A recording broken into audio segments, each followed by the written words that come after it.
from the high desert in the great American Southwest. Welcome to Dead Air, covering 25 time zones like a blanket. This is Dead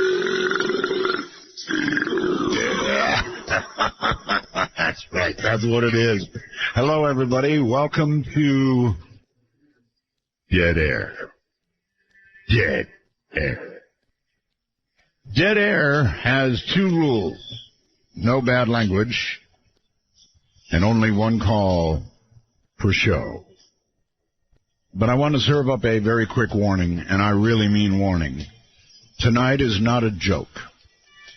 Some of the material in this broadcast may be very disturbing to some people, so be warned. This is not Happy Night. Maybe some of it will be, who knows. But some of this material is scary stuff indeed. And the only headline that I'm going to even put in here actually qualifies as Halloween scary to me. The United States has decided to send combat troops, special forces, actually, 50 of them, to Syria. Now, I'm a Vietnam vet. I know about mission creep. Trust me, I know about mission creep. Lots of the rest of you vets out there know about mission creep, too. So, this is the beginning of the war with ISIS. And that's Halloween scary, in my opinion, by any measure you can talk about. We're going to do some things you're probably not ready for tonight. There will be some stories from all of you, some that have been phoned in, some that will no doubt leak in through Skype and other means. And, of course, our national number. We'll get to all that. I've got a couple of stories I want to read you first. This comes from a young lady. When I was 18... and I moved in my first place, my friends decided to show me the local cemetery at night after a hard day of hauling boxes. It was a large cemetery with old graves on one side decorated with statues on the other side, a lawn with headstones of veterans in the area laid flat in the grass. The six of us walked down a path that separated these two sections of the cemetery, admiring the statues and pillars to our right. We arrived at a low stone wall around a family plot and decided to get a closer look, wondering aloud if it was really a good idea to visit a cemetery in such a creepy old cemetery at night. As one of my friends began reading the name and the dates on the headstones, another friend said, "I think there's someone over there." So we all turned to look, thinking we were about to be ushered out for trespassing. Well, I looked where my friend was pointing, and beyond the graves of the hundreds of veterans who were buried there, we saw a dim light about 100 yards away. In hushed silence, we watched as it moved closer. Soon, we realized this was not the authorities with a dim flashlight. As it moved diagonally across the veteran graves, we could see it was a gray, human-shaped figure. We began asking each other, "Do you see that?" About 50 yards out now, I could see a solid gray figure of a monk.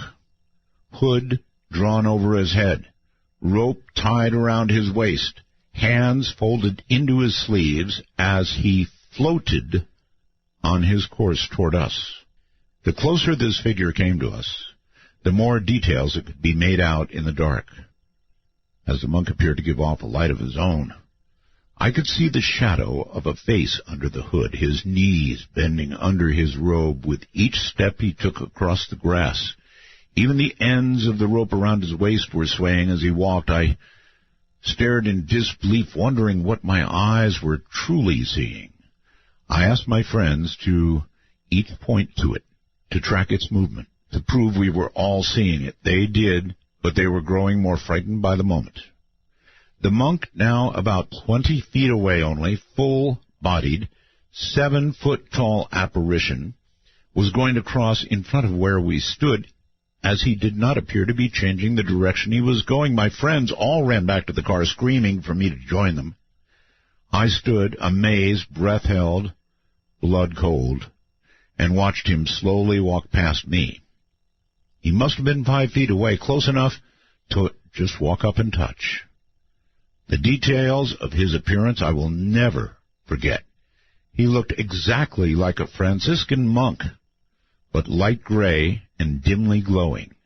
My friends screaming for me in the distance, I watched him disappear into the rear wall of the brick caretaker house. This happened at the Greenlee Road Cemetery in Sonora, California, in the summer of 1994. That's from Heather. And then I got this one, and you should prepare yourself for this. When I was a young girl, and I was wild and crazy, up to things I never should have been, with little driving experience, not much sense, a little alcohol, a few of my friends set off for a joyride with me behind the wheel. Well, as the morning came, I dropped them off, and I was headed toward home, planning on dropping off the car somewhere close to it. I somehow ended up on a very busy street during a morning rush hour. My adrenaline, the alcohol, and a car I could barely drive. I hit an old woman who came out in front of a bus. So I stopped the car. The world spun as I saw her on the ground. I rushed over, and crying, I held her. I had no idea what to do. I kept telling her to breathe, and that I was sorry. I could see people calling for help. I draped my jacket around her, and she died right before me, looking into my eyes. To this day, I've never forgiven myself for this. It's why I must write this to you. I cannot speak because I might break down. It was the most traumatic event of my life. I was charged, sentenced, and did my time. Many years later, I found myself living alone with a large black dog in an old house. I vowed I'd never do any of those irresponsible things I had done, so I kept to myself. I had often felt very alone, very afraid of the outside world, would sit and work on music or listen to you, meaning me on the radio. I would often have breakdowns of sadness and grief in my heart for what I had done, and I often felt like I didn't deserve to be living. One night I was feeling as such. I was sitting on the edge of the bed, going through a box of my court papers, the newspaper article of the accident, and I broke down and crying so badly I almost couldn't breathe.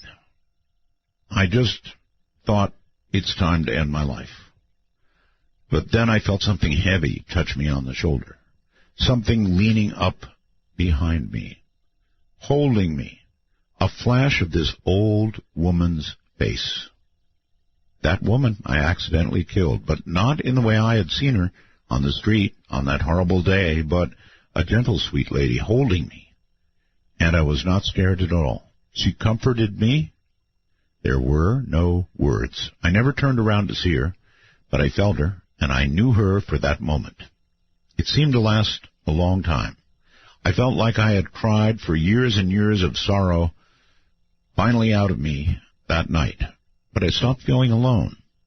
For the first time in about 10 years, this experience has forever changed me and the way I see the world, people, and learning to forgive myself. I strongly believe that having such a traumatic moment like this sort of intertwined our spirits for some reason, and I have no idea what that reason is. But not a day goes by that I don't think of her or those moments. It's a couple to just sort of start us off. I've got a couple of people on the phone. It's going to be a difficult night because I'm going to be like a one-armed paper hanger. We've got a very great deal to do coming up in a moment. Barbara McBeth she's actually independently researched and studied spirit and ghost phenomena for over 50 years. She has conducted lectures, presentations, conducted ghost tours at locations where the ghost phenomena has been experienced by many different people over many years. She's also been a co-spokesman on behalf of the Ghost Investigators Society. You know them well, in a USU documentary on television and radio. Barbara will be with us alone tonight. You will hear things you have never heard before. Only perhaps 2 or 3 of the ones we have ever been aired. Barbara's leery of anybody who claims to be a so-called expert in any aspect on the subject of ghosts and hauntings. She believes there are too many unknowns about it. Anyone can claim a title. She believes that a ghost is the essence or conscious soul of a person who has lived on this earth. A ghost had a physical body, but the consciousness continues after death. She believes that whatever kind of personality we have, while we are physically alive, continues and is still retained after physical death, or at least fragments of it. The EVPs that have been recorded have every range of emotion and personality, which clearly comes through those recorded strange-sounding voices. In addition to the fact that Barbara is with us tonight, I would like to point out that if you go to artbell.com, click on Barbara's photograph, several photographs gathered by the GIS are up there for you to peruse. That said, let's take a very quick break, and we'll come back. But once again, ladies and gentlemen, I'm telling you, this will be disturbing material. Consider this your final warning. I'm Art Bell, and this is Dead Air.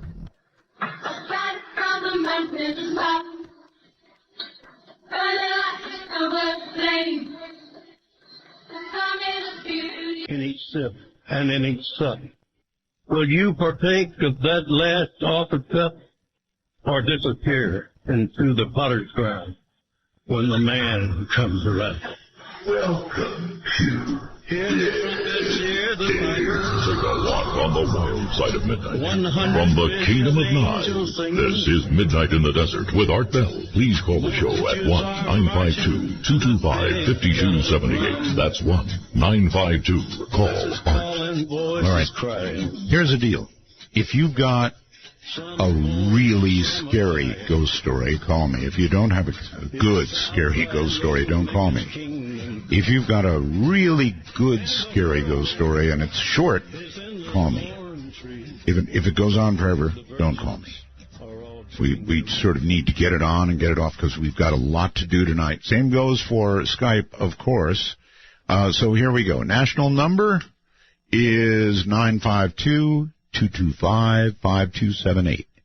That's 952-225-5278. Might as well upset somebody else's night, right?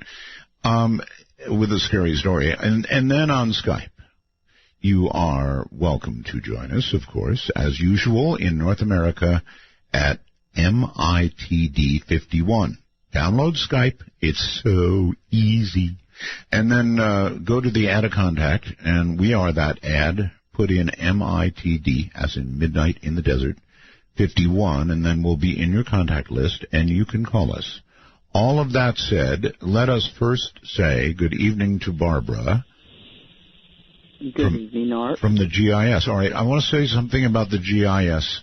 The recordings that you're going to hear tonight are of the dead, and it's very scary to hear, so be warned. Now, these are gathered by a non-profit group. What was a non-profit group, the GIS. I don't know what its current status is, but I know it's still non-profit, if not almost non-existent. However, Barbara remains a team member of it, and probably one of, I guess, wouldn't you be one of the original charter people, Barbara? Yes. Yes, me and Roger, and Brendan and Jenny, and we adopted Barry along the way, probably into it about 2-3 years. Okay. No matter what we ever do, we're not going to get a good phone connection. It's not bad, Barb, but here's what I'll ask. Stay right up on the phone, okay? You got it. Right into the phone. That'll really help us. All right. Okay. So these are recorded at various locations, ranging from what to what, Barb? Well, we have done cemeteries, prisons, homes, businesses. Everything. Everything. Okay. What I want to do is try one very quickly and see if we're in business and everything's working as it should. So tell me quickly about number one. This first one was recorded in Deer Lodge Prison in Montana. It was recorded by Barry. You'll hear a steel door creaking, and the EVP will say, "Help, I'm in here," and you'll hear Barry ask, "Anybody in here?" Okay, let's give it a try.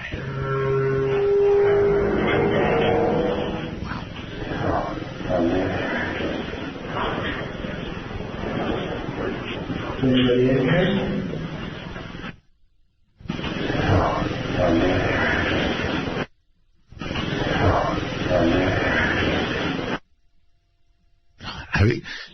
It sounded like "Help, I'm here."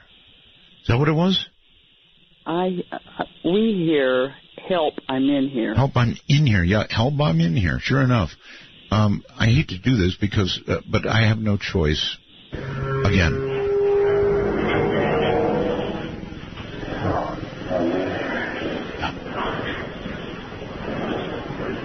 Anybody in here?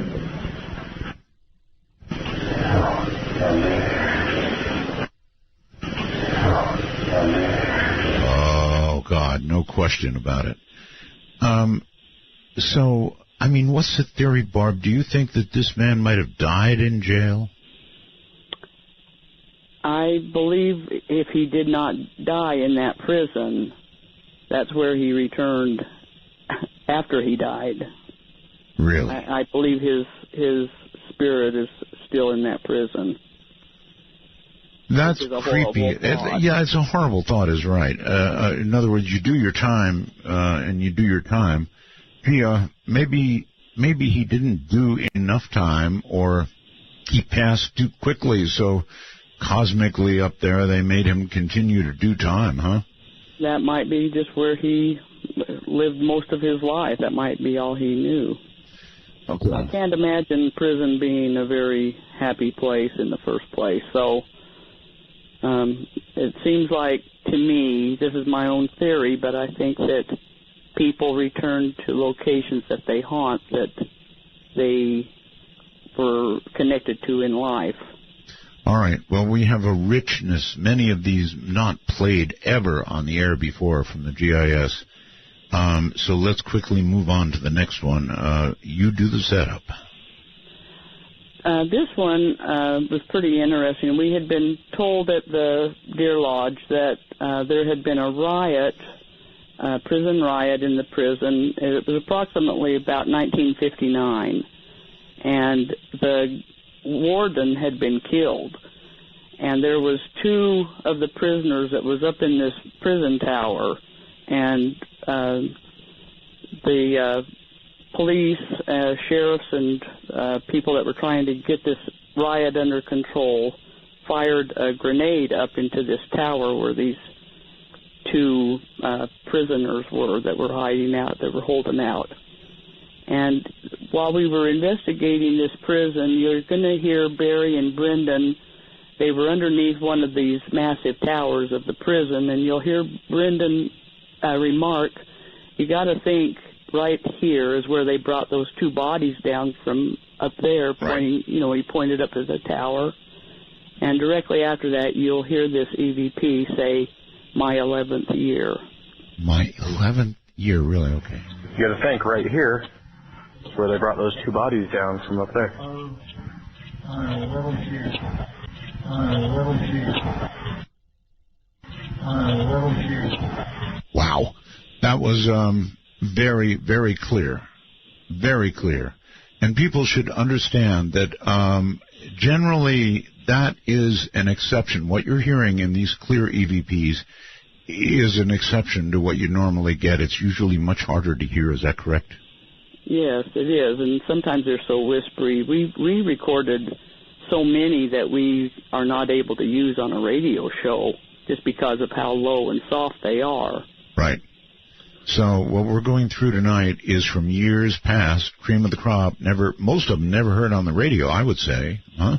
Yeah, I believe so.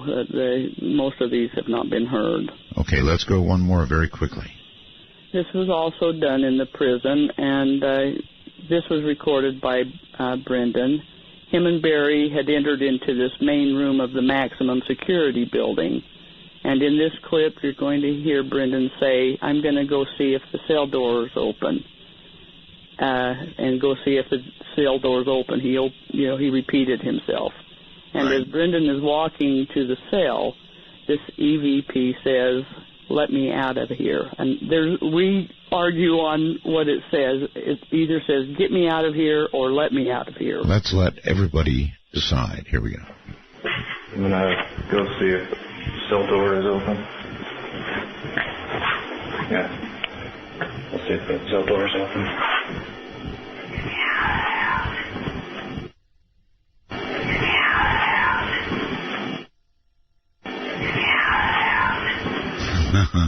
I think it's let me out of here. That's what it sounds like to me. Let me out of here. Wow. Yeah, there's discussion between us on what it's saying. But you can hear something different, and that's all right. It's just that there is a voice there that should not be there. Well, yeah, clearly. Some of these now were recorded on audio tape, and then, of course, in later years, you moved to digital. That sounded almost like it came originally from audio tape. From audio tape. Right. And I think it did. Right. Okay, so... time it did. Yep. So I know how careful you all are not to have anybody else around. You're the most careful organization I know when you record these, sometimes leaving recorders running for hours and hours and hours, right? Yes. And then you get more hours and hours and hours to sift through them and look for anything, because at the time you're doing the recording, you don't know what you're getting. That's right, because you don't hear them at the time usually. I mean, there's been occasions where we have heard the voice and it just kind of throws you off. You're not expecting to audibly hear it. Right. And so when, if you spend 3 hours on an investigation, you are using another 3 hours just to listen to your audio tapes, another 3 hours to go through your videotapes. So there's a lot of time involved. I get it. All right, very quickly, before the bottom of the hour here, there are some pictures, Barb. If they go to artbell.com and click on your picture tonight, it will lead them to other pictures as they scroll down. What kind of stuff are we seeing? Well, we call it super ecto. We were in an amusement park that's located in Utah, and we were in a pioneer village where they've brought in old buildings and old houses and stables, and there's no rides or amusement rides in this area. And Roger took a picture of a buggy and stable, and that was it was at nighttime, and we call it a supercharged ecto. We don't know what else to call it. Okay. That first one. The other one is ecto. It kind of looks like a face. You can see eyes, nose, mouth, shoulder. You mean ectoplasm? Yes. Yeah. Ectoplasm. Okay. And so it's an actual spirit we're seeing there. That's what I believe, that something's starting to materialize and form. And then the next one, the next one freaks me out. What's that? We were doing an investigation in an old building. It used to be an opera house, and that's now a restaurant. We were down. We had gone down into the basement under the floor. You can see how the floor actually slopes down, like how the theater's floors go down to the stage. Sure. But we were coming up, and Roger took a picture in the kitchen, And what you should see there is actually the stoves and the refrigerators and things in that restaurant kitchen. And there's these three figures. Roger calls them my three sons, but there's three figures there that shouldn't be there. All right. I'm not wild about it, but what a photograph. All right. Hold on, Barb. We're at a break. You've got a good long break. My caller's on the line. Everybody hold tight and be patient. We'll get this out as we can tonight. It's Dead Air. I'm Art Bell.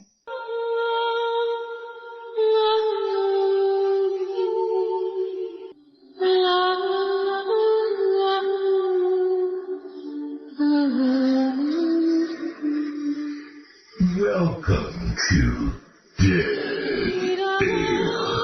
Feel free to sniff our packets. Then, with a smile on your face, please call the show at 1-952-225-5278. That's 1-952-CALL-ART.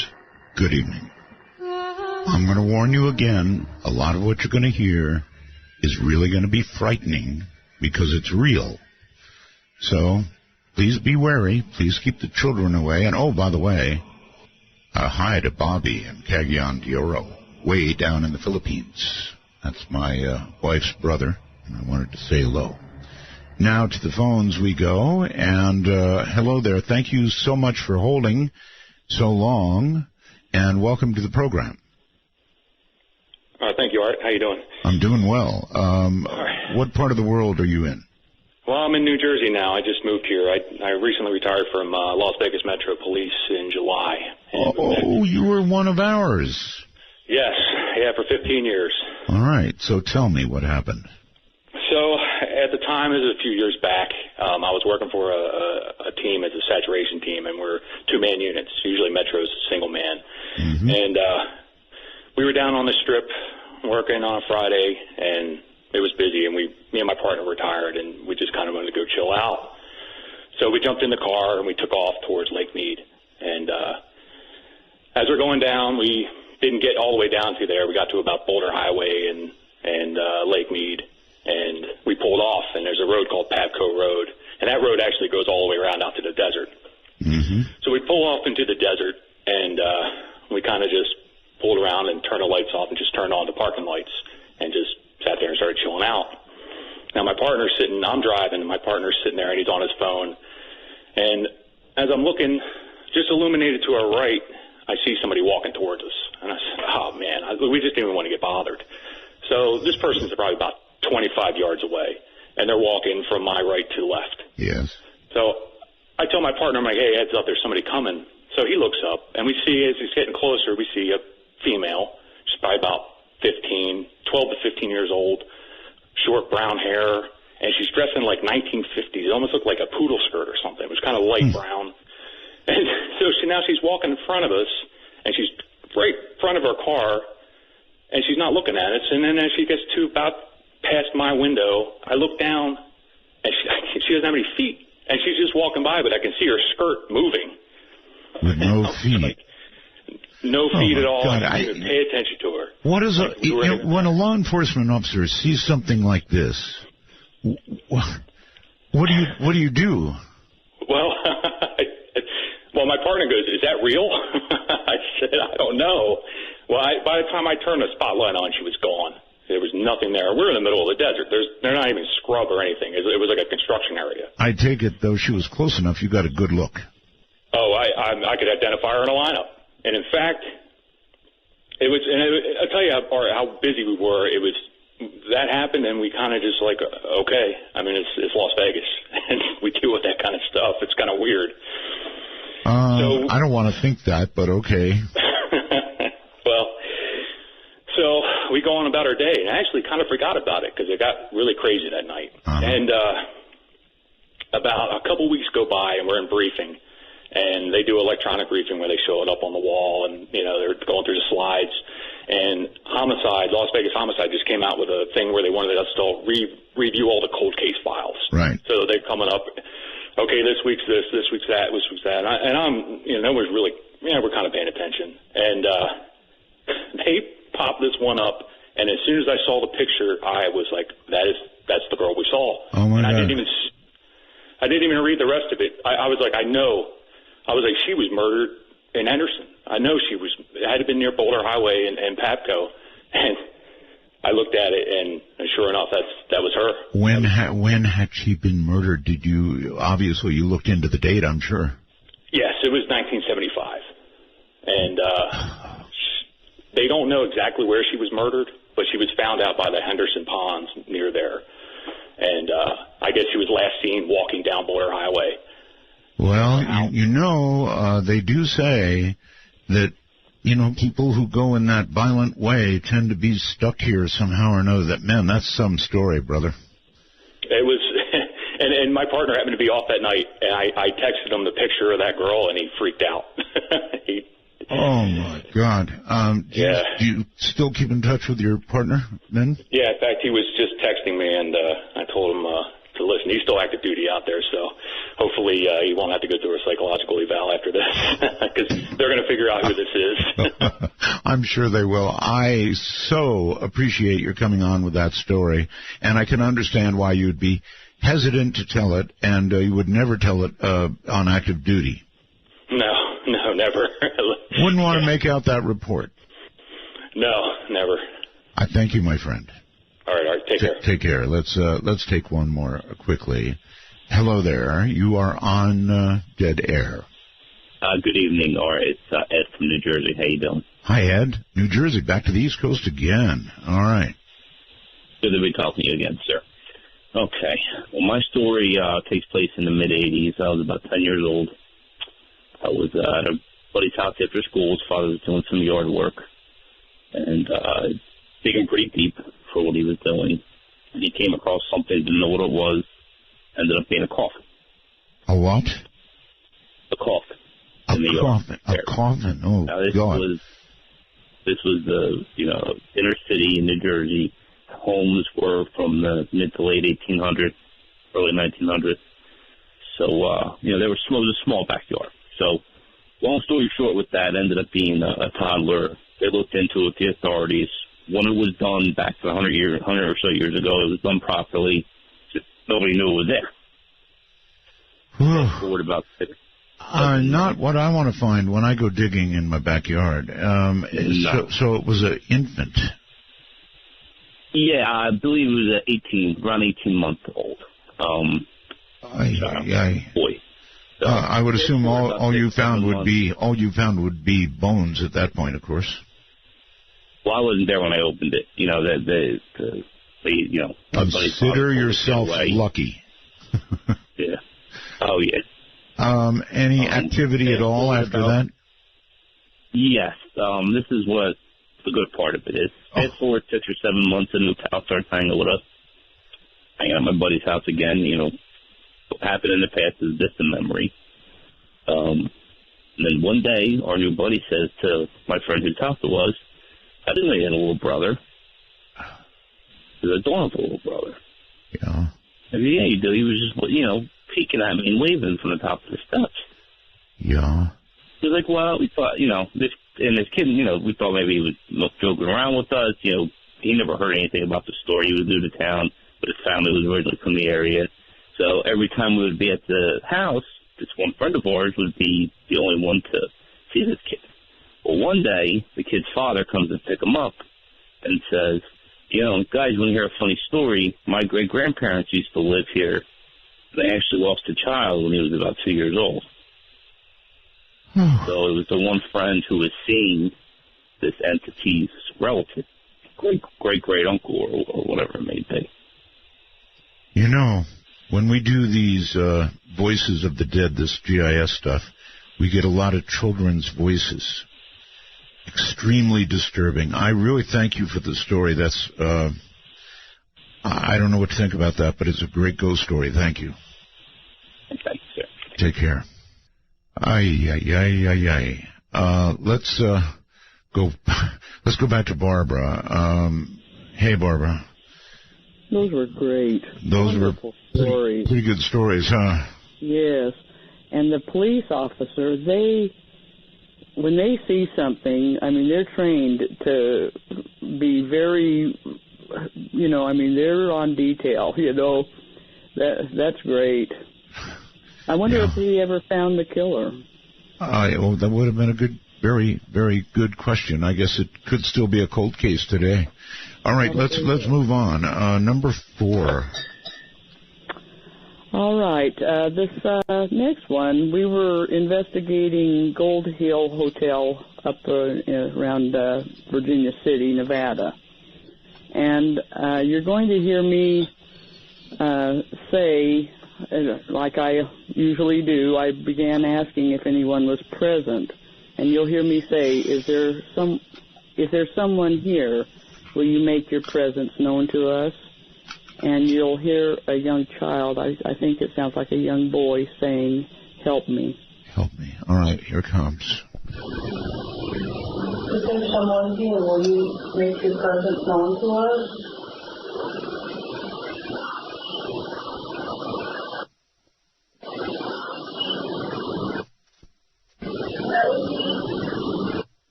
Man.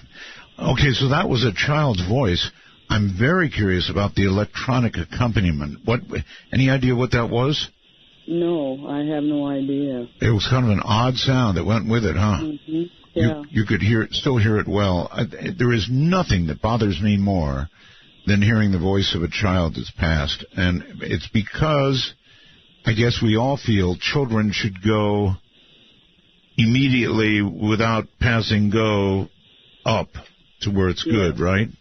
And it just makes me question why we get so many children's voices, because we never, ever have allowed children to be with us. Of course. All right, let's do another one. We've got so many, so... This one, you will hear Barry talking to Roger, and Barry is kind of harassing Roger, and they're talking about some movie. We can't even remember what movie he was talking about, but he says, I think you've seen that movie at the LDS Temple, that he said to Roger. And you'll hear Roger say, they do have some good shows, though, and then a man's voice says, kill them both. Kill them both? Okay, here we go. I think you've seen that movie at the LDS Temple. They do have some good shows there.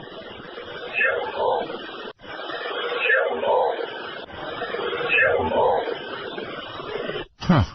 I'm not sure what that noise is. I don't know either. Well, let's actually close things up and try it again. That was, I believe, number 5, right? Yeah. So let's see what number 5 does now. That's slow down. I think you've seen that movie at the LDS Temple. They do have some good shows there.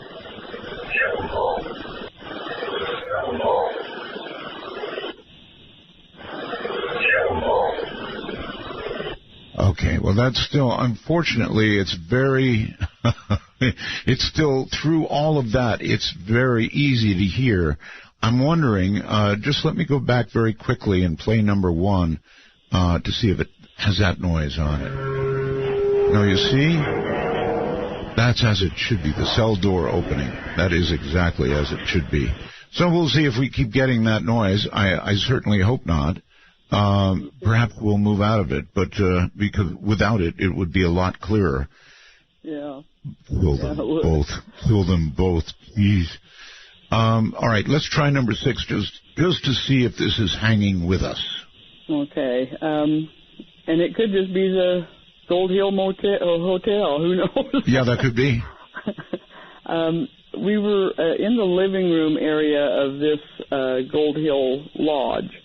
And you can hear me say, if you can speak, will you speak so I can hear you? And it's a child saying, Mother. Oh. All right, here we go. If you can speak, will you speak so I can hear you? I don't... Mother, yes, Mother, but I just don't get that sound.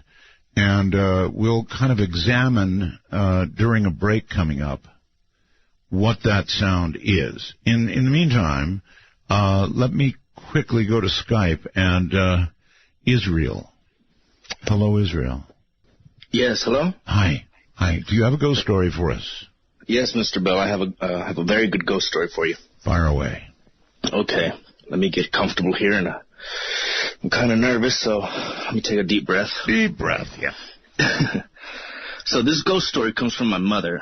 My mother's a Pentecostal pastor. Right. She's never told a lie to me ever in my life, so I have to believe her on this, and it's very hard for me because I'm a very rational person, and this is a very weird story. So let me take another deep breath here. Okay. So this ghost story took place in the mid-'60s. My mother was traveling around, and she found herself in the capital of Honduras. I believe it's called Tegucigalpa. Right. And she was traveling around with some friends. And some of the friends, they worked at a resort, a hotel resort. This hotel resort was under renovation. So they go there. They say, let's stay the night here. And the ones that worked there, they went ahead and stayed in their quarters, in the employee quarters. That was downstairs on the first floor in the kitchen area next to a jukebox. This jukebox was unplugged for the renovations. It was also next to a dining area with many chairs and tables. Right. My mother was staying on the third floor. She just had a room there, I guess because of the renovations and whatnot. And on the fourth floor was staying a mother and her child. This was going to come into play. Okay. So my mother, she goes to sleep. Everybody goes to sleep. And I don't know what time of night, but middle of the night, my mother wakes up and she sees this dark figure above her. She says that this dark figure, excuse me here. You have to understand, I'm kind of nervous here. I get it. No problem. So this dark figure above her, it's wearing 1920s, early 20th century tuxedo kind of thing. Kind of roaring 20s tuxedo kind of thing. This thing has bold eyes, a dark beard, is just looking at her with hate in its eyes. It reaches down and grabs her by the throat, okay? She can't move, she can't breathe, she can't scream. She tells me that after a while, she I don't know how, she got the courage and the power, and she just broke free from this thing. You ran out of the room. I mean, understandably. Yes. You ran downstairs, and when she got downstairs, she found everybody awake. The people downstairs said that they had heard the jukebox going off. They had heard the tables and the chairs moving around and a lot of commotion, like if people were there. Of course, this is under renovation. There's nobody there. Sure. So they're there. Of course, they're freaked out. And then all of a sudden, they start to hear the baby crying. They run up to the fourth floor. They can't open the door. My mother tells me that the mother had left the baby in the crib, had locked the door, and had left for some reason. Yeah, I mean, Mother of the Year, right? Right. So they forced the door open. And when they forced the door open, they find the baby on the floor on a neatly laid out blanket. Someone had just laid out a blanket neatly, put the baby on top of it. Yikes. Yeah, and when they tell the mother said, no, the baby was in the crib, I locked this door. And, of course, everybody is very freaked out. Of course. So they all come to the agreement that they're going to sleep in the same room, and they're just going to sleep out the night. See, and that's very rational to me. I would too. Yeah, yes, sir. And, I mean, that's the end of the story, Mr. Bell. I mean, they just slept out the night in the same room, and that's what happened at that hotel. So somebody must have tenderly held or moved that child. How in the world could anything like that happen? It's very weird, and like I said, I'm not the type of person to believe this, but this comes from my mother, who's never lied. She's a Pentecostal pastor, and it's very hard for me to... Oh, I believe you. I just don't understand or even begin to understand the forces involved. And in hearing the voices of those who have passed, as we've been doing, is really, really creepy to me. Oh, and Mr. Bell, if I can add, I remember an old show with the GIS that they had the bathtub, if you remember. It really freaked you out. How would I ever forget that? That was a very good episode. The good show. The drowning, I believe. Yes, sir. Yes, that's what it was, and that freaked me out. That's why I remember it. Okay. All right. Thank you very, very much for your story. This, of course, is Dead Air. What's going to happen tonight? Well, I don't really know, frankly. No, I tell me how you want, feel it in your heart. Know you like what you see. Tell me, does fear excite you? Welcome to Dead Air. Worldwide on the internet, this is Midnight in the Desert with your host, Art Bell. To call the show, resolutely dial 1-952. Call Art, that's 1-952-225-5278. Indeed. All right, ladies and gentlemen, we're going back to Barbara McBeth now and more Voices of the Dead, and that really is what you're hearing. You're hearing Voices of the Dead, and it really becomes very, very disturbing for some people to hear this. And I checked, Barbara, it looks like we're out of the bad audio territory. That those just added on it. So number 7 coming up. Tell us about number 7. This was at a mortician's home that he was having activity, and I always felt like something had followed him home from work. And you're going to hear him. We were up in his son's bedroom where a lot of activity was taking place. And you're going to hear the mortician say, can you see him while he's here? Can you see the lights? And you will hear a voice. And we have a dispute on what it says. Some of us think that it says, for years. I don't know if I want to live, and the other one says, I don't know how I'm going to live. Okay. So I guess first choice would be, I don't know if I want to live. Here we go. Can you see the waves here? Can you see the lights? No, I can't live. No, I can't live. No, I can't live. Oh, man, that's clear. I don't know if I want to live. I think that's very clear to me. Is it? How does somebody on the other side, if that's where they are, that's a statement, right, Barb, of somebody who is probably alive, a statement, or somebody who is very recently dead and doesn't know it yet? Or the mind is continuing and they want it to stop, and they're still, as far as they're concerned, they're still alive because their consciousness is all right. still going. One more time from the other side. Can you see the waves here? Can you see the lights? No, I can't live. No, I can't live. No, I can't live. Totally creepy, Barbara. I don't know if I want to live. I don't know if I want to hear that one again. I want to emphasize to everybody that your organization is pristine, as are you, Barbara, ethically, in every way you can imagine. This is the real McCoy you're hearing. These people have done a fabulous job with thousands upon thousands of hours of work. Think what you will of what you're hearing, but there's nobody around making these sounds. There's no fakery about what you hear going on. Number 8. On this one, this was recorded at Indian school where they would take children, American Indian children, off the reservations and bring them to this school, and this is where they would live also. And we were there at this location. There is no other voice that you'll hear. It's just the EVP. And it sounds like it says, I don't want to come. I don't want to come back. Okay, I don't want to come, or I don't want to come back. Listen carefully, everybody.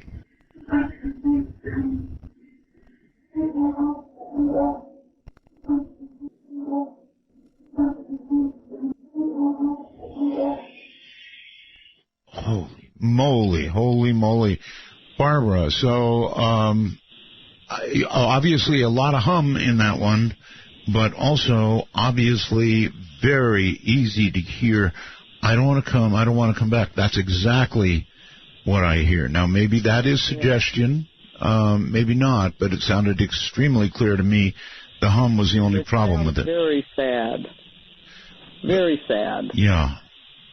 I don't want to come back. I don't want to come back, which could mean, I don't know. After you get these, Barb, particularly these disturbing ones, do you try and analyze what they might have meant? Well, it could mean so many things. To me, the Indian school wasn't a very happy place for those Indian children to be. They weren't allowed to speak their native tongue. They had to speak English. They couldn't practice even their religion at this location. So it was a very sad place. Okay. How do you maintain your composure, Barbara? I guess you've done it for years, but still in all, hearing this stuff puts a big chill down my spine. So how do you maintain composure? Well, it's something that I have never been afraid of this. Just my upbringing, I'm very used to this kind of thing. The thing that's different is the technology that is allowing me to be able to hear the things that I'm able to record. Sure. Okay, let's go on. Let's go on. Number 9. This one is Brendan. This was at the mausoleum, and you'll hear Brendan say, "Hello, is anyone here?" And this EVP was recorded. It's cold. It's cold. Yeah, cold. Here we go. Hello, is anyone here?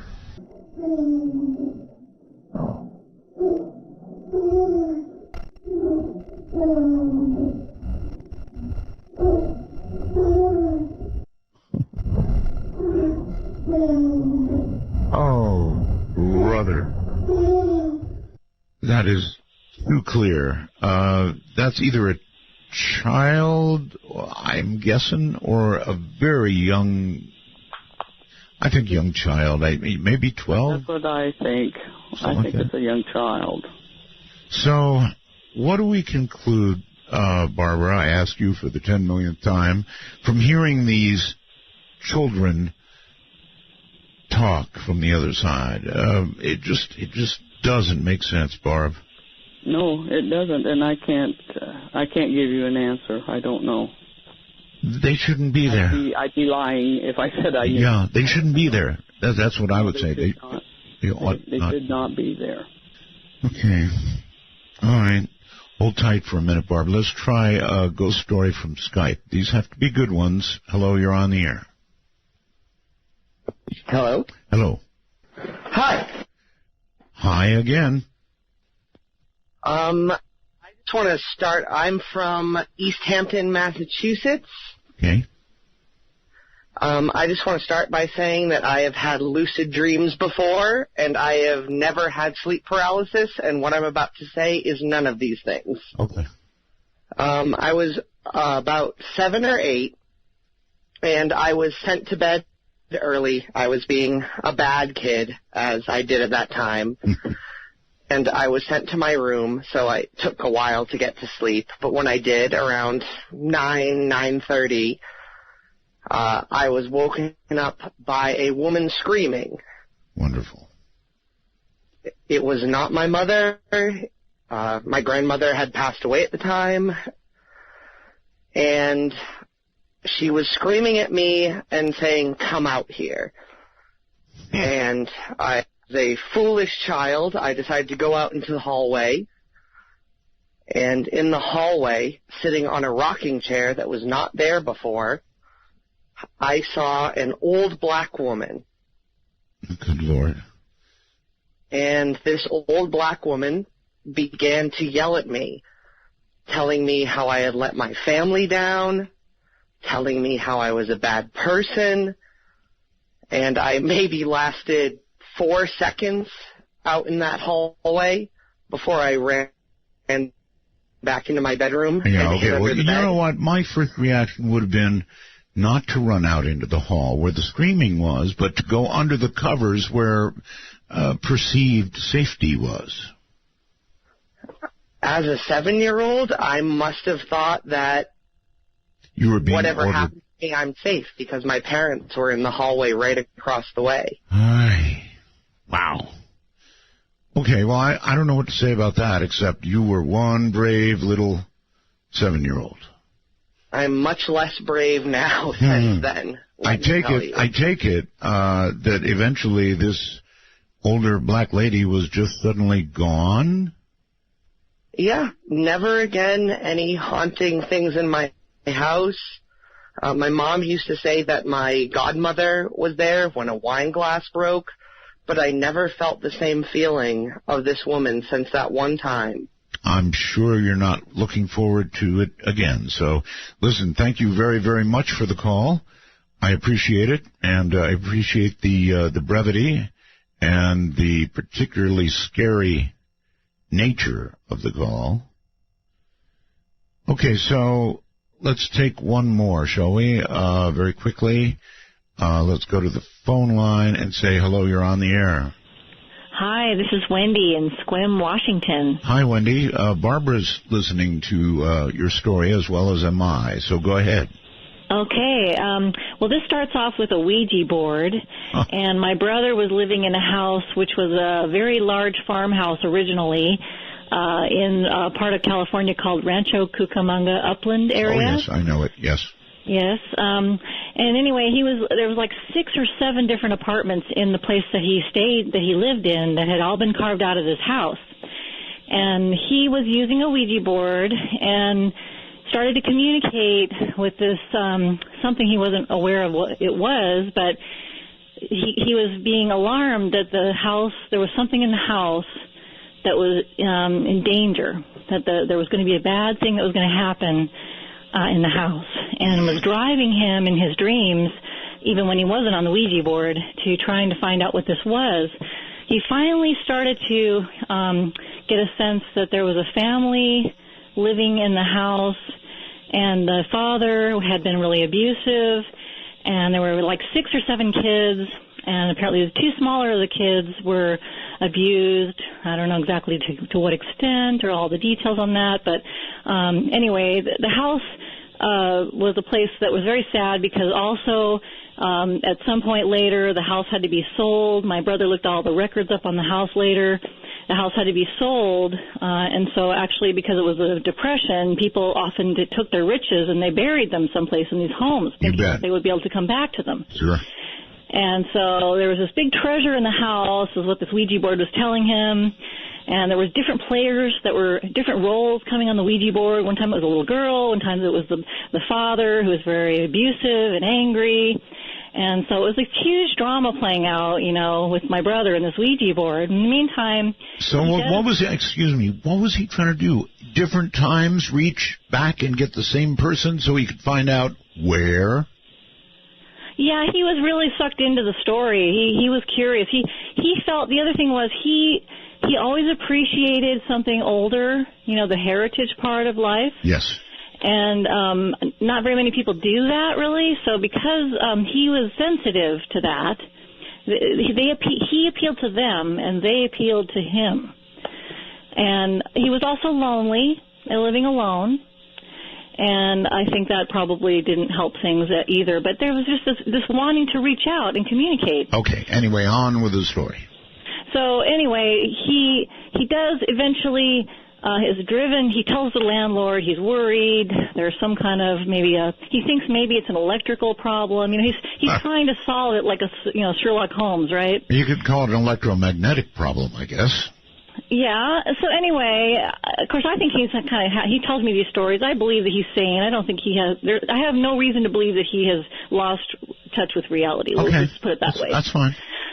Anyway, so he finally ultimately does get the landlord to start looking around, and they do find on a very hot, there's this really urgent messages from the Ouija board telling him, time is of the essence. You must, driving him to tell, to find out what's wrong so the house doesn't burn down. And that's what they're trying to tell him. The house is going to burn down. He doesn't know why. He's terrified. His whole place is going to burn down. His birds, maybe the spirit was worried about the treasure. Well, that's kind of a twist about the treasure. So you're getting hot there. I'm sorry. Proceed. You got the good guts for these kinds of stories, don't you? After all these years. Anyway, so the landlord does, okay, you're crazy, but I'll go and I'll look around, I'll check everything. So sure enough, 100 plus, how hot it gets out there, right, regularly. Sure. And it's an old house, 100 plus years, well, not quite 100 years old, but it was pushing 100 years old. Lots of little hacks everywhere to make it in the Depression so people could rent it as an apartment all over the place, right? So it was probably Chevy parted, if you will, if anyone knows what that means still. So he goes up to the attic, and it's over 110 degrees in the attic. And sure enough, there's a faulty water heater up there. Oh, Lord. And had they probably not gone up there, the house probably would have burned down.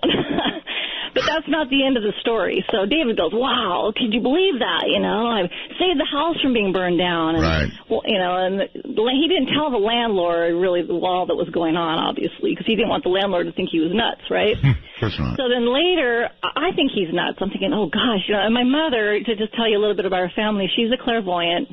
I won't get into all the details, but she would know who was in the cookie jar from 2 doors down, and there's 4 of us. And she just had eyes behind her head, and I won't go all the details on that, but anyway, my brother is very clairvoyant, and I kind of think, well, maybe there's something to this. So my mother comes to visit, and she stays in his room, and where his bed is, and she gets in the bed, and she's sleeping in the bed, and she feels this presence walking out of the closet, coming around the side of the bed and climbing into the bed with her. And my mother actually didn't feel threatened at all because she's so clairvoyant that she knew immediately that this was a child that wanted to get close to her, that had known her son but didn't feel comfortable with a male person. Okay. And maybe didn't have much close, personal relationship with the mother, but needed a mommy, her being a mommy and all. Got it. And so she kind of reached out, emotionally to reassure this child, but then she told my brother, geez, Dave, Anyway, so we all believed him. There's no reason not to believe him. There was a treasure. They were trying to drive him through the Ouija board, but the last part of the story, I think my brother's kind of maybe a little off. Maybe he's spending too much time alone, etc. So I'm spending a lot of time with him, and I'm sitting up on he's moved from one apartment in the place to another one upstairs. Yes. And I'm sitting upstairs, and there's 3 people on this futon with all of our backs up against the wall. And my brother's sitting across the room, and we're all talking, right? Yeah. And what we don't know about the house is there was a staircase in the house that had been gutted. It had been taken out, But originally the plans had an elaborate staircase like many of these homes did with a big, newel posts all the way up. And it had been gutted, though. It wasn't there anymore. All right. We're kind of running out of time here. Okay, so I'm sitting there, and I feel so clearly as day some kids sitting with their back up against the stairs, pounding on my back up against the wall. Wow. Yes. And I look to my right, and the 2 people don't feel it. I mean, I heard it. I felt it. I turned, and with my chin dropped, the people next to me, literally next to me, did not feel it, hear it, or understand what I was so alarmed about. Okay. I looked at my brother. We both smiled. God, what was the treasure?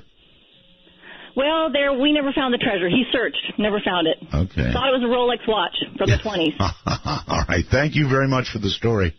I would have liked for the treasure to have been located, but that much communication on a Ouija board, well, frankly, even a little communication on a Ouija board is a very, very, very bad idea. Barb, welcome back. Thank you. You agree, by the way, on the Ouija board? Oh, yes. It's not a toy. It's not a toy, and so many people treat it that way, don't they? Well, it's how it's promoted. Uh-huh. Barb, you and I are both getting up there. I don't know how old you are, and I won't ask because you're a lady, but, I'm 70. I'm hearing footsteps. I know eventually I'll be on the other side. Is it your intent, Barbara, to try and communicate when you get there? Yes, I have every intention of doing my best to let people know that I am still around. I've always told my brother, if you feel somebody tap you on the shoulder and you turn around and nobody's there, it's me. I've always told my wife to watch the ceiling, and she usually slaps me. All right, let's go to number 10. Number 10. All right. This was in Rollins Penitentiary. We did this prison many times. We were in the death house recording, and we had Fox News with us at this location. Wow. I think it was around Halloween time. Okay. And this voice was recorded on 3 recorders and my video recorder. Wow.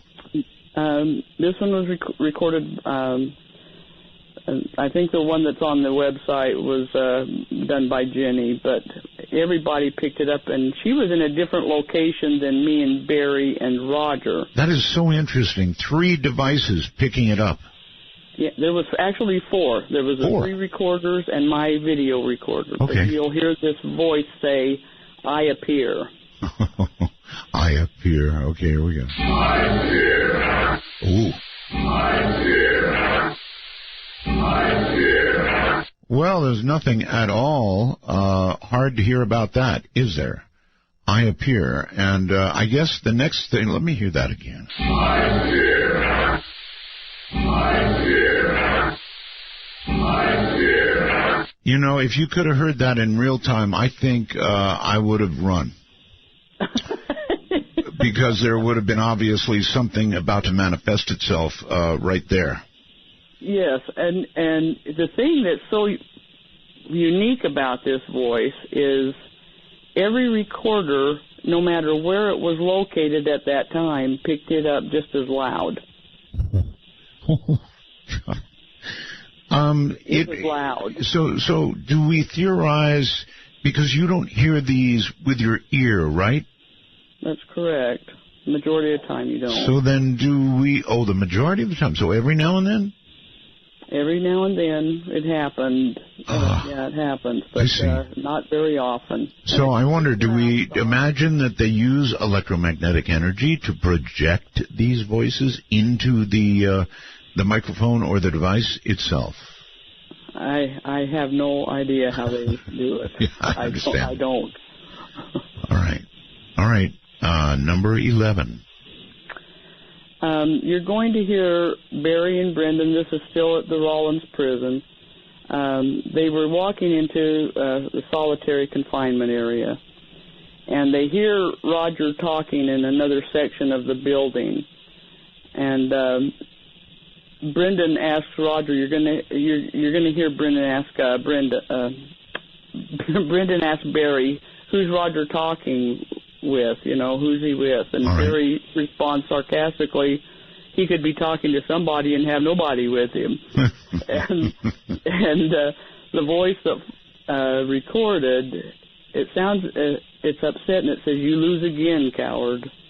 Really? Okay, here we go. Who's Roger with then? He was talking to somebody. He could be talking to somebody and have nobody with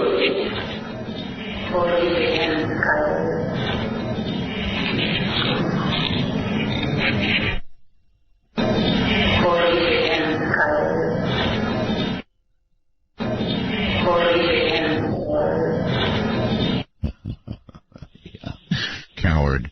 That sounded like, I would say, a woman's voice, yes? Yes, and they had a woman's section, a woman's prison there in that prison. They had a small section. I understand. Okay, that explains it, I guess.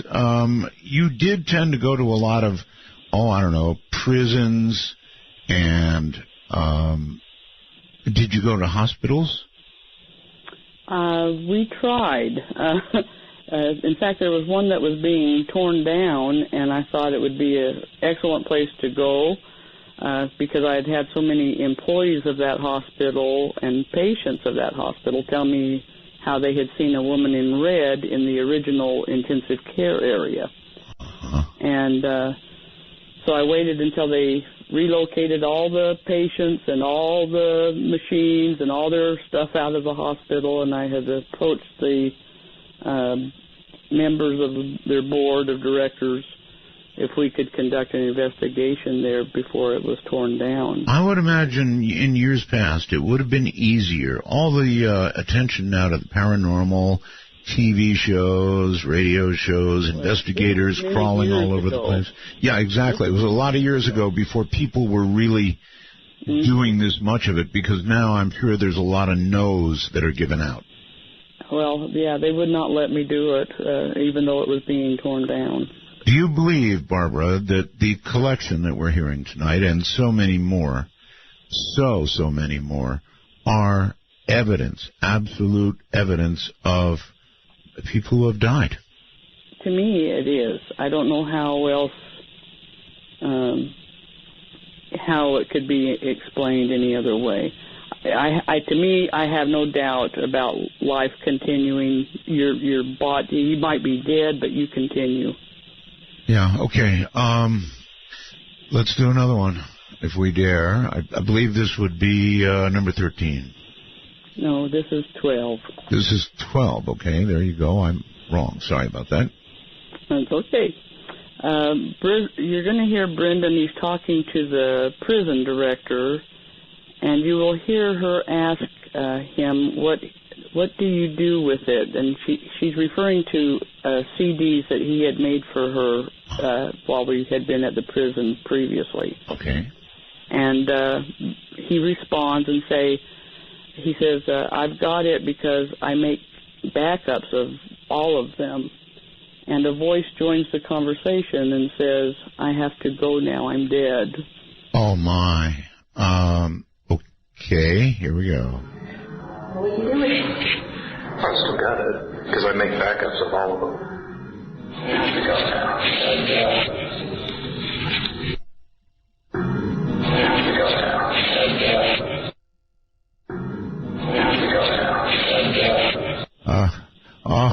That one is shockingly clear, I'm afraid. There may be some people who have a problem with it, but I'm not one of them. I have to go now. I'm dead. One more time. I've got to do this again. What are you doing? I still got it, because I make backups of all of them. I have to go now.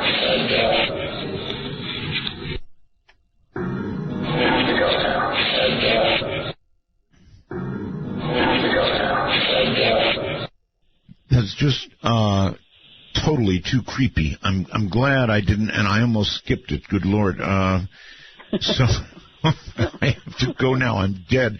I guess they get busy on the other side. Actually, even though that was horribly creepy, it would suggest that, I don't know, maybe he's headed to a gin rummy game, or I'm trying to think the best here. Or some activity that they have over on the other side. I have to go now. I'm dead. Catch you later. I don't know. I'm going to ask you in a little while if you've ever, I don't know, discerned something about what's on the other side, what awaits us. This is Dead Air. Open up our mind, and I still can hear him say, oh, talk to me. Don't you tell me what's going on? Welcome to Dead Air. To reach Midnight in the Desert via Skype worldwide. If on a computer, please be sure to use a headphone mic and call MITD 51. That's MITD 51. And so it continues. Good evening, everybody. I'm Art Bell, and this is Dead Air. Indeed, mid-warning, this is rough stuff. You're hearing the voices of the dead. That's right, the voices of the dead. This is the GIS that has done the work for you over many, many years and thousands of hours of recording transporting themselves to locations where they thought they could get things and getting them. And here is, once again, Barbara McBeth. Barbara, welcome back. Thank you. Let's do a couple and then a couple of ghost stories. We're sort of just jumping all over the place tonight, so I'm taking it. I hope you're keeping track with me. I would think the next one would be 13. You're right. Okay, good. Good, for once. This was a private residence, and you'll hear Brendan say, I tell you what, it is hot in this house. And he recorded this voice, and I don't know what it was referring to, but it says, she didn't put it down. She didn't put it down. All right, here we go. I tell you what, it is hot in this house. She didn't put it down. She didn't put it down. She didn't put it down. All right, I have an observation about that one right away. And that is, not only is it clear, but it's almost too clear. I mean, it's almost like, somebody was in the room actually saying that. Of course, we have no idea what it means, and I trust you implicitly, Barb, but if I didn't know better, I'd say that's, like somebody in the room. That's how clear it is, although there is a certain sound that comes with it. It's a little bit unnerving, huh? Yes, and the difference, I think, that you're hearing is Brendan used a condensed microphone, and it was recorded into his computer. Ah, okay. That would explain it, but a good one. Oh, a good one. I tell you what, it is hot in this house. She didn't put it down.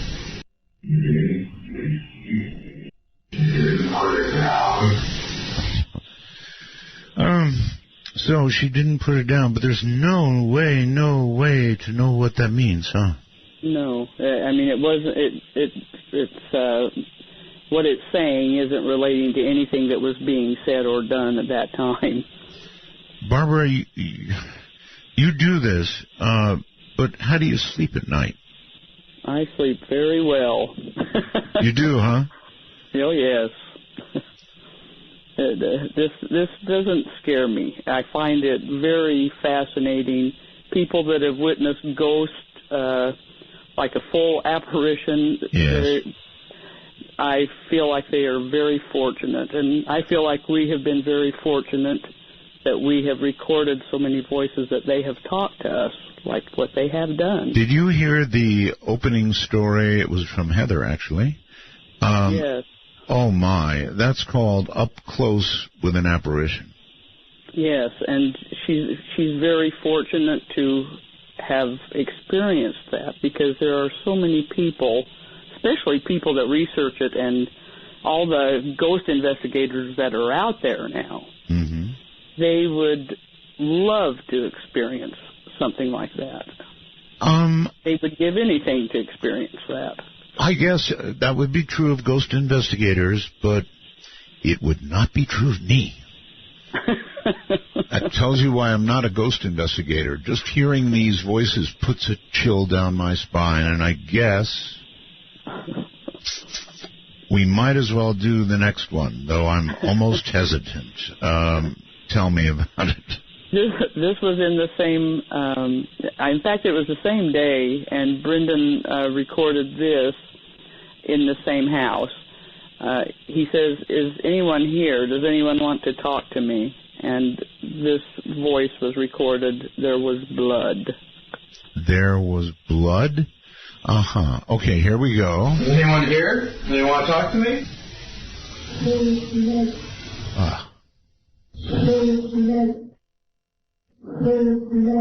Oh, good Lord.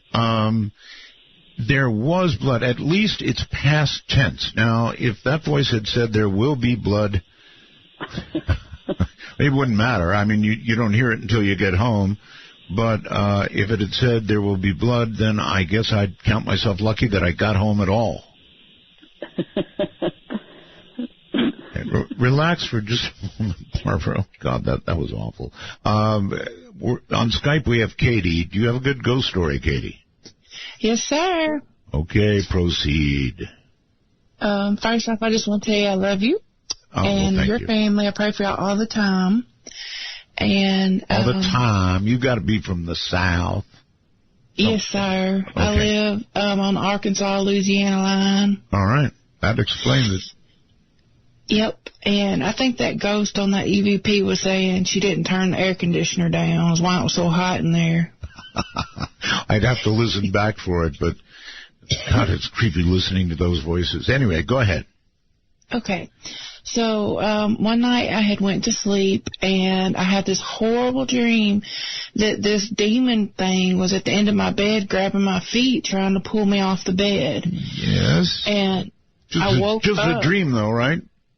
Yes, it started out as a dream. Oh. And I woke up, and I sat up, and I was like, oh, goodness. And I felt something on my feet, and I was like, I happened to look down there, and it was actually really there grabbing my feet, and I felt it trying to pull me, and I started kicking, and I was just like, leave in the name of Jesus, leave in the name of Jesus, because that's what my mama told me to always do if I ever encountered anything. Sure. It left. I was like, ooh, Jesus, that's to help me. Yes, when you looked down and you say you saw it, what did you see? Hands or, a whole, what?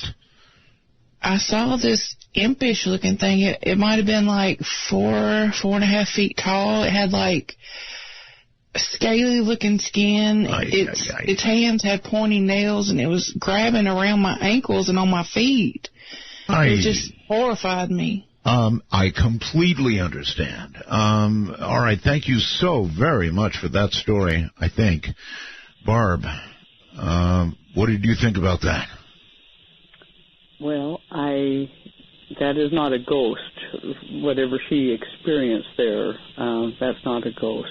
No? You would classify that? That's a different kind of an entity. If she experienced something like that, and that's what she saw, that's a different kind of an entity. Have you, I'm afraid to even ask, but have you encountered that different kind of entity in your work?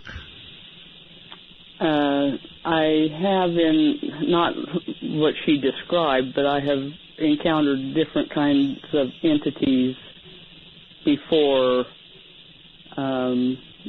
the GIS, just in my upbringing, yes. That's scary. That's legitimately scary. All right, let's grab one more quick ghost story here from Jazz Monday in Australia. Hello there. Hi, Art. Hi. Scary night. Scary night indeed. Yes, so back in '96, my brother was suffering a deep depression, and he hardly ever came out of his room. And one day I found him unresponsive in his bed with an empty bottle of pills and a note.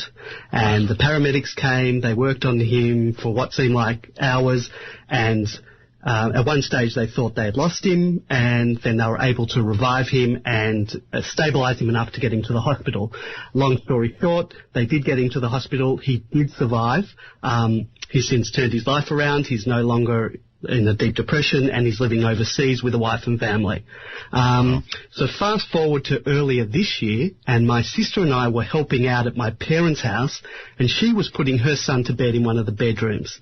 As she exited the room, she was startled because she thought she saw a solid human figure with its back towards her, who she categorically claims was my brother.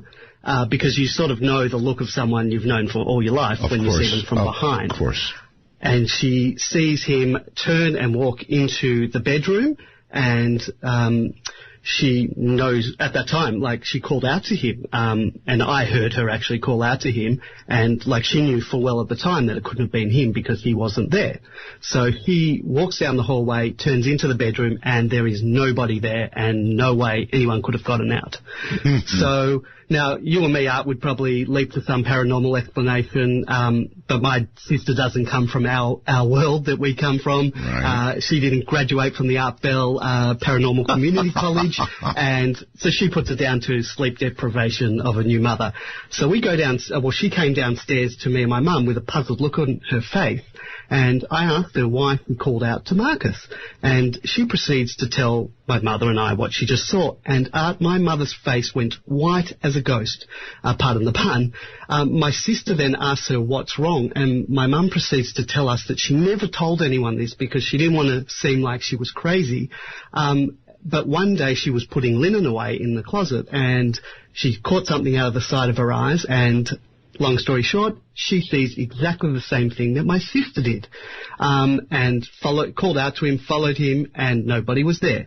So I didn't witness this, but my mum's expression and the colour draining from her face when my sister relayed the story was just all the proof that I basically need. Now, is that a ghost? Okay, so we've got two people, Jazz, processing it in very different ways, obviously, according to their own worldview. I guess that's what we do as humans, right? Oh, definitely. And this was like 10 years apart between my sister seeing it and my mother seeing it. And I don't know what it is. Is it a loop? Is it something that's being replayed over and over? Because my brother's not dead. He was suffering a deep depression, and he spent a lot of time in that room. And we always assume that hauntings are the result of like when a death is, very sudden, or it's violent, or, there's some kind of unrequited love or something like that. And, depression's a deep, strong emotion. Oh, yes. Was that something that was lingering, that emotion is lingering, causing that? Or he actually clinically died in his room while they were reviving him, was perhaps a part of his soul, if you believe in that. Oh, I do. Left behind. I do, Jazz, I do. Thank you so much. No problem. Have a good night. So, Barb. That's a doppelganger. Is that what it is? Yes, they saw the ghost of someone who's alive. Yeah. And projected, Barb, that kind of depression that he described, combined with, a near-death experience or a death experience, depending on how you want to look at it, I guess, could project some pretty strong stuff, right? Oh, yes. That could be residual experience that from just the emotion that this young man was going through at that time in his life. Burn something in that room, that atmosphere. Gotcha. All right, Barb, two questions for you. One I've been waiting to ask, and that is, have you, in the years you've been doing this, gleaned anything at all about the nature of the other side? I think the nature of the other side depends a lot on that individual's mental state. I think, in fact, I kind of worry about the generation coming up. Don't we all? Yeah,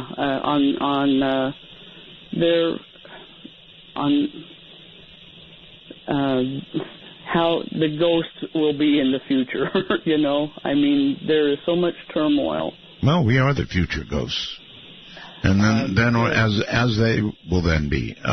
One other question, and that is about suicides, Barbara. Have you discerned anything at all about suicides versus natural or even unnatural deaths?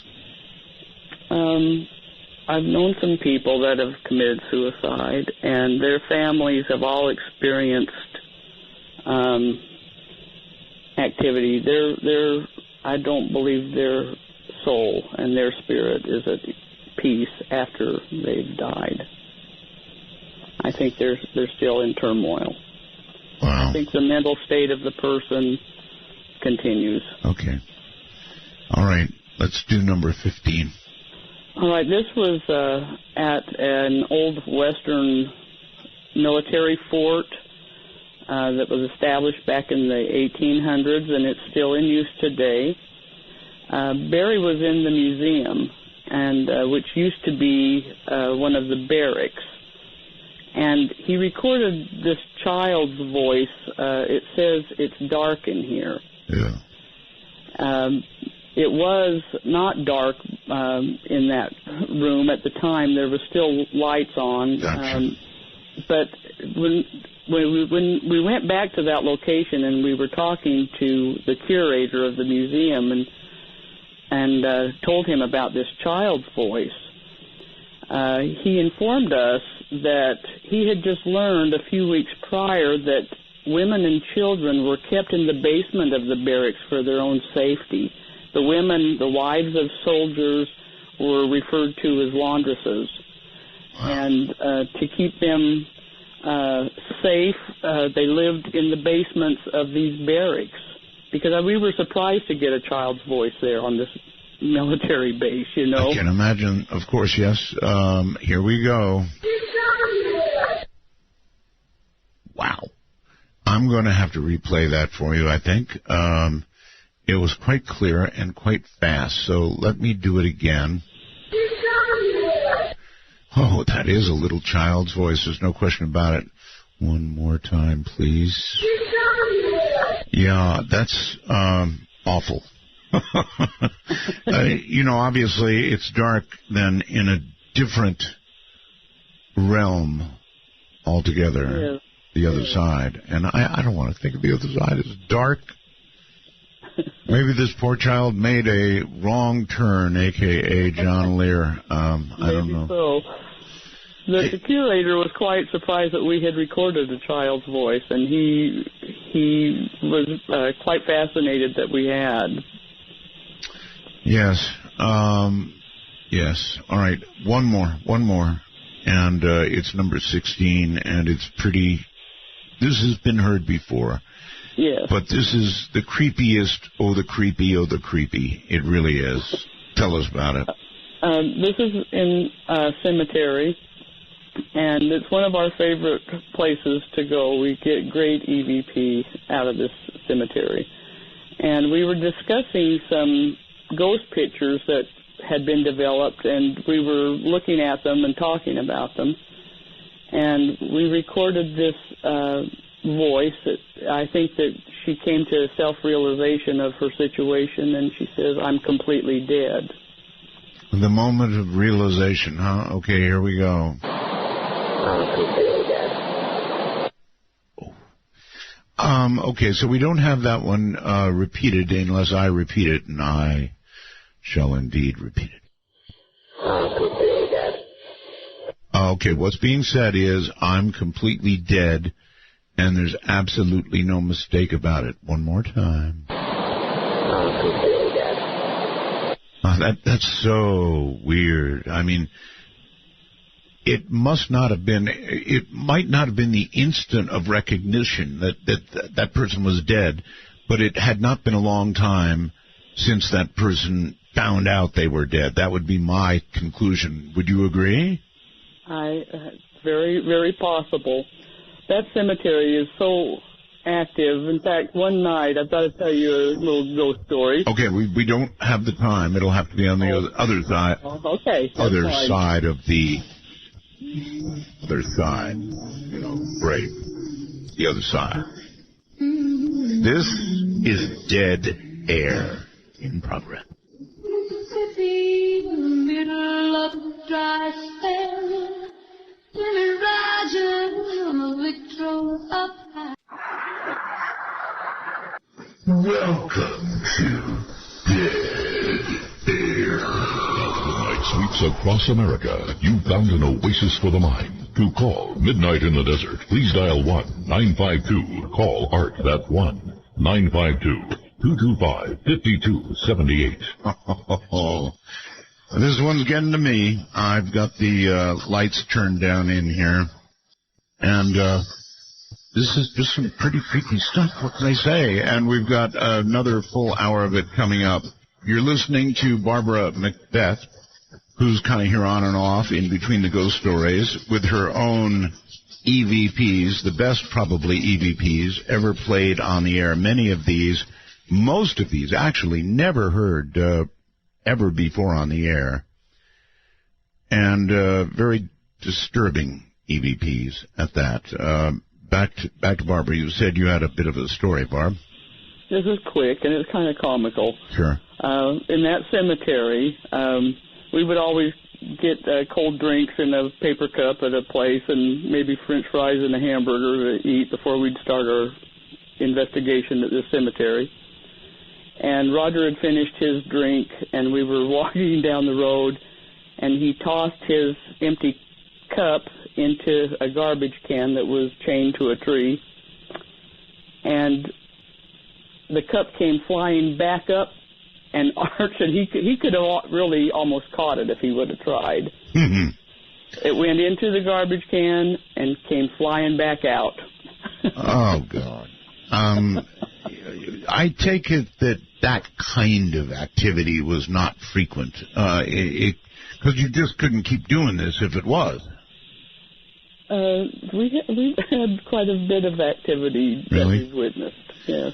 Well, then you guys had iron spines. That's all I can say. All right. Let's do one more, and then we'll take a ghost story. So, number 17. Yes, 17. Yeah. This is a old building where a New Age business is now residing. Originally, this building, which a lot of the buildings in our town had brothels upstairs, the main buildings. Must have been a long time ago. Yes, back in, this is a railroad town. Uh-huh. And so Barry recorded this voice. He was upstairs, but they called the cribs where the girls would work, little small rooms. And he was winding up and we were getting ready to leave. And we have the impression that this female ghost kind of liked him. You hear this voice, she says, "Gonna miss you, and I mean it." Yeah. So I guess, let me just play it. I guess there's humor on the other side.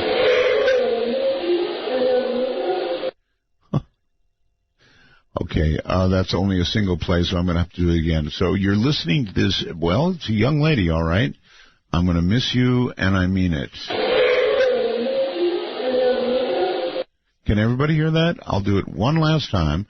It was from a brothel, and I guess he made an attachment, so to speak. Here we go.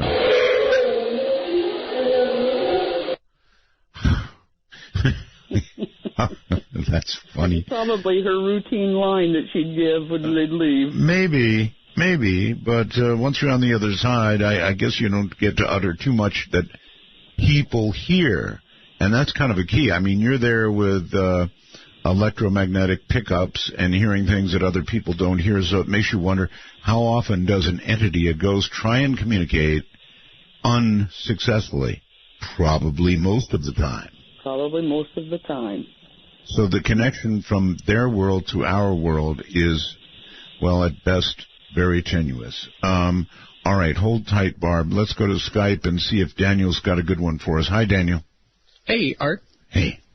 Hey, I'm so glad to be on because you have combined two of my favorite shows, the EVPs and the ghost stories. Gotcha. Awesome. Yeah, I know. It's pretty cool. So my ghost story starts in 2006. I went to a really small private college in North Georgia, and the ghost legends around there are really sort of famous among the students. Mm-hmm. But the one that I always heard, because I was a theater kid, is in our little black box theater was the spirit of Jesse, who was very big into the theater, always played an older role if they needed him, and was supposedly a janitor who died in a car crash. Right. And I experienced little things with Jesse, but he really got me one night when it was my first date with the woman who would become my wife. Oh.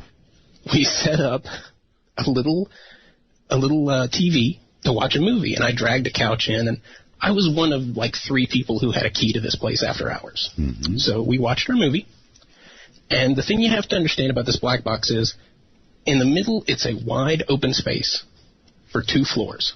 So when you're in the middle of it, you can see not only the hallway around you, mm-hmm. but you can see the hallway up above you with perfect clarity. So we're sitting there talking on the couch. Movie's over. It's dark except for one single light on, ironically called the ghost light. And we're sitting there, and all of a sudden we hear footsteps up above us. And so we look at each other, and we're really freaked out. And we sit there, and Art, I kid you not, up above us, we hear these footsteps go running from one side to the other side. Mm-hmm. And they sound like boot steps. Very, very loud. Obviously someone there. And Art, we can see it. We can look up there and see every bit of that, and no one is there. Nobody is there. So as the footsteps go, there's nobody there. Yeah. Uh-huh. So they do this, and we sort of pass it off at first and we go back to talking. So then it happens 2, 3 more times until, I kid you not, we're done. Mm-hmm. We are we're in 2 college kids in the middle of a dark theater, and we say, we're out of here. Screw this. I mean, we're out. I'd have been out the first time. Maybe the second time. First time, I guess you could put it off to something, but when there are footsteps going right past you that you should be seeing, something attached to them, and you don't, twice would be not nice. Oh, and it's not just footsteps, man. They are running. They are heavy boots, and they are booking it from one end to the other. I got you. And the real punchline to it is that this is maybe January. I graduated months later. So right before I graduated, I talked to the head of the theater department. We're sitting in her office just chatting, and I happened to bring up Jesse because I never truly believed the legend behind him. I'd experienced him. I knew he was there. I totally felt that, but I didn't believe in the legend. Okay. And she goes, oh, no. She said, he wasn't a janitor. And I said, excuse me? I'm floored. She said, oh, I knew Jesse. He wasn't a janitor. He was a cook. He loved the theater. He absolutely adored it. And she goes, actually, and she reaches around and she grabs a picture and she hands me the picture, and there was Jesse. And she absolutely confirmed that not only was Jesse a real man, not only did he love that theater, but that she believed that he was there too.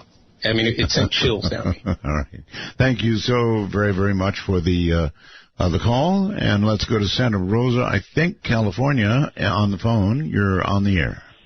Hi, my name's Kathy. Hi, Kathy. This took place in Marin. I occasionally am called to help people if they have a disruptive spirit or weird energy in their house, and some people down there had built an add-on to their home in Marin. They added a guest room on the back, and every time somebody stayed in it, they always wound up on the couch in the morning saying that it was freezing in there, that they didn't feel good. It was too cold. There was something wrong with their air conditioning, and sometimes it looked cloudy in there. So they would always wind up kind of afraid sleeping on the couch. And they didn't deal with it too much because they didn't use it to sleep in themselves. But then one day they decided they were redoing their house, and they were varnished a mantle over the fireplace. And when they woke up in the morning, there was a little child's footprints in the varnish going across the top of the mantle, and they didn't have any kids. So they got a little freaked out about that, and they decided they knew someone who knew me, and they just said, would you just come over and take a look at this, what's going on in our house, kind of an energy feng shui, I suppose. Sure. And I went there with a couple of friends, and I have some abilities to do this, so we walked into the room, we opened the door, and it was like walking into a refrigerator. It was really, really cold. I mean, they said it's never been this bad, and we could see kind of a hazy, almost just a lightly milky cloud right in the middle of the room, and it happened to be just right where the bed was. And I went and I said, well, let's just stop for a moment and take a breath, and I said, hello, who are you? Is there someone there? Yes. Who are you? And it moved toward me, and no one else could hear this, but I heard it right next to my ear. It said, mother. I'm looking for my mother. Oh. I kind of got a little, well, okay, this is intense. So I said, what happened to you? And I saw a picture of a swimming pool. And they also had mentioned to me that occasionally they found piles of little bits of water in the floor. Really? In that room. And there was actually some dampness on the floor when we were there. So we actually walked out of the room because it was really intense, and we were having a little bit of a hard time with it. You actually saw water on the floor, little water? There was little, damp piles of water, just like 3 or 4 of them leading out the door. I so know where this is going. I'm afraid. Well, they had actually had the plumber come and check. They had the air conditioning check. They thought there was something wrong with the house. Right. So I sat down and I asked them, have you ever had a swimming pool in the backyard? And they said, no, there's never been a pool there. And I said, are you sure? They said, well, we can call our next door neighbor. They had someone who lived there for 50 years. They gave her a call while I was there, and she said, well, yeah, some 10 years ago there was a swimming pool there, and the people who lived there, their 3-year-old daughter had drowned in the pool. Oh, my God, I knew it, yeah. And what had happened is that the father he blamed the mother, and he was so livid he literally showed up with bulldozers, I guess, and bulldozed the pool and filled it with earth. And they moved out. And 2 years later, the mother evidently, who had never gotten over it, died in a car accident. It was a single-car accident. There was some speculation that she had killed herself. And the little girl was, so as they told me this, I said to the little girl spiritually, just telepathically, can I help you? And she said again, I will need to find my mother. And I did a few things that I know how to do in terms of assisting spirits to move on, and reconnected her to let her know she didn't have to stay there. And I did manage to reconnect her with her mother and help them both move on. That poor little girl. Do you have any, I mean, we hear, with these EVPs, we hear so many children.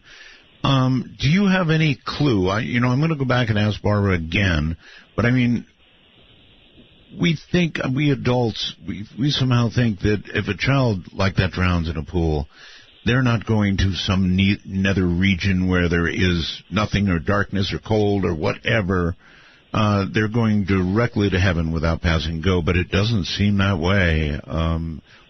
Where was that child trapped? She was trapped in the anger between her parents. They didn't let go of her, and she was actually trying to heal her mother.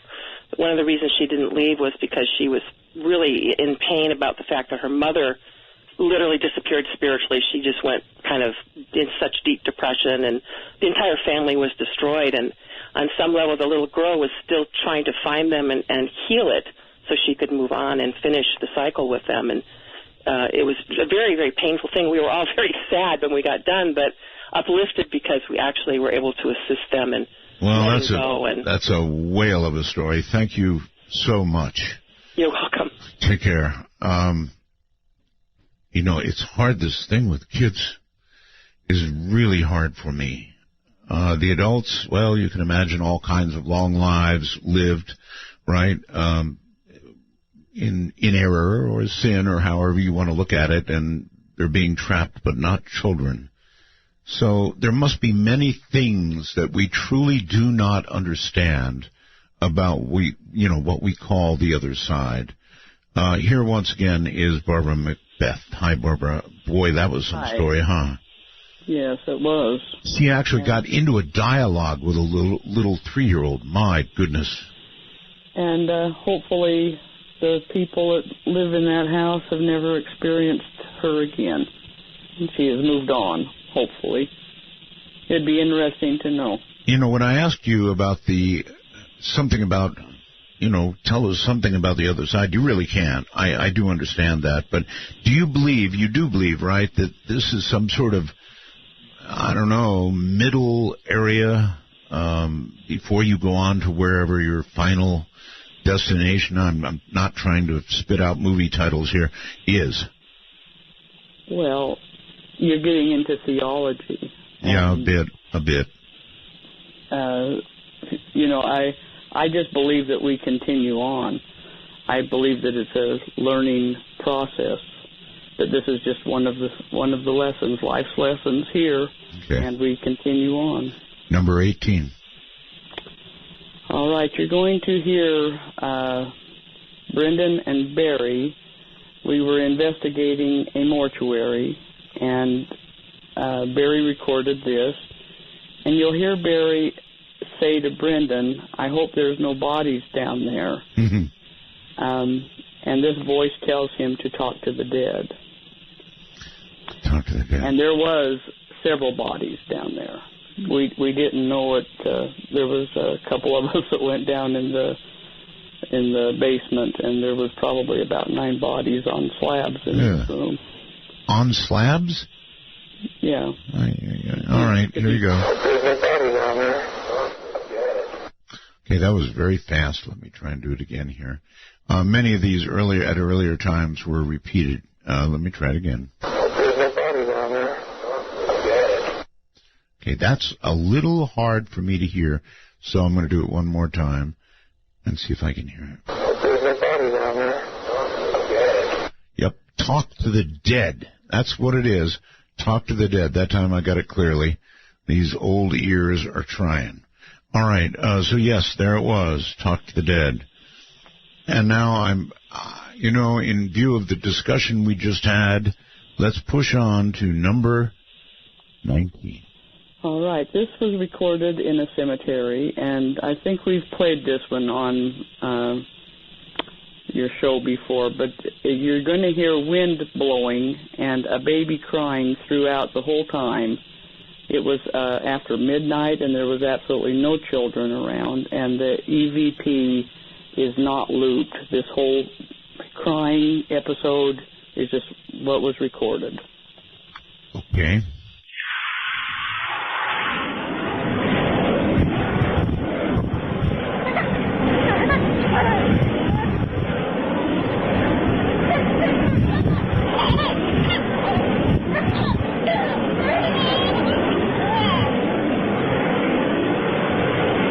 Now, you see, it doesn't seem... My God, that was awful. I mean, how could a infant, a baby, be caught on the other side? That's awful. Yes, and some people think they hear it laughing. So it depends really? on how you hear it. Really? Laughing? That would be nicer. Let me try again. Hold on.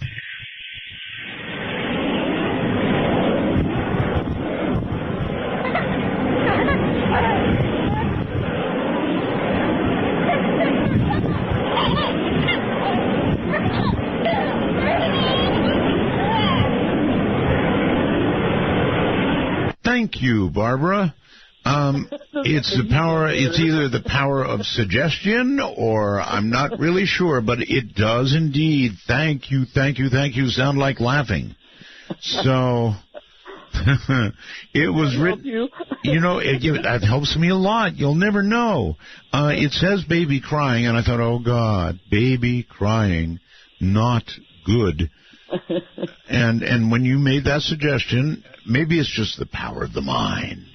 Yeah, who knows? Honestly don't know, but amazing stuff. All right, let's go to Skype briefly and say hello to Brian. Hey, Art, how's it going? Well, it's a pretty wild night, Brian, as you can hear. Oh, yeah, definitely. Okay, so are you going to, first of all, turn off your device, please? All right, is that better? Yeah, it needs to be off. And if you have a ghost story for us, proceed. All right, this actually has to do with a listener that calls into you a few times, Jack W.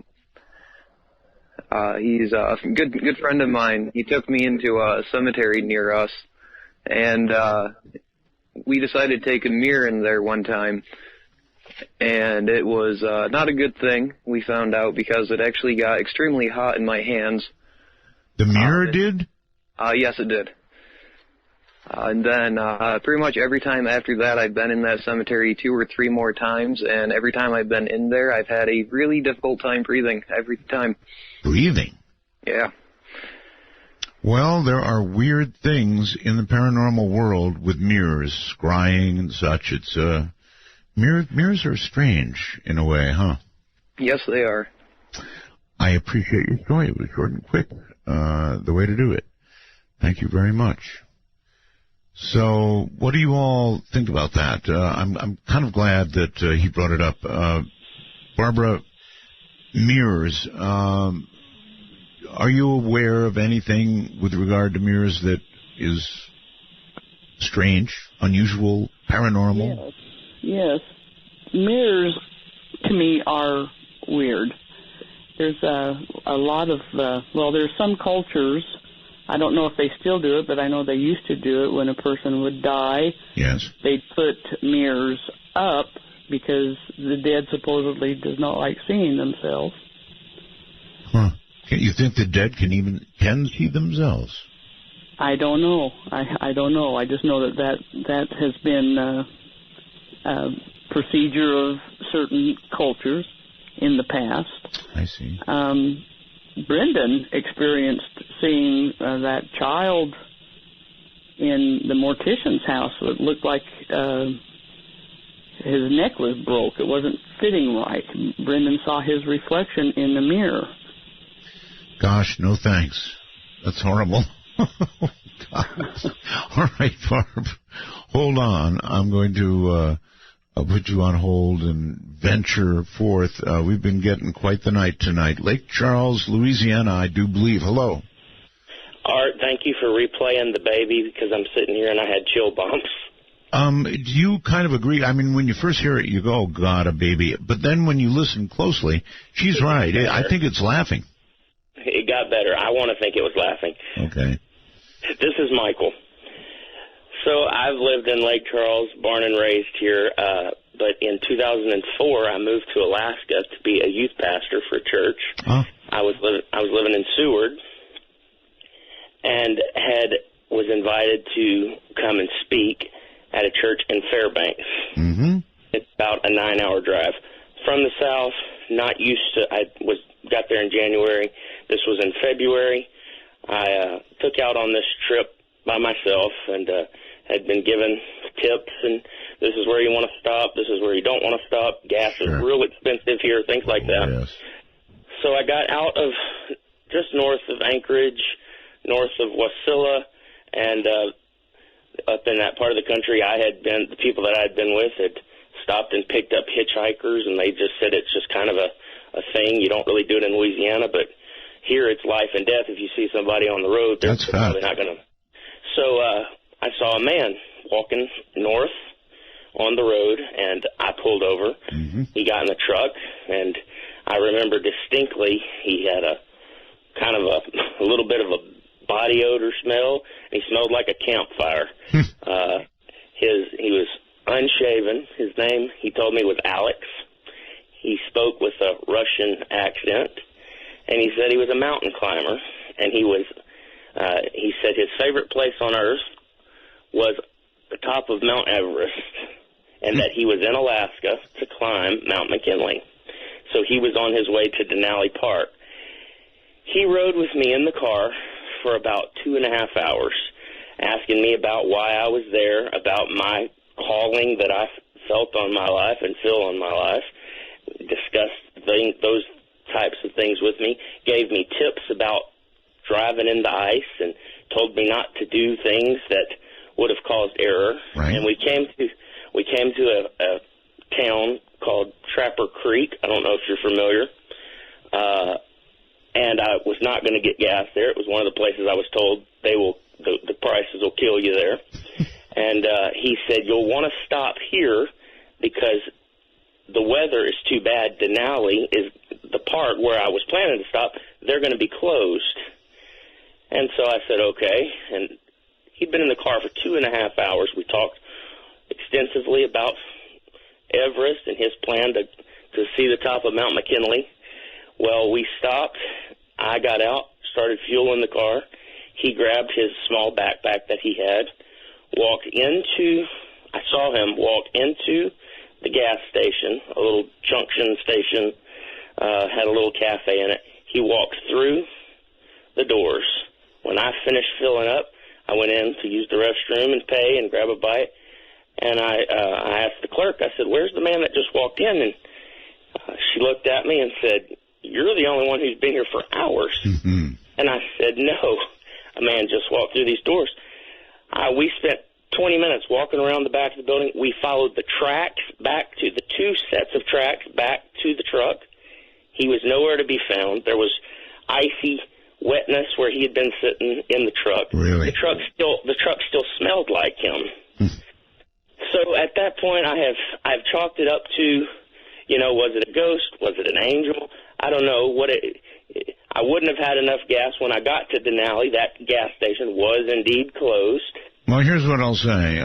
It may be that living on the other side, as he may have been doing, he could spend time on Everest, because I can assure you the average human being can't breathe at the top of Everest. Not for long. There are a few who claim they've tried. But the fact of the matter is, there is not enough oxygen up there to support a human being, and frequently the stay on Everest is not somewhere. Put it this way: it's not a place you lollygag around at all. You get there, and then you get down, if you can, as fast as you can.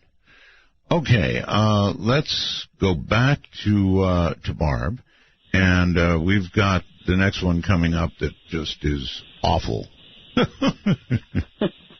It may have been heard on the air before. So many of these have not been, but this is number 20 we're talking about here. Right. We were in a mausoleum, and Roger recorded this voice. You don't hear Roger, but just the EVP that is on this one, and I don't think that this one's looped either. Okay. But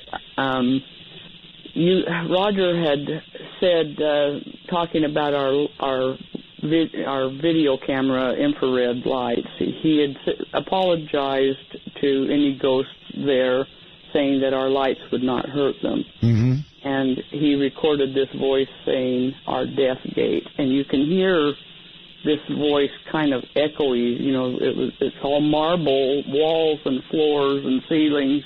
Okay. All right. Our death gate, not one I like. And hold on. We're going to get to it here. I'm going to have to play this, I think, several times for you. Death gate, that would mean where you go to die.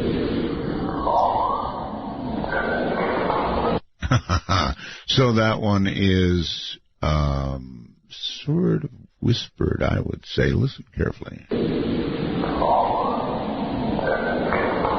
Yep, that's a whisper. That's definitely a whisper. I wonder why, one more time, I wonder why somebody on the other side would feel it necessary to whisper. Very quickly, Barb, any thoughts on that? Why would they whisper? I don't know. I think it takes a lot of their energy to even be able to be heard on a recorder. I don't think that that's something that comes easy to them. Well, if that were true, you'd think they'd almost have to shout. But that whisper got through quite effectively. I just, it just seems strange to me. Not many of the ones that you've recorded are whispers, but I know some are. Okay. All right, Barb, hold tight. We're coming to the bottom of the hour. Everybody can take a little deep breath. This has really been quite a night. One of the best we've ever done. I call it dead air. Stay right there. Welcome to Dead Air. Midnight in the Desert doesn't screen calls. We trust you, but remember, the NSA... Well, to call the show, please dial 1-952-225-5278. That's 1-952-CALL-ART. Top of the morning, probably, for the majority of you out there. Dead air underway for now only minutes away from Halloween, and in many, many locations listening to me right now, it is Halloween. Let's quickly go to Robert on Skype and say hi. Hi, Art. Roswell's. Thank you. Back just away a little bit. You're loud. Oh, sorry. How's this? Better. Okay, cool. Anyways, me and my cousin, we usually go to these... Robert, again. Robert, you and I have to have a talk. This call isn't going to work. You've called me about 6 times now, still not having fixed whatever it is going on. I'm so sorry with your audio, but you're going to have to work on that. Here's what I recommend. There is a Skype Echo server, Robert, and you can call it, talk to it, and it will play back your audio, and then you'll hear what your audio is doing. I'm terribly sorry we can't get you on. I really, truly am, but... you've tried that about half dozen times now with the same setup, and it's just not going to do the job. So try the Skype Echo. It will work for you. It's pretty cool anyway. So let's try this one on Skype. Hello. Hello. Hi. Do you have a ghost story for us? Am I on the air? You are. Okay, great. Boy, do I have a good one for you. Go ahead.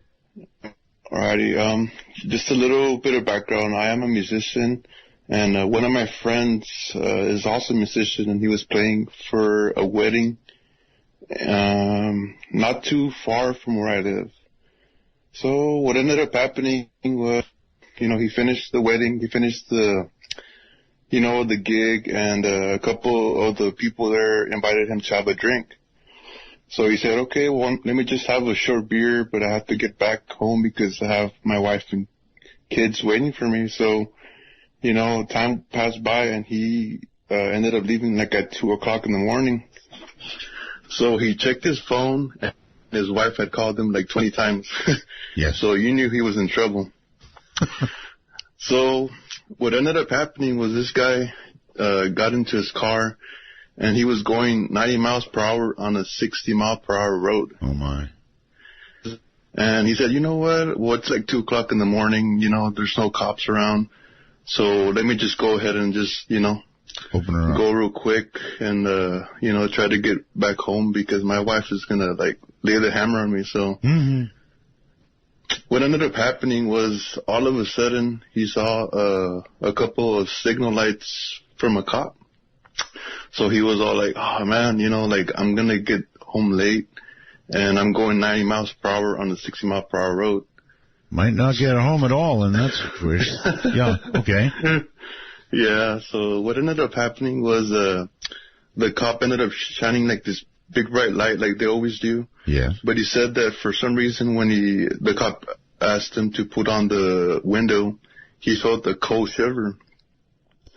So what ended up happening was the cop, told him, hey, why were you going so fast? He said, well, I just got out of a gig and I'm supposed to be home at 10 o'clock, but it's 2 o'clock in the morning and I want to get back to my house. Right. So the cop ended up telling him, you know what, well, you were going 90 on the 60, so I'm going to have to give you a ticket. I mean, there's no other way. You could have killed someone. Right. So he's all like, okay, just go ahead and give me the ticket, I just want to get home. So, he ended up writing him the ticket and everything, and he said, you know what, just be very careful out here because there might be a whole bunch of killers out on the road or whatever, so killers? Just drive safe and lock your doors. Uh-huh. So he ended up going, back home. The next day he said, you know what, I'm going to go ahead and pay the ticket. So he went down to to go pay the ticket, and the lady up front said, well, what are you here for? Well, I'm going to pay a ticket because I was going this much over the speed limit. So she checked the ticket and she said, okay, well, let me go ahead and just verify something real quick. So for some reason, he said that they're taking a long time. And he said, is everything okay? And they're like, yeah. But we're wondering, who gave you this ticket? So he said, well, there was this cop last night that gave me a ticket. Right. And, it was like 3 o'clock in the morning or 2 o'clock. Yes. So she's like, okay. Well, she got really upset and she said, sir, are you joking with me? Because you could get arrested for giving a fake ticket. So he's like, no, actually, a cop actually wrote a ticket out for me for going 30 miles over. Let me guess. That's a cop that had died, perhaps even on that road. Mm-hmm. The cop had been dead since 1972. Reason for him coming out in that road is because one time he pulled over a guy that was had just committed murder, and he was trying to escape. So the cop told him to come out of his car, and as soon as he he kind of got a little bit comfortable, turned around, the guy ended up stabbing him to death. Oh my God! Yeah. And he got so a ticket from a cop that had been dead since 1972. Not only that, but that cop's out there patrolling the same road again and again. Oh, God, and he wrote out a ticket, and they had the proof of it. Barb, did you hear that one? Yes, sir. I guess it's all around us, life and death. Let's quickly do number 21. All right.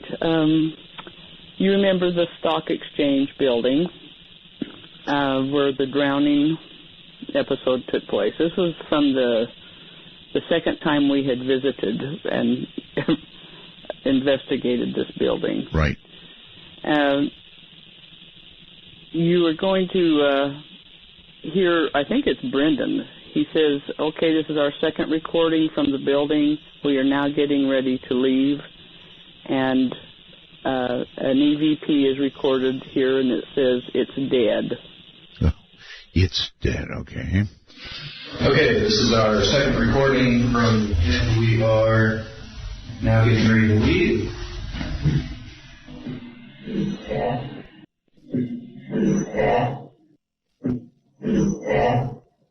Yikes.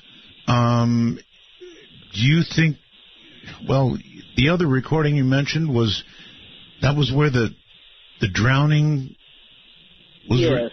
Oh, my. That's the same building. So maybe it was referring to that situation. I wonder. I don't know. But that's the building where that all right. Other one. We're woefully short on time here, and I'm just committed to trying to get these in. Those never heard ever on the radio. So number 22. All right, you're going to hear me talking about another EVP in this. You're going to hear me talking about how the quality was, and I'm saying you can tell he's real quiet and draggy, and it sounds like it hurts him to talk. Mm-hmm. And this EVP was recorded, and it says, "We can talk." We can talk. Okay, here we go. And you can tell he's real draggy and quiet, and it hurts him to talk.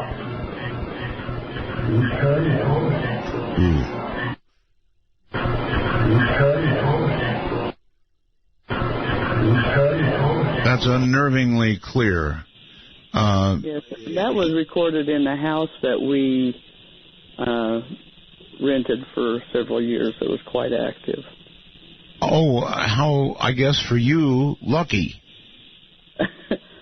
I thought so, but my husband Roger didn't. I would imagine not. I'm with Roger all the way. One more time. That was freaky. And you can tell he's real draggy and quiet, and it hurts him to talk.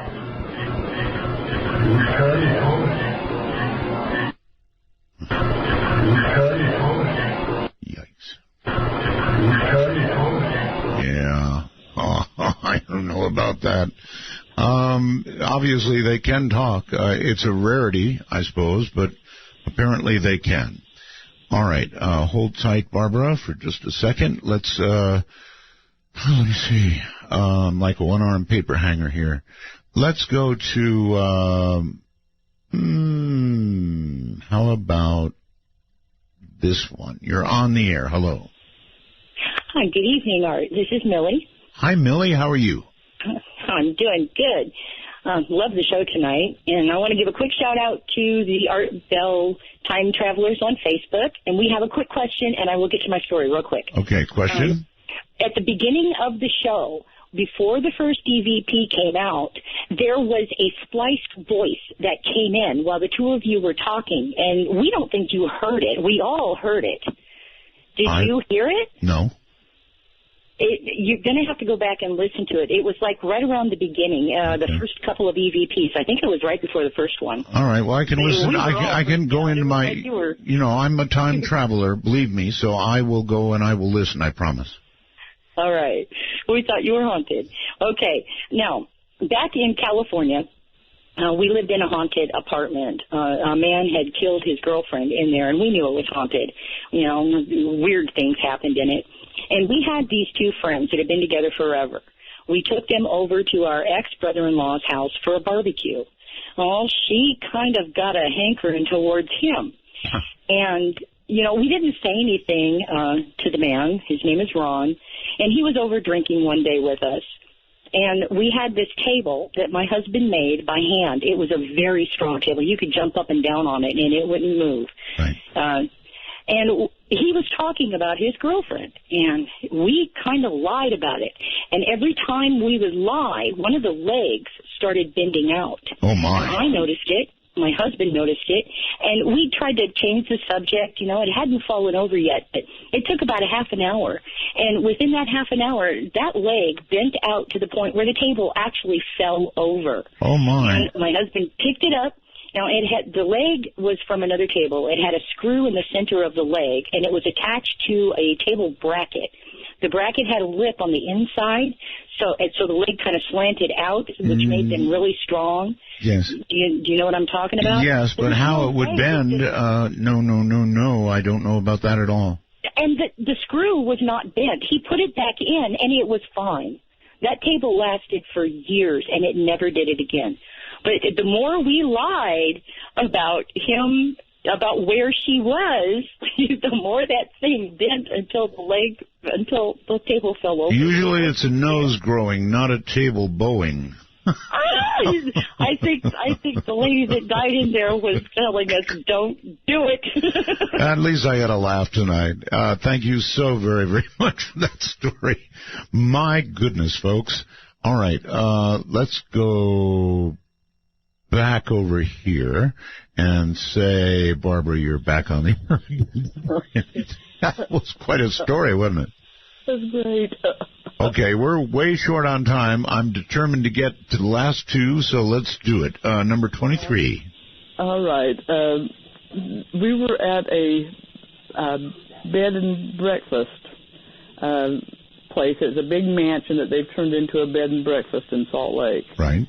And the woman that was on staff that night, she was showing us around, and she said there was this little table by the office that she sat in, and she's looking at this book that had pictures of the original homeowners of this mansion. And she said, you're going to hear her say, this was the main guy. It's Dr. Edward Woodruff and his wife.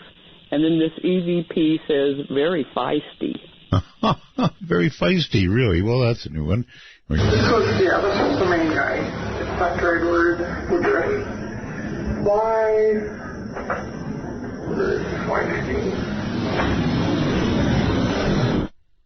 Very feisty. Very feisty. Wow. The unusual things that come from the other side. It's just, what a comment. Very feisty. That's. And it makes you wonder, did he know Dr. Ed Woodruff's wife? Yeah, well, that's right. That's right.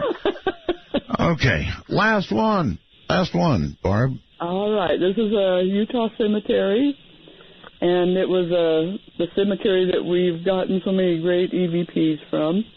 This voice, we recorded him many times in the first couple of years that we would go there. Really? Or there were several of them that had the same voice. But anyway, you're going to hear, we were discussing a voice that was previously recorded and that said A Company when a military headstone was being read aloud. Oh. And Roger was relating this and erroneously said Company A, real proud. You'll hear Roger say that. And I recorded this voice repeating him, Company A. Oh, so, okay, here we go. Wow. Wow, that's a real wow. So, and also very clear. So this is a military man, very, very proud of Company A. One more time.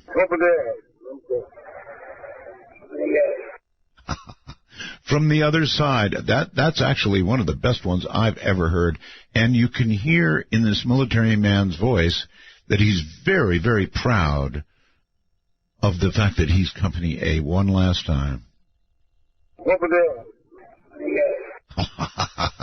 I would say that was uttered in a proud military manner. I would agree. Well, Barb, it has been unusually amazing tonight, a mixture that we've done, and I don't know how to thank you for doing this. I know it took a very great deal of prep on the part of my producer and working with you, and then to be able to mix it with some of the greatest stories we've ever had on a show of this sort. Some great stories tonight. Yeah, absolutely great stories.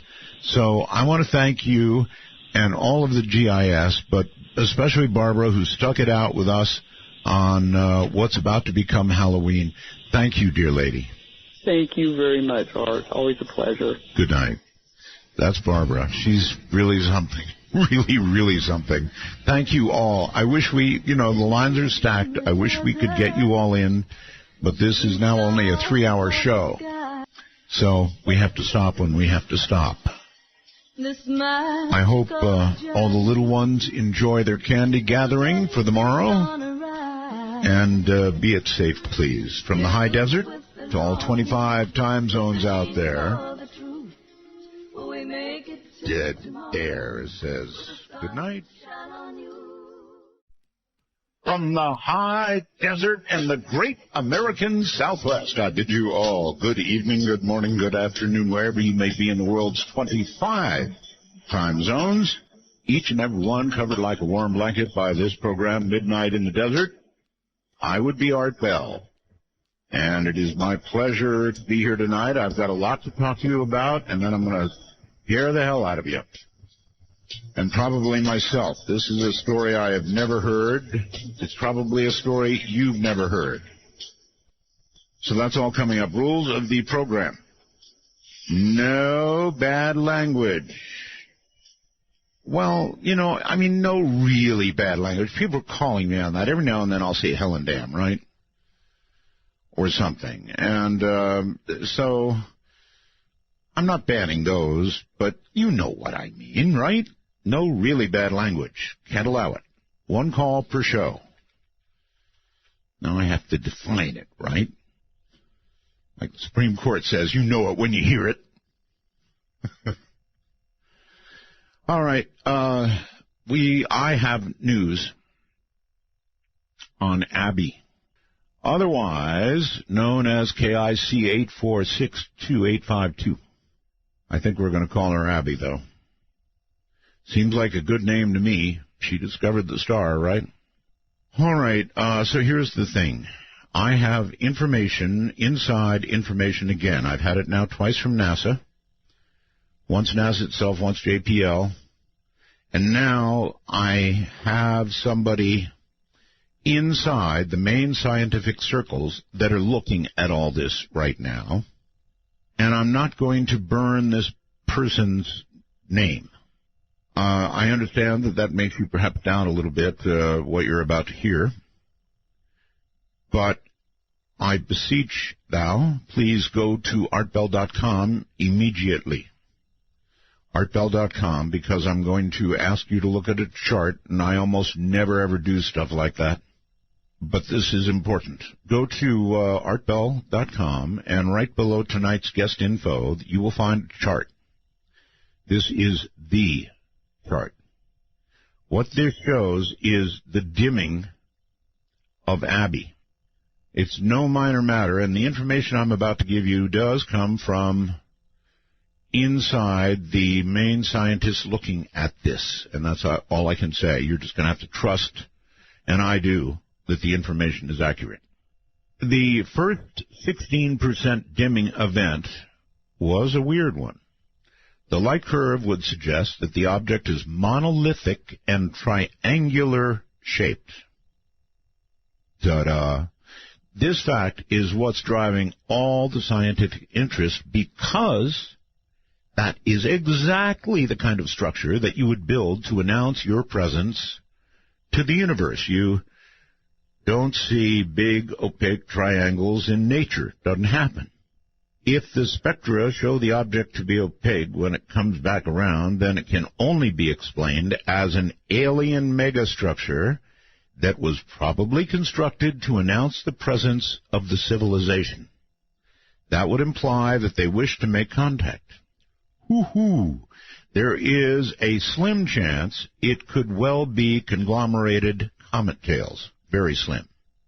They, too, can appear triangular. However, As you'll see in Graph C, and that's what I've got up for you right now, Graph C of Slate link below, well, below my guest, which is close up to the 800 event, what they call the 800 event. That's the big dimming, right? Notice how smooth the curve is. As time goes on, it exponentially blocks more and more light until at the very end it abruptly drops off. That indicates that a perfect isosceles triangle passed in front of the star. This is hot stuff I'm giving you this morning. The Hubble Space Telescope is now on standby to look at Abby. We'll call her Abby. The moment a dimming event is detected, the first second they detect any dimming, Hubble is ready to go. They'll use the STIS instrument to look at the spectrum of whatever the object is, and get this. They may even get an image of it, as they did with the exoplanet orbiting Fomalhaut. The triangle feature is being referred to as, in quotes here, the Imperial Star Destroyer, informally for fun among scientists, because it is a huge, slow-moving triangle. So now, using that phrase, some of the scientists will know that I have an in, but I'm not going to burn my sources. The Imperial Star Destroyer. Not bad. This is big news. You don't find triangles in nature, folks. If that's what she be, Abby, then we're looking at a signal to us that they want to make contact. Do we want to make contact? If you want to see the big event charted, you've really got to see this. I mean, you've got to look at this chart. You can see the 800 event centered on that. And then the additional random dimmings. Imagine if they actually get a shot of the damn thing, a big triangle. Figures it'd be a triangle, right? That's how I thought of it. Figures it'll be a triangle. That was my big sighting. Anyway, that's from inside the science circle looking at all this now. And, again, I'm not going to burn my contact, but I'm going to tell you it's good information, as I did with NASA. I was right then. I'm right now. This is getting really exciting. I mean, it really is getting exciting. When we can lead with these kind of headlines, and it's still not a done deal, of course, but my God, folks, when has this program ever been able to talk about the scientific possibility of life beyond our own planet? I don't think it's sinking into a lot of people. Some people it's making angry. I got into sort of a heated email debate with somebody about this earlier, and as you know, on the air, I interviewed some very religious people from back in the Bible Belt, and they're not so happy about alien contact at all. Of course, I threw down some pretty hard stuff to make them say that, but there is a definite prejudice against anybody else being out there. There's one God, and for a lot of people, there's only one people that he created, and we're it. All right, onward. This is another biggie I want to talk to you about. British and U.S. officials said Wednesday they have information suggesting the Russian jetliner, Russian one, that crashed with in the Egyptian desert may have been brought down by a bomb. Now, I'm a CNN junkie. I'll admit it. I am. I watch CNN all the time. I think they were brainwashing the holy hell out of us today. Really, I mean, all day long, it wasn't, was it a bomb? It wasn't the usual, we don't want to make any guesses until we have absolute proof. It was a bomb. Likelihood is it was a bomb. Now, they're of course just repeating what the U.S. government and the British government are saying. I will grant you that, but we're going to examine why the U.S. and British governments would be saying that. And boy, was CNN their mouthpiece today. Let's think about why. I mean, normally CNN, pretty good about plane crashes. All the talking heads they have on. The British guy I really love. But, they all kind of were swinging in there with CNN that this was a bomb that brought it down. And you know, it may well turn out to be it was a bomb. But we don't know that yet. And normally CNN would be ultra careful with its talking heads. And they'd all say, but we have to wait and see. But, in this case, it was most likely a bomb. Yeah, we saw, a heat signature when it blew up. But they're beyond that now. They're talking about inside jobs and, it being ISIS. And ISIS, in fact, has taken credit, perhaps not in the normal full way they do. They may be protecting an inside source. I'll give you that. And also I will give you that it may have been a bomb. But at this point, we don't know that. We don't have one scintilla of proof that it was a bomb. No chemical analysis, nothing. And I'm telling you that normally CNN would be very circumspect about calling it something like this. I think they're calling it what the American and British government wants it called. We want it to be a bomb. That sounds horrible, right? But in a way we do, because it was a Russian aircraft, passenger aircraft, that, if it was a bomb, came down as a result of it. So there's a big backstory here with what CNN is doing, and I think they are cooperating with the American government here, and I almost count this as propaganda. And again, please, I'm not saying it's not a bomb. It could well turn out to be. But normally they would never, ever cover it with this kind of assurance saying bomb. So why are they doing it now? Well, because the American and British governments, the American government mainly wants them to do it. That's what I think. I understand when I'm being propagandized. When you've been out of the country and observed the world political process underway from outside the country, you have a very different perspective of the American media. And I have that different perspective. And the way I see it is as follows. We want it to be a bomb because it's a Russian airliner. Now let's consider what's going on in Syria for a second, okay? Incredibly dangerous. Oh, God, it's dangerous there. So we've got Assad, a guy that we ostensibly wanted out, right? We wanted him out. He was horrible. Then, we sort of reconsidered a little bit, and we haven't said much lately, like, maybe Assad's better than whatever might come next. But still, we officially don't want Assad there. The Russians are in Syria now, in a big way, tanks, troops, bombing. But they're not bombing ISIS.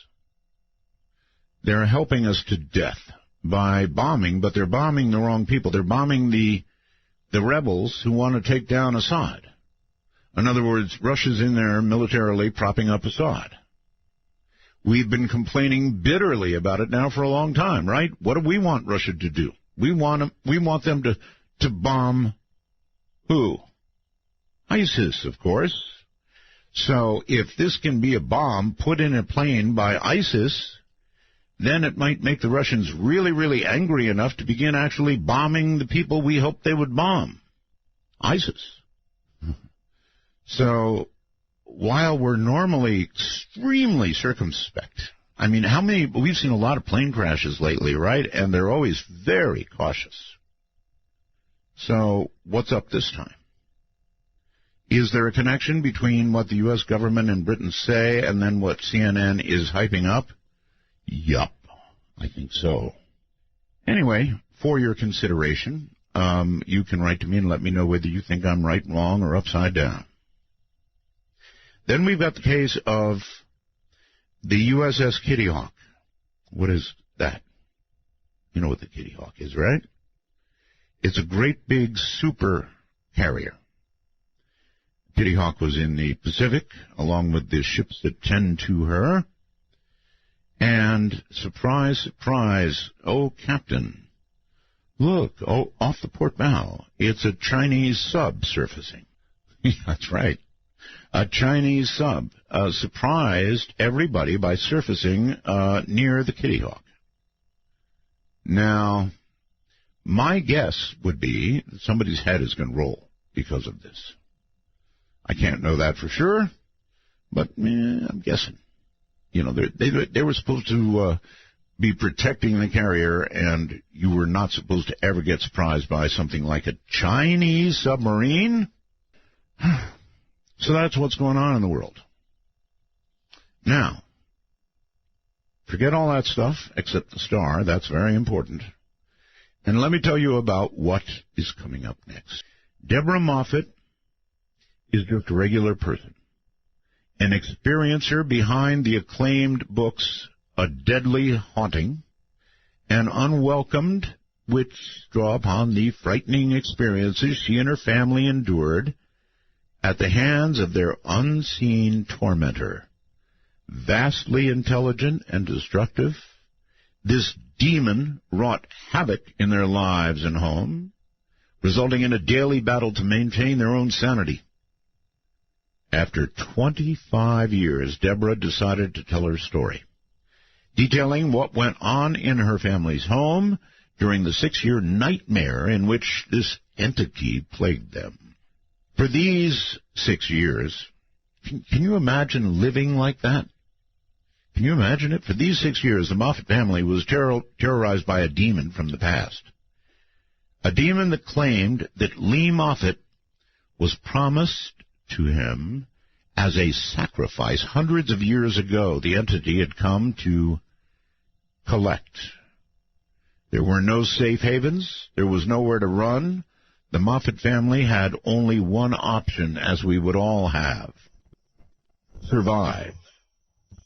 And so, in a moment, the Moffat story, A True Haunting. Did you see the light at the terror in each sip and in each sup? Will you partake of that last offered cup, or disappear into the potter's ground when the man becomes the rat? Take a walk on the wild side of midnight.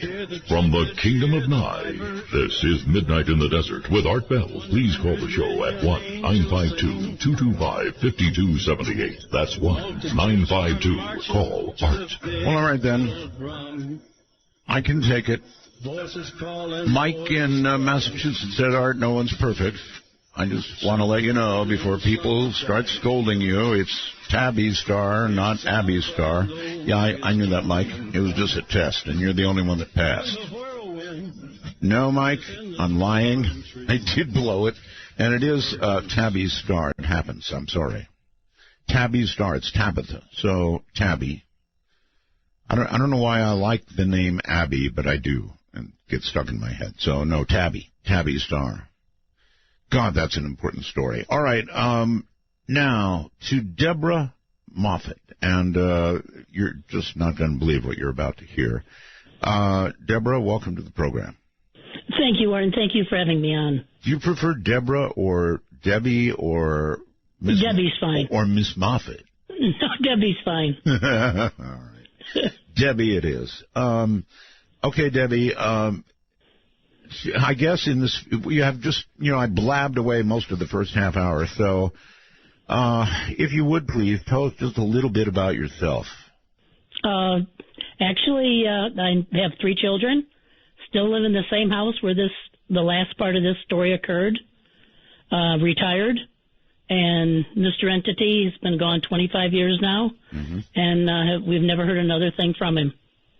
Well, if you have 3 children, then that's what you do. Right. That's true. So this all occurred that long ago, Debbie. Is that right? Yes, it did. It happened. It actually started before I was even in the scene. It happened. I married my husband in 1987. Right. And this actually started from what we can. The researchers that came to study it think it started back in 1980. Had to do with a. I'm sorry, I missed the year. 1980 something. 1984. 1980. And it had to do with a Guatemalan housekeeper who practiced Santeria. Ah, yes. Okay, so who got her upset? Well, back in 1984, my husband's mother, her mother, his grandmother, had a stroke, and they hired a Guatemalan housekeeper to take care of her. Right. And she lived right next door to my mother-in-law and my husband. Right. And the Guatemalan housekeeper, very nice lady. I don't think, from what I've been told, did any of this on purpose.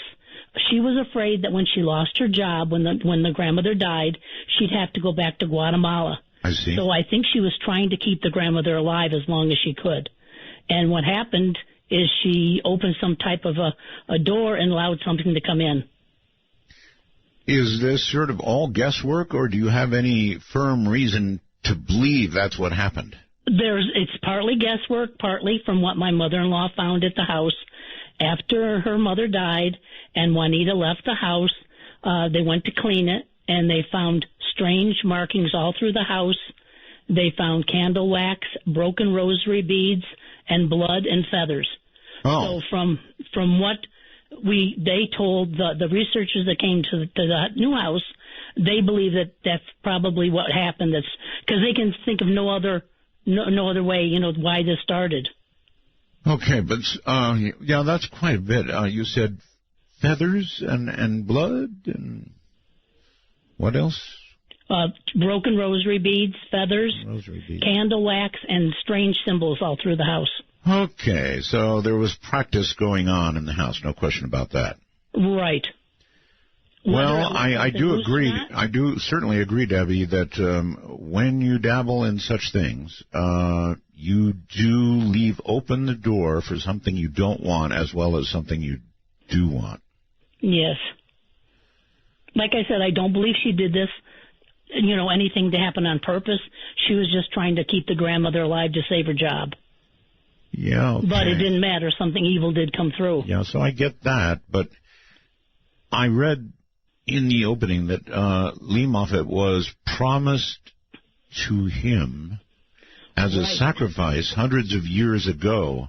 Right. Now, that's different than somebody practicing Santeria and calling the wrong thing across. Well, this is a story that now the entity used to communicate with us by writing on a mirror with soap. Really? And it would write from morning, noon, and night. And it told me the story of, because one of the times I asked it, why are you doing this? Why are you here? And it told me why it wanted Lee. Okay. That he was in not, I don't mean in physical form, but he was in a monastery way back in the 1600s. And some of the monks there practiced Satanism, and they promised him a blood sacrifice. And it never came to fruition. And the lady, she wasn't sacrificed, but he believed because she was promised to him, Lee, in a past life, now she still belonged to him. And now he found her and he came to collect her. Okay, I want to be straight about this. Lee, or Lee to be, was promised in a past life to this demon. Right. So it wasn't Lee per se, it was, I guess it was Lee. How could they know to promise Lee would be there that far ahead of time? I don't know. They promised her in that lifetime with the monks, they were going to sacrifice her, and something happened and she wasn't sacrificed. So he still believes she belonged. This is what the demon wrote to me. So he still believed that she belonged to him, and he came to collect her. Wow. So Lee came to collect her. You mean, I thought Lee was your husband, no? No, Lee is my mother-in-law. Your mother-in-law, okay. No, I'm sorry. my husband's mother. I'll get it all straight. It's a complicated story. Okay. All right. So that Lee, the mother-in-law, was promised to this demon in a previous life. In other words, some kind of, almost like a curse, I guess? I guess so, yeah. In other words, don't take me, but you can take somebody in a lifetime or two or three, or whatever, somewhere down the line in my lineage. Yeah, right. From what I understand, it was her. He gave the impression that it was her, that, that this was a previous life of hers. Okay. That would make sense. But one would imagine there was a deal cut. In other words, don't take me, take somebody from my lineage somewhere down the line. I don't know. I don't know is a good answer. Yeah. I don't know. You know what? There are so many things about this to this day that I still don't know. I'm glad you're saying I don't know. Listen, I really worry when somebody comes on the show with me, Deborah, and gives me an answer to everything I ask. When I hear somebody finally say, I don't know, I love it. It gives credibility to the story. You know, usually you push hard enough and somebody says, well, the demon told me one night when I had a deep sleep, you know, or something like that. In other words, they try to provide an answer to every single question you ask. And as an interviewer, I've learned that's not a good sign. So stand by, Debbie, and we'll get back to you. This, of course, is Midnight in the Desert. Really, I'm telling you right now, I'm hearing voices. Voices in my head. Did any of you hear what I just heard? Did you? Anybody out there? Feel free to sniff our packets. Then, with a smile on your face, please call the show at 1-952-225-5278. That's 1-952-CALL-ART. You should always be smiling. Actually, Mike in Virginia said, are you planning on doing a prediction show this year? Of course, Mike. It's a tradition, has been. The only thing I don't have, of course, is last year's predictions to make bonks out of. So it'll be a very positive show, looking ahead only. Or maybe 2 days of it. I don't know. And then you may have heard my remark prior to the break that I was hearing voices in my head.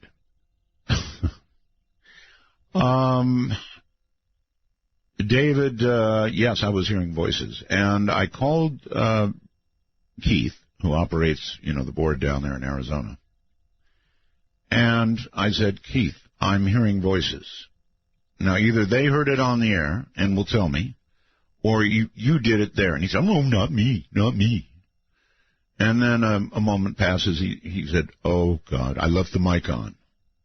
And let me tell you, there's nothing more demonic than the Roland voice in your ear. Demonic indeed. And since I'm on the subject of the wormhole and messages you can send, if you are a time traveler, you get to pick. By the way, we've got between 75 and somewhere like 80 shows now in the hopper. You can go back and you can listen to old shows. You can hear last night's show in the afternoon when you want to hear it, and you have access to the wormhole, and you can send me messages about how I screw up, and so much more. All right, that said, yes, Roland's voice is demonic indeed. Debbie, welcome back. Thank you. All right, so I would assume then that long ago, your children were about what age when this began? When this began, my one son had just been born in 1987. Right. And then the other two were born in 1990. They're twins. Oh. So until this came out in 2014, they knew nothing about it. We had never spoke about it in the house. So I had to tell them about it before I even wrote a book about it. Okay. And here we go. We're now going to begin to get about it, what really happened. This is so well documented, all of this. I know that, for example, somebody I trust implicitly was there with you, Dr. Evelyn Paglini, who helped you out, I guess, substantially. You can confirm that, right? Dr. Evelyn Paglini was awesome. She was a wonderful lady. Okay. I mean, when she came to the house, she came in with such courage and such confidence. That was Evelyn. Looking at her, I thought, we're saved. This lady's going to save us. If anybody could, she'd be the one. The Warrens, were the Warrens also involved somehow? Yes, and Lorraine Warren came. Really? Yes. But I guess Evelyn Paglini helped out a bit more? She couldn't get rid of it. Couldn't get rid of tried. it? Wow. No. Wow. And the entity hated Dr. Paglini. I can imagine. He absolutely hated Dr. Paglini. He every minute was writing nasty things about her, vulgar things about her on the mirror. But she told us, I can't get rid of this. She said, it's too powerful. It's ancient, it's old, and I can't get rid of it. Let me tell you, for Dr. Paglini, that's one hell of a statement. Yeah, I know it because I thought she'd be the one. But she said she was actually worried for my mother-in-law's life. Oh, yes. She said, I can suggest something to do. Whether you do it or not, it's up to you. She said this deity, she called it an ancient deity, or she never really called it a demon, and she called it more of a deity. Okay. She said, if you take one room upstairs and empty it and give it the room and pay homage to this won't hurt you, and it'll actually make your life better. She said, because I can't get rid of it, and I don't know if your mother-in-law can be saved. So, oh, good Lord. That's what she suggested. Wow. Okay. Let us now go back to the very first thing, and you're still in the same house, right? Well, see, it started at a different house. Oh, it began. All right. So at this different house, located where? In what? Where it very first started, it's in Rancho Cucamonga on Archibald and Narrow Highway, excuse me. I always thought there was something wrong with Rancho Cucamonga. I could never pin it down. And there were like 3 houses right on the corner, right there. And my mother-in-law and father-in-law owned the one in the middle. Her mother owned the one next to it, and my husband owned the one on the other side. All right, well, the 3 houses were all connected. Let's deal with the house you were in.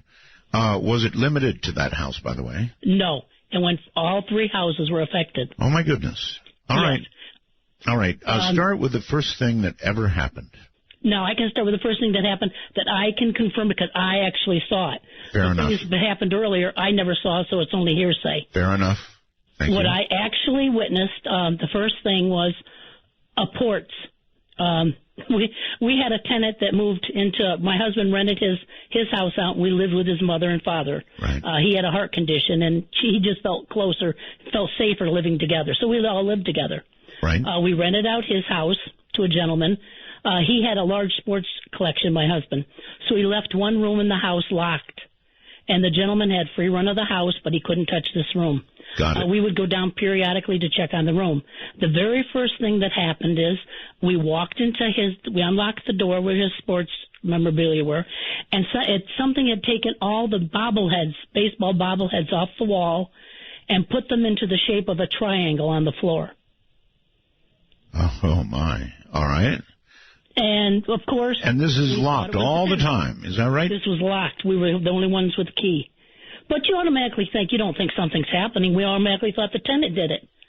Well, so that's just bad. I mean, then you think you have somebody you can't trust. Right, but at least you can see that person, and you can deal with them. True. We confronted him. He said, I've never been in that room. I never touch it. I have a room like that in my house. There's nothing but very expensive, very complicated radios inside, and so nobody goes in there. Right. That's the way Bill felt about his sports collection. I fully understand. Mm-hmm. And so here are bobbleheads on the floor in a triangle. Right. We locked it back up, like I said, talked to the tenant. Well, he assured us he didn't touch it. Well, what could we say? We thought he did, but we said, well, don't do it again. Right. Within a week's time, my mother-in-law was very religious. Yes. Next to her bed, she had a stand with all types of religious statues on it. One morning, she wakes up, and on the statue of Jesus is a pair of men's briefs. Bad. Out of nowhere. Of course, she thought one of us was playing a joke. You know, what are you doing? None of us could figure out how it got there. At that time, none of us even understood what an apport was. Well, look, even I don't know what it is. What is it? It's something that moves, something like an object that moves without anyone physically moving it. Right. Okay. Well, here's what I think. There's almost nobody, regardless of their religion, who would do something like that. I mean, it's just so highly disrespectful. I can't imagine. Of course, I don't know your family, but I can't imagine anybody would hang some underwear on a cross. No way. No, she was very upset, and it progressed from there. Pretty soon we started getting all kinds of different clothing on her statues. Then we couldn't figure out where they were coming from. Then we started getting mail and receipts, and they were all coming from the tenant. They were coming from the house next door. Receipts? You mean he was buying stuff? Sure, there were like receipts where he bought some clothes and he had a receipt for them. Yeah. And they'd end up on her chest by her religious statues. I see. So it started all around religious artifacts. Right. We went down to a house. It's very hard to explain to the man, listen, we have your things up at our house. You can't do that. You'd think we took the things from his house. Was that his underwear? Yes. Oh, good Lord. It was his. I don't know for sure. You know, at the beginning of that, I would, as a woman, and I'm not, I'd have reason to worry. If another man's underwear shows up on the cross over my bed or near it. Well, sure. I mean, at this point, they're probably, I don't know what you're thinking. You're thinking somebody broke in? Right. That was another theory my mother-in-law thought. Maybe somebody came in when we weren't here. Right. Because, you don't go to the supernatural. You go to reality. Of course. And you try to justify things. Of course. But we couldn't. There was just nothing that we just didn't know what was going on. Went back down to the house like a couple weeks later, and he wasn't home. And we noticed over all the light fixtures where you click the lights on and off. Yes. Someone had made strange symbols, and it looked like they were drawn in crayon. Well, now you did have children in the house, of course. No. My children, my one son was only like a month old. Oh, okay. That was it. I don't imagine him slithering out of his... No. No. Okay. And this gentleman was all alone. Gotcha. So then within a few weeks, the gentleman said, I'm leaving. Don't blame him. Didn't give us a reason why. He just said, I'm going. And he told us that on Friday, and by Sunday he was gone. Okay, so I would guess that he was experiencing things over there or tired of getting accused of doing things over there. Right, that's what I think, too. He wouldn't talk about anything. He just left, so he was gone. Okay. We went when he left up to the house to look at it to see what needed to be cleaned to re-rent it. Right. My husband goes in his room. I stood in the living room looking around, seeing what needed to be cleaned. There was a long shelf on the top of the wall, ran the whole length of the living room with all kinds of knickknacks. Right. I looked at it, and then I looked back, and I looked again at it within like a blink of an eye. Every single thing on that shelf was turned backwards within a blink of an eye. Oh, bad. My husband came out. I said, you're not going to believe this. And he didn't. He said, no, you didn't see it right to begin with. They were all turned backwards. Maybe this man had problems. He did these weird things. So just let it go. So I knew, though, what I saw. Right. That's right. I understand. You know what you see, and what you see is what you saw. Right. Simple as that. We made plans to come back the next day to start cleaning. He kept the place pretty good, but it needed to be cleaned. We came in. We walked in the door. In the middle of the living room was a lamp from the bedroom sitting in the middle of the floor. Ay, ay, ay. And I just looked, and my husband said, "Oh, somebody must have came in the house," because he wouldn't want to believe. He was so afraid of the paranormal, he wouldn't want to believe something paranormal was happening. So he would try to make excuses what was happening. Most normal people would. Yeah.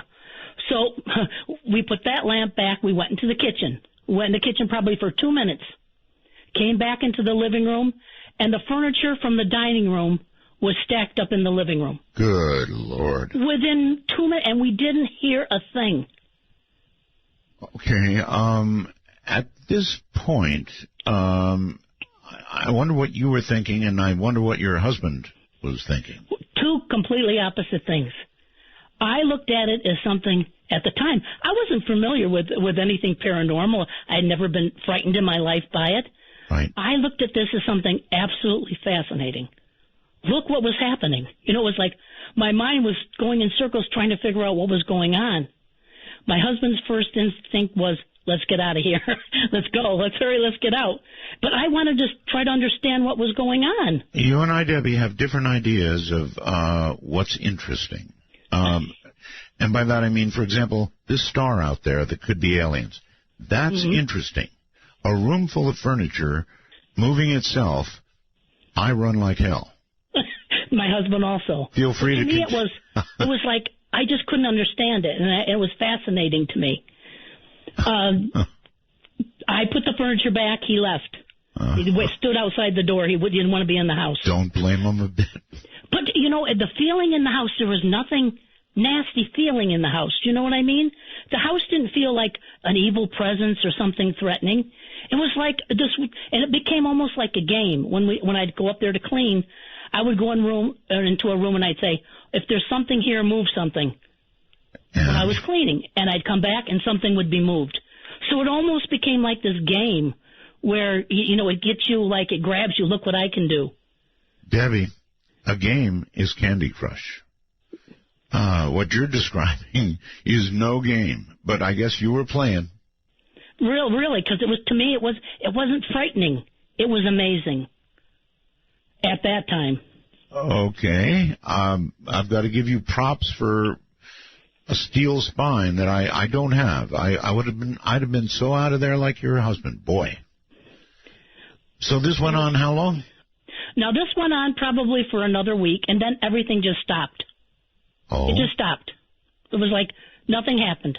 We went back to the house. Nothing was moving. Everything just went right back to normal. Okay. So the next month we decided, everything's back to normal now. Maybe this gentleman, left something, he dabbled or did something, left something wrong, and everything's gone now, so we're okay. Uh-huh. So we decided to re-rent it out. Right. Now, during this time, the neighbor on the other side that we rented out, the grandmother's house, had talked to my husband and said, did someone die in this house? Which no one had. And my husband told him no. But he evidently had been playing with a Ouija board. And he said he contacted something on a Ouija board. Oh, brother. And he wanted to know if anyone died in the house. My husband said no, didn't want anything more to do with it because he didn't want to even talk about it. So this neighbor wanted to know if anybody had died because he had been playing with a Ouija board. And had contacted someone. Okay. And I presume stuff began to happen to him. We don't know. He never said a word. But one strange thing that happened, his son, he was like 20, 21 years old, moved in with him. We saw his son. This was a strange thing. We saw his son, my mother-in-law, walk by the house. She was walking her dog, and his son was in the backyard, and he was digging holes and planting trees, but he wasn't planting trees like planting trees. He was planting them upside down. Okay. Yeah. So she was going to talk to him. She said when she looked at him, he just stared at her and just stared, and she got frightened, and she left him alone. She said she didn't care if he was planting trees upside down. She just left. I get that. So things were happening on both sides, and then everything stopped. It was like it just stopped. So we thought, well, okay, everything's okay now. So did somebody go out there and plant the trees correctly, or did they stand forever looking silly? No, they died, and they were all just thrown away. That figures. Eventually, because within a month or so after that, the tenant died. Okay. Monty, his name was. He died. Okay. And his son moved out, so that house was empty. Did he die a natural death, might I ask? He died congestive heart failure, which is funny because it seems like everybody connected with this died of congestive heart failure. How are you feeling? I feel fine. My husband died of congestive heart failure. His mother died of congestive heart failure. His father died of congestive heart failure. His uncle that lived in the house next door died of congestive heart failure. Wow. So it seems to be something that runs through that. Apparently. Yeah. So we rented out the house again where the tenant was with the bobbleheads. We rented that out again because everything was quiet. Sure. And like I said, there was nothing threatening that happened. So I didn't feel frightened in any way. My mother-in-law and my husband, on the other hand, they were still frightened of this. Did you disclose to this new possessor? Yes. You did? My husband said, this house may be haunted. And they laughed. It was like, back then it was like 1987. It wasn't like today when people are more open-minded and they understand more about what's really happening out there. Back then it was more of a joke. This is a haunted house. Yeah. So they moved in. It was a younger woman and an older gentleman. They weren't married, but they lived together. The lady was very kind. We lived next door. I would talk periodically with her when I went out in the yard. You know, she was a nice lady. Then I noticed that I didn't see her very much. Oh. And then I see her in the front yard, and she looks like someone had beaten her up. And I confronted her. I said, "Are you okay? What happened?" And she told me that since they moved in the house... Hold it right there. Hold it. That's a great... Hold it right there. We've got a break. The long one I told you about. What do you think she said? I'm Art Bell. You get a shiver in the dark, it's raining in the park. Meantime, when I wanted you to share my life, I had no doubt in my mind. And it's been you, woman, right down the line. Midnight in the Desert doesn't screen calls. We trust you, but remember, the NSA, well, you know. To call the show, please dial 1-952-225-5278. That's 1-952-CALL-ART. By and away my favorite Ross thing. Hi, everybody. I'm Art Bell. This is Midnight in the Desert. I am interviewing Deborah Moffat, and I want to give you a warning that what's coming up is going to be really frightening stuff. If you have a weak heart, take care. Perhaps it's not for the kids. So the first part has been sort of, I don't know, light, kind of scary for me in a way, but not the heavy-duty stuff that's coming. Here once again is Deborah Moffat. Deborah, welcome back. So the neighbor was there looking as though she'd been pummeled. Right. And you asked her. And she said, she told me ever since they moved into the house that her boyfriend had become hostile. She said she didn't know what had happened to him. I told her, you know, she had to get away from him. She said, "Don't worry, I can take care of myself." And that was the last time I ever saw her. Within a week, everything was quiet, but I didn't see Michelle. Another week went by, no Michelle.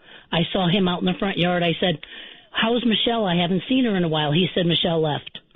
And I thought Michelle left. That was the last I heard about it.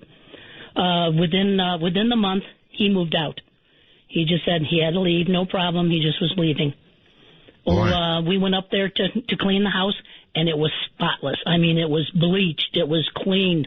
There wasn't a bit of dust anywhere. The only thing missing was a rug. It was like a throw rug, big throw rug.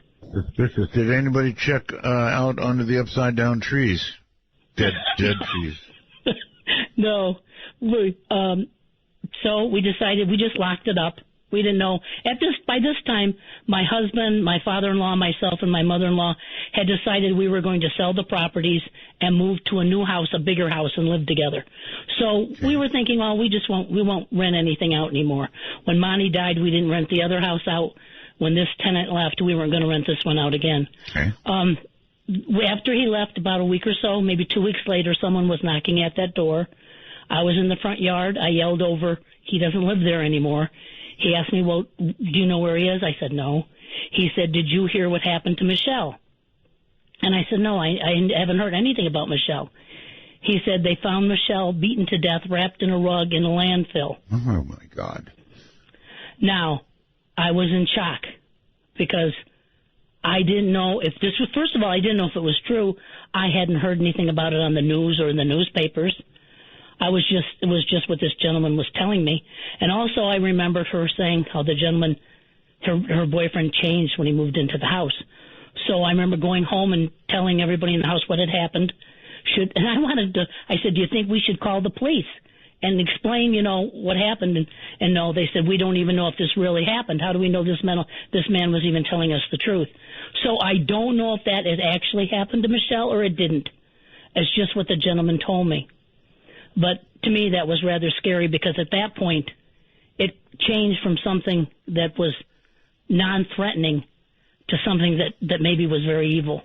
Maybe. But, it would have been possible, Debbie, to go to either the police or a local newspaper and find out if that... I mean, after all, if somebody's found in a landfill in a rug, dead, that's going to be a story.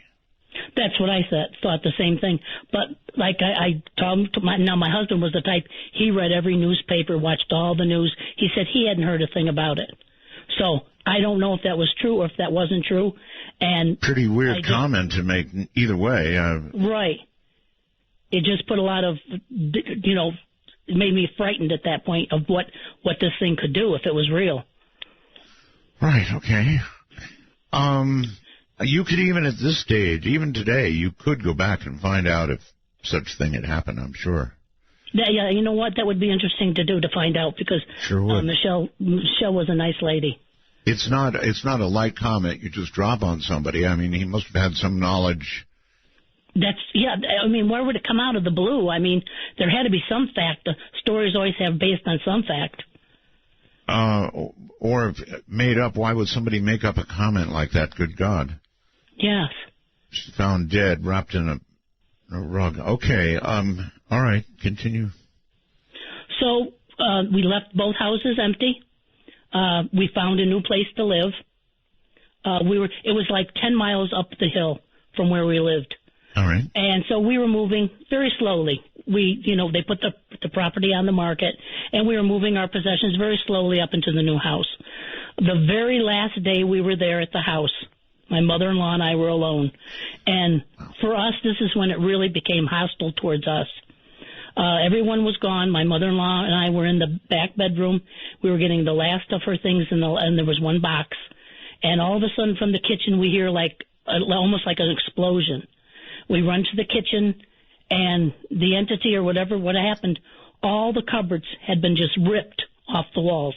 Off the walls? Off the walls. There were pieces of them were lying all over the cupboard, all over the floor in the kitchen. Oh, Terry. Yeah, then we hear glass breaking. We go back into the bedroom to see what happened, and it blew out all the windows in the back bedroom. Oh, my God. And I remember grabbing my mother-in-law by the arm, and we just ran out of the house and got in the car. And did what? I mean, in the car, sure, for a while, shaking, we probably. Just sat there. My mother-in-law was shaking. She was so frightened. That I get. We went back home when we were up at the new house, and thank God for a small time, everything was quiet. Nothing happened. It was like we found our safe haven. We were okay. At least that's what we thought. But it didn't turn out that way. We were here for like 3 weeks, and then a thing that anybody else would experience, they would just ignore it, happened. A picture was turned backwards. And it was like a bell went off in my head. It was like, here we go again. It's with us. So it came with us from death. We thought we got rid of it by moving, but it didn't. It came with us. Yeah, okay. So here we go again.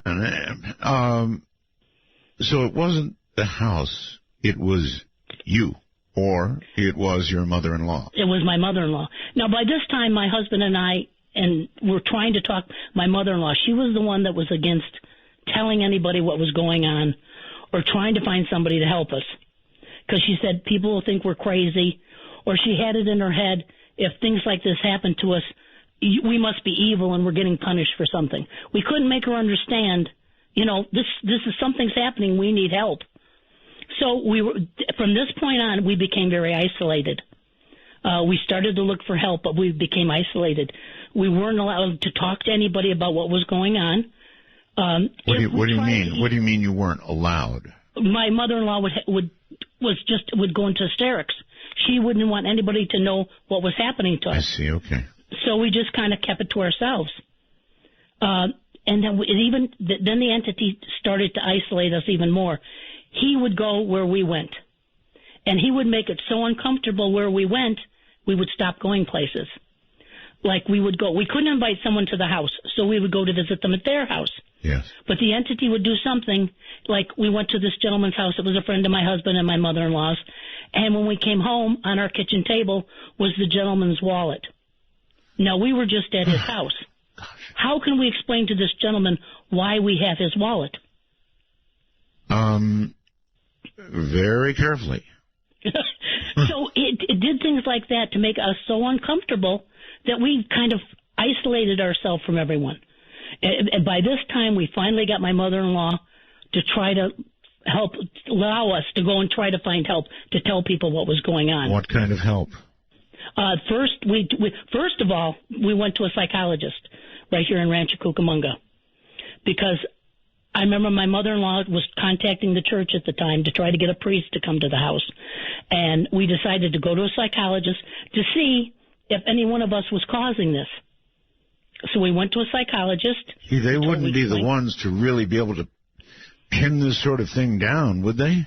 No, not really, but my mother-in-law said we need to go find out if one of us is causing this. Okay. So we went to the psychologist, explained the whole situation. He was dubious at first. The more we explained to him, the more he started to believe. Finally, he said, I can't help you. He said, you need to go to a parapsychologist, or you need to get in touch with a church or some kind of institution that studies this kind of things. I can't do anything to help you. So that was the first avenue. Probably gave you a referral slip and $200 bill. It was a big bill. So my mother-in-law contacted the local church. She had been very religious. She had stopped going to church actually when her mother died. Her mother and her used to go to church together. So when her mother died, she stopped going to church, but she was still a very religious woman. Right. She contacted the church. The priest agreed to come to the house. He came to the house. It was an older gentleman. He walked in the house. He walked into the foyer, and he wouldn't move from there. He was supposed to go through the whole house and bless the house.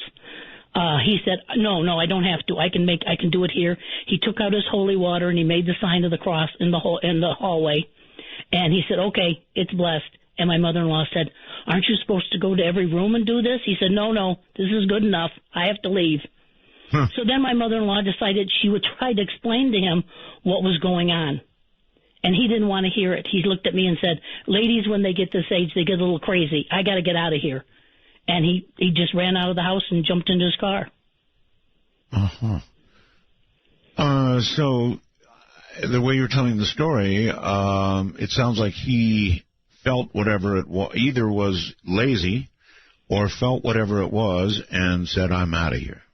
That's what I think it was, because he looked frightened. It wasn't like, he was too old to do it. It was just like he just wanted to leave. He wasn't comfortable. Okay. This is sounding more serious all the time. Okay, so he tossed the holy water, said the words, split. Now, at this point, I'm sure you're hoping that did the trick anyway. I was very doubtful that just that was going to affect this. But my mother-in-law was crushed because she thought the church would help her. So this really was a blow to her. From about this time, the entity started to focus all its negativity towards my mother-in-law. Right. Now, it made my mother-in-law's life hell. It destroyed her clothing. It would take one shoe, so she'd have a pair of shoes, but they'd be from different pairs of shoes. It would take her money, her wallet. It would destroy her credit cards, her license. She couldn't own anything. She couldn't have anything on her. Her purse, it would hide. Her glasses, she had a very bad eyesight. It would take her glasses, so she was constantly having to buy new glasses. All right, I don't mean to be insensitive, but I've got to ask this. You remember what the priest said, right? Sometimes older ladies, particularly if they're scared or just because they're older, I mean, we all begin to change, right? So are you confident that the mother-in-law was of sane mind and... Yes. Other than being scared, I get that, and who wouldn't be? My mother-in-law was an old-world Italian lady, as smart as they come. Okay. And she was just frightened, but she was sane. Okay. And, I mean, I would see she'd go to her purse to try to get something, and she'd pull out money, it'd be all cut to pieces.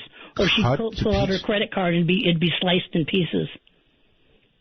So it just tormented her. In the new house, it was quite large. She had a bedroom upstairs with my father-in-law, and it had its own bathroom and a sitting room upstairs. We had a master bedroom downstairs, which was a little bit further away from them. Okay. And another thing it liked to do was knives. It would bring knives. Now, these knives weren't our knives. I don't know where the knives came from. He just deported them. He would stick them through the bottom of chairs. Especially it would be the chair that she would sit in, so that if she sat, she'd sit on a knife. See, there's a message in that. A fairly clear message. That would, it would be. I get messages. If that started to happen to me, I don't know. I'd question my wife and my daughter. But if I realized that this was happening, from something like this, I don't know what I'd. Well, actually, I don't know what you can do. You apparently can't move because it follows you. Right. You can't stop it because it's not human. Right. We can't even see it to defend yourself. What do you do? Yeah. It progressively got worse. I mean, she'd go to bed at night and it would put knives in the pillow. So it got to the point where I'd have to be with her, and we'd go wherever. If she was going to sit down, we used to have to look before she'd sit so she could sit down safely. The next thing that happened to me was the most amazing thing. All these other things were just torment. But the next thing to me was amazing. It started to write on the mirror with soap. Okay. And it was what did it upstairs in her bedroom, in the bathroom of her bedroom. What is the first thing you saw? The first thing it said was, I think it was, talk to me. Really? Yes. And then I remember my father-in-law, when it first happened, she was upstairs alone.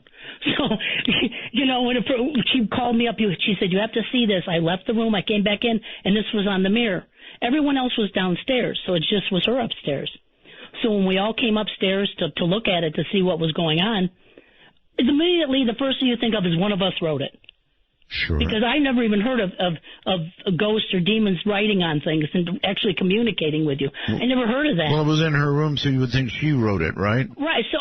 So what we did first, we examined it, and I found out that it was soap. And so we cleaned it. We cleaned the mirror. Right. And we walked outside the bathroom. We were the only people in the house. There's only one door to the bathroom. The four of us stood outside the door. And I remember we talked. We said, if we go back in and there's writing, then we know none of us are doing this. We opened the door. We went back in. Right. And there was writing on the mirror. Oh, my God. So we knew then no one else could be in the little bathroom. No one else could get in the bathroom. We were in front of the door. And the four of us were right together. Perfect. So we knew all right, so, something was happening. All right, so this time, what did it say? It started saying it didn't want us to go in the attic. Don't go in the attic. Right. It didn't want us to go into the attic. It started to pretend. When it wrote, it would write all the time. It pretended to be my mother-in-law's dead sister. My mother-in-law had a nickname when she was a child that only her one sister called her. Yes. It was Nini. Right. And the entity wrote on the mirror, Nini, don't go near the attic. Sound advice, in my opinion. So it didn't want us in the attic. It would say things, there's a bad wire, there's going to be a fire, stay away from it. It wasn't saying to us, if it was her sister, have someone check out your attic, there's a bad wire in it, I don't want you guys to get hurt. It was saying us stay out of the attic. So it didn't want us in the attic. Well, I'm impressed that there were four of you who, after immediately cleaning this mirror, went back in and then saw it. Okay, so that eliminates any other possibility. It did. At that point, we knew it wasn't one of us, and no one else could get in there. All right, so usually, when there's a button and it says, don't press this button, everybody does. They press the button. So it didn't want you to go in the attic. And, oh, my God, there's a mouse crawling across my table. I'm serious. Excuse me for a moment. Okay. I'm going to see if I can. My God, what is a mouse doing here? I wonder if it's your influence. I'm going to see if I can get a picture of this. Hold on. What in the world is a mouse doing in my studio? It's funny because we were infested by rats for 2 weeks. Yeah. Hold tight. Oh, now he's gone. Darn it. All right, where'd you go? I was just set to take a peek. He was just sitting right there. I'm sorry, Debbie. I'm really sorry. You're in the middle of this story, and I'm Talking about a mouse. Where did he go? Okay, let's continue with the story, Debbie. I'll keep an eye out for the little guy. Okay. I hope it has nothing to do with your story. I hope so. Please continue. So my father-in-law, we stood there. My father-in-law one time asked it what its name was. Yes. And it wrote Prince. It wanted to be called Prince. Prince. Prince. Okay. At this point, apparently, he was, I don't know, getting used to this to the point he could do something like that, ask a question. At this point, yeah, other than that, the time when it answered that, for the first, year, it didn't communicate with us. More so, it spoke at us. It wouldn't respond to what we were asking it. It would tell us things it wanted us to do, things we weren't supposed to do. It almost became we were almost like held captive. Was it like bad things it was telling you? I mean, give me an idea. It was bad things, but it would say, don't go in the attic, don't do this, don't bring anybody to the house. If my mother-in-law and father-in-law had to go somewhere, if they didn't ask the entity, say they were going to go, it would destroy the car so they couldn't go. It had such power, it stopped us from doing some of the things we wanted to do. It would break windshields, break headlights. It was the most... You can't believe the feeling of almost being held captive in your house. This is very serious damage, for one thing. It destroyed the house. The entity had a symbol. It was a triangle, and it had a tail coming out the bottom. And it carved this symbol in the walls. It burned them in the walls. It cut pieces, like 4 or 5 foot pieces of rug out in the symbol. It literally destroyed our house. Every day was putting our house back together. That's incredible. I mean, how do you go on living with something like that? Now, I guess at this point you knew it was with you, not just the house, so it wouldn't make any difference to move. It was with us. I mean, no matter we went, like I said, we'd go out to dinner, we'd come home, on the kitchen table would be the name tag from the lady that waited on us. One time we went out to dinner, and my mother-in-law looked down at her plate, and her meat, it had a big, like someone had taken a big bite out of her meat. Yeah. So where we went, it went. Well, that sure takes the fun out of a night out. Yeah.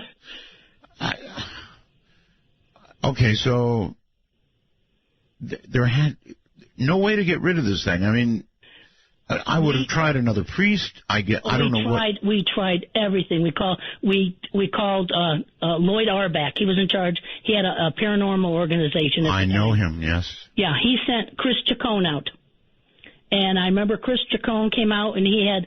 So at that time, I've never seen one before. One of those meters, EMF meters, or whatever it is. Yes. And he went through the house and he checked it with that and everything. And when he was done, he couldn't do anything, he said. I said, well, what is it? What's going on? And he said to me, very, very nice gentleman, he said, there's some things in this world you're never going to understand. And that was all they could do for us. Did he Everyone that came, and we called, there was no one we didn't try. We tried musicians. We tried people that practiced Wiccan. We tried, we went to Thelma Moss. She sent out Carrie Gaynor because she wasn't doing it at the time. He came to try to help us. No one could get rid of it. They would say, we'll pray for you. We had religious people come out, we'll pray for you. But no one could help us. Well, okay. I'm lost. I mean, at this point, what does anybody do? You mentioned he had a meter. Did anything register on the meter? He didn't tell me anything. All he would tell me was, there's some things in this world you're never going to understand. All right. Well, I know Lloyd, so I'll talk to him about it. Yeah. But obviously... Lloyd Arbuck, very nice man. Nice. He was, very nice man. I'm trying to think of we had, like I said, people from all over. We even wrote to people in different countries. In Brazil, there was a gentleman that worked with these things. We contacted him. He told us to contact the Warrens. But before we contacted the Warrens, we had other people come out. We had this is the time I saw it show itself, or at least use something to show itself. 2 shamans came out to the house, Very nice people. They came out. By this time, the entity had destroyed my mother-in-law's room upstairs to the extent, and it was felt so dangerous now. We all moved in together into the master suite downstairs. Huddling together. Yeah, so now downstairs we have, thank goodness it's a really large room, has a sitting room, so we had beds in there, and we had bed in the other part, so we all stayed together. At night, we didn't go apart. My mother-in-law very rarely even walked through the house by herself. Don't blame you a bit. No, I think any group of people would be so terrorized. Yes, you can do nothing. There is nothing literally you can do. So you try to survive. Right. That's what you do. You try to survive the best you can. It got to the point where she'd be sitting in a chair. She'd turn next door, and next door would be a knife sticking right next to her in the wall. Oh, my God. And these weren't our knives. We ended up with a box of knives, a big box of knives that weren't our knives that we just threw away. Really? He just supported them here. So you saved them? We had them in a box, and we threw them away after about a year when the box got filled. We just threw them away. You had a box full of knives? Yeah, and they weren't our knives. And they were all kinds of knives, old knives, new knives. So at this point, you had no idea. Well, you were in discussions with this thing, right? I mean, obviously. Up to a point, we weren't, because in a way, like I said at the beginning, the first year or so, he talked at us. He wouldn't really communicate with us. Later on, he started communicating with me. But at this point, he wasn't. Like, the last thing was, like, before the spear came. I'll talk to you about the spear. But before they came, the Indians came. The shamans came. Indians? Yeah, okay. Shamans. Very nice people. They really tried to help us. There were two shamans came, a female and a male, and I went with them upstairs. Now, no one was upstairs. The entity took over the upstairs. It became his upstairs. You could feel it if you started going up the steps. You get halfway up the steps, and it was like something would just tell you no, and you didn't want to come back down the steps. You just left it alone. So we didn't use the upstairs for like 6 years. Good Lord. He went, the two shamans went upstairs. They asked me to come with them. I went with them. They did a ritual. They had, I remember, feathers, and they were putting sage, I think, all through the rooms and chanting. They opened up the door, which is right at the top of the steps that goes into the attic. They opened up the door, and they would blow the sage in. And as they would blow the sage in, a second later, something would blow it back out. And so their reaction? Yeah, you could see the smoke go in, then you could see something blow it out again. And their reaction to that? They said, we have to go into that room. Okay. So they went into the attic. I stood right at the doorway so I could be right there seeing what was going on. Now, the attic had a pink insulation around the walls. And he told me he was going to confront this and make it show itself. I stood right there and watched this happen. And it's something I'll remember to my dying day.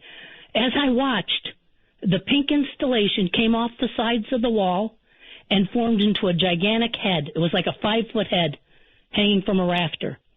And it was just a head, that was all. And I only saw the side view of it. I didn't see the front.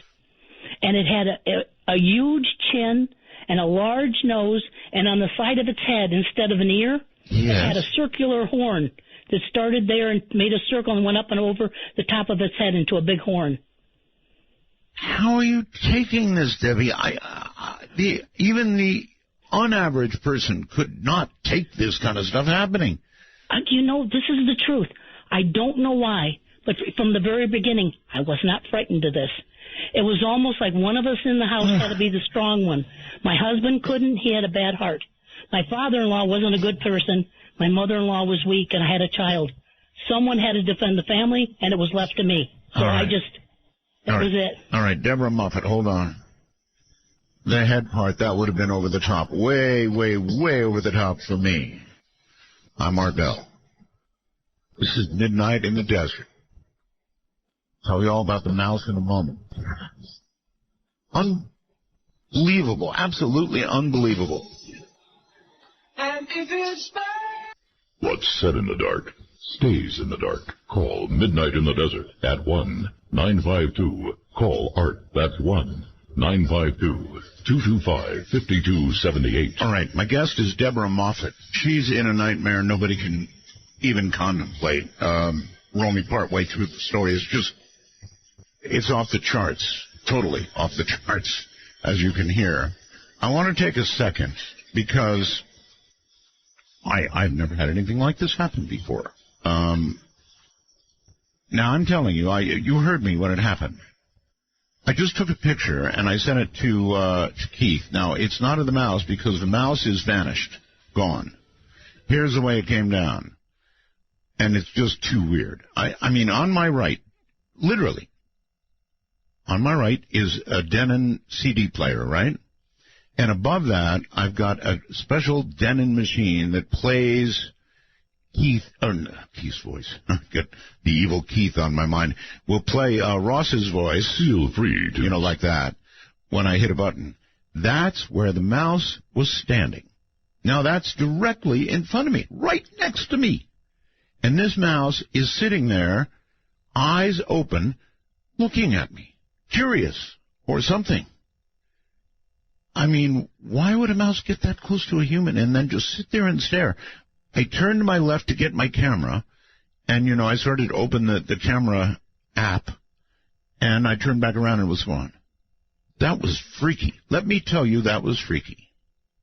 That mouse I'm going to name Abby. I need to do something with the name Abby. Oh, God, I wonder where it is.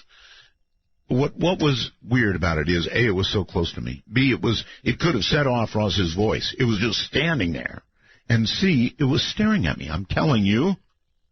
I looked it right in the eyes. It looked at me. I know. Too much, right? But it happened, and I had to get that off my chest. So anyway, I sent a picture to Keith of the equipment I'm talking about, and he's going to post it up there, I think. So you can take a look. You'll see how close this is to me. It's right here. I could have, well, if I'd been fast and had the guts, I could have grabbed him with my hand. That's how close he was. But the little sucker was staring at me. All right. Gathering back together. It's just weird. It's weird that it happens when I'm getting a story like this from Debbie. Hey, Debbie. Yes. I mean, that's almost impossible. There's, a mouse. They're pretty, timid. Timid and scattered. This guy was, I could have grabbed him with my hand. That's how close he was, and just staring at me. Weird. Okay. Yeah. Anyway, back to your weirdness. So, this thing is ruining your life. It's ruining your house. Literally destroying your house. It's putting knives hither and yon in places where you might sit. God, that's an awful thought.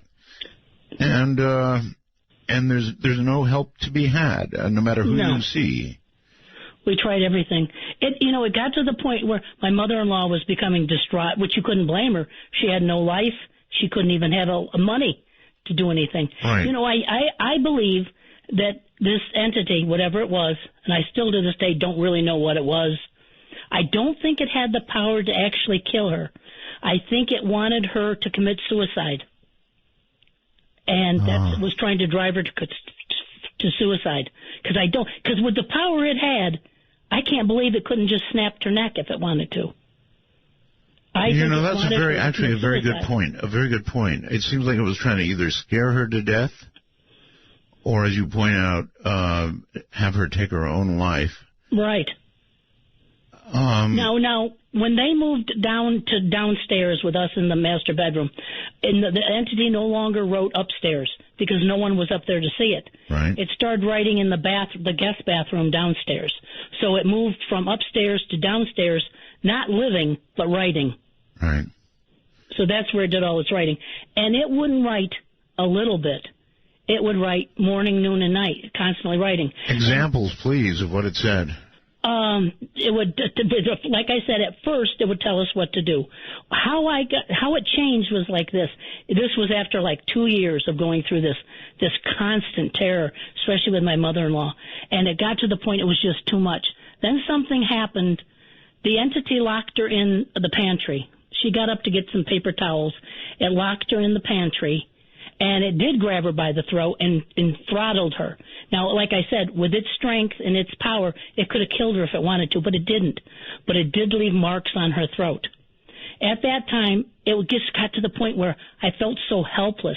Because what can you do? I was trying to protect her the best I could, but how can you fight at something you can't see? So I went into the mirror at this time. I was very angry with the entity.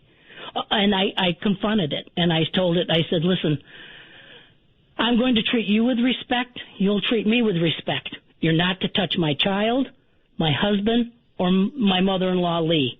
And I left the bathroom to see what it was going to say. A minute later, I walked back in, and it wrote on the mirror, I will not touch the child. I will not touch your husband, but Lee belongs to me. That's when it told me, when I asked it why, that's when it wrote the story of what happened in the past and why she belonged to him. Well, wait a minute. It wrote the whole story? Yes, it took an hour. I would go in, he'd write on the mirror, I'd erase it, I'd go back out, come back in. He told me the whole story. Huh, Debbie, I don't get how you held up through this. You know what? It's because I didn't have a choice. Well, what can I do? Yeah, I do get that. I guess I get that. But when I say held up, I meant psychologically held up. How did you not go bonkers? Because I was so worried about everybody else and making sure they were safe and trying to appease the entity at the same time. Because I found out from that time on, that's when I started calling the entity Mr. Entity. I wouldn't call it Prince because I wouldn't give it that power over me to call it Prince because that's what it wanted. So I couldn't call it Entity. So I just called it, I told it I'd treat it with respect. And it sounds silly, but I started calling it Mr. Entity. From that time on, I referred to him as Mr. Entity, and he would call me Debbie. And from that time on, instead of talking at us, he started to actually communicate with me. He would write to me on the mirror. Did you get any photographs of all this? This is funny. When it first started, we'd had one researcher come and he would say, now take pictures of everything that happens and document everything so that you can show the next researcher or you can show me what's happening. Yes. So we would. It'd write on the mirror, we write it in a book, and we try to take pictures. Now, some of the pictures aren't great because you have to remember back at that time, it wasn't the digital camera where you could see if you took a good picture. Right. And taking pictures of a mirror, you got a lot of glare. Right. Right, I get that, but you did. Okay. You did take pictures. During this whole, 6-year period, we must have taken 1,000 pictures. Okay. Right? But this is what would happen. The next researcher that would come would say to us, now, you got to get rid of all these pictures. You got to get rid of all this documentation because you're keeping it here. You're acknowledging it and you're making it stay. So throw all this away. So it was a constant taking pictures, throwing them away, taking pictures, throwing them away. So luckily, my husband, who was a hoarder, he would not throw them all away. He had a box, which I didn't know about until he died. He would take some of the pictures and he'd throw them all the time in the box. So I have over 200 pictures, 250 pictures of the demon writing and the things that happened with the negatives. So I have a box full of those, but they're not all the pictures because we threw most of them away. Yeah, but it would be enough. Yeah. It would be enough. In the book, The Unwelcome. That's why I actually wrote the second book. Because the second book, actually, I just wanted to show people the pictures. There's over 100 pictures in that book of what went on. And that's what's so fascinating. Even me, who went through it. See, for 25 years we hid it because once it left, we decided we're not going to talk about it because people said, well, don't talk about it because you'll bring it back. So we didn't want it to come back. So we never, for 25 years, we made a vow. We never spoke to a person about it. No one ever knew anything about it. Even my kids didn't know about it. You said, you indicated that something strange happened. Well, go ahead. Your husband died? My husband died, and I was cleaning out the closet, and I found the box in the back of the closet. Right. And I opened it up, and it was full of the pictures from the demon. Okay, and those are in your book? Yeah. Just 100 of them. I have hundreds more. You have 100 pictures in the book. That's pretty darn good, I'd say. Yeah, I wanted people to see it. I wanted people to realize that, this happened. Look what it did. Look how it communicated. Okay, your books are A Deadly Haunting and Unwelcome. Now, the Deadly Haunting is the fiction version. It's based on the true story, but it's more fictionalized. But 95% of it's accurate. Okay. I wrote Unwelcome because I wanted everything to be the truth. I wanted people to know just what happened, and I wanted to show the pictures. Oh, all right. Now, you indicate that something happened involving animals. What was that? Oh, this is very sad for me to talk about because the entity killed our animals. When we left the first houses down on the other street, we left our dog down there the last night. We were going to pick him up in the morning because we had no place to put him. Right. And we had wrought iron gates.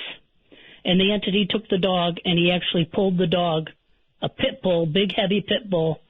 It actually pulled it through one of the 3-4-inch wrought iron slots. Oh, my God. So half the dog was on one side and half was on the other. Oh, my God. And I could cry when I even think about it, why we left that dog there. I remember saying, please, let's take him. No, he'll be okay one night. We'll pick him up tomorrow. And he wasn't. It's so sad. It was just... All right, you did contact Ed and Lorraine Warren, right? Right. I contacted Ed and Lorraine Warren. What did they do? They were very nice people. They came out.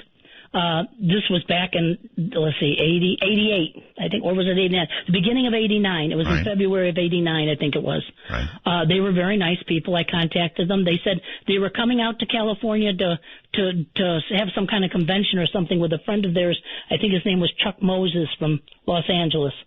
Okay. And so they said they would stop and try and see if they could help us. Ed Warren was... you could sit and talk to him for hours. He was such a very kind, nice man.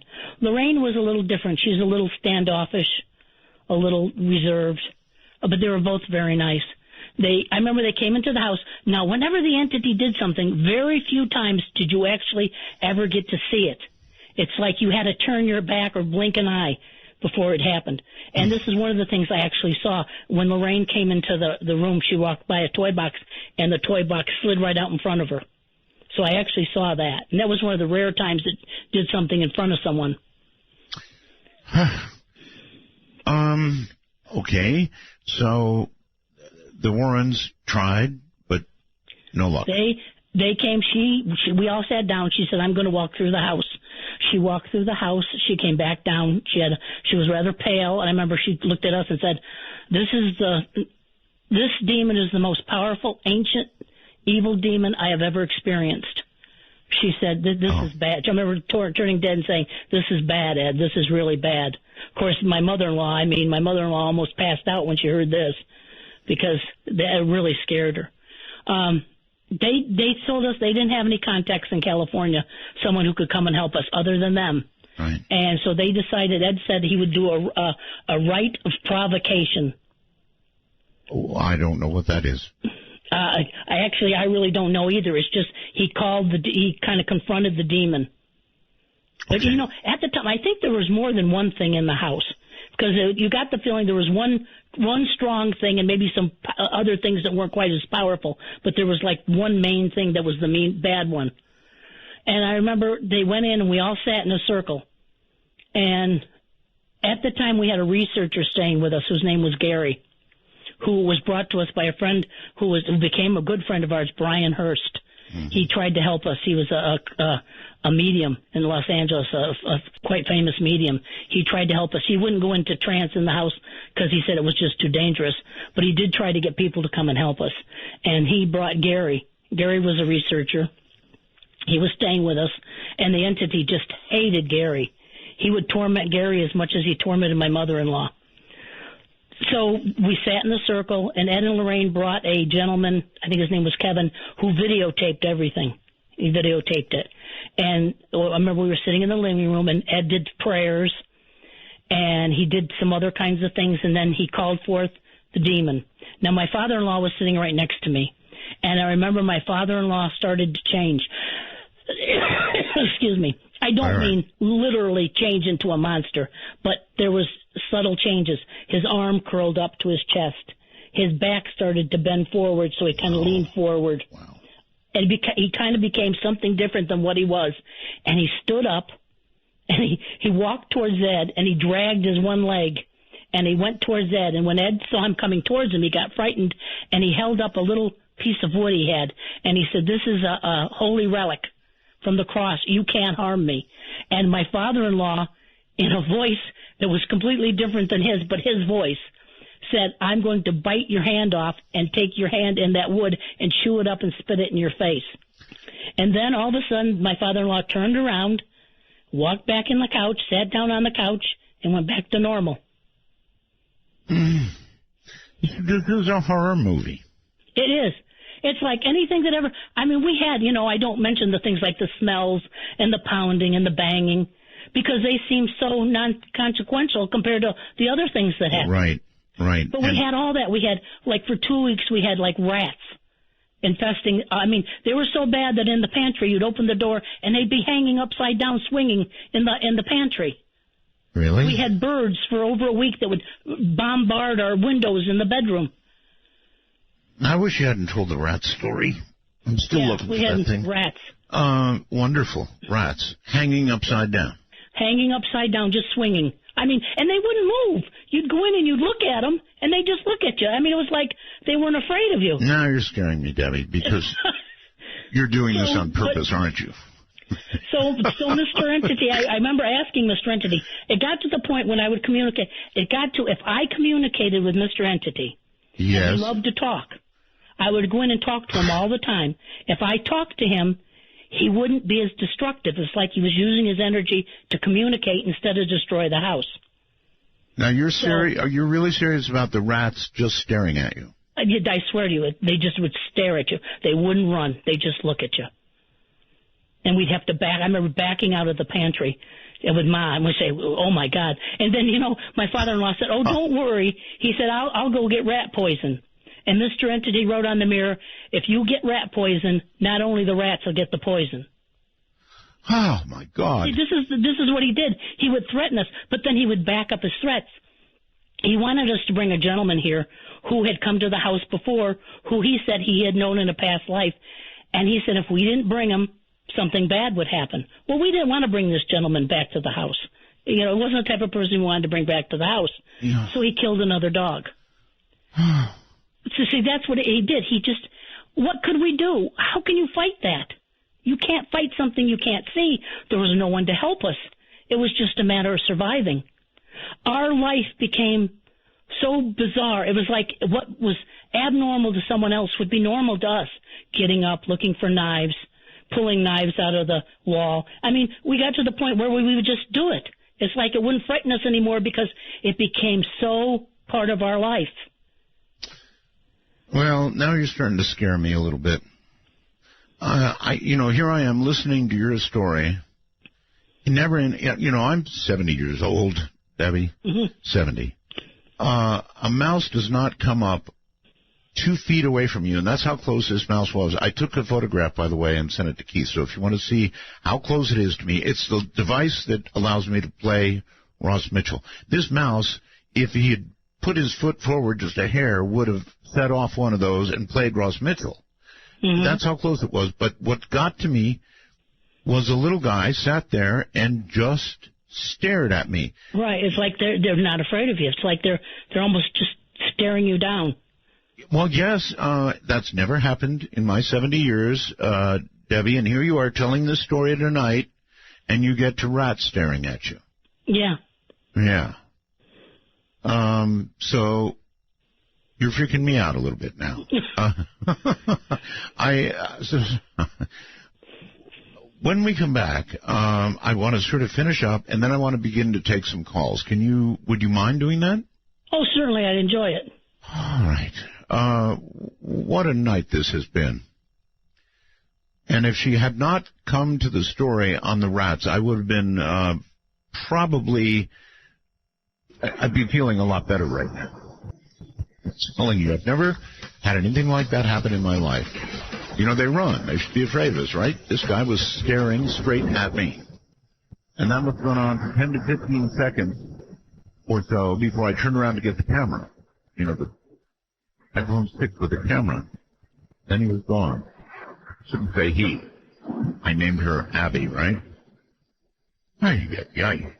This is Midnight in the Desert. All I got to do is dance to love you. All I got to be is be happy. All it's got to take is a walk to make it blow away, blow away, blow away. To initiate a dialogue sequence with Art Bell, please coordinate your phalanges and call 1-952-225-5278. That's 1-952-CALL-ART. Well, okay. Cheers to the person who said, why don't we name that mouse Abby Normal? Yeah, thanks a lot. All right. My guest is, staring rats, God, Deborah Moffat. So, if you have questions for her, and I can imagine you would, I certainly do, and incidentally, you can go to my website, not only seeing a picture of where that mouse was, it's the little device with all the little white buttons. That's where the mouse was. And also, you can see some pictures that Deborah took. So, for all those reasons, go to my website now and click on a picture of my guest, Deborah Moffat, and follow the links. Apparently, it'll go over to her website. There may be some pictures on my website. I'm not really sure. We're about to go to the phones, and I really do want your help in asking questions. This is a very, very long-term, significant haunting case or demon case. I guess a demon case, right? We'll talk more about that. Anyway, here's the talk. You're welcome to call now at area code 952-225-5278. That's area code 952-225-5278. You can reach us as well on Skype. North America, we are simply MITD 51. Midnight in the Desert 51. MITD, just the letters. It's not case sensitive. You can make it anything you want. MITD 51. If you're outside of North America, it's MITD 55. MITD 55. Once again, here's Debbie. Okay, Debbie, this is such an incredible, incredible story in every way I can think of. You then called, and you sort of gave us a story, Dr. Paglini, and a lot of people on this show have a lot of respect for Dr. Paglini, the late great Dr. Paglini. Like I said, she was just awesome. I had her on the show many times. Yeah, and really here's what I'll tell you. I had all kinds of seers on the show, Debbie. I had, all kinds of psychics and people like that trying to predict the future. Nobody even came close to being as accurate as Dr. Paglini. It was bizarre how accurate she was. So if she couldn't do it, I guess nothing could do it, and she did say she couldn't get this thing out, but she felt it. Right. Well, like I said, when she came here, tried to get rid of it, then she called up later, like within a week's time or so, and she had my father-in-law write things on the mirror for her. And she wrote Dr. Paglini, blank, blank. And at the bottom of the one thing she had my father write, God protects us. And Mr. Entity crossed off God and put Prince protects us. All right, there must have been a way that you finally got rid of this thing. What did you do? First, let me tell you about the spear, because that is so... Oh, that's right, the spear. Oh, God, it's so yes, amazing. The spear. That's something I still have today. One night, my father-in-law jumps out of bed, and he said, like something had touched him. And it was like 3 a.m. We go over to his bed, and in his bed, he picks up a spearhead. It's about, 17 inches long. It's made of iron, some type of metal, looks like iron, and it's hand-forged. It's really old. And Mr. Entity writes on the mirror that he wants a blood sacrifice. And provides the spear. And the spear must be used. He wanted my father-in-law to use the spear on my mother-in-law because he had to have blood for his ritual. Okay. So the next day, I remember I took possession of the spear because I know if I had it, Mr. Entity never touched anything that belonged to me. For some reason, I think he respected me. Apparently. He just stayed away from me. If I was with my mother-in-law, he wouldn't harm her. If I was away from her, he harmed her. If I had something that belonged to me, it wasn't touched. I took the spear and I put it away because I knew if I had it, Mr. Entity couldn't have it. We took it to the next day to the Los Angeles History Museum, to see if we could have it identified. Right. And? The gentleman there, we got to go in the back with all the tables, and the gentleman came out and told us, he looked at it, and he told us it was a spearhead from the Belgian Congo area. Really? It was over 200 years old. Really? And he said it looked like it was brand new. He couldn't understand it because it looked so new, like it was just made. And he said it wasn't for hunting, it wasn't for warfare because of the way it was sharpened, he could tell. He said this was a type of spearhead that's used for, the shamans use for magical rituals. So, I remember when I came home and I asked Mr. Entity, where did you get this? He said, I got it from the Congo. But he told us it was a very special implement and that it had to be used for the blood ritual. This was a very conversational demon. It talked all the time. Matter of fact, I told it, no, you're not. I remember, I actually said, no, you're not getting a blood ritual. I'm not going to let it happen. And it got so upset, it blew out all the windows in the top floor. Who did all the repairs? My father-in-law and myself. I mean, we had big tubs of plaster because he used to gouge in the wall. If you look at some of the pictures, you can see he used to just take something and gouge in the walls. That's why I was actually happy when he started writing on the mirror, because when he started writing on the mirror, he stopped gouging everything in the walls. I remember one of the researchers said to us, well, why are you letting him write on the mirror? Just take the soap away. Don't let him write on the mirror. And then I tried to explain to him, well, if we take the soap away, he destroys the house. It's best that he puts it on the mirror. We can wipe it off. Right. Okay. And also, if I communicated with him, he didn't, like I said, he wasn't after my mother-in-law, and he wasn't after the house every minute. It was like he used his energy to communicate, and he liked to communicate. I can see now, for example, the front of your book, Unwelcomed, has what looks like a bloody, is that a spear? That's the spear. That's the spear. Looks like blood on it. Oh, my God, look at this. I can see a bed. Oh, my God, a bed standing on end. How does that happen? He would take, now this is strange. The room is a small room. It's a four-poster bed. Sometimes we'd come in and the bed would be upside down, and you had to take the bed apart to get it put it back up because the bed's too big to turn over in the room. Yeah. So it would be upside down. Upside down's bad enough, but this is like would have to be balanced to be in this position. Yeah, it was. So like I said, a few things happened in front of you. Oh, but you most did of everything get pictures. happened behind your back. Yeah. One of the most, I think, amazing things, even more amazing than the spear and the ports and everything else, is two pictures I took in the bathroom. Now, you have to understand, their bathroom mirrors were bolted onto the wall. Right. They were never taken from the wall until I redecorated in 2013. Right. I would go in, take pictures, and then, we'd look at the pictures. So I was going through the pictures, looking for pictures to put in the book. And I see one picture, and then I see another picture that was taken, they have dates on them, that was taken right afterwards. Yeah, I see the dates. And you look at the picture, and the reflection is not the bathroom. Do you understand what I mean? Yes. Like if you look in the mirror, you see the reflections behind you in the bathroom. It's the wrong thing. Yes, it's the wrong thing. It's the kitchen. I can see the kitchen. I don't know how you could have put up with this. I really don't. We had no choice. Yeah, I'm getting that. What could we do? We couldn't run away from it. We couldn't get rid of it.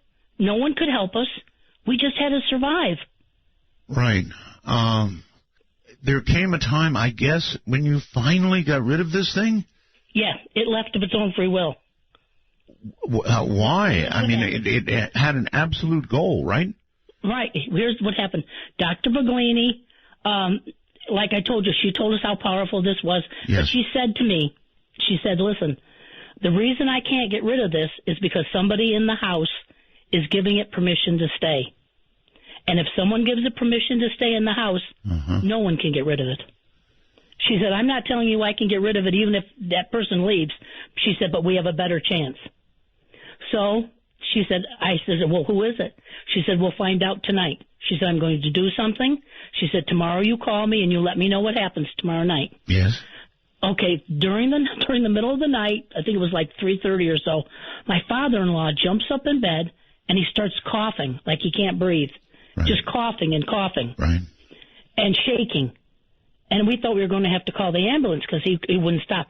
Then, just like it started, he laid back down and went right back to sleep, like nothing happened. So the next day I told Dr. Paglini what happened, and she said, he's the one that's giving it permission to stay in the house. And I found out the entity actually wrote to me and explained to me that my father-in-law was not a very nice man. Not a nice man at all. And he had got to the point he was sick of my mother-in-law. And so he was actually encouraging the entity to kill my mother-in-law. So when the entity explained this to me, then not only did I have to protect her from the entity, but I had to protect her from her husband. And she was one of these old-world Italian ladies. We would say to her, Ma, you got to get rid of him. He's got to go, or we can't get rid of the entity. Oh, no, it's not him. It's not him. We even sent him to a psychiatrist, everything, to try to find out if the hostility he had towards my mother-in-law. Nothing helped. Finally, she made him move out. When he moved out, the entity didn't leave. The entity still stayed. But he became more he liked to talk even more when my father-in-law was gone.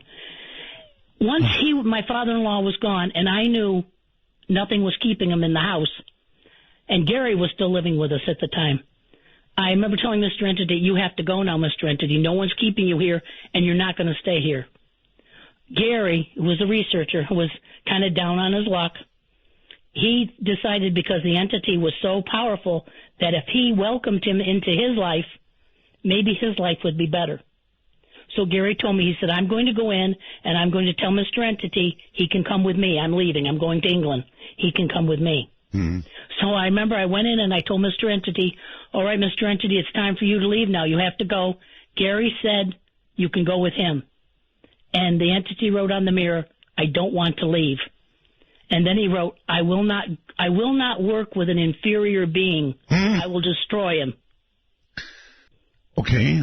I'm going to go to some calls. This story did a pretty good job on me tonight. Hi there. I think Orleans, Ontario, maybe? That's right. This is Kimmy J, and I want to send a shout-out to all my DM Talk peeps, especially to Michael and Rob. Hi, Art. Hi, Debbie. Hi. I have a question concerning EVPs, and I'd like to know if Debbie caught any and if she has any up on her website. You know what? Back then, no one even brought up the subject of EVPs to us. We were novices in this. We were just fighting to stay alive. I didn't, if someone would have suggested it, I would have tried it, but no one even suggested it. Yeah, and you didn't really need to hear voices. You had it all written out for you. Right. He would write it. Okay, perfect. Thanks a lot. You're very welcome. Listen, folks, be sure you take a look at these photographs. The ones that are on my website, just down below Deborah's picture, you'll see her books, and then you'll see this bed standing on end. When I mean on end, 2 legs. The other 2 legs clean up in the air. This was serious stuff. You'll see a picture of this spear. I guess that's what it is, a spear. How big was that? It's about 17 inches. Okay. And it looks like it's made for ritual sacrifice of some kind. Oh, right. That's the entity told me what this spear is possible. It has the capability to do, and I won't even talk about it. I mean, I just keep it put away so it can't hurt anybody, because if the entity gets it again, I'm afraid he'll hurt somebody with it. Are you afraid it's going to come back? No. Good. Robert, you're on the air with Debbie. Your story. I'm very moved by it, too, but, Robert, I had to cut that out. I don't want you to give your last name on the air. Oh, I'm sorry. I had no idea. My bad. So, Robert... can I start again? Yes. Hello. I just wanted to say, Deborah's story, you've moved me, and we have a research group here, and we have gone through something very similar. We have found that it's the interaction between when the spirits or demons talk to you, and someone does need to give permission, but also anyone sensitive who can hear them. It's the interaction that seems to give them energy. And the more you talk to them, the more they can affect you. There's so many people I found going through this now. I just wanted to let people know that. And the mouse thing, that when I was first in a house, when I first started being able to hear, I didn't believe what I was hearing. And it's like they wanted to prove it, and a mouse, a rat, walked up and stared at me exactly when Art started saying what had happened to him. Chills just tore through my spine. This is like the 5th time I've heard this. The fact that it happened live to Art is just flabbergasting. And so that is, I'm very happy to hear that after that man left, after he was put out of the house, that the entity finally did leave. That at least I can tell some of the people here who are still suffering from that there is hope. They just have to. I wish I knew how your person that helped you made him cough, so you could identify who in fact was giving permission. I would love to know how to do that. Is it a prayer? Is it a ritual? Or if you could elaborate on that, I would love it so much. Thank you. When Gary told him he could go with him, Mr. Entity said, "No, I'm not going. I want to stay here." And all I did was say, "No, you're not staying here. You have to leave now. It's time for you to go." And he said, "I won't work with an inferior being." And this is so strange because for a demon, when he talked, he said, then he wrote, why? I said, well, why won't you go with Gary? He said he has no integrity, he has no word, and he gave like a list of things, and I thought, what a strange thing for a demon to demand from a person to leave with when he's a demon. Yet he expected the person that he left with to have like integrity. That was so strange. Yeah, this whole night is strange. Let's go on to our next caller. You're on the air with Deborah. Hi.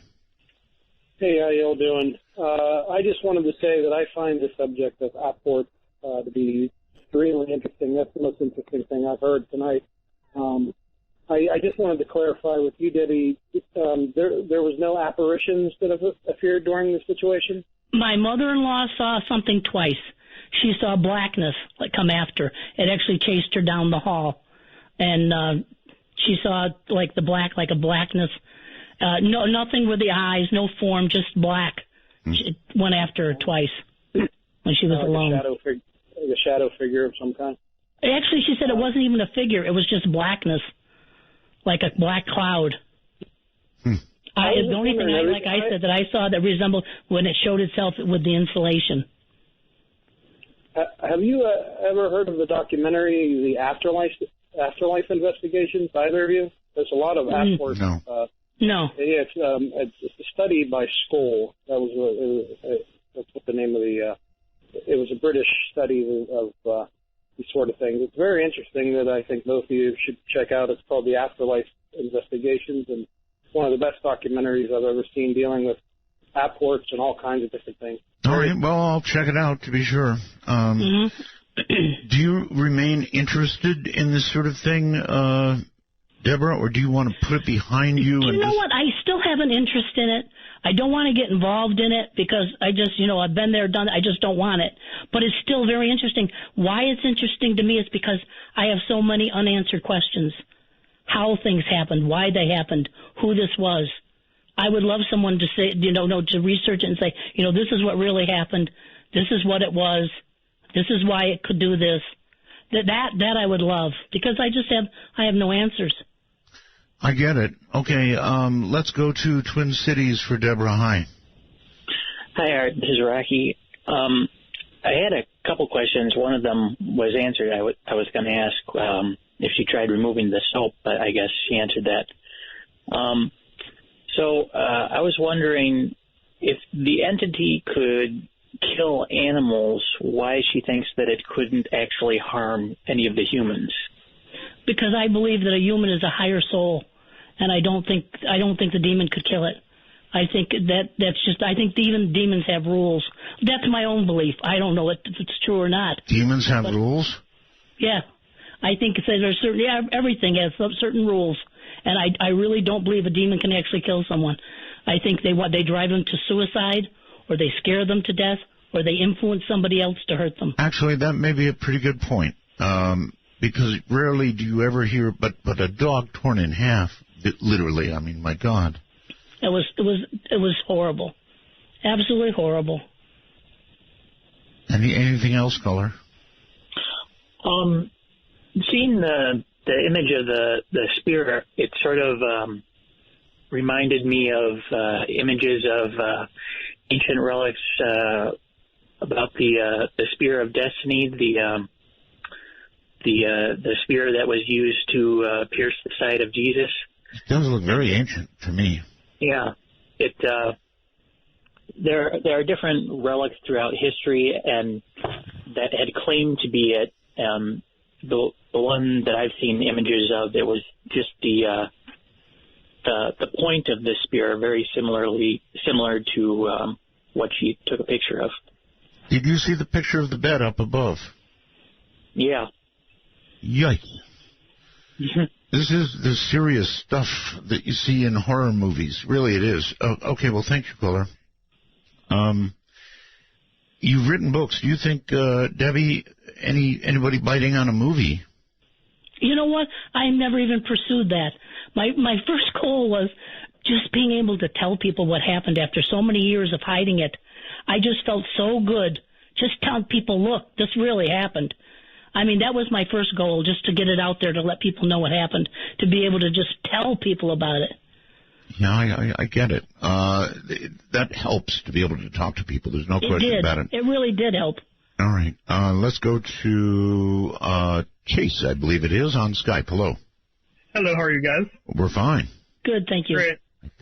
Deborah, I wanted to ask you if you ever did any research on Prince, actually. I vaguely remember something about Solomon in the Old Testament working with some form of demon called Prince, or any kind of research on the triangle with the tail. You know, we had Todd Hendrickson, who's a researcher right now, looking into it, and he hasn't found anything that matches it completely yet. He's still looking, he's still researching, but no one can come up with it. But you'll see, if you see some of the pictures in the book, I mean, he put the symbol everywhere. So it was his mark. Wow, it's very interesting. That's the only question I had, and Art, times like this, it really makes me miss Father Malachi Martin hearing this kind of stories. All right, thank you very much for the call, and take care. This is just an odd night all the way around. Hello there, you're on the air with Deborah. Hello. Hello. Hi. I just wanted to say that in your picture where you're supposed to have the mouse or whatever, right behind that machine that says Denon, it looks like the little mouse is looking at you from underneath the white wire. No. Okay, so if you see the Denon machine, right? And then there's another machine on top of it with a whole bunch of white buttons, right? Yeah. That's where it was standing. And if you look right behind, there's like a little white square on there, like to the left. Yeah, it's an LCD. Right behind that. The little white square is an LCD display, and he had his feet on that. He was just sitting there. She was just sitting there staring at me, kind of like Debbie said the rats were staring. If you look right behind that, underneath the twisted black and white wire, it looks like there's something furry. Well, so I think it's the mouse. I don't think so. Trust me, okay. I've been doing nothing but looking. It's not there now. But thank you for the call. Okay. Thank you. Take care. That sounded like a youngster, proving my point that we get them all the time. Chaz, hello. You're on the air with Deborah. Hey, Art. This is Chaz calling from Vegas. Welcome. Hi, Deborah. Good evening. I have a quick question for you. I know I've heard a lot of people who deal with this type of thing mentioning that the more you talk about it, the more type of power you give it, and you acknowledge it and, welcome it and that type of thing. And I know you had mentioned that you weren't really worried about it coming back. I mean, it could be a possibility. What would you do? How would you handle it if it did come back? I truly believe with my whole soul, it can't come back here. It won't come back, and it can't come back here. It's gone from here. It's still out there somewhere, tormenting someone, but it's not going to be me or my family. Oh, well, let's hope it's not out there. Let's hope it's gone for good. Did you, caller, get to see the photographs? I did. You know the one with the mirror and the writing on the mirror? Yeah. It looked like a flash from a camera, so that was kind of hard to see. And she had mentioned it was like the reflection of the kitchen, and not the bed or the bathroom. No, I think she's talking about another picture, perhaps. Are you? Yes, it's a different picture. There's one that if you had the book, it's on nearly the last page. It's a really good picture, and it shows the kitchen. Okay. And it's like, how can this be? It's being taken in the bathroom. Wow. Well, the one of the bed was, that was pretty wicked, man. Yeah, that's kind of like out of any horror movie you could name. All right, Chas, thank you very much, and take care. Let's go to, how about Benton, Arkansas on the phone? Hello. Hi, this is Joseph. This is a first-time caller. How you doing, Art? Very well, Joseph. Thank you for calling. Great to have you. Well, yeah, it's great to be on the show, man. I really like it. I was going to ask Debbie, though, did you ever have anybody like a ceremonial magician, anybody that did things like that drew pentagrams or anything? Yes, we had. Did that work at all?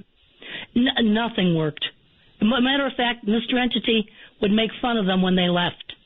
Or if they left anything around, like some witches would come and they'd leave candles, you turn around and Mr. Entity would take the candles and throw them in the swimming pool. We had all kinds of religious objects and candles in the bottom of the pool. Okay. Well, I was just wondering that because I've actually seen that work before. And I don't know if you're familiar with Robert Monroe or the Monroe Institute. I am. No. Sometimes it's hard to tell if this is just an astral being that's stuck and angry, or is it really a demonic, deep part of our consciousness, like an evil part of us all? Because really, the spirit world is a part of every one of us. So that's just my belief anyway. So maybe... You know what, I can tell you honestly?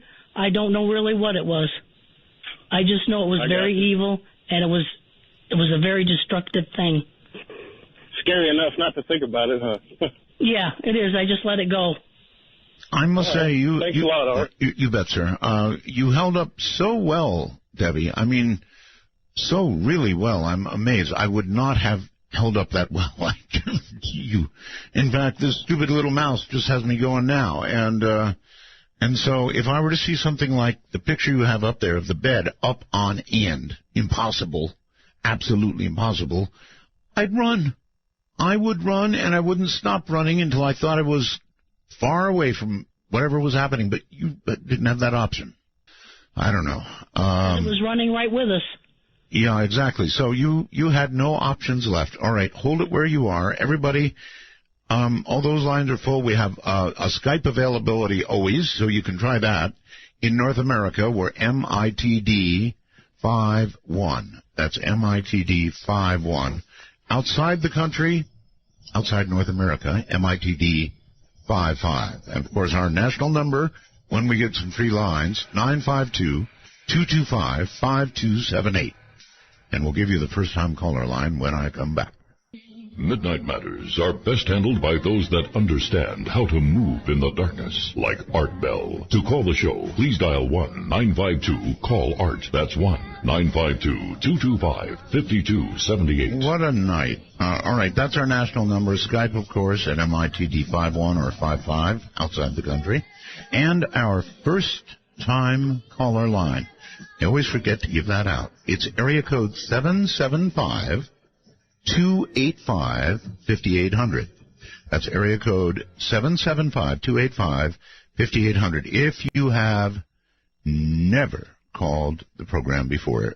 Deborah Moffat is on here with about the best horror story I guess I've ever heard, including photographs, which you can see on artbell.com, and you can make your way over to her site and see many more. It was a 6-year odyssey of sheer terror with knives and spears and dogs ripped in half and, oh, you name it, it happened. Let's go to Matt on Skype. You're on the air. Hey, good morning, Aaron. Good morning. Matt from New Orleans. New Orleans. Yes, hey, I should add, we are, by the way, we're working real hard on WWL in New Orleans. Yes, I read that, and that's going to be unbelievable. That's going to be great. Big monster WWL. You can hear it all the way into North Louisiana. So I've heard, yes. Great entertaining show tonight. I just had a couple real quick questions, Deborah. Did anyone ever see the Mr. Entity doing his writings on the mirror? No. Or was it never would write in front of you. You had to turn your back or leave the room for a minute and come back. And I may have missed this earlier, but was there ever any smell? I don't know why through the whole show it just smelled like Old like Spice I said or before, something. there were a lot of those things. We had the smelled like rotting food, rotting flesh, noises, poundings. I remember the night before the shamans came to the house, the whole night it pounded on the walls in the beat of like the war, boom, boom, boom, boom, boom, boom, boom. You know, and the entity, I knew the entities, the shamans were coming the next night, and it pounded like that the whole night before they came. So we had all that. Oh, all right. Thanks a lot, Art. You're welcome. You know, I can smell something odd now, too. I wasn't even going to mention that, but something smells a little different or weird in here. I think what it is I've been psychologically traumatized by Abby Normal and your story. Convinced that's what it is. All right, let's go to the phone, and I think Washington Silverdale. Hi. Hello. Hello. Hello. I wanted to say I truly believe everything you've said, but what I'd like to encourage you to do for future research people, because in the past we've had extraordinary stories and there's not enough research been able to be done, and somebody will pass away or family members pass away, and then we're kind of, the community of researchers are just kind of left with hearsay, because there was no proof. Boy, she sure had a lot of researchers there, ma'am. She sure did. Yes, she did. That's not what I'm getting at. And you know what? I still welcome anyone who'd like to research it. I'm open to telling them just what happened, showing them everything. Of course. I would like answers myself. What I'd like to encourage you to do for two reasons is that situation where the woman had died and or been killed and placed in a rug. Yes. In that situation, while you still remember the dates and the woman's name and identification enough that you knew about her and the individual that she was living with, if you'd call the cold case detectives in that area and just give them a little information. And then that way there's been some kind of, not that I don't believe that this entity could have done that, but you've helped with that situation in case that woman's, family and that you've helped with that. But also in the future that gives validation that you've done everything you can to isolate that out of the realm of her being murdered by a person. Sure. And, I think those kind of things, while that's still available, that could... Ma'am, understand. That murder could have been committed by a person. I mean, there was domestic abuse going on there, so... Very definitely. And so, not to say that individual that could have murdered her couldn't have been attacked by this entity and caused it, caused the person to do it too. So I truly believe everything you've said, but that would even validate your efforts to try to push this forward, because I do believe everything you've said, and I think you're right on the trail. But those kinds of researches tell, and you've done everything you can. You're a very brave woman, I'll tell you, and I don't think you have any alternatives, but you're incredible. So thank you so much. Right, thank you. Yes, 6 years. There's no way to get away from it. There's no way to run away from it. There's no way to stop it. And God knows she had everybody in there. A lot of people and I know tried and didn't have any luck with it. So let's go to, I don't know where it is, but on the phone, you're on the air. Hi, Art. Hi. Thanks for taking my call. I have a few quick questions for Deborah, and then I can take my answers off the air. Number one, did anyone at any time demand to know the identity of this entity? Yes. And did it ever identify itself? As Prince. Oh, okay. What part of California did this happen in? The Rancho Cucamonga area. Okay, thank you. I know it well. Also, other than the 5-foot head with the horn coming around the top of the head, did the entity ever show itself to anyone? It just showed itself as blackness to my mother-in-law, like black cloud. Twice it chased her. It was a cloud, not an actual, like, type of form. No, she said it was more like a blackness.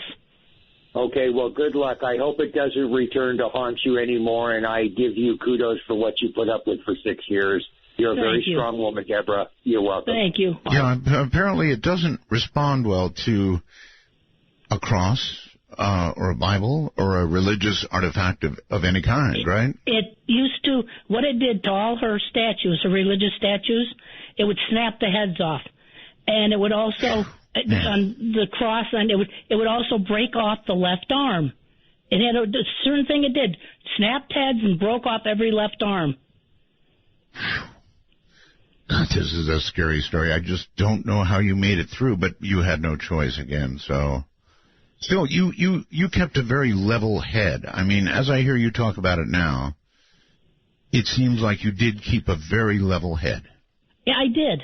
And if you probably heard this story from my mother-in-law's or my husband's perspective, it'd probably be a lot scarier. Because I was not really, I was frightened for my family, what it could do to them. Of course. That's what I was frightened for. But I wasn't frightened of it. It was almost like, it's okay, I know it's not going to hurt me. I have to be here to protect them. Uh-huh. All right, well, let's go to the phones. Down to San Antonio, Texas. Hello there. Well, hello. Hi. Thanks for taking my call. I've enjoyed your show for years. Thank you. You're welcome. I really mean it, too. I can't, for the first hour and a half or 2 hours, I've been listening to, you and Deborah talk. Right. And at first, I am the eternal skeptic, and I'm going like, oh, really? Oh, come on. But now that I've heard her entire story, I'm actually kind of creeped out myself. It kind of scared me. I have a very good friend. I'm not going to put her name out on the air, but she has a daughter who seems to attract these things too, and I was never there to actually see these things, but I've known this woman for like 20 years, and I don't think she would really exaggerate about things like chairs moving in her kitchen and stuff. So even though it took me a while to kind of really get into what Deborah was saying, I like a lot of the callers, I'm actually amazed that Debbie, you were able to actually put up with this for so long. Except there was no choice. And I keep saying the same thing, but there was no choice because this thing followed her. It wasn't in the house. It was after after mother-in-law. So there was no choice. It followed them no matter where they would go. Even if they went out for the night, it followed them. So imagine the horror of that. For 6 years, I can't even imagine. This is a freaky story, and I don't get scared easily. Tonight, I don't know why, Debbie, but this scared me. Yeah, you know what? Mr. Entity was a very, very evil entity. He was evil. Yeah, well, it wanted to kill. So you actually really do believe in, like, there's evil out there? I mean... I lived with it. I know it exists. Wow. Okay. There are bad humans and there are bad whatevers, but evil... I mean, think about it. Caller, think about it for a second. If it was you, and this thing began to attack and communicate with you, and it wouldn't matter who you called in, priests, people who were really good, like Evelyn Paglini, the Warrens, with this type of thing, they could do nothing. There was nobody who could do anything, and you were night and day. This thing was with you, and there was no way to get rid of it. Now, that's frightening. Well, I do a lot of reading, and I'm not overly religious, but what I have learned is that if you're really in that much of a bad situation, I don't think there really is much that a human being can do about it, and that's when you have to call upon whoever you believe in, God, Jesus, whoever, and you've got to ask them to come in help you. And they did that. Sir, they had a priest in there. Yeah, I know. Obviously the wrong one.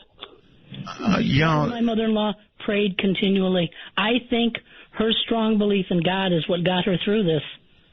Huh. Because she believed that eventually God would win. So goodness would win. So I think that's what actually kept her sanity through this, was her strong belief in God. I have a quick question, Deborah. Why not call another priest? I mean, if the first priest... We tried other priests. And? Went to other priests, and they would say, we have to get permission from the bishop to do this. It was a time when it was almost like the Catholic Church was trying to poo-poo things like this going on. There was that period, actually, with the church. Yeah, it was like they didn't want to address the situation.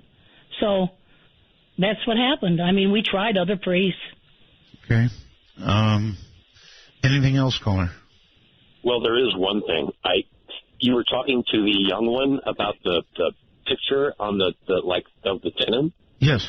And I've been looking at it, and if you look at the LCD, and just above the LCD and below the white and black wires, yes, it does look like there's a mouse hiding there. It's not. It's not though. It's Was it like a rag or something? Or? That's just what's called a ferrite. It's a ferrite on a cable. No, like where the twist is, or it's right below the black and white wires. It's actually sitting on a ferrite, which is a kind of a round thing. So trust me, it's not a mouse. Okay, but I can sure understand where the youngling came through with that. Yes. Okay. Well, thank you very much, Art. I appreciate your time. You're very welcome. Let's go to the phone and say hello. You're on the air. Hey, Art. This is Josh from Dallas. Hey, Josh. At first, when I heard this, I sort of ran everything through my head, and I think the thing that really got me, I just went on your site, and I looked at the book and the symbol that is on the book. Now, was that the symbol that Deborah had been shown by this entity? Yes, it's a triangle with a tail, and he put that all over. He even carved it into our car. Have you ever heard of an iblis? No. That is the symbol of the iblis jinn. What is that? That is... It is spoke about in the Hadith. I saw that exact symbol whenever I was in Afghanistan in 2010. Can you spell that for me? Really? Can you spell that, please? IBLIS. Okay. It is the third type of jinn. That is why you saw smoke. That is why you have certain smells. Now, does it like water? Because this one had a lot of control over water. Yes, they are, I guess is the term people would know it as, they are elementals. You had the Iblis, the third kind, are rooted to one area but are capable of moving about. The other type, the second type, either takes the form of a dog or a snake.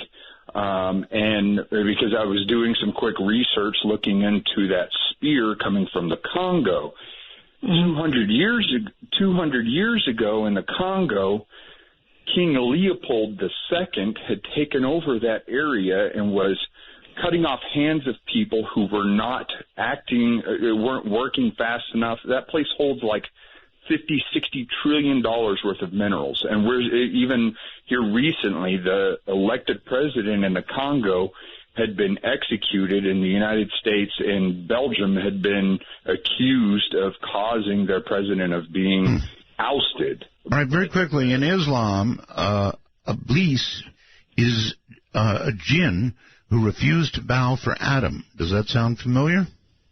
Yes, that is what this is. Okay.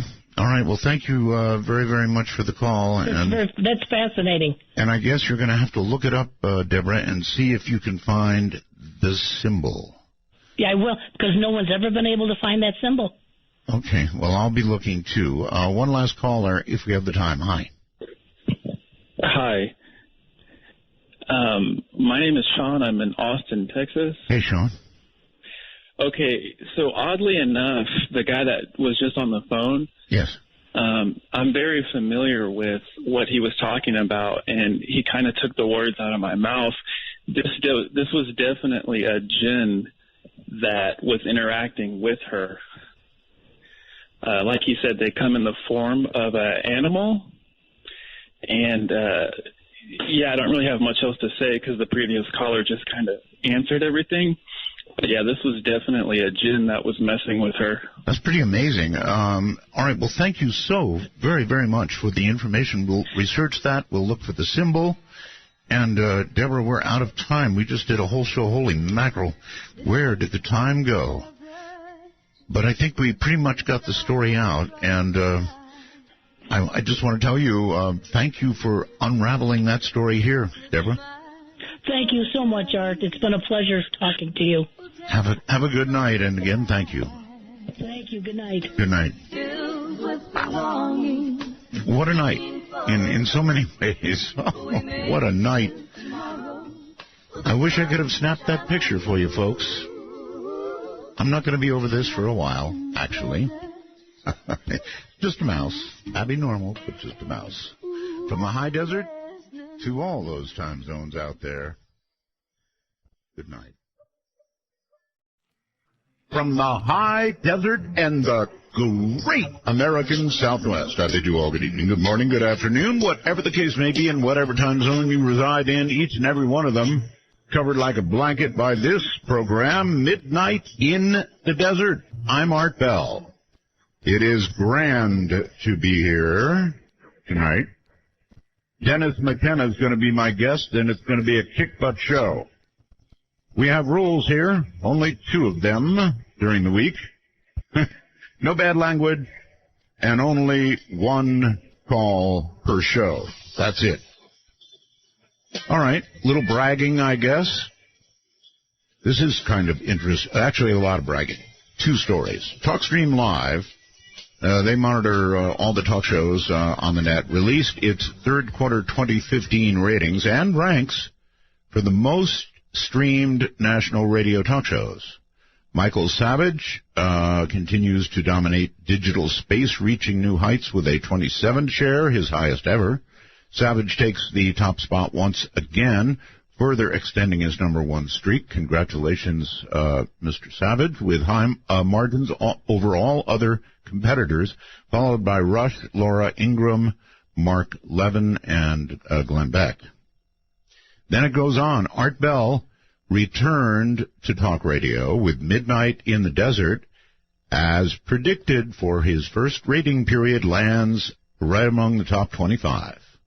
TalkStream's third quarter 2015 sampling size report exceeds 1.6 million, a 14% increase in total listening over the last quarter. So we didn't slaughter the top 25, but that we are on there at all is absolutely amazing, considering we just began. That's one item. And the other is the headline story on the Huffington Post science page. Go to the Huffington Post, and the headline you're going to see is "Scenario that opens, quote, the day after tomorrow," end quote. Actually, not that far-fetched, according to research. The 2004 blockbuster movie, The Day After Tomorrow, is all about the disastrous effect of the collapse of a massive temperature-driven ocean circulation system. Although the system known as the Atlantic circulation system is real, researchers said at the time that the movie wasn't based in facts, right? Actually, NBC clobbered Whitley and myself, and many other media clobbered us as well.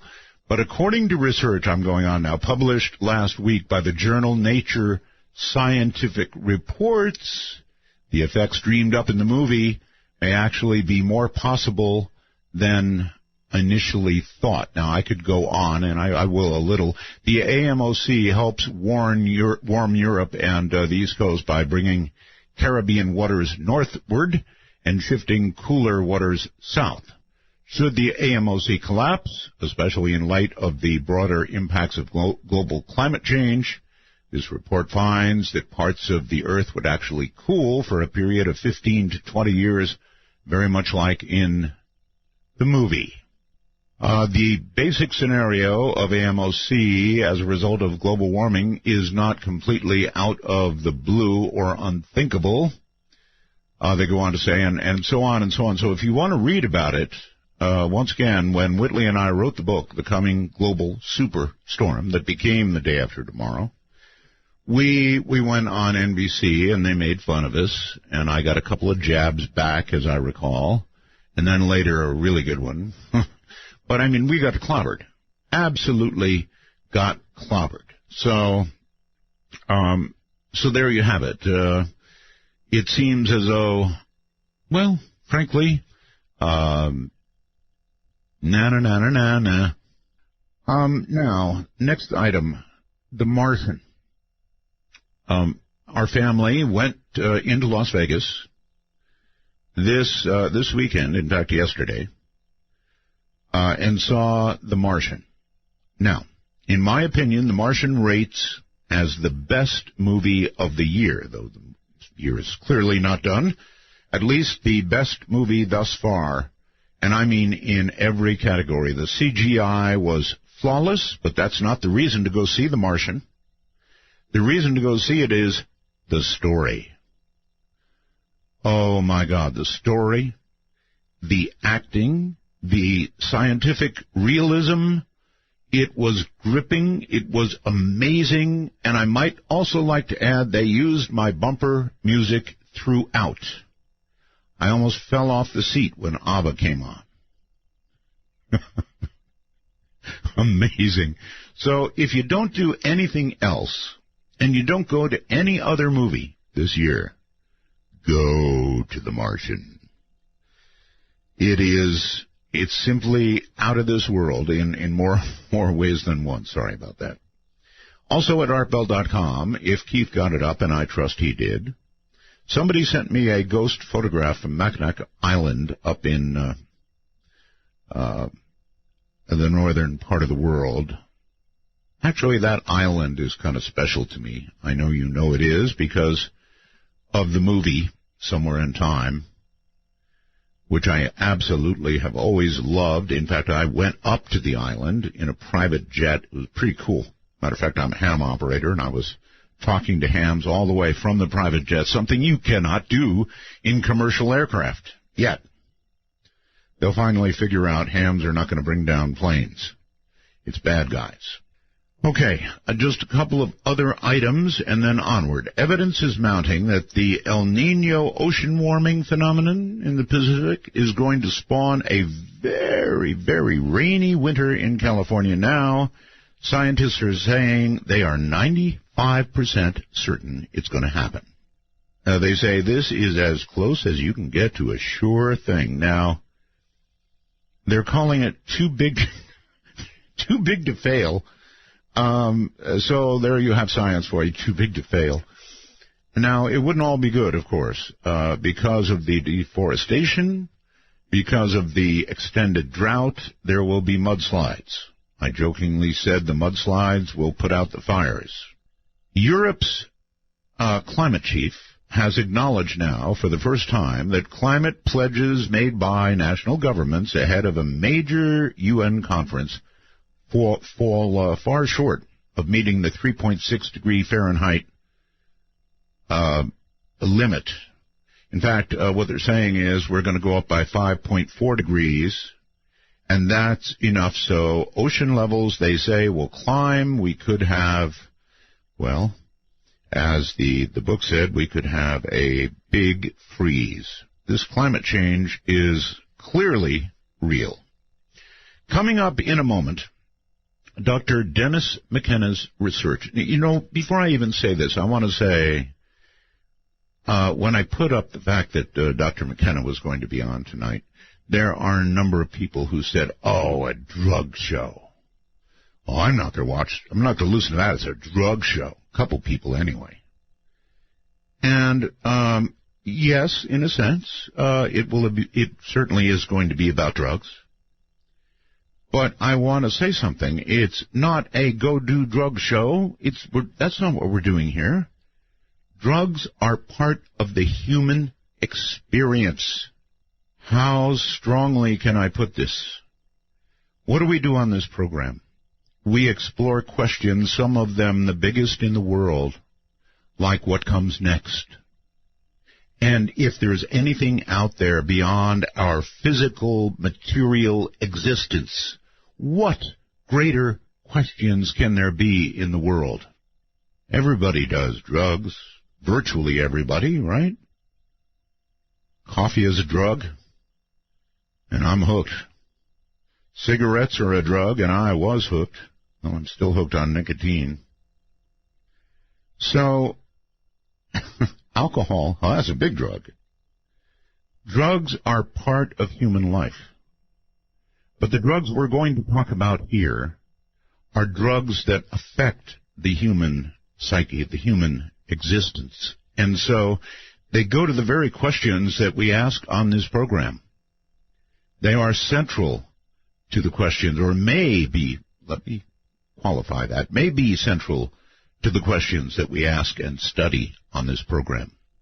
Anyway, Dr. Dennis McKenna, Terrence's brother, the late Terrence McKenna, Dr. Dennis McKenna's research has focused on the interdisciplinary study of Amazonian ethnopharmacology and plant hallucinogens. He has conducted extensive ethnobotanical field work in the Peruvian, Colombian, and Brazilian Amazon.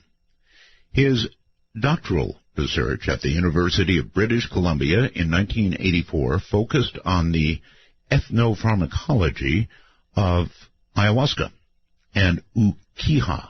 We'll find out about that. 2-tryptamine-based hallucinogens used by indigenous peoples in the northwest Amazon.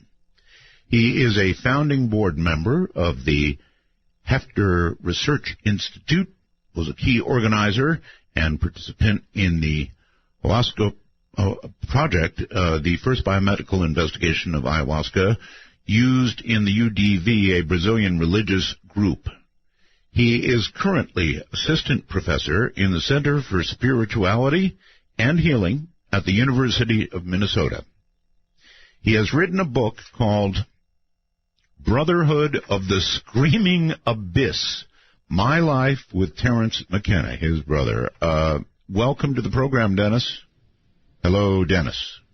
Well, that's... Here I am. Oh, there you are.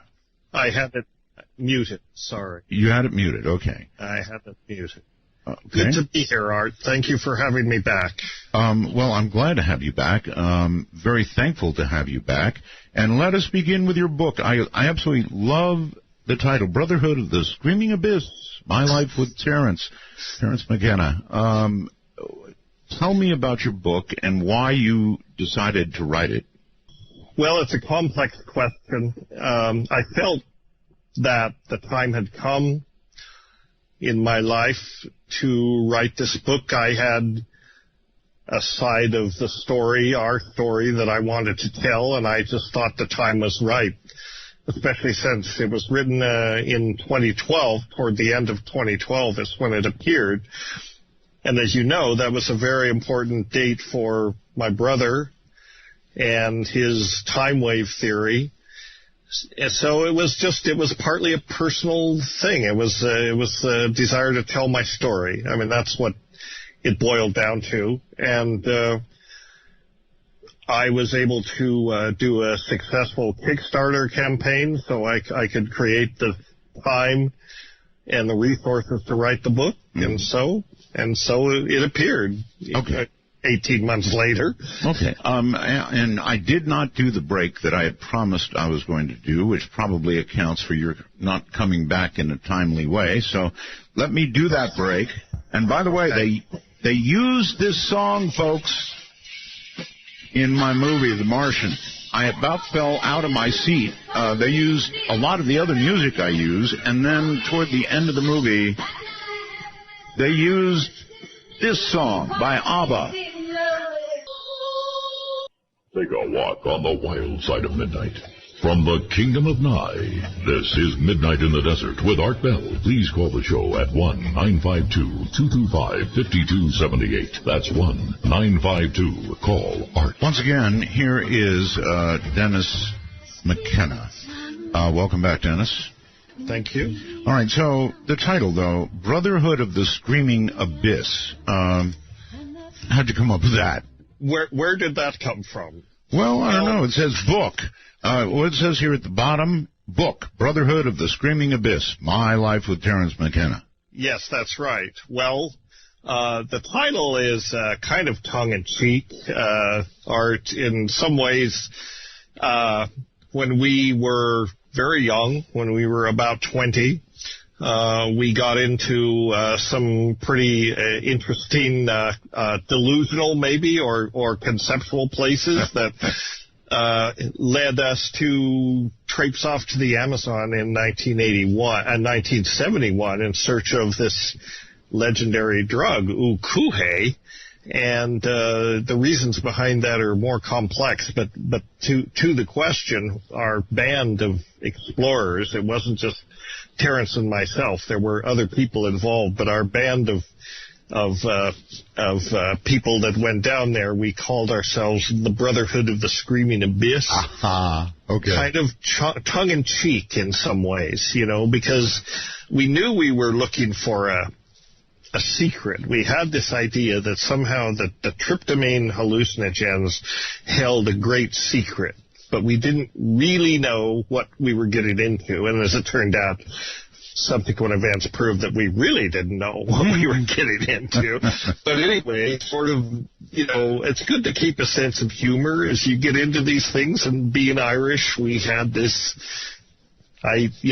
moniker, the Brotherhood of the Screaming Abyss. We were sort of mocking ourselves, I guess, a bit. So that's where it came from. I think it could not be more fitting, actually. I thought so, yeah.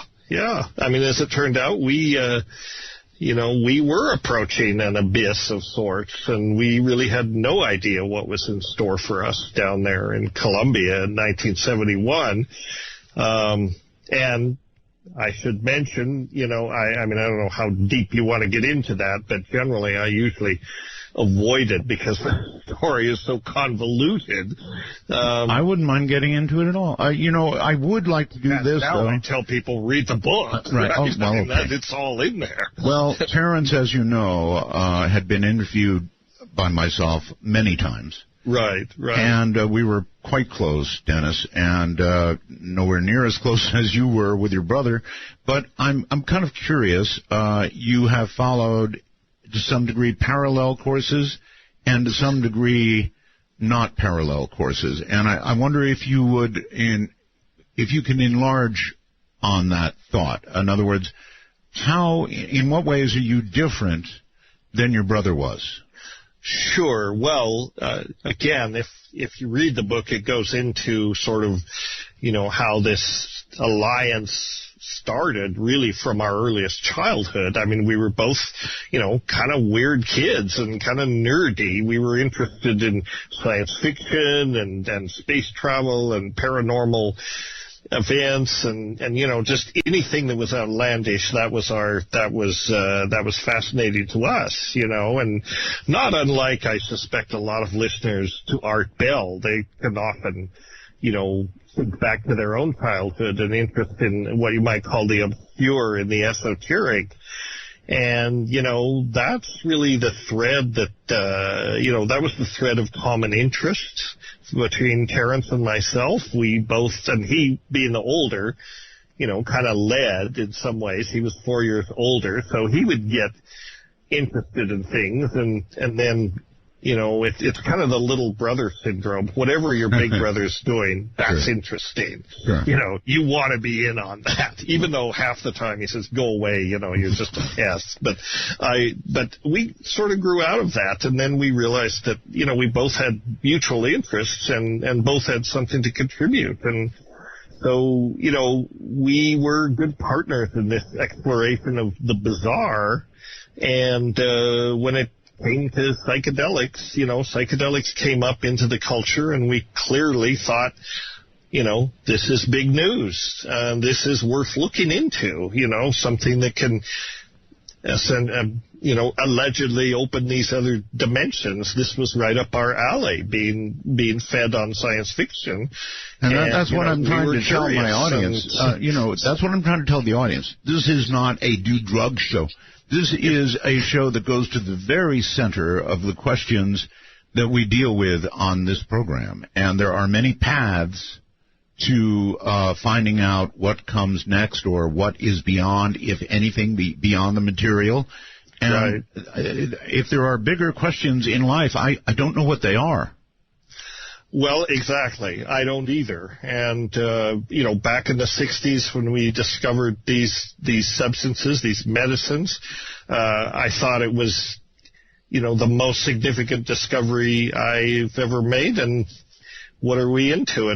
That was the 60s. So 50 years on, my opinion hasn't really changed. I think that psychedelics are damned interesting and darned interesting, I guess I should say. That's fine. No, that's fine. Did you find that you and Terrence had a different road or different approach to basically the same thing, or were you always sort of in lockstep? No, not at all. I mean, we did have a different approach, and he was more of a philosopher and a cultural commentator and a brilliant mind. Oh, yes. But his approach was not really the science route, and I was more in the science route. I took a scientific interest in studying these things.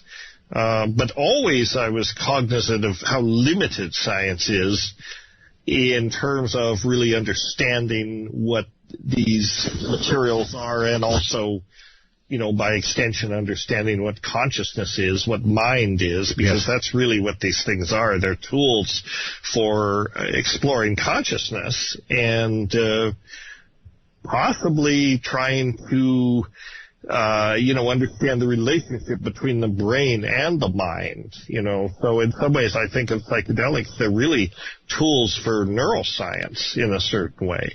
But they're also tools for, I guess you could say, phenomenology, people that are trying to understand, what it is. What is it to be conscious? These are tremendously useful tools. And in that respect. Now, you can say, well, these are drugs, right? So therefore, they're completely illegitimate. And what I would say to that is, there are drugs and there are drugs, right? Yes. For one thing, there are all kinds of drugs. As you pointed out earlier, coffee is a drug, tea is a drug, all these things.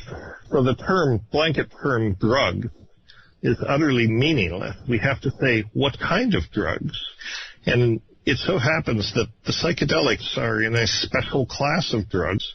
They don't cause addiction. They're not particularly toxic, but they do really interesting things phenomenologically. And they don't really, although they're classified as drugs of abuse, again, another meaningless term, but they don't necessarily invite abuse, because in the sense that to use them, you have to do a lot of processing to deal with what they bring up. Use them they have no relationship to the kind of hook that heroin or any other addictive substance like that puts on you, right?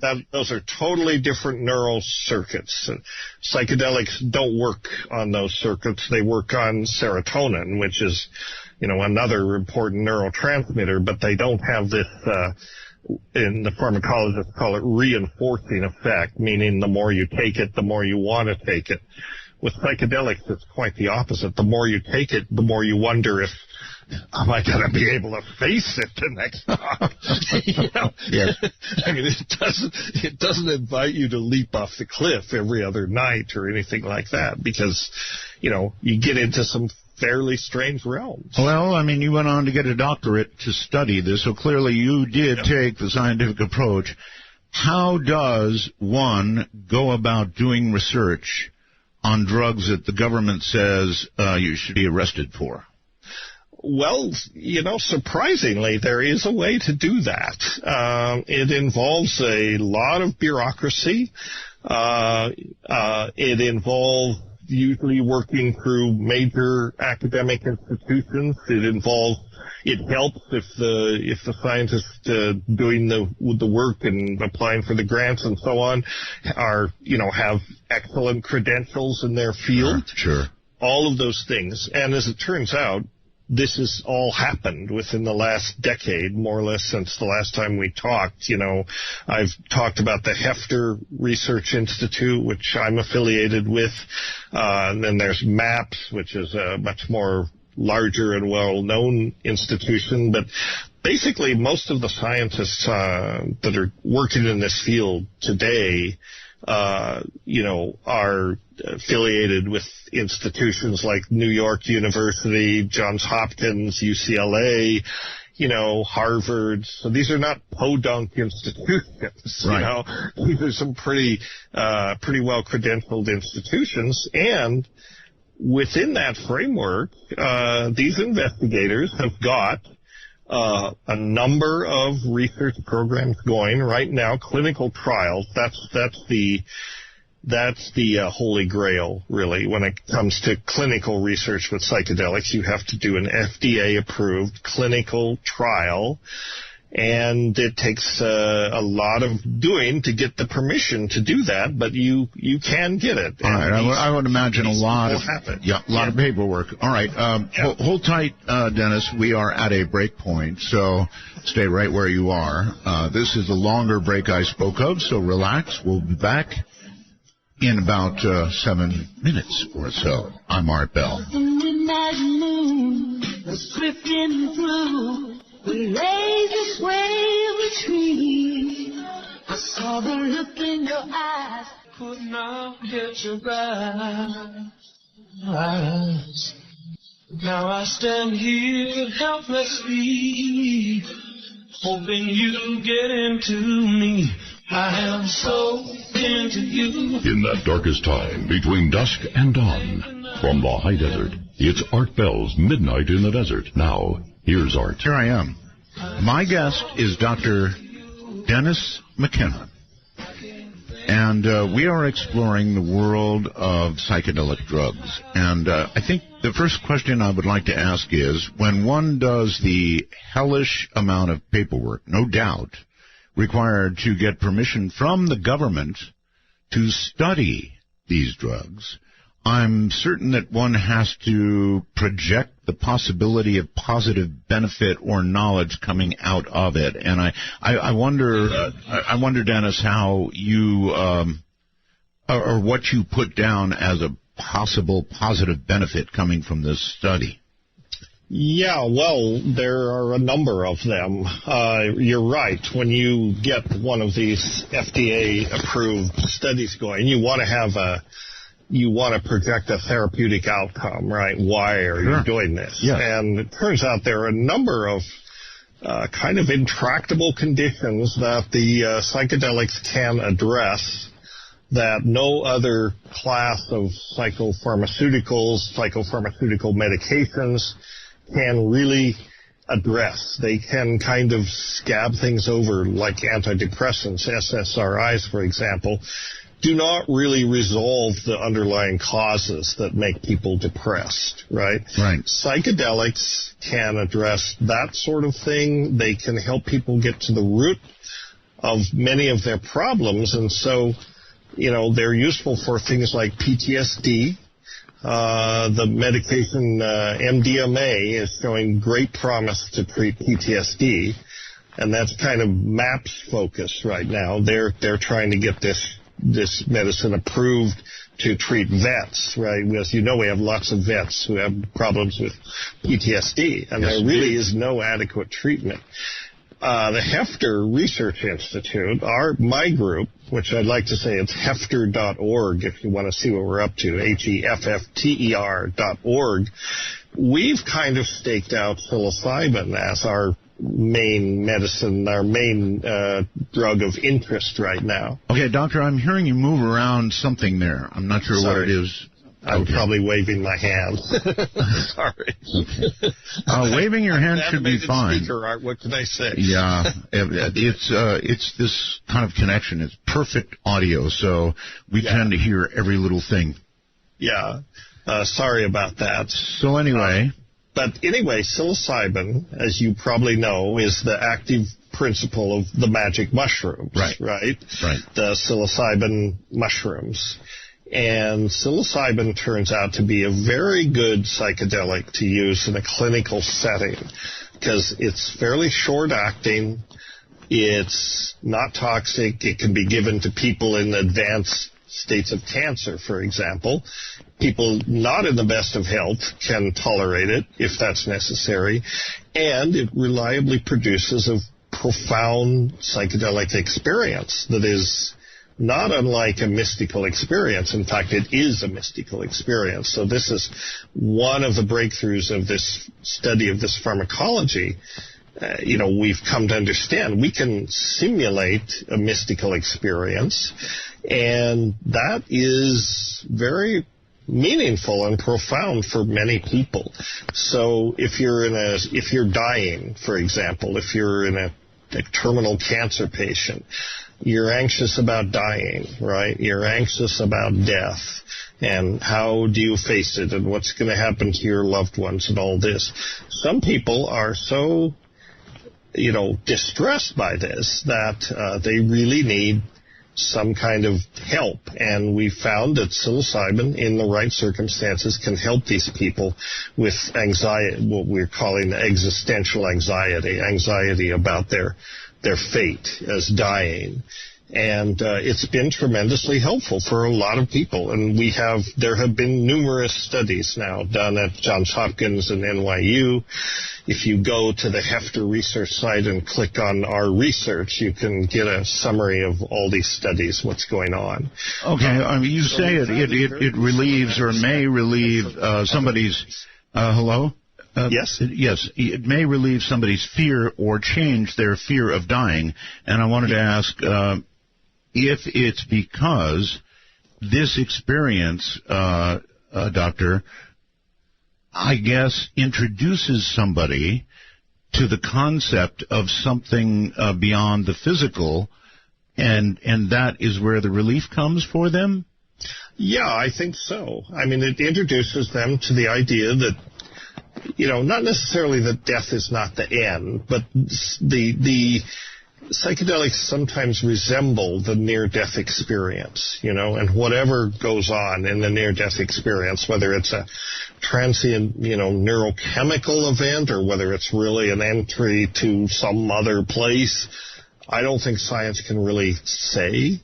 But the psilocybin experience, when, in these folks that are facing death, it helps reduce their anxiety, and maybe that's because they experience a profoundly altered state, and maybe they say, well, hey, this isn't so bad, But, okay, could it be, I'm sorry, Doctor, could it be that the wire connecting to your headphones or something is moving around, it's kind of constant? Oh, gosh. Something is rattling around. Could be the USB connection. I'm not sure. Yeah, now I'm hearing a lot of rattling. Well, I'm touching the headphones now. I could try a different headphone. I don't have the mic on it, but I could try that. No, that's probably not a good idea. Okay. It's something rubbing or something. I can't quite put my finger on it. I'm sorry to even be having to mention this to you, but it's going on constantly. Well, I'm not touching the headphones, and the USB port is pretty well seated, so I'll just... Sounds all right now. Okay. Okay, I'll try to not move. Okay, so anyway, are we talking about a near-death experience or something just similar to it? Have you come that far in research to say, look, it depends on the drug in a certain sense. I mean, DMT, which is a close relative of psilocybin, but much more short-acting and much more reality-altering, I guess you could say. DMT at high doses does actually resemble the near-death experience in remarkable ways. Psilocybin doesn't get you quite that far, but it does put you into a profound state.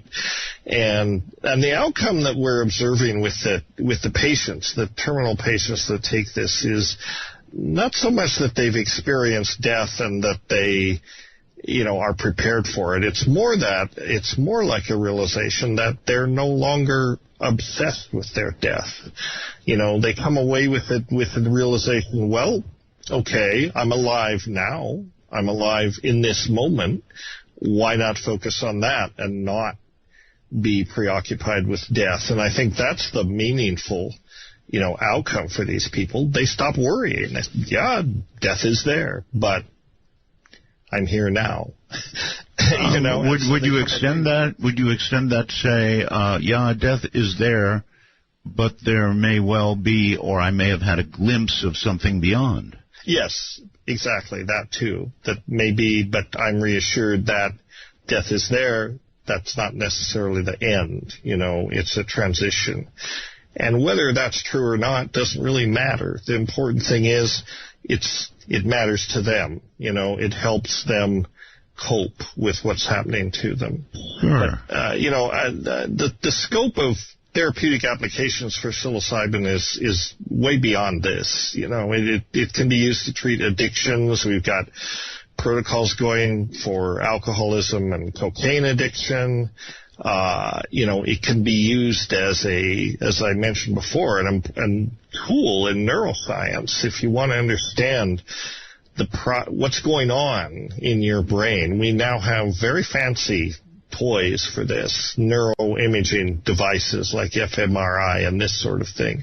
So you can take a person in a mystical state induced by psilocybin and put them into a fMRI and see what parts of their brain are activated or suppressed or whatever. And you can compare that to, say, a person who's never taken psilocybin, like a Tibetan monk or somebody who's meditated all their lives. You see remarkable similarities. Okay, if you wouldn't mind, let's go back to the possibility of helping people who are addicted to other substances. I wonder in what way you feel, in other words, is it a pharmaceutical change that occurs in their brain, or is it some revelation they have while taking the drug? In other words, how does it help? I think it's both. I don't think you can separate these things.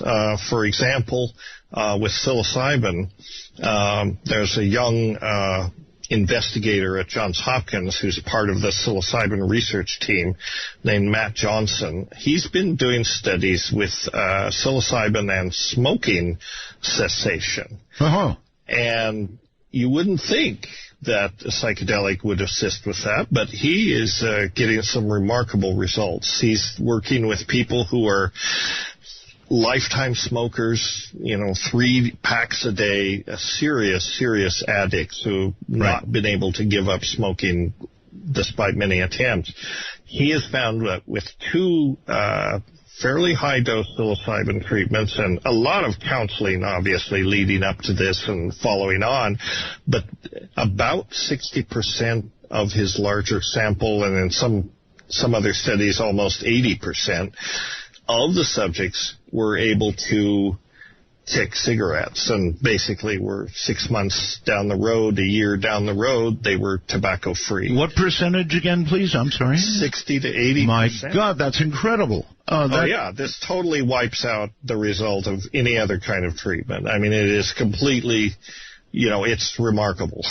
It absolutely is remarkable. Okay, and again, I've got to ask, you say it's a combination of pharmaceutical effect and counseling. Well, other methods use lots of counseling along with whatever pill or gum or patch or whatever it is they offer, and they don't get anywhere near those rates of Right. Well, a lot of the counseling has to do with, the preparation for the experience, right? and thinking about your problem, and you wish to quit smoking, and when you have this experience, you're going to, be in a state of deep introspection where you're going to have to confront this. And so a lot of it is to prepare people in terms of how they think of these problems. And when you have addiction particularly, and when you say, well, is this pharmaceutical or is this psychological, it really is a combination. But I think that psychedelics in themselves do not cure addiction. What they do is they let you step out of the box a little bit and look at your behavior and look at your relationship to the other drug, the one you're abusing, alcohol, heroin, whatever, make you look at that relationship in a different light and essentially see it as something that, that's not you, that's not part of you, and you actually can make a conscious decision to change your behavior, while you're out of the box, right? The question becomes, what happens when you come down and you re-enter your normal life? Yes. A lot of people can slip back into their old habits, and so it takes some planning, but the temporary, ability to step out of your own reference frame, essentially, for a while and look at it from that perspective, that is a tremendous opportunity. And then, whatever the ultimate success depends on whatever follow-up there is to that. So it's complicated. That's true of all cessation methods for smoking, for example, but again, they don't get anywhere near a 60%. Oh my right, goodness. because they don't provide, and I think this is important in psychedelic therapy of all kinds. This comes up particularly when we're talking about ayahuasca. I think that catharsis is something that psychedelics can reliably induce. And catharsis is defined various ways, but it's a spiritual, it's a crisis, it's a personal, spiritual, psychological crisis that leads to renewal, essentially. So it's a sort of reworking of this whole thing, some of which I think does take place on the neurochemical level. Some of it just takes place on the attitudinal level, the way you understand your relationship to your drug or your medicine or really your whole environment. Would you go so far as to say it kind of rewires the brain? Yeah, I would. Actually, I think it probably does. And in fact, in the case of ayahuasca, we have evidence for that as a result of this study that we did in 1993 with the UDV, the Brazilian church in Brazil, in Manaus, Brazil, that uses ayahuasca as a sacrament. They invited us, myself, and a bunch of other scientists of various disciplines to come in and do a biomedical study of their practices, right? Sure. And they wanted to be sure it was safe, and they also wanted to persuade the Brazilian government that it was safe and it was okay and not a drug abuse problem and all that. So they asked us to do this investigation. One of the interesting things we found from that was that in long-term users of ayahuasca, there was an elevation in the brain, a long-term elevation of a very important key protein in the neurotransmitters. I mentioned that psychedelics work on serotonin. Well, another important serotonin thing is so-called the serotonin transporters. Those are the molecules the proteins that SSRIs work on, right? And they block the reuptake, the SSRIs, selective serotonin reuptake inhibitors, right? That tells us what they do. They suck the serotonin back up. Okay, so that's getting a little technical for me. Would it be fair to say that it's like the train that takes the good stuff to its destination? or a vacuum cleaner is a better analogy in the presynaptic membrane that sucks everything back up and reuses it. Right. But that's not what ayahuasca did. What we found was that the ayahuasca actually caused these transporters to multiply, to increase their density in the membrane. That's called upregulation in pharmacology. And we didn't know what that meant when we detected this event with this effect. We thought, what does this mean? Why does it upregulate these transporters? Then we got looking into the literature, and it turns out there were all sorts of syndromes related to abnormally low levels of these transporters. Abnormal deficits in the transporters were linked to things like alcoholism, intractable depression, suicidal behavior, even homicidal behavior. So we thought, wow, this is really a pretty clear relationship, I mean, there are all of these pathologies related to, abnormal deficits in serotonin transporters, and ayahuasca reverses this. Okay, so then maybe the average person could think of it as more trains to take more trains. Better vacuum. That's right. Exactly. That's right. To get more of the good stuff where it needs to go more frequently. Right. That's right. So that's evidence that, these psychedelics can, in some ways, rewire your neurochemistry. And MDMA is another one, for a long time it was thought that MDMA was neurotoxic to serotonin receptors, serotonin neurons, and it is at high doses, but they're usually quite a bit more than any human would take. It turns out at the lower level, they're not neurotoxic, but what they probably do is increase neuroplasticity. Neuroplasticity is just the ability of the brain to change, to adapt to new conditions. All right. It used to be thought that neurons never changed. You got a certain complement, and that was it. All right, Doctor, hold it there. We've got a break, and I've got a break here, so we'll be right back. 2 minutes, and we will continue with Dr. Dennis McKenna. Midnight in the Desert doesn't screen calls. We trust you, but remember, the NSA... Well, to call the show, please dial 1-952-225-5278. That's 1-952-CALL-ART. Dr. Dennis McKenna is my guest, and we are discussing psychedelic drugs, the possible benefits of them, why they're being studied, and what they might help, and why. So back to it. I did get one quick computer message that I want to pass on. It's Rice from Dunsmuir, who says, I cannot think of a worse idea than putting somebody in an MRI machine while they're tripping. Got a point. Well, these are intrepid pioneers of science. That they are, but I mean, clunk, clunk, clunk. Right, well, anything for science, right? Yes. Most of these people, I agree. That wouldn't be the optimal setting, but what are you going to do? Yeah, what are you going to do? Well, what do they see? I mean, what lights up in the brain?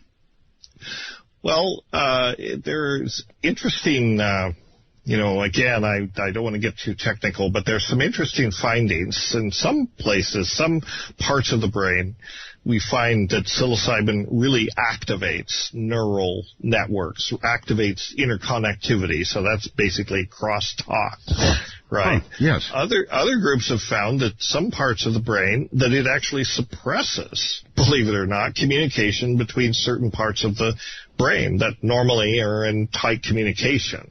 So these are two different findings that are kind of puzzling. A lot of it has to do with dose and, circumstances, but in both cases you can, at certain doses, psilocybin will activate these networks, but not necessarily across the whole brain, maybe only in certain regions. At the same time, these regions, like the cortex and the limbic system, mostly the amygdala, these areas are involved, are the communication between them is suppressed. And so the thinking is that maybe these feedback loops that always exist between these different groups, they sometimes they put the brakes on, right? They help maintain homeostasis, so they have an inhibitory function. And if you break those connections temporarily, then each part is just free to, free associate, if it will, just go off on its own and without any inhibitions. Have the experiments that you all have been doing yet led to any FDA-approved use of them? Well, no, we're not at that stage yet. I mean, the clinical trials are FDA approved, right? To do the trials, it's a long way from doing a trial to getting a drug into the clinic, right? That's the long road that we have to travel, is from phase 1 to phase 2 to phase 3 clinical trials, each one involving more people and each one involving a lot more money. I mean, almost exponentially more money as you go up. Phase 3 trial might be hundreds of people at 3 or 4 different universities, so that's millions.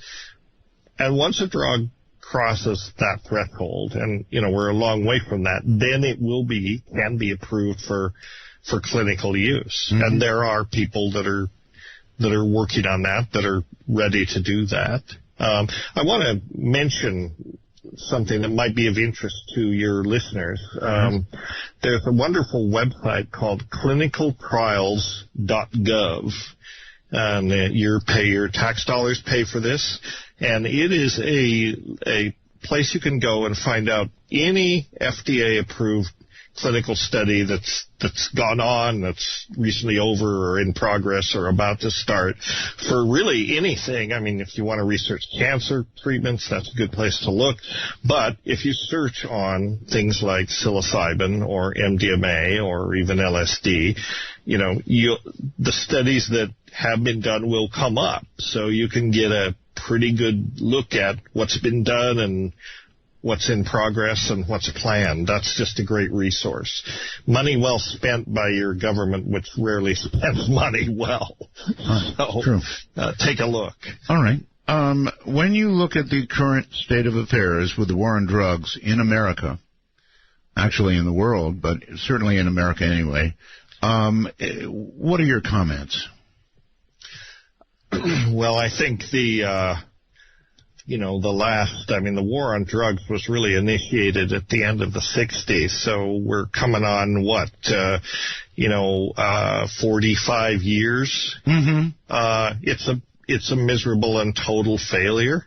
Over $1 trillion has been spent on it, and there are more drugs than ever. There are more people in jail for drugs than ever, especially in this country. And it's just not the solution. It's not working. Prohibiting people from altering their consciousness is not the right approach, because it's a fundamental instinct of behavior, and this is just something that we do. So the right approach, in my opinion, is you have to educate people about how to use drugs. That's the bottom line. You have to educate people how to avoid the really harmful ones and use the ones that aren't so harmful in a way that's intelligent and, maximizes their bad side effects or minimizes their bad side effect, maximizes their benefits. Okay, well, you mentioned that there are a lot of people in jail, and there are, millions. And so what would you do? Would you legalize drugs, and which ones would you consider legalizing, or would you do it across the board and then just do education? Well, it's a tough call, but I would pretty much legalize them across the board, but I would regulate them. So, if you're addicted to, say, meth or something, one of the really destructive drugs, I wouldn't just dispense that out of vending machines, right? I would say, okay, you're a meth addict, so you like meth, so here's a prescription. Go to the drugstore and get your meth. But every time you go to get your prescription, you basically have a teachable moment. You have a chance for a drug counselor, the pharmacist, doctor, whoever, to say, hey, do you really want to take meth? this is not good for you? Have you thought about other choices? Have you thought about, and just basically encourage people to, to intelligent behavior. It's all about education. Besides that, Doctor, try and imagine this. People will kick a Coke machine because they don't get their Coke. Imagine the meth guy who puts $20 in, doesn't get his meth. He's going to turn that thing into twisted metal. Right. Well, that's why you get it from a pharmacist, right? Because we can't. Yeah. But ideally, that's the thing. You cannot, you can't prevent people from altering their consciousness. It's built into human behavior. What you can do is encourage them to, if they're going to do that with artificial chemistry or plant chemistry or whatever, then teach them how to make good choices, or teach them ways to get there without drugs. There are plenty of those ways, too. So meditation, all this stuff should be encouraged. But people are going to take drugs. This is a fact of life. Partly it's because people are made of drugs. This is what I have started saying in my lectures. People take drugs because they're made of drugs. The reason drugs work is because we are essentially bags of neurotransmitters and hormones and all these biochemical processes on some levels that drugs work on. So, it's just a fact of life. We have to acknowledge that we're... It is a fact of life. In fact, a lot of people have to take drugs because their bodies don't make enough of that drug, right? Well, in some cases, yeah. Yes. Yeah, I mean, not as a rule, but a lot of cases like thyroxine, for example, the thyroid hormone. People have hot thyroid surgery. They have to take artificial thyroid hormone forever, and that's just a replacement of what their body doesn't make. Or, Parkinson, we don't make enough dopamine, so you get Parkinson's disease. Take precursors to Parkinson's. Yeah, so sometimes that's what drugs do. Okay, or the other way around. I mean, as you point out, we are made up of drugs and a body that creates drugs for its own safety. Right. And essentially our brain chemistry is a soup of drugs. That's what neurotransmitters are, essentially. They're drugs. They just happen to be drugs that our bodies make and, which are essential for the functioning of our brain. And then, drugs that we might introduce into that system from outside, plant chemicals or whatever, they usually work on neurotransmitters in some way. That's kind of where the rubber meets the road when it comes to psychoactive drugs. They work on different neurotransmitters. There are many neurotransmitters, about 50 different types in the body, and each has their own population of receptors that they work on and many, many subtypes of these receptors. So, it's a complex story, but it's basically about neurons talking to each other, largely via neurotransmitters. I mean, there are other kinds of communication like voltage-gated neurotransmission and that sort of thing, but basically it's chemical neurotransmitters that run consciousness, if you want to put that consciousness runs on, and largely the serotonin, dopamine, and norepinephrine are the three biggies, glutamate, all these things. It's a complex picture, Art, which we probably don't have time to get into. Okay. Would you say, I don't know who puts these questions together, whether these came from you or from my producer, but one of them is, are our souls somehow naturally entangled with DMT? Is that you? That was probably one of the questions that your creative producer came up with. I see. Okay. Great producer, by the way. She's something else. Wonderful. She's great. Yes, Heather. Very smart young woman. She is. She gave me a list of questions. I added two. The question if DMT is tangled up with the soul. Well, it certainly occurs naturally in the human body, right? So it is a naturally occurring psychedelic that's found in the body. And we're not sure what it's doing there, and it's kind of controversial because we don't really understand. lot of people say it has to do with pineal function and the whole third eye thing, and we know that that DMT occurs in the pineal, at least sometimes, and all the precursors for it are there, and all the enzymes needed to make it are there, so it's probably pretty sure that it occurs there. Whether it does anything, whether it actually has a psychedelic effect when that happens, is a matter of controversy, and my dear friend Dave Nichols, who's the president of the Hefter Research Institute, there's no better pharmacologist when it comes to psychedelics. He's the world's expert, and he says DMT probably never reaches levels in the tissues or at the neurons where it can actually act as a psychedelic. All right, let me back up just a little bit and ask this question. Most doctors, and I interview many doctors, many scientists, I would say by far would say they don't believe in God. Typical of what a doctor would say, that they don't believe in God. I think in medical school beginning, or perhaps even before that, they're sort of trained out of that.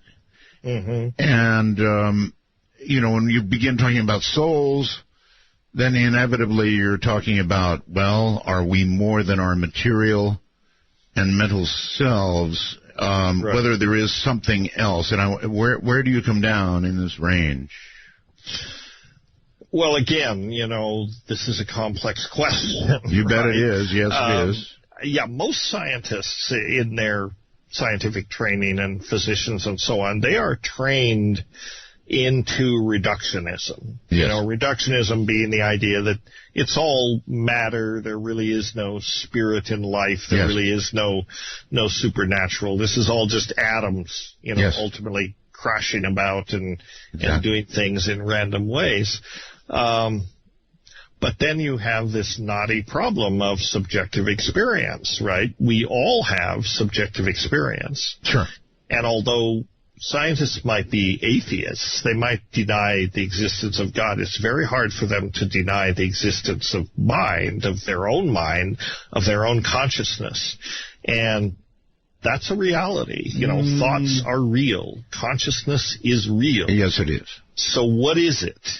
Right? Well, okay, let us try this. Let me pin you down in a different way. This is what neuroscience can't quite explain yet. All right. When the brain waves go flat and there's no heartbeat and there's no respiration and the body grows cold, is there, in your estimation, the possibility of anything continuing in terms of what we would think of as consciousness?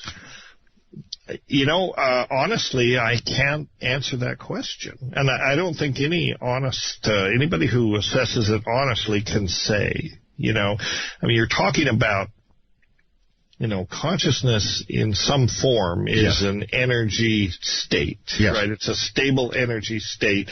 It's associated with the brain. It's associated with neuroactivity. It's and you would think that it's dependent on that physical substrate to keep going, right? But just maybe there's a way that it doesn't depend on those things. This is what we don't know, because we've had people who have had near-death experiences, and they've come back and reported on what happened. That's right. We don't have anybody who's actually died and come back and reported what happens. And I think that, I think that we have to keep an open mind, because I think that we don't know a lot. And I think this is something that science, is quick to be dismissive. And I think that, I think that science needs to remind itself every day, every moment, that what we don't know is much greater than what we do know, what science thinks it knows. So there is no place in this equation for arrogance, right? I mean, science can be proud of what it knows, but it should always remind itself most of the universe we don't yet understand. And that's great. I don't find that depressing. I found that challenging and kind of joyful, because it means there's a whole lot left to be learned. the important thing is we have to keep an open mind. We cannot abandon our analytical capabilities, but when science says a case is open and shut, we thoroughly understand this phenomenon. We can put that on the shelf and forget about it. This is a settled matter.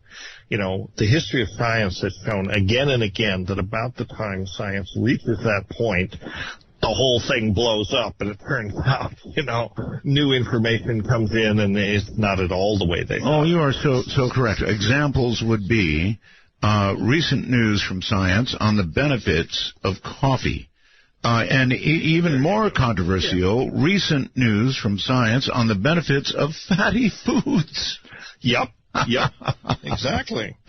That one really cracked me up. I just don't know how they can What's keep accepted as established dogma. Yeah. Turns out a few years later, the opposite. We were completely wrong That's about right. all that. That's right. Right. That's right. You'd think that they would get it, and that this would be a cause for humility and a cause for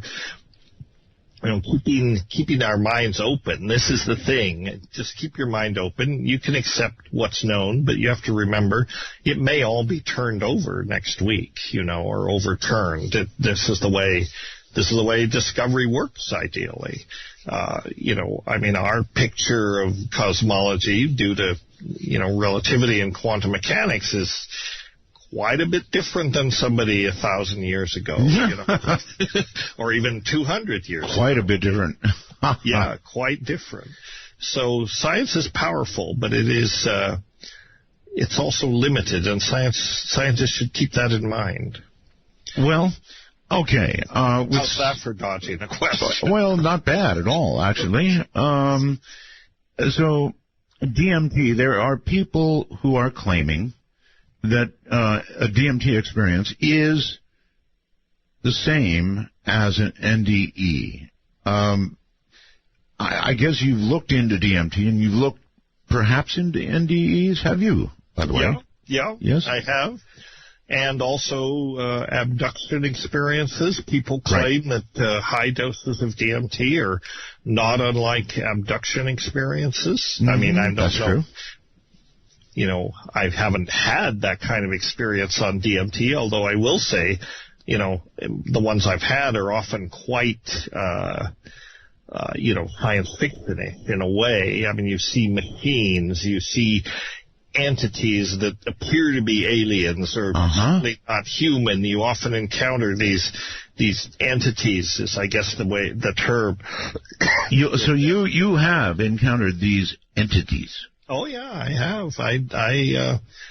I think anyone who takes a high dose of DMT is probably going to run into these critters. I mean, they're out there. What are they? That's what's harder to say. Are they? So how do you subjectively, describe what you have encountered? Well, everybody has a different kind of encounter with them, although there are similarities.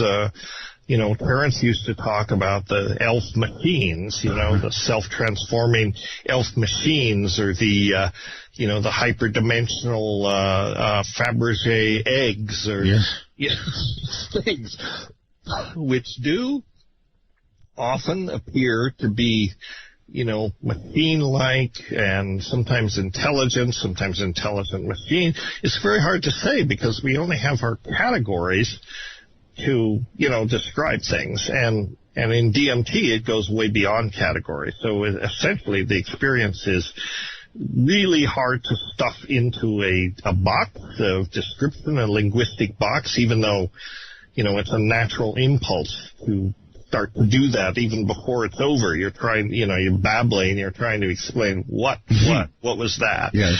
It's what we try to do is make sense out of things. It doesn't necessarily make sense, but it's overwhelming and it's quite alien. It's very hard to relate to anything else. And is it real? Well, Doctor, when you have... What do we mean by real? When you have come back...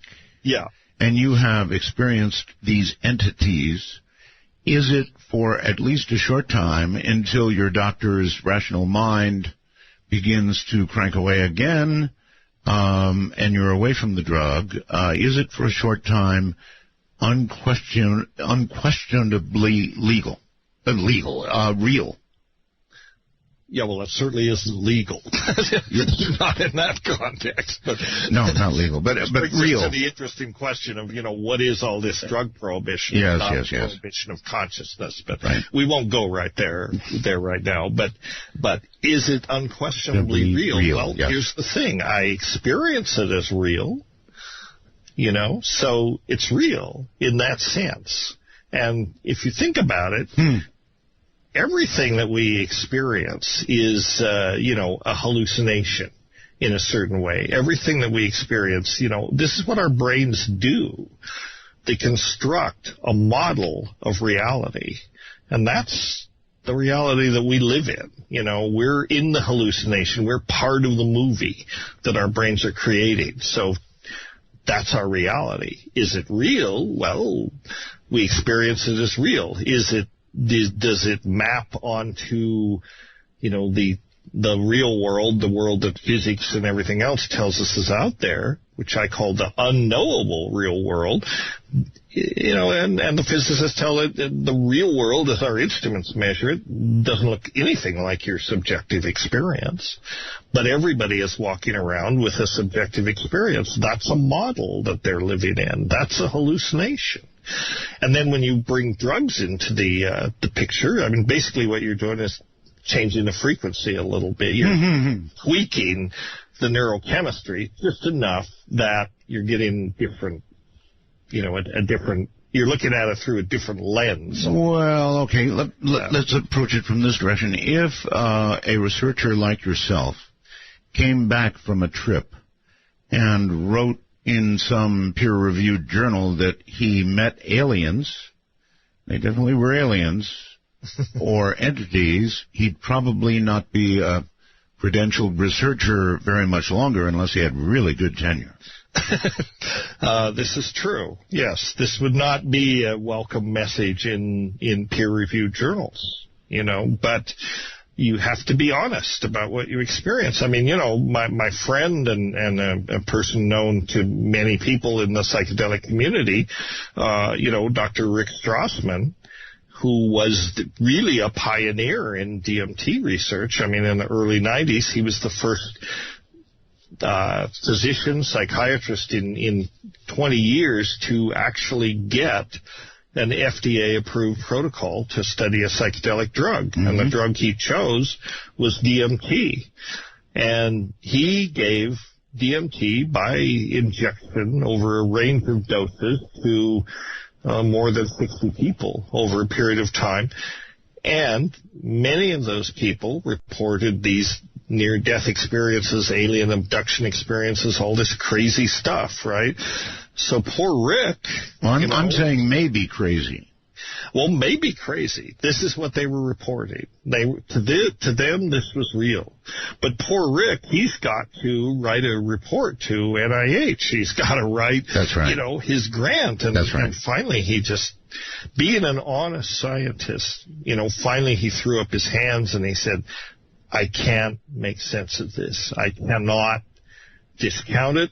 But how do I report this to, to a peer-reviewed journal? I mean, he did report it, but always with the caveat that this is what people were reporting. He doesn't say it's real or not. He just says this is the observation. So that's honest science, I think. Yes, doesn't this in a way describe some difference between Terence and yourself, in that you are reporting things as a scientist? Terence came back and said, man, here's what happens. And here's who you meet, and here's what you're going to see. Well, yeah, he was a narrator of his experiences there. So he was reporting phenomenologically what he saw, and that's perfectly legitimate. Those experiences were real as far as he was concerned. And I experience them too, and they're real when I'm having them. I just wonder, like a lot of people, what is the what is the machinery, the neurochemistry, the whatever it is that gives rise to these experiences? Or is there really another dimension somewhere out there in hyperspace, whatever, that these materials give you access to? Well, that's really, Doctor, what I want to know. Yeah, well, take a number. We'd all like to know. Yes, and the question is, how do you answer that question? It's very, very difficult. I mean, Terrence was always trying to get the entities and whoever, this logos that he could reliably contact on mushrooms to tell him something that he couldn't know, that he couldn't possibly know any other way. And he would take that as proof of some kind that at least they're real. This information is not coming from within him. Mm-hmm. Very hard. They're very tricky, these entities. They don't cough this up very easily. And I don't think he ever succeeded. So it's it's complex, but so it's sort of, that's the thing. We fabricate our own reality, we fabricate our own hallucination, and we proceed to live there. Yes, sir. Hold tight. We're at a break, and so I have to break. It's been a long one. We'll be right back with Dr. Dennis McKenna. I'm Art Bell. Her hair is hollow gold. Her lips sweet surprise. Her hands are never cold. She's got Betty Davis. Midnight fantasy. Someone to share my wildest dreams with me. Imaginary love. Remember, when calling Midnight in the Desert, let the phone ring until answered. These calls are unscreened for your listening pleasure. Call 1-952-CALL-ART. That's 1-952-225-5278. All right. What we're going to do is open up the lines. Let me give you the little lecture that I give. Dr. Dennis McKenna is my guest, and he is involved in testing some pretty serious drugs, actually, ayahuasca and much more. DMT, just the wildest drugs you can imagine. He is doing legitimate tests on these drugs, what they do, what they mean, whether what they mean is real or, I guess it is. To most of the people that have taken them, they describe it as absolutely real, as his brother did. Anyway, I want to open the line, so if you want to get in on the discussion and have a question or what have you, our public number is 1 and then area code 952-225-5278. Once again, 1-952-225-5278. Now, if you have a device... Oh, there was something else I've got to tell you guys about. AT&T has begun something called Wi-Fi calling. And if you're in an area that has a lousy cell signal, let me tell you how you can improve, and I don't mean just by a little bit, the quality of your audio. If you go to their Wi-Fi calling, and I'll sort of have a clinic some night about how you do it. Boy, oh boy, can you sound good, and if you're in a bad cell area, it could be your savior, believe me. Other companies are doing it, but AT&T just let loose of a Wi-Fi calling, and boy, does it sound good. Boy, does it sound good. Anyway, where was I? Yes, Skype. You can put Skype on your device, your iPhone, or your whatever your device is. There's so many of them out there now, it's hardly worth mentioning. All of them virtually. Put Skype on, and then once you get Skype on, simply put us in there. Add us on Skype. You got a little plus sign there on Skype, and that's like adding somebody, so add us. We are, in North America, America and Canada, MITD 51, as in Midnight in the Desert, MITD 51. If you're outside of the country, we are MITD 55. It is that simple. And rarely do you get the opinions vary so much. For example, I'm looking now at what we call the wormhole, messages that come to me while I'm doing the show. This will give you an idea of the range of the way things like this are received. Wade don't know where he is, says, boring. Putting me to sleep. Not one of your better shows. Joy in Santa Cruz says, this is within 4 sentences of each other. Joy says, now this is the good stuff, Art. Absolutely the reason why I'm a time traveler. Thank you so much for interviewing him, meaning Dennis, Dr. Dennis McKenna. This is absolutely fascinating. So, you know, not one thing hits people the same way. It's, well, frankly, quite subjective. Doctor, welcome back. Thank you. Sure. It's great to have you. And you are giving out extremely important information, whether in some cases, obviously, it puts people to sleep. In other cases, it rivets them to the radio or the device of their choice, whatever. I personally think that it is one of the most important shows we've done. It is yet one other avenue to that which I explore here constantly. And really, I do believe this, Doctor, that it is one legitimate possible avenue to answering the questions that we explore on this program, the really big ones in life. Well, yes, I agree. I mean, you can't please everyone. Right? No, I'm well aware of that. If you find it boring, don't listen. Yeah, that's right. That's right. Well, okay. Let us, if you don't mind, allow some of the people in the audience to ask questions. Would that be okay? Sure. All right. Let's go to Hawaii. I think Hilo, Hawaii. Hello. Hello. Hello. You're squeaking and squealing and making all kinds of noise there. Hey, that's the cokies in the background. The what in the background? The cokie frogs. Oh, the frogs, the kokanee frogs. Yeah. Really? Are they that loud? Yeah, well, I'm on the Big Island. Right. I actually went to Terrence's property in South Kona back in, I don't know, must have been around 92, 93. Right. Can you possibly walk into another room which is frog protected a little bit? No, I'm out here in the jungle. I'm in a one-room place, and, right. You know, this is it. All right. Well, if you have a question, if you have a question, go ahead. Well, no, I don't have a question as much as, you know, if this is putting somebody to sleep, they never did DMT. That well, may be true. Yeah, and it would be a high percentage of the audience. Right. Yeah.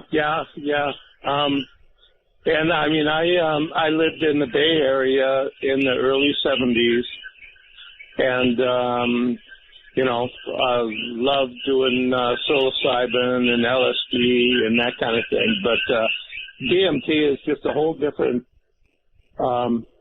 experience, degree of intensity. Mm-hmm. You know, I mean, it's like you don't do it for fun.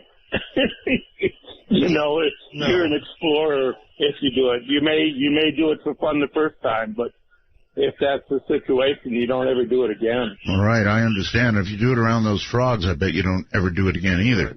I mean, DMT is very interesting for a number of reasons. You know, like the gentleman says, it's a whole other level of intensity. And then there's the fact that, you know, it's part of our neurochemistry, right? None of these other things are, as far as we know. So it's really built into, you know, the chemistry of our brain. And not only that, it's very, very widespread in the plant kingdom. It's a very simple molecule. It's only 2 steps from tryptophan. And tryptophan is an amino acid that's found in all living things because it's part of the 30 amino acids, or 20, I guess, that go into proteins. Tryptophan is one of those. And tryptophan can be converted to DMT in 2 steps. So there are many, many plants that contain it. You know, we know of about 100 or 200, but that's only because people have looked. It's very likely that hundreds of thousands, if not tens of thousands of plants contain DMT. Not always in levels that would be high or usable, but it's a very common compound. It's not an exaggeration to see that nature, is drenched in DMT. I sometimes say this, nature's drenched in DMT. So why is this psychedelic so pervasive in the ecosphere, in the biosphere? What is going on with that? Doctor, can you explain in, for example, time? How long is a DMT trip? It's quite short, is it not? Well, there are two ways to approach a DMT trip. DMT by itself is not orally active, right, because it's chopped up in the gut by these enzymes called monoamine oxidases. So if you eat DMT or eat a plant that contains DMT, nothing is going to happen, right? You have to take DMT parenterally is the term, other than by mouth. You can snort it, and there's a whole ethnopharmacology of snuffs in South America, DMT-containing snuffs, or you can take it in combination with another plant that contains a monoamine oxidase inhibitor, another set of compounds that will knock out those gut enzymes. Then it becomes orally active. And that's the secret of ayahuasca. Ayahuasca is a combination of two plants, one of which contains DMT, and the other contains another group of alkaloids called beta-carbolines that knock out MAO in the gut. So they protect the DMT. It's absorbed unchanged. It makes it to the brain unchanged. And then it's, instead of 15 minutes or so, when you take it parenterally, when you snort it or inject it, it's very, very short. But instead of that, it's 4 to 6 or 7 hours. Wow. So it's stretched out. It's not as intense as when you take DMT, parenterally, say, but you get more out of it. It's more relatable because you spend more time there, and you can learn more about what this state, this dimension, or whatever, what it's all about. Do you really feel that it is possibly another dimension? Well, like I say, I don't think we can dismiss it, I don't think we can dismiss that possibility that somehow, because we don't really understand what the mind is, right? We know that the mind has physical roots in the brain. It has a connection to physical substrates, but then it also seems to have elements that are not physical, maybe extra-dimensional, hyper-dimensional, or so on. Yes, sir. And maybe they do tap into some extra-dimensional realm. I mean, this is where, to approach these questions scientifically is difficult. I don't think science can really say at this point one way or the other. But I think it's possible. So it's possible. Okay. And certainly subjectively it seems so. And if you talk to indigenous people, people who use ayahuasca as part of their ethnomedicine, right. For them this reality is just accepted, unless of course, this is the way it is. You see how it is. This is how we experience it. They don't really get into these debates about whether it's real or whether it's not. These are, in some ways, these notions are the product of Cartesian dualism and the whole, scientific philosophical tradition of the Western mind. To indigenous people, these things are not separate. There really is no in or out, the self is not separate from the nature that they're surrounded in. They experience the world quite differently, I think, than we do. For one thing, they don't have a point of view, and in indigenous cultures, and the point of view is what separates us from nature. And this is a problem. I think that one thing the psychedelics are doing, as we see things like ayahuasca suddenly go global, in a sense, everybody's excited about ayahuasca. It's all over the world. People are using it, I think it's trying to reconnect us with nature. If you could, say that. You can say that. You can put it that way. Let's go to Skype. Michelle, you're on the air. Oh, hi, Art. Hi. I don't have a microphone, so I hope I'm close enough. Can you hear me? Yes. The key is find the little round hole in your laptop, if that's what it is, and get real close. Okay, it's an iMac. Can you hear me now? Yes. Yeah. Oh, I hear you. Quite clear. Okay, clear. Okay, I was in Peru, and I did an ayahuasca retreat, and I ran into Peter Gorm on the boardwalk down there in Iquitos in Peru. And I think Art knows Peter Gorm. He's had him on his show. Mm-hmm. Peter Gorman. Gorman. Yeah. Yeah, anyways, he told me that before tourists started arriving in Peru, ayahuasca's main use with the natives down there was to get rid and eliminate bacteria and worms that they would have in their systems from living in the jungle, and that the hallucinations were actually a side effect. It actually didn't have a spiritual purpose for it. This didn't start to happen until tourists started to come and they started to make money down there, and then the money is what sort of transformed the whole use of ayahuasca into this, psychedelic sort of a spiritual mind trip, because this is what Westerners were into, and this is how, they could make money for themselves. Mm-hmm. So now presently in Peru, there's all kinds of so-called, what do they call themselves, maestros? Maestros, ayahuasqueros, curanderos, shamans, and a lot whatever. of them are self-made, understandably, because they can make an easy dollar, and there's big money in it, and they need money down there, eh? Mm-hmm. So anyways, I was pretty modest about it because, I have enough of my own hallucinations, you could say, on Earth to deal with it. And I didn't need to get all screwed up with a whole bunch of ayahuasca. But anyways, I found it very enlightening, and it creates sort of an energetic feeling in you that you could get, say, in a 10-day Vipassana sit. Okay, something you actually have to work hard for to bring yourself into the same sort of sensitive mind space that ayahuasca takes you to. Mm-hmm. Say? Yeah. But the effects were very short-lived. It might last, you get the insights for 2 or 3 weeks, but you don't really get that deep, profound physiological sort of transformation you get with long-term meditation sitting. Okay. All right. Well, that's a fair comment, or a question, actually. And what do you think, Doctor? Well, I think she's touched on a number of interesting points. It's true that with the ayahuasca tourism situation down in Iquitos and other places, they're clearly transforming the tradition. The tradition was very different before the tourism started. Mm-hmm. It was not simply used to treat parasites. That was a use of these plants for a long time. But if you look at indigenous groups that use ayahuasca, they do, in fact, have spiritual traditions around this. It's part of their cosmology. It's part of their belief system.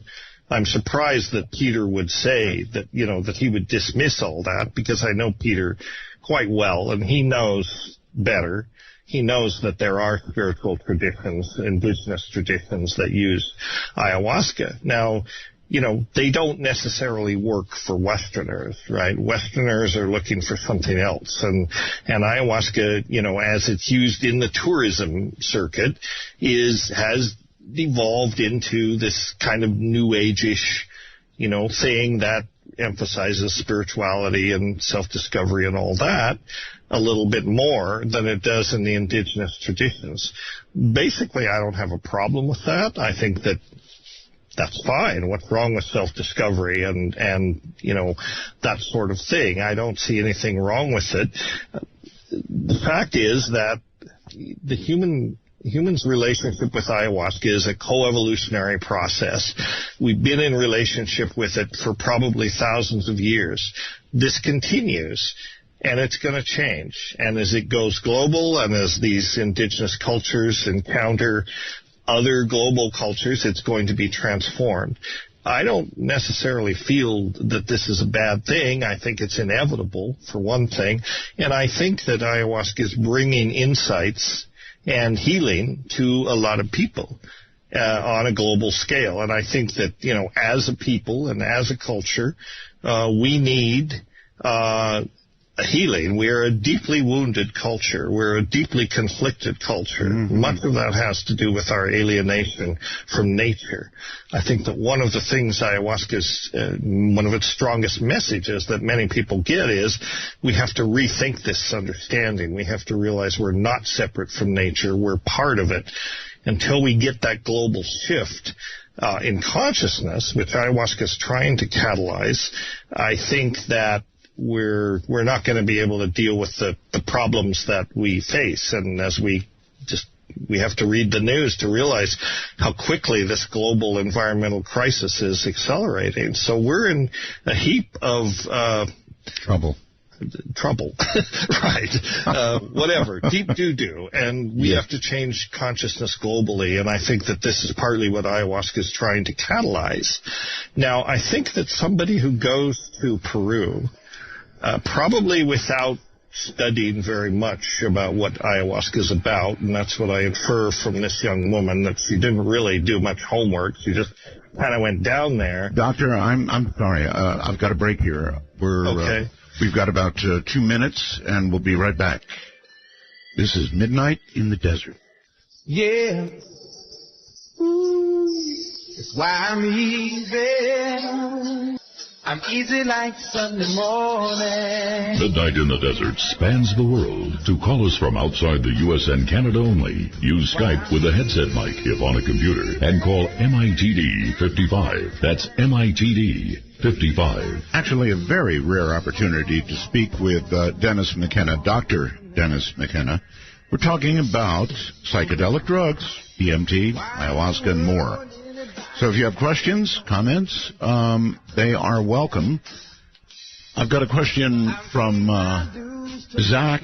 Art, is the first-time caller line good every night or just occasionally? Thanks, enjoying the show.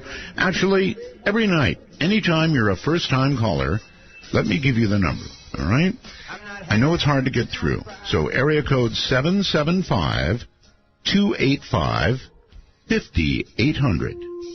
If you're a first-time caller only, area code 775-285-5800. And we'd be more than happy to accommodate you. Once again, Doctor, welcome back. Thank you. Thank you. Could I just kind of say something about what we were just talking about from the previous questioner, caller? Yes. I just want to complete the thought. I think that people who think ayahuasca and these sorts of psychedelics, but maybe particularly ayahuasca, people who think that it's a shortcut don't quite understand the way it's used, right? I mean, it is a difficult medicine to learn to use properly. There's a lot of training that goes into it. If you want to become an ayahuasquero, you have to diet with other plants. You have to go through a whole process. So it's not without discipline. And, it's not like it's a replacement for, or it's an easier path than these other paths like meditation and so on. It is its own path and should be respected and treated that way. It's not, it's not a substitute for other paths. It is its own path, and it requires quite a lot of dedication and discipline to learn to use it. I mean, the indigenous people have the idea, this is their model, that these things are plant teachers. They call them teachers, plantas que enseñan, plants that teach. And I think this is more or less correct. When you work with some of these medicines, you're basically forming a relationship with it. Mm-hmm. And, it may present itself as an intelligent entity that is not you. That's fine. Or it might, but you're choosing to enter into a dialogue with something that is, that is a teacher in some sense. One way to put it. I mean, I've been taking it for 40 years and I'm still learning from it. So it has a lot to teach. Okay. With that in mind, Resta, I believe it is, or Rita, is that correct? Yes, it's Rita. Okay, Rita. Oh, okay. It's not about the drug, but it's one of the things that we are hoping to discover through the drug or in various other ways, whether in fact we exist or our entity or soul exists on the death of the body. And so I thought you might be interested in what happened with my children because of that. They absolutely adored my father, and when he died, they were just inconsolable. My daughter particularly was suffering terribly, and she was losing a lot of weight. I was terribly concerned about her. And then one day, this would be about 2 months after my father died, I had handed her her laundry to put away, and she went into her bedroom, and as she walked through the bedroom door, I heard her say, "Mom!" She didn't sound frightened, just stunned. So my husband and I raced to her bedroom. She didn't have to say a word. Her room was flooded with this French aftershave that he had always used, and I never have known anyone else to use it. I understand. So in other words, proof of the other side. I totally get it. And so, Doctor, that's right. Whether the relief comes from French aftershave that you recognize, and therefore your mind puts together the fact that that's Granddad, and I am so comforted, I feel so much better, whether it comes from something like that or one of these drugs that would suggest to somebody there is something else. Either way, the resulting answer is about the same, right? Right. I mean, this is a phenomenon. This is something that she experienced, so I don't discount that, and I don't say it proves that your grandfather was hanging around, or I say that it was a phenomenon. You probably have heard of the UFO researcher J. Allen Hynek, yes, right? Of course. I guess he's gone, but he was very famous in his day. But he said something he was very well known for his UFO investigations, and he said something one day that really struck me. He said, "I don't know if UFOs are real, but what I do know is the UFO experience is real." And that's a key difference. And so the things that we experience, like on psychedelics, like these paranormal phenomena, these anomalous phenomena, people experience them. Whether the mind makes them up or not is open to question. Maybe even immaterial. It may be immaterial. In other words, if it results in the comfort that she described. Right. Okay. This is part of the reality that we inhabit, and we have to remember a good deal of the reality that we inhabit is our brains synthesizing this hallucination that we're living in, this movie that we're inhabiting. And that's not to dismiss it. That's just to say this is our existential situation. Okay, let's go to Stockton, California on the phone and say you're on the air with the doctor. Hi. Hey, this is Benny from Stockton, California. How's it going, guys? It's going well, thank you. Good. Can you hear me well? I hear you fine. Go ahead. All right.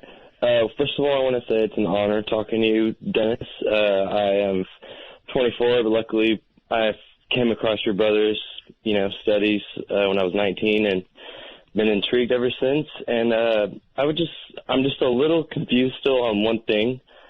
The singularity, I know it's kind of really, I mean, it's probably the most complex thing he actually did, but, looked into, I should say. But you've been knocking these questions out in a nutshell remarkably, so if you can just touch on that.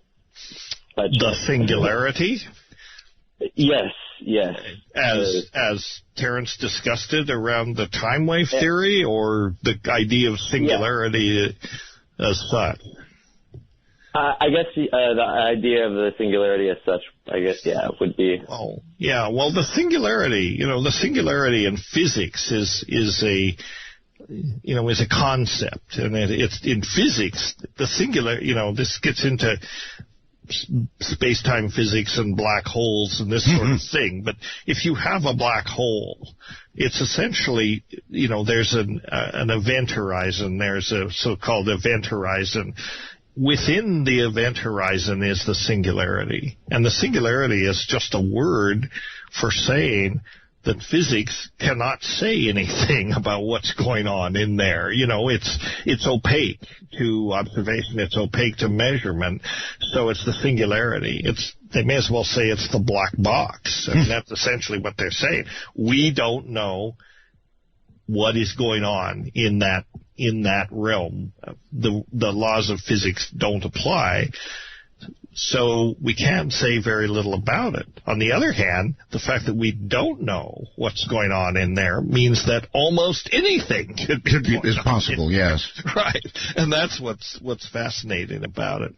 And when it comes to the mind and consciousness and all this, I mean, I don't know. I have a model that I like. I don't know if it applies or it has scientific validity, but black holes are something that happens, and singularities are something that happens when you get a certain critical amount of mass compressed into a small enough area.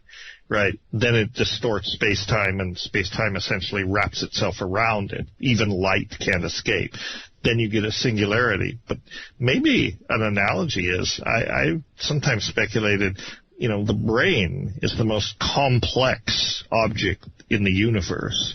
And maybe when you get enough complexity stuffed together into a small enough area, like the cranium, maybe you get some kind of a singularity, a biological singularity of some kind. I mean, this is totally wild speculation, but, I like the idea. So, I don't know. As a physician, you really have to walk a fine line, don't you? You do, right. You definitely do. I hear you going right down that line. Well, otherwise they'd say I was nuts. Yes, right? they would. Right. They would, and don't rule it out. All right, let's go to Lipska. Is that right, on Skype? Yes. Hello. Hello, Art. I had a question. Okay, you're not very loud, so you're going to have to get closer to your microphone or something. Is this better? Can you get... Well, I don't know. What are you on? I'm on a Skype on a smartphone. Okay, all right. Are you using Bluetooth? No. Okay, well, go ahead. I'll try to be as loud as I can. I'll take my answer off the air. Okay, sure. I wanted to up the volume. Your opinion are people who sniff things like spray paint, would that have the same effect as psychedelic drugs? No, afraid not. That's going to be an easy answer. Gee. Yeah, no, you're not going to get the same effect. Those things, psychedelic drugs interact specifically with serotonin receptors, sometimes other receptors in the body. The solvents, the inhalants, those sorts of things, they're non-specific. They don't interact with any receptors. What they essentially do is dissolve nerve membranes. They totally disorganize it. And, as a result, your neurotransmission is screwed up. These things should not be taken. These are quite harmful. Yes. To the liver, among other things. All kinds. I don't recommend that. That's not the way to go for altered states. There are much better ways to go. More ways than one. Oh, my. Okay, first-time caller line. You're on the air with Dr. McKenna. Hello. First-time caller line, going once, going twice, gone like the wind. Hello there on the phone line. You're on the air. Hi, can you hear me? I hear you. Great. Thanks for taking my call. You're welcome. Doctor, I have one question for you. Throughout the show tonight, you have mentioned several times about basically personification of DMT and ayahuasca and once of psilocybin. Now, my question to you, Doctor, is do you believe that there is a spirit or some sort of intelligence all right, well, these things? Yeah, here we're headed down that line again. Right. Well, yeah, and I'm headed down the same line where I'm going to hedge my bets. I mean, again, I think people do experience these things, and they experience them as being real. I have done that, and most people who have had psychedelic experiences have done that, but what do you mean by real? That's the problem. Because we live in this. I think he was asking whether you're encountering an intelligence, which appears not to be you. That's right. Right. Exactly. Yeah. Yes. But is it real? Well, as I say, you experience it as real. So, for practical purposes, the rest is just sort of metaphysical, nitpicking in some ways. I mean, it's for perhaps it's not useful in a certain way to speculate on this, but it's always good to keep your mind open to say, maybe what I'm experiencing is a piece of myself.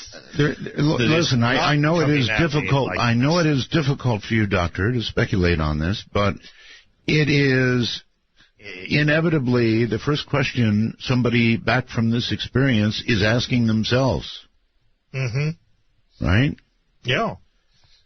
Okay. And it's remarkable how similar some of these alien or entity encounters are. Yes. I mean, there is a whole universe, a whole phenomenology of pantheon of these things, if you like. Yes. I mean, if people aren't familiar with it, I suggest they click into this interesting website called DMT Nexus. I think it's dmtnexus.com. Okay. It's fairly heavily science. There's a lot of ethnobotany, a lot of chemistry, and so on. But there are active conversations about this very topic, and I mean, ranging from people who say, well, it's not real, to people who say, well, not only is it real, but we need to open an embassy in hyperspace. I mean, they're an on embassy. that side. So, all right. Okay, let's go to Lorain, Ohio, I believe. Hello. Hello, Art. Yes, hi. Hey, this is Matt. Thanks for having me on. This is another iconic evening. It is you're a first-time caller, right? I am, indeed. Okay. Glad to have you. What's up? Big-time fan. I have a question for Dennis. I've been experimenting with a number of these substances that you've been speaking about tonight for a little over 15 years, specifically around live music experiences. I'm wondering what kind of insight you could, if you talk to people, what experience you have as to what is going on some of these stages, because I've seen the machines, I've seen all kinds of madness. I'm a student of it, and I'm just wondering what your insight is about that scene. Thank you. So he's talking about the live music stages and that sort of thing. I mean, there is there are, I'm surprised to see this because I didn't really know it, but apparently there is a whole genre of music that is related to DMT. And there is a subculture around this. To be honest, I'm not that involved in this. I mean, I'm kind of outside that. Too old, but it is active, and actually I'd like to I'd like to plug somebody else's book here, which is just about to come out. How unusual. It's by a gentleman named Graham St. John, and it's called Mystery School in Hyperspace, A Cultural History of DMT. And I read it. He asked me to write the foreword for it, and I did. And it's a very interesting book. I suggest he get it. It talks about all of these, the kind of movements in art and music and the way that DMT has really influenced our culture, and there's more than you might think. I mean, that's what surprised me. It actually has been around since the 50s and in the culture in some ways, and it's having an effect. And now, of course, its effect is accelerating because people are more aware of it, and there's a lot of interest in it. So it's a great book, Mystery School in Hyperspace. I think it's just about to come out, if not already out. All right, well, consider it plugged. Yeah. Hi there, you're on the air with Dennis. Hello? Hello. Hi. I was asking a question about methamphetamines. In 1983, I kind of went crazy and used methamphetamines from April till September, practically daily. And this thing about addiction to it, when I decided to quit, I just cold turkey quit. Never used it. Haven't used it since. All right. Well, that is interesting, and perhaps the doctor who has studied this sort of thing can explain this. Most people get hooked on something like meth. They're hooked, and that's all there is to it. But there are occasionally people who can just decide to stop something, and without effort and without apparent consequence, they just stop. Doctor? Well, that's right. I mean, again, here you're looking at the biochemistry of individuality in a certain sense. Everybody is a biochemically unique individual, and the way they respond to drugs of all kinds is determined by what's called their pharmacogenetics. It's a big word, which basically is, the part of your genome that's involved with metabolizing drugs and toxins. That's your pharmacogenetics. And everybody, some people can use something like heroin or nicotine or methamphetamine and fairly regularly and not really get addicted, and other people, one or two exposures and they're quite hooked. So there's a big psychological element to this, and there's also a biochemical determinant. And it comes down to this. She just may be one of these people that is not particularly prone to addiction. And she took the drug and had the drug, but never became hooked. I mean, this is not unheard of. This goes on. I do understand that. I'm just amazed. I mean, I'm hooked on nicotine. I smoked all my adult life. I've now quit, and I'm still hooked on nicotine. I've got to chew, or I've got to patch, or I've got to have a little lozenge or something. I've got to have nicotine. So in my wildest imagination, I can't imagine people get hooked and then just walk away sort of without consequence. It's all about your sensitivity to these things. I guess so. Right? I was a long-term smoker for a long time. I smoked a pipe, so maybe I wasn't so prone to it. But one day, I just basically quit. And I never really smoked it regularly. But the thing is, for me, when I get into a situation where people are smoking, I'll bum a cigarette, I'll smoke cigarettes, but when I walk away from that, I don't have any craving. So I'm one of these people that I can do it, but I don't get hooked. Knock on wood, right? I mean, hopefully this will continue, but I seem to be not really. I can enjoy it, and yet I'm not dependent on it. To me, that just describes how different we really are. Let's go to our first-time caller line. You're on the air. Hello. Hello? Yes, hi. Ah, Art. Yes. Yeah. Listen, you just mentioned the ear-brain connection modeling reality for you. That absolutely is a medical science proven fact. I mean, it's called psychoacoustics. And it was, if you, for example, if you have something, a sound in monaural coming at you, and there's two speakers set in stereo separated, and you delay one speaker by like a millisecond, the speaker disappears. I mean, it's far acoustically. You see the meters move, nothing's coming out. And what happens is the sound on your other ear is intensified. This is so that if somebody's like throwing a rock or something's coming at you, you get some sort of survival protection of some kind in signaling. That's what they feel. There's a lot of these events.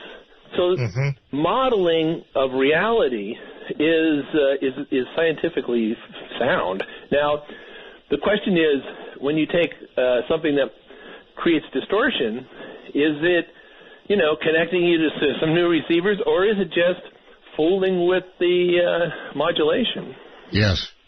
But it's absolute sound. Yeah, I mean, it's hard to say, but that's absolutely right. I mean, it's a rule of thumb in science, that if you have a system and you want to understand how it works, one thing you can do is you can muck with it. You can do something that interferes with the way it works. You could look at it this way. And by making it go off track, like, for example, maybe taking a psychedelic is to interfere with normal functions, normal consciousness. But by seeing what happens when you perturb that system in ways that you didn't before, you can understand things about how it works. And that's a common way to investigate phenomenon. That's why these drugs are so powerful for really understanding consciousness. Essentially, it's if you look at Franz Vollenweider's work in Zurich, he's one of our Hefter researchers and really a star in the field. He really uses psychedelics, especially psilocybin, in his patients, to study basically neuroscience. How do we perceive lights and sounds and other types of input, and how do we take all that and synthesize it into something coherent, which we experience. This is what the brain does. It takes the raw data of experience, it mixes it with internal processing and associations and all this. Somehow it extrudes, you can think of it that way, it extrudes this thing called consciousness. And consciousness makes sense. Consciousness is something that we're immersed in, and it makes sense to us most of the time. And this is what the brain does. And so we can use psychedelics to study, well, what if we, inject that, put this drug into the mix? How does that change it, and what can we learn from that? So it's interesting also that the caller mentioned psychoacoustics, because now people are working with like sound meditation and this kind of thing, using acoustics in conjunction with psychedelics to cause profoundly altered states that can really give some insights into the limits of consciousness, how the brain works, also used in healing and that sort of thing. Right, okay. So has there been any scientific evidence that acoustics in combination with psychedelics light up even further, or different sections of the brain? It's a good question. Yes, and there is scientific evidence. If you look at the EEGs of people who are, having these types of sound therapy experiences, they're quite remarkable. I mean, I'm not qualified to interpret them, but they're pretty amazing. These are quite anomalous, electrical brain states that these things cause. So that's a whole area, and it's interesting that, it goes back to really pretty ancient technologies. I mean, indigenous people, ancient civilization, and all this stuff have often known of. They've known of a long time of the power of sound, in combination with some of these things, or just by themselves. They can certainly induce altered states. So that's a whole area that is fascinating and is just beginning to emerge. All right. Professor, hold on a moment, and we'll get back to you. We're coming up on a break, so let me use the opportunity to say our public number is area code 952-225-5278. That's 225-5278. The first-time caller line is area code 775-285-5800. Did you get that? I did forget to mention it. I brought this up, I think, during a open line show and then forgot to mention it again. But we do have it. Area code 775-285-5800. And with that, my guest is Dr. Dennis McKenna. We're talking about a pretty sensitive subject. If you want to join in, got a comment, got a question, here we are. The clock strikes 12, and Midnight in the Desert is pounding packets your way on the Dark Matter Digital Network. To call the show, please direct your finger digits to dial 1-952-225-5278. That's 1-952. Call ART. Here's kind of an interesting comment from an ER nurse in Arizona. She says, as a nurse, I really thought I was not going to enjoy the show, but I must say it's very interesting. I would say the same. Good evening, morning, or afternoon, whatever it is, wherever you are. Dr. Dennis McKenna is my guest, and we are discussing those drugs. those drugs. Hello there. You're on the air with Dr. McKenna. Hi, Art. Hi, Dennis. I was wondering. My question was concerning nitrous oxide. It seems to be making a big comeback lately, and some people, some of my friends, consider it a psychedelic in some ways, and it can seem to enhance the effect of psychedelics. I was wondering why you thought that was, why you think it's so addictive, and what do you think about the current government regulations and controls over it? Doctor?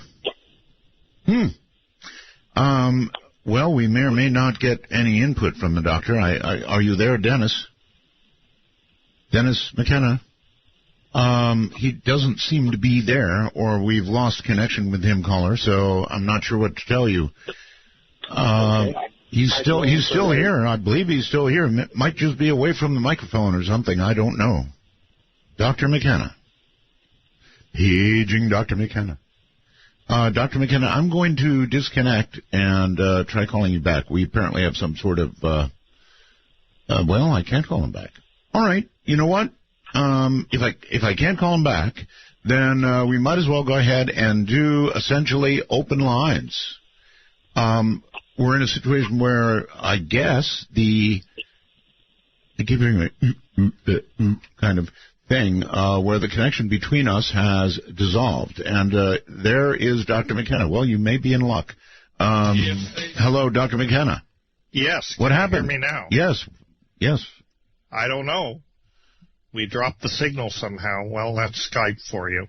Yeah. But here we are. Did you hear the question, perchance? Could you repeat it? The caller could. Hello, caller? Hello, caller? Are you still there? They've given up. Yeah, I guess they've given up. Let's go to the next caller. I think Sorry about that. That's all right. That's quite all right. It happens. New Haven, Connecticut. Hello, you're on the air. Hello. Hi. Hi, how you doing? Doing great. Hey. Listen, I kind of just broke into your show a minute or two ago, and I hear you talking about the psychedelics. I'm 42 years old. Back in my early 20s, I used to partake in some psychedelics. I used to take a thing called mescaline. Does that make any sense to you? Yes. Mushrooms, yes. Peyote. No, it was a little tiny pill. Some people called it a microdot, and the other people called it mescaline. I don't know what the difference is. Okay.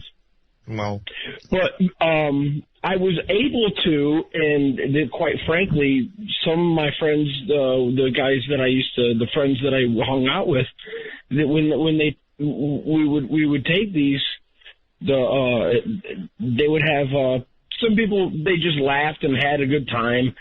I found out that by taking this drug, for lack of a better phrase, I could actually hear other people's thoughts. Does that make any sense at all? Yes, it does. In other words, you thought you were hearing other people's thoughts. My question would be, did you prove that you could hear other people's thoughts? I actually did. I thought I was hearing other people's thoughts, and I thought I was going out of my mind. So I went to there was a few people around, and I went to my friend, who also was on the same thing, and I put my back to his back. Yes. And I was able to see what he was seeing, and he could see what I was seeing. And I confirmed this by asking him verbally, what are you looking at right now? And he said, I'm looking at the street lights, but the street lights were not facing him. He was facing a house, and I was looking at the house. Well, these things happen. Yeah. You know, I mean, they do happen on psychedelics. That's part of what makes them fascinating. Now, what's happened? Why do we have an echo here? I don't know. Haven't changed a thing here. I have not either, but I'm hearing an echo. I wonder if you're still on the, perhaps you changed away from the microphone on your headset. Yeah, I'm checking that now. Input, output. That would be my guess. It looks like it's inputting, outputting the right way. Okay. Well, as you mentioned, that's Skype for you. You know what? We might have the caller back, that first-time caller. Are you there? Hi, yes. Okay, good. Hi, Dennis. I'm glad I had a chance to speak with you. I have a question concerning nitrous oxide, and it has been making a big comeback lately, and also some people consider it to be very similar to a psychedelic, and it can be used to enhance the effect of a psychedelic in many cases. And I'm wondering, why does it do that, and why is it so addictive as far as people just liking to do it so much, and why does it, what do you think about the current government regulations and controls over it? And should they be the way that they are, or loose it? I remember the question now, and I don't know what I'm going to do about this echo, but anyway, it's not really addictive. People like to do it. Right, that's different. So people like to do it. It's not really addictive, and it's not really a psychedelic either. It works by a completely different mechanism, but it does seem to enhance the effects of psychedelics. Some people say it does. Probably part of it is it causes hypoxia. It causes a lack of oxygen in the brain, and if you hold your breath, that will induce an altered state. So that's part of it. It's the psychedelic plus the hypoxia. And, people say it enhances it. I've never found that it made much difference, but I haven't experimented with it a lot. Medically, it's a medically used gas. It's important. I mean, it's used in dentistry, right? It's used as a kind of anesthetic. So it's a medically regulated product. And in that sense, it's government regulated, but, it's freely available. I think it's fairly harmless. He also asked about what you're feeling about the continued illegality of it. Well, I wasn't aware it was illegal. Is nitrous oxide illegal? Caller? So, hello, yes. Yes. It is. Yes. It's more difficult to obtain than heroin in some places. Yeah. Well, like everything else, like I said before, I don't really think prohibition is a solution. I think that, there's millions of substances out there which alter states. So, I think that people need to be educated how to use these substances. And if you choose to use nitrous oxide, I can think of a lot worse choices in that sense. I suppose. I mean, it's not so bad compared to other things, methamphetamine, heroin, these sorts of things. Why do you think the government, just sort of as a question here, took virtually all drugs or most drugs, and made them illegal, with a couple of notable exceptions: tobacco, coffee, and alcohol. Well, it didn't happen overnight. I mean, it happened really sort of from the start of the end of the 19th century. You know, it happened because there were all these drugs like cocaine and opiates mostly that were getting incorporated into what amounted to nostrums, home remedies, like home remedies. People could buy tincture of opium. They could buy remedies for sleep that contained opium. They could buy things that contained cocaine, coca wine, all these stuff. So these drugs are fairly hard to, they're easy to abuse, right? They're easy to get hooked on. So there was alarm that people were getting hooked on these. So that was really the genesis of the FDA at the beginning of the 19th century. Was an attempt to, first regulate and eventually prohibit these things. So it evolved over time.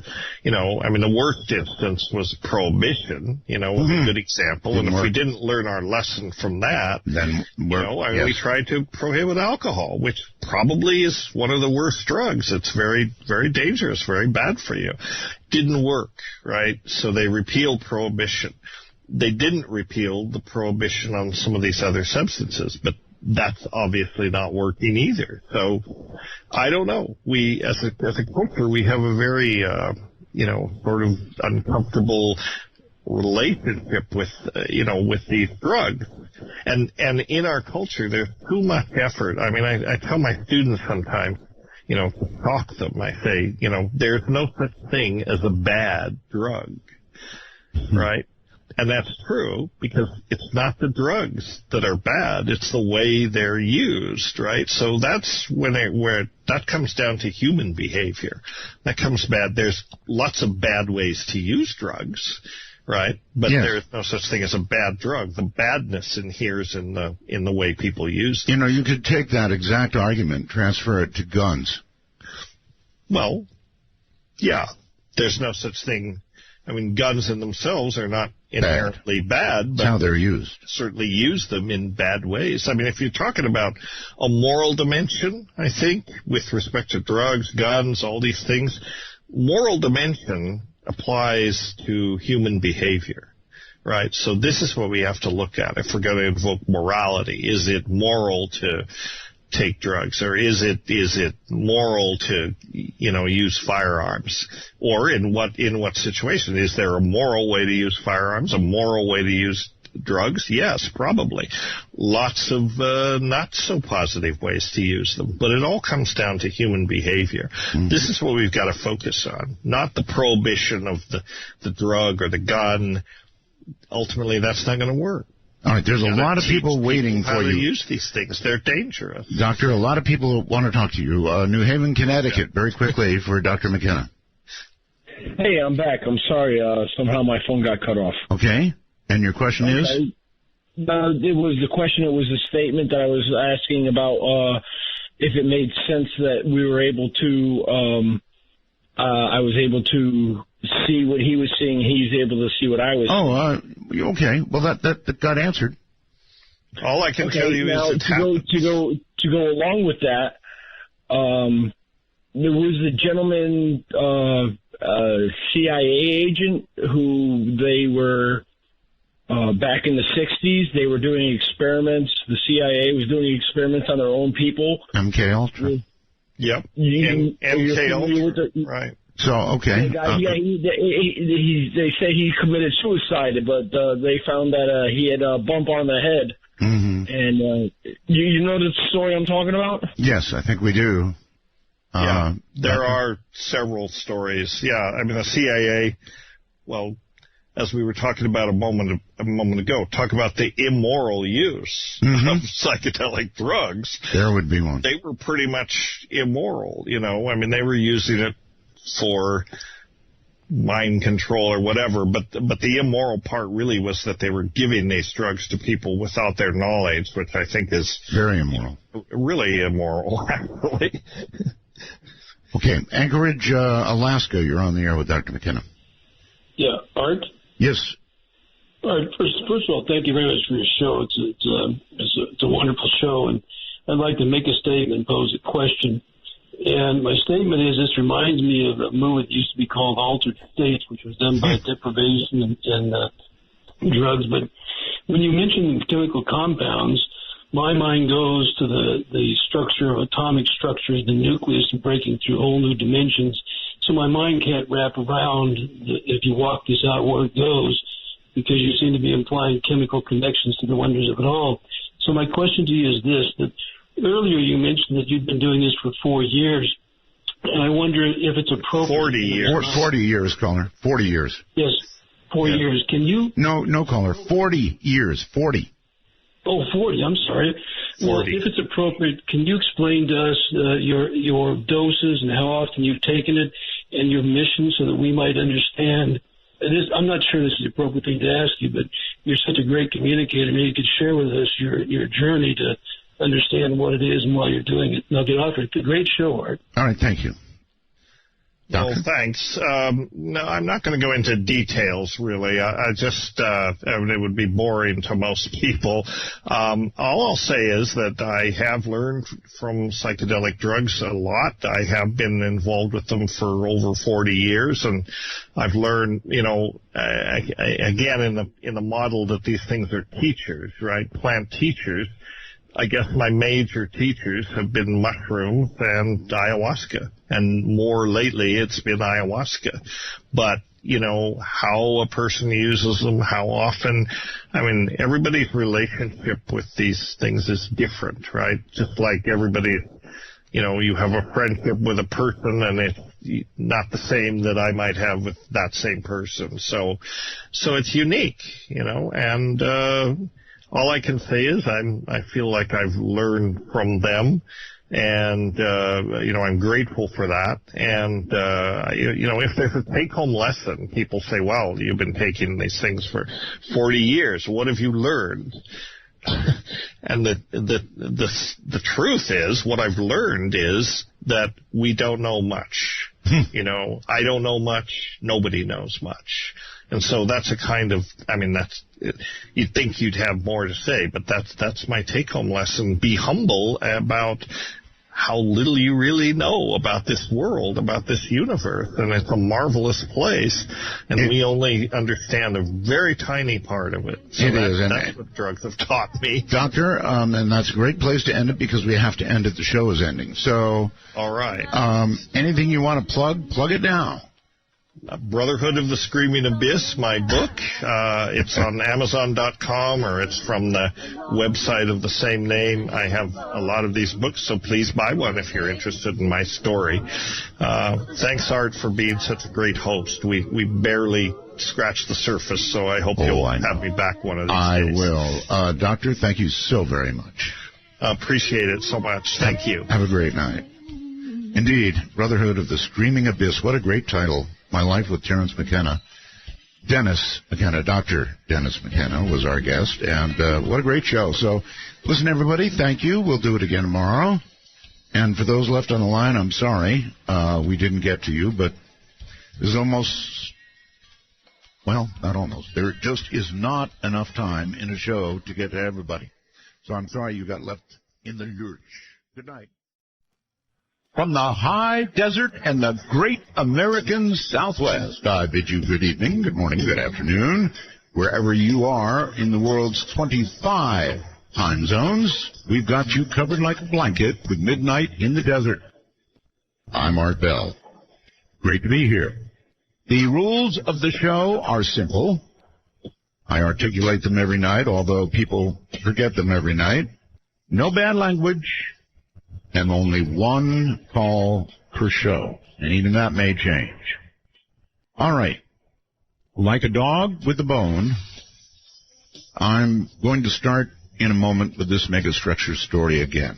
And it's for a very good reason, actually. But first I want to say welcome to KABC in Los Angeles. It is an honor to be back at KABC in L.A., and, what else can I say? It's just a very deep honor. the call letters alone, you know, if you're in radio, there are certain call letters that just grab you, like KABC, like WABC. I grew up with WABC. I spent my adult life with KABC. So they grab me that way. You know, they're legendary entities, to be sure. So it's my pleasure to be back on, and I should add one more. WWL down in New Orleans. That's a big one. And by the way, we're close. You can hear WWL in about 32 states in Canada. It's really crazy. All right, so like a dog with a bone, I'm not going to give this up, and I should not. The Washington Post ran the story called The Strange Star that has serious scientists talking about an alien megastructure, right? Now, these scientists, two of them, Tabitha Boyajian and Jason Wright at Penn State, absolutely, for years, went through every bit of data they could collect, and one by one slowly eliminated every single possibility they could think of before they uttered the word alien. That's right, the word alien. This star is almost 1,500 light years away. Not quite, but almost. It has been obscured at times between 10 and 22%. Give you an idea of how obscure that is. When I say obscured, you know, the light has been obscured by something on a very erratic but predictable basis. And they actually have come up with theories about what it might be, and they certainly know what it isn't. If you take Jupiter and you put it in front of this star, it would reduce the light by 1%. So what on God's green earth could reduce it by that much at any time of day? And they made multiple observations.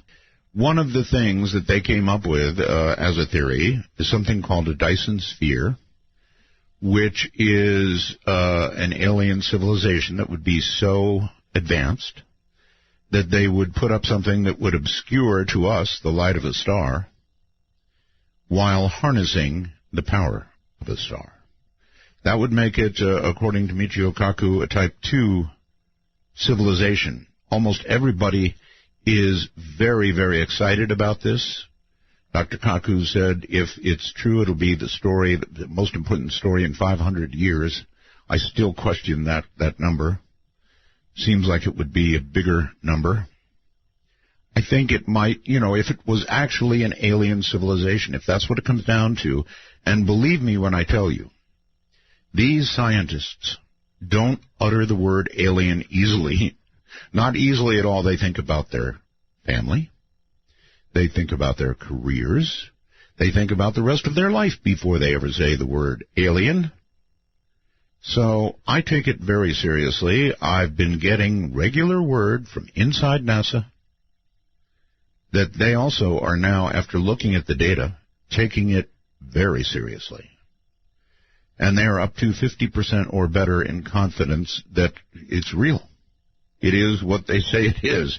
In other words, they look at the data and they come to the same conclusions. Now, I know, I get all excited about this. How could I not? How could anybody not, actually? I want to go for a moment to a good friend. He's been with me for years and years and years. He is the chief guy, the big kahuna at SETI, Seth Shostak. And I have literally dragged him from his bed to be here, his deathbed nearly. Not quite, but he had pneumonia, and he was very, very, very sick. Nevertheless, he answered the phone and talked to me about this story, didn't you, Seth? I did indeed, Art. That's what I call a friend. I mean, in the middle of pneumonia, and I know you were feeling awful. And I asked you something. I said, Seth, you know, this story is gigantic. Would you say it's as big in its own way as the SETI WOW signal? Now, you said yes, but I understand you have revised it now, claiming a moment of delirium due to your illness. Is that true? Well, I could never claim that I don't have moments of delirium. I don't know that it was delirium. That's kind of a judgment, Carl, Art, whether it's as important as the wow signal. In the end, the wow signal has never been proven to be, artificial. But on the other hand, I will say this, that it's certainly exciting in the same way that the wow signal was, because it looked like a very tantalizing indication that maybe we had some cosmic company. So in that sense, it's certainly exciting. All right. Then I heard that you ordered the Allen telescopes to immediately begin looking in that direction, yes? We have been doing that. We've been doing that since, we've been doing that for more than a week now. More than a week. Well, it was about a week ago I passed that info on from your sickbed. Right. We began observations actually on October 14th, so that's, 12 days ago or something like that. Okay, and today I see a memo, which I put up on the website, that I guess amateur astronomers worldwide are being asked to also look at the same star? Well, yes. I mean, that's not that's not my area of, if you will, I can't tell amateur astronomers what to look at. They'll look at whatever they want to look at. But on the other hand, if you have a newly discovered intriguing phenomenon in the heavens, who wouldn't want every telescope in the world that can be, if you will, corralled into looking at it, to look at it, because you might learn something. So that's definitely a good idea. All right. One of the things I was contemplating, and obviously you were at about the same time, was 15 light years are just short of that amount. That's how far away it is. And I started wondering, radio signals. Let's see. There's I believe even in space, there is a calculation for, in other words, if they begin at a certain wattage or power, as they go out from Earth, kind of, if you remember the beginning of contact, where the radio and TV signals were slowly fading as they pulled back and pulled back and pulled back. That was a perfect demo because, it's a matter of energy and distance, and over distance, energy depletes, right? Well, it just simply gets, anything gets fainter the farther away from it you are. I mean, you take a look at the stars, right? They don't blind you, but if you were up close to them as you are to the sun, for example, you certainly couldn't look at them. So it's exactly the same for radio. The farther away the transmitter is, the weaker the signals are. It isn't that something is deliberately weakening the signals. It's just the distance. It's just geometry that's weakening them. Yes. I get it. Okay. Is it fair to say that as we look at this star today, we are looking back in time about 1,500 years? In other words, whatever was going on or is going on that star happened as we see it now 1,500 years ago. Yes, that's certainly the case. I mean, that's one of the nifty things about astronomy in general. You're always looking at the past. Even when you look at the moon, you're looking at it not the way it is now, but the way it was a second and a half ago when the light left it. It probably hasn't changed a whole lot in the interim. Right. And 1,500 years, the distance to this star, KIC 84.62852. That's such an awkward name. Maybe we ought to just call it, Tabby's star. Some people have done that in. How about them? You could call him them. Maybe call him Rodney. I don't care what you call it, Bob. It's all okay. But indeed, anything you see going on there is something that happened 1,500 years ago.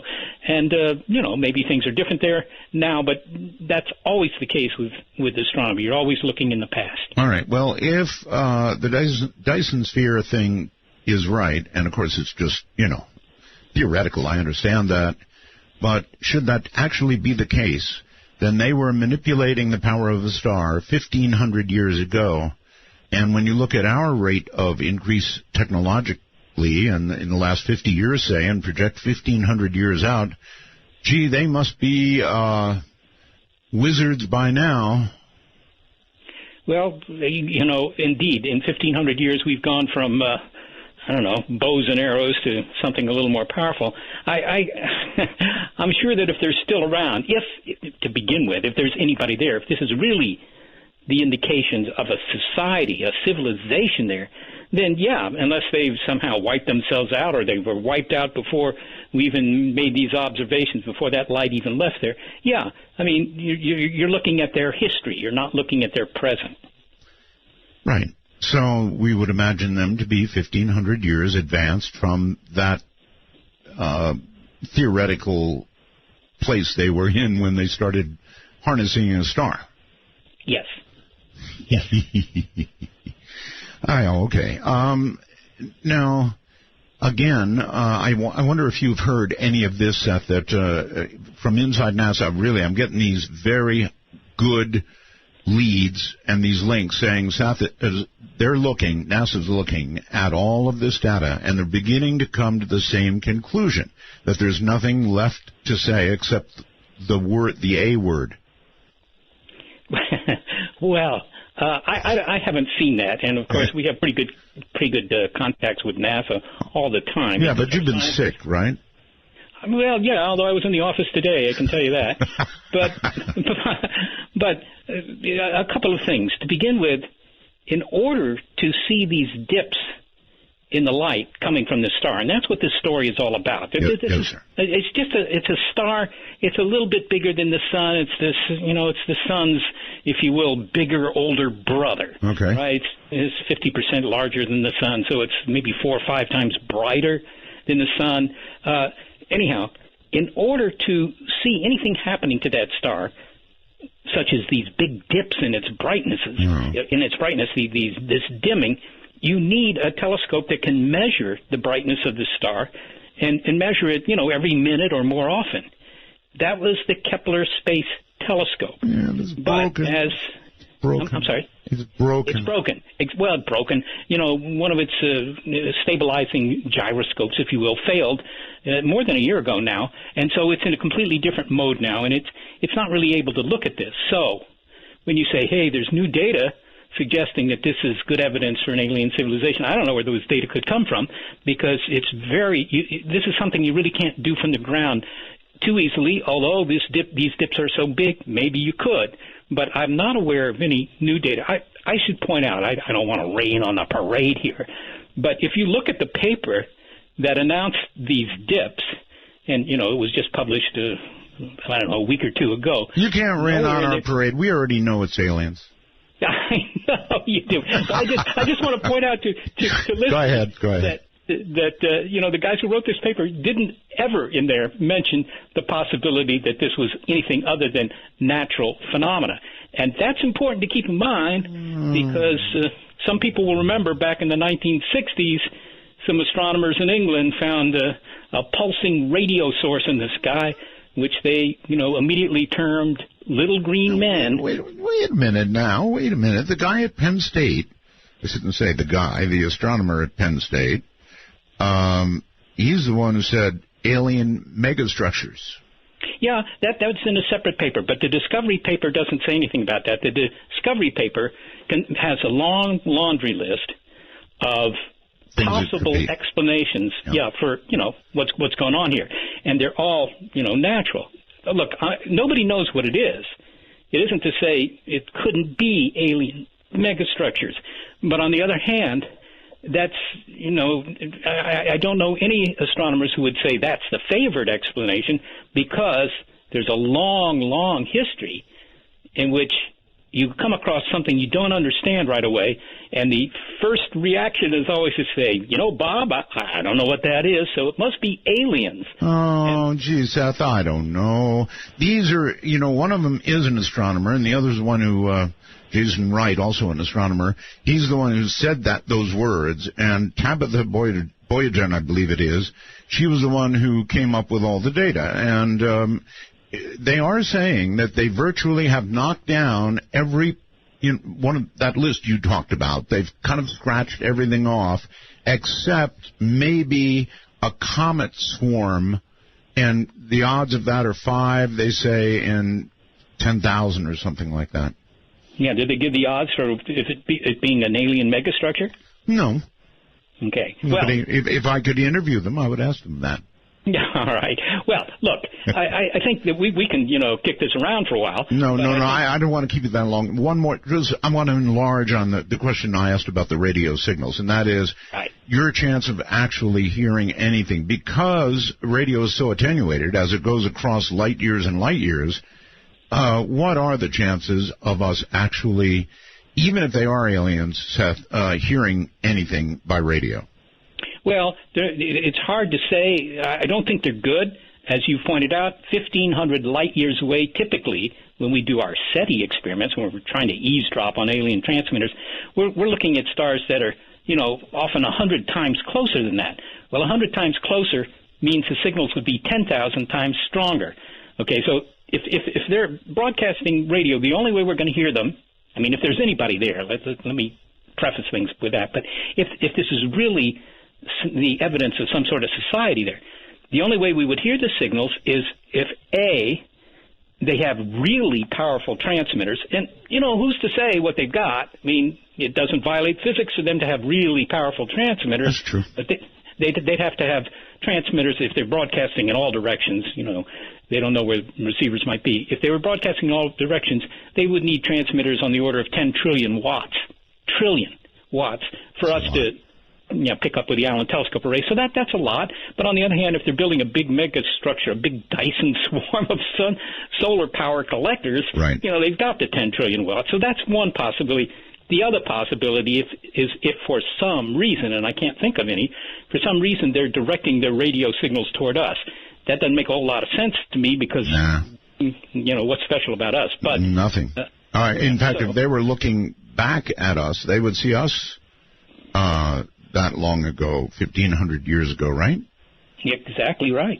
And they wouldn't be all impressed with our technology at that point. So, well, they wouldn't be able to detect our technology.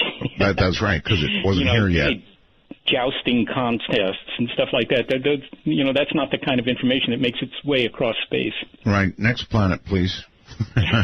I'm sure that's right. Anyway, here it is. If they are using the kind of power that you talked about, harnessing the sun, it seems to me they're doing something that would make a lot of electromagnetic noise. Now, I could be wrong about that, but if you detected a bigger noise floor, a bigger noise level, as opposed to when you pull away from that star compared to everything else, that would be something, wouldn't it? Yes, it would. That's exactly what you look for, too, by the way. What you do is you essentially look at a big chunk of the radio dial, as much as you can, and you say, hey, look, over this range of frequencies, there's more, if you will, cosmic static coming in. It's not a matter of saying, what are they saying? Are they tapping out Morse code or anything like that? It's just you're saying somebody's got a transmitter there. So they're making more radio energy, more power in a particular spot on the radio dial. If you found that, you would say, that's not natural. That's somebody with a transmitter. Well, you remember the old spark days, right? I do. So if they were doing something, producing a big electromagnetic signature, would that have, that might make big noise, and it might be possible to just look at it and say, gee, that's a high noise level. Why would that be? Well, you could do that. The old spark transmitters, which I think you're referring to here, yes, more than 100 years ago, they're the very earliest radio transmitters in the 1890s and so forth. They did make radio waves, and they made radio waves that made noise all over the band, just the way a bolt of lightning does. But as soon as you learn a little bit about, radio engineering, you stop doing that because you're paying for all those kilowatt hours to make signals that are all over the dial, whereas, in fact, you want them at a specific point on the dial because you get more information that way. So, I don't think that they're using spark transmitters, but of course, they didn't send me any email about what they're using, if they're using anything at all. Right. So what I'm getting at here is, even if we don't get a specific signal, as it were, and we may or may not, who knows, but an increased noise floor might indicate an active civilization doing God knows what.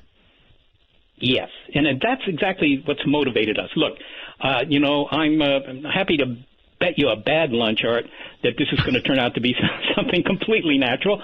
But on the other hand, and I think we're all in agreement on this, it's very intriguing, and doggone it, you don't just dismiss it and say, well, yeah, intriguing, but meanwhile I'm going back to what I was doing.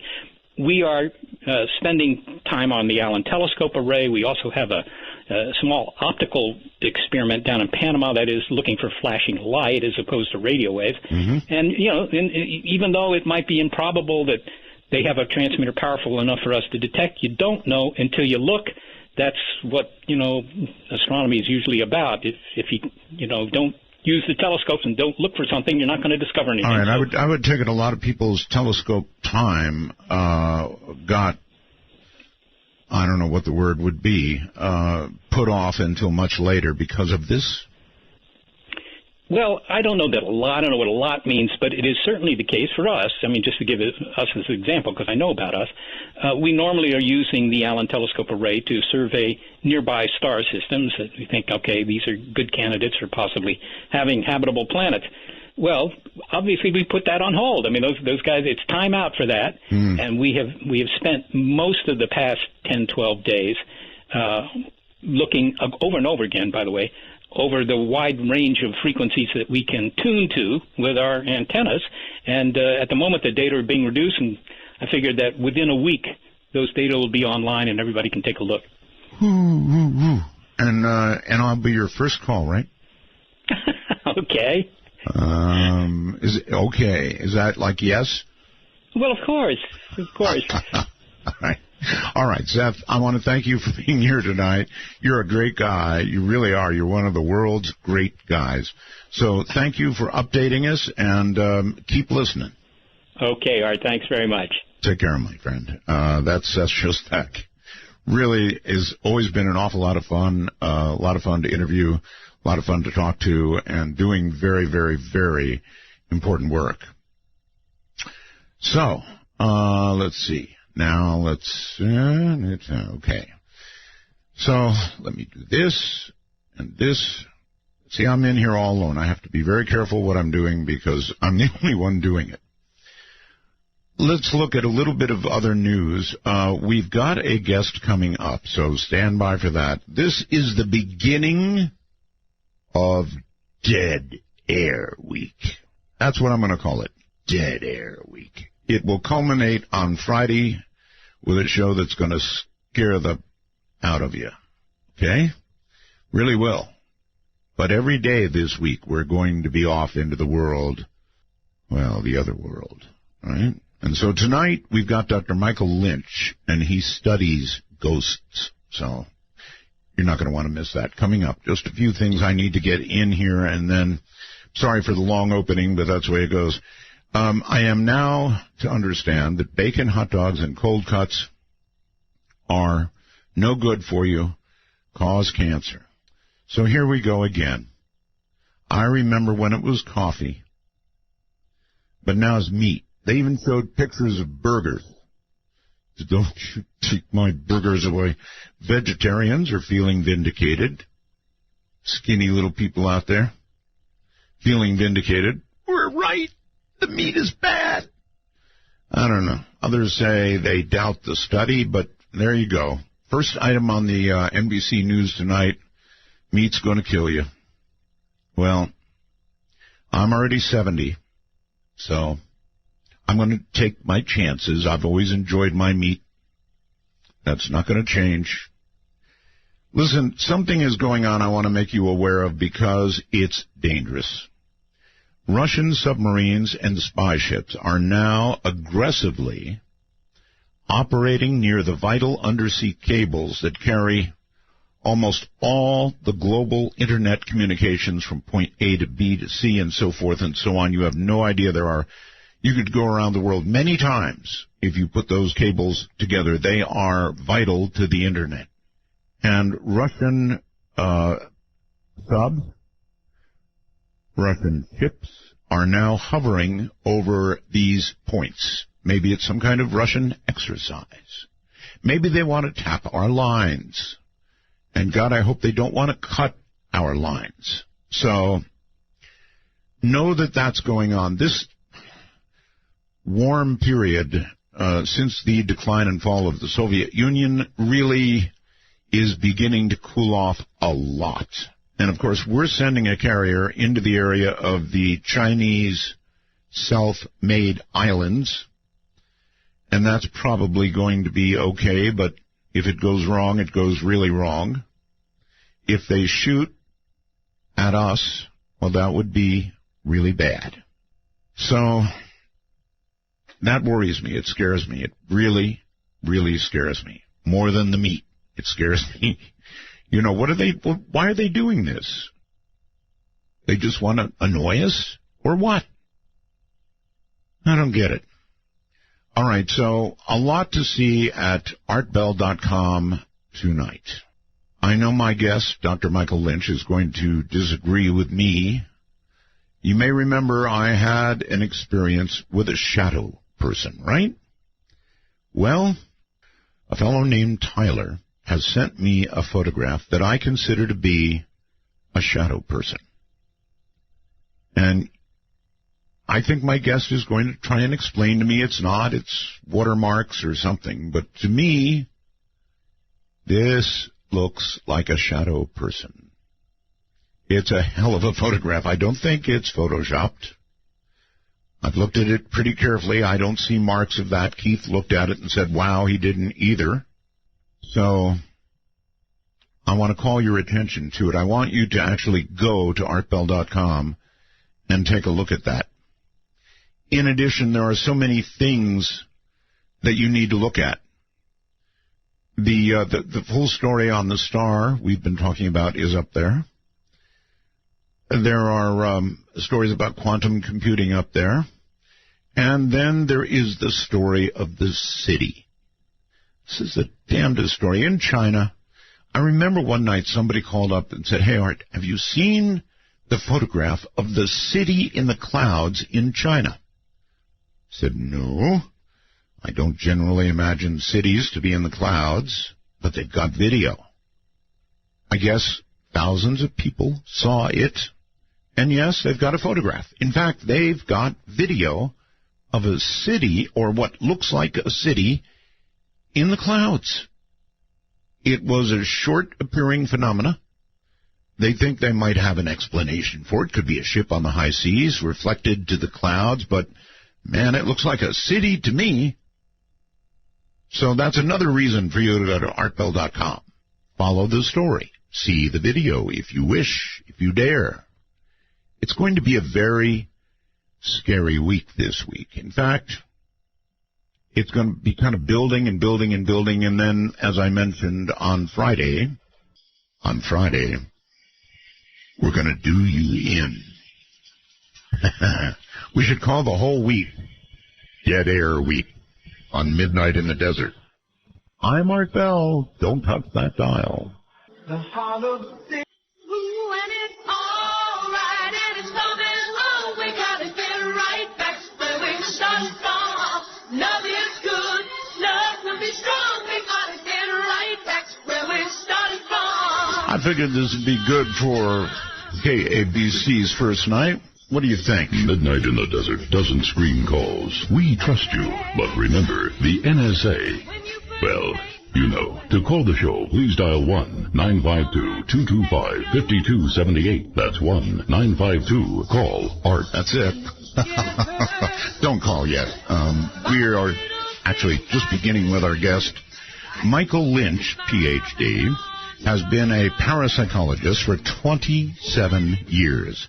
Throughout his career, he has investigated ghosts, poltergeist activity, UFOs, and ancient civilizations. That's a lot to take on. Dr. Lynch uses a digital infrared video system and the latest technology to capture evidence of the paranormal. Now, over the past 14 years, he has hosted Paranormal Tuesday at 97.1 FM in St. Louis, has been on the Discovery Channel, Sci-Fi, Fox, Family, ABC Family, Destination America Channel, the National Geographic Channel, appearing on shows like Scariest Places on Earth, MTV Fear, and Is It Real? He has also appeared in Shadow Worlds, The Haunted Boy, Children of the Grave 2, and the Soul Catcher documentaries. Here he is. Welcome, Doctor, to Midnight in the Desert. Yes, it's time for the gathering gloom. Watch lights fade from every room. Yes. It's great to have you. Have we ever talked before? We have not talked, but one time, many years ago, you had a substitute, and I was on your program with the replacement. And we talked at that time. You were on vacation or something. I forgot what it was. But anyway, you had a substitute fill in, and that's when I was on your program. So I was lost in your Rolodex or your mainframe for many years until Heather found me and reactivated me. So I'm like the sleeper cell of the paranormal, you might say, something like that. Heather is quite a sweetie, isn't she? She is wonderful. Give her a raise whenever you can. You know, like the rest of your staff, I think they're incredible staff. Who told you to say that, right? Yes, she actually paid me. No, I'm just kidding. No. She's a sweetie. She is a sweetie. Yes. And so, let's talk Halloween. I think that's the direction you want to go. Oh, it is. Ghosts and Halloween seem to go together, right? So. Yeah. Sure. Okay, you've been investigating for a very long time, 27 years. That's a long time, Doctor. Yeah. It was in the early 90s we got started. And why? There was why? Good question. Oh, yes, I do know why. I'm sorry. I'm getting so old now, I can't remember how I got started in this field. I was at a used bookstore, and there was a book by Lloyd Auerbach. It was like How to Investigate Ghosts or something like that. I forgot exactly. And he wrote a couple of chapters on some of his older cases and some of the methods he used. Okay. And I read that book, and I sit back and I thought, why is it that no one really, jumps the fence and looks into this a little bit more? Barry Taft had done the entity case, very popular. Lloyd Auerbach came out, published several books. Bill Roll came out, did several television documentaries. There's several guys on the East Coast that have come out and had been studying for a long time. They just didn't have the equipment at the time, I guess. And then about 93, 94, the Russian military, Russia went bankrupt. And so there was a whole new plethora of infrared equipment suddenly flooded certain markets. And I had a friend who could access those markets, and we started looking at that technology. And it wasn't till another 3 more years till we actually developed a lighting system that would go with a certain type of camera that we could actually start seeing what we saw was energy plasma, a plasma form of energy. And then as the cameras became higher and higher resolution, we're up to 700 lines, almost HD. We can now see these things very clearly with the proper lights and the proper frequency of light. And we can see these things now as clear as possible. Now, we cannot see them with the human eye because our equipment, even though it can go into UV, we go toward the infrared. I think you're talking about orbs, right? Yes, well, not only orbs, no. Now, we're talking about a lot of variety of things. Okay. And that's where we're going to go. Now, orbs are generally 90%, 80% of basic consciousness in its basic state, because it has to meet some type of three-dimensional standard. And that term, orb or globe, has been around for a long time. Dave Oyster coined that phrase. We just kept it. And so the orb is a three-dimensional sphere, and the sphere is basically energy in a wave packet. It's a packet of energy. All right, Doctor. What you and I are going to tangle a little bit on orbs, I think. Or maybe not. Maybe you can prove to me that I'm wrong. Let's back up. How do you know, or do you know, that ghosts are real? And let's define it so that we know what we're talking about. When I say ghost, I mean an entity that has once been alive as a human being and is now presenting itself in a different form. That is what I mean by ghost. Right. Now, a ghost, how do we know that it is real? Because it has an energy signature that reveals itself, and that is what we're after. A 10-watt light bulb has a glow signature just like similar to 100, but we can tell by the basic density of the light that it is a different type of entity. So a lot of this deals with energy. It is energy signature. It is a plasma form. I get it. Now, I really get it. I mean, you're saying that these things, whatever they are, present themselves as energy, and that does make sense. We have energy in life. Our brains contain energy, and people think it continues, and you're saying, oh, yes, it does, and that's what these are. But I just wonder how you prove it.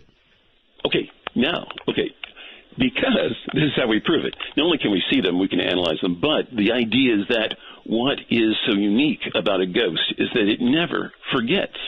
It maintains a memory, and it normally remembers its last form. So if you get a full-bodied apparition or even a cloudy apparition, it will start to reform until what it remembered its body last. And so one minute you'll have a three-dimensional man standing there. The next minute you have a cloud, and it just seems to whoosh into another area. It reforms as a man.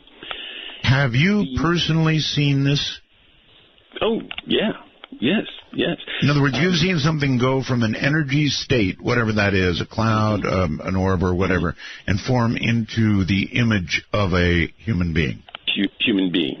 Now, again, there is another side to this, which we'll get into maybe a little bit later, but not all orbs are humans, and not all ghosts are from this planet. There are entities that are animals, and then there are entities that are just not from this planet. I'm completely willing to buy into that. I think that our animals, let me rephrase it. I think animals have souls if we do. You buy that? All mammals, as far as we know, because of rapid eye movement and memory, all mammals, and maybe some birds, we just anticipate that they have an afterlife. There is an afterlife for them. Now, what do they remember? They remember that they were a dog, and so their memory is that of a dog. I investigated a house, and this was just a basic, average neighbor house, and they had a dog, and the dog died. But days after the dog died, they still heard the footprints or the nails of the feet of the dog clamor around on their kitchen tile. Yeah. And so they knew their dog was still there. I had another friend who had a cat, and this cat was very old, outlived most of the others, cats by the longevity was just, extreme. That cat died, and then suddenly the owner, maybe this is a phantom memory, but actually heard the cat, who normally slept on the staircase, meow. Oh, listen, I could fill the phones with people telling you about experiences like that. Oh, yeah. I was at a house. We were investigating. We were actually doing a little documentary on the Exorcist case that was here in St. Louis. And the house we were actually filming in was haunted. We were kind of doing a little two-sided documentary. One was to investigate the haunting of this house, and then also extend it into another chapter, which was The Exorcist that went on in St. Louis. Well, anyway, while we were videotaping, while we're filming, we hear this knock on the door. And I'm thinking it's the audio guy who's outside, and, he was smoking a cigarette, and he's going to come back in. Well, we reach over and open the door. There is no one there. It is all on camera. We record it, and it's all on camera. And this was not an echo. This was not a car backfiring. This was not an aberration of any type, because 6 people heard it. We recorded it. We opened the door. There was absolutely nothing there. I have case after case like this. Toys move. Anything electrical comes on. Lights flicker. It just goes on and on with electrical problems in the house, with the computer, with wireless communications. We actually got to the point to where we took a voltmeter. Now, this is just a basic voltmeter. Right. I know what it is. And you put it on millivolts, DC millivolts. Right. And we would put up the little antennas, and these things would go to 100, 200 millivolts. So this was electrons in the atmosphere that had been activated. Now, when we turned on our video equipment, when we got that perfected, we could see these balls of energy, these orbs, flying by our electronic equipment, and it was giving us an electron output. So that means this energy is buffering, or it's flying through the air, but it has to move through electrons. Electrons don't pass through it. All right, so you could actually monitor on your equipment as something got closer, you registered higher, that kind of thing. Exactly. And as it moved away again. Okay. Yes. Before we get any further, you have sent some disturbing photographs. Right. And I presume what we're talking about relates in some way to those, right? Exactly. All right. So, folks, I want to have you right now, if you haven't done it already, go to artbell.com, click on my guest's picture. By the way, people have commented, Doctor, that it is a kind of an eerie-looking picture of you. I did a series of eerie-looking pictures and several things. So I sent Heather a few different ones, and that's the one she liked. So I see. All right. Well, I like it too, by the way, and a lot of people thought it was over the top serious, but I think it's cool. All right. So these are really serious photographs. Again, go to artbell.com, click on his picture. This will take you to a series of, what is it, 4 photographs? 1, 2, 4 or 5. 3, 4, 5. All right. I want to give them a chance to get there before we get the story behind this. Right. What are these photographs? I mean, I'm trying to give them time. Tell me the story that involves the photographs they're about to see. Yeah, let me back up. Every year, this radio station that I have my segment on does a Halloween special. And they pick, listeners call in and say, oh, my house is haunted, or this place is haunted. Let's go and investigate it. Right. Well, in this situation, we had a house which was totally modern, built only a few years ago, but was infested with entities. And there was some people that lived in the house, and there was a little girl that lived in the house, and she kept talking about her grandmother. Well, her mother knew that her grandmother was dead, and this little girl kept talking about an elderly woman coming to the house and saying that she was her grandmother. Well, this frightened the entire household to the point they just grabbed a bunch of stuff and left. Well, 97.1 FM thought this would be a good investigation, modern house, there shouldn't be anything there. Sure. Well, we get there, and there is what we call a soul collector. What? And this is a soul collector. This is an individual that goes around and collects lost souls and tries to keep them in a certain area. What? Yes. That's a soul catcher. Or soul catcher. We call them collectors because they have to use some form of intimidation to keep these souls together. And they don't really capture them, they just Holy keep mackerel. them. Hold on. Yeah. A soul catcher, a soul collector, whatever. Collector. This is a individual who's human, who's human, who works in the same field, parapsychology, right? No, they're dead. What? We're investigating them. Yes. Excuse me? Yeah, they're dead. The soul collectors are dead.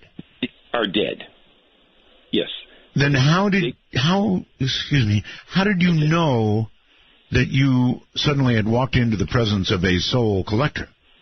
Well, we caught her voice, this elderly woman's voice, on an EVP on our recording equipment. Really? Because we were doing a show, you see, for radio. Oh. And the audio guy is sitting there with the best brand new equipment that radio can afford. Yes. And we're standing in a circle in the living room, and we are debating our next point of strategy, which was probably not a good idea that we should do. And in the background, you hear an elderly woman's voice as clear as day, as if she's standing right there in the middle of us. Yes. And she says in a very elderly voice, she says, "No, I don't want you to do that. Go downstairs." Yikes. Now, she says that is clear, but she's not talking to us, even though we're talking about going back downstairs and doing another a full-blown investigation with video equipment, audio equipment, still photography, and things like that. So she is talking to another entity. She is talking to another entity while we're talking about going back down and rethinking our strategy. Was this EVP recorded? Yes, it was. It's on the Dave Glover 97.1 website. He has reactivated all of our past investigations, and we have all the EVPs there. You may have to you really, really should have told me about this before airtime. I would have put I'm sorry. I'm sorry. That's all right. Next time. We do EVPs on this program, and it's a whole separate category I'd love to talk to you about sometime. I think it is perhaps the best evidence for ghosts, frankly, if it's done right. Well, a lot of people say that. A lot of people say, EVPs, and what it is, Art, is that, okay, I'm working with this radio station, and they have the best equipment possible. They're recording, live conversation, and we decide to go back downstairs. We do not hear this lady's voice until later. So what happens is we go back downstairs, and the entities follow us. Now, one of the radio talk show hosts are just standing there. He's not doing anything. He's up against the wall. We are now going back down. I'm taking still photography. These are all my photos, so I'm taking still photography as we go through the basement.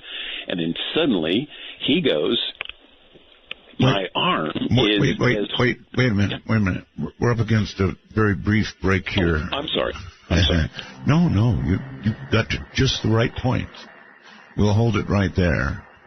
Suddenly, something really awful happens. And we've got video evidence of that at my website. Do what I said.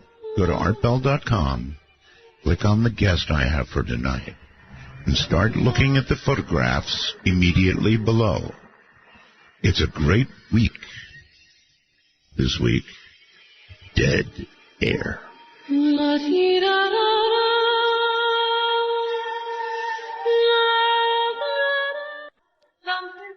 Wearing white, I go walking down the street of the soul. Take a walk on the wild side of midnight. From the kingdom of Nye, this is Midnight in the Desert with Art Bell. Please call the show at 1-952-225-5278. That's 1-952. Call Art. See, I can't even wait. My guest is Dr. Michael Lynch, and he's been investigating the paranormal for 27 years. So he should know what he's talking about, and he was just telling us about this series of photographs that I'm telling you right now. You can see at artbell.com. I wouldn't direct you up there for, I don't know, just any little old thing. I just wouldn't.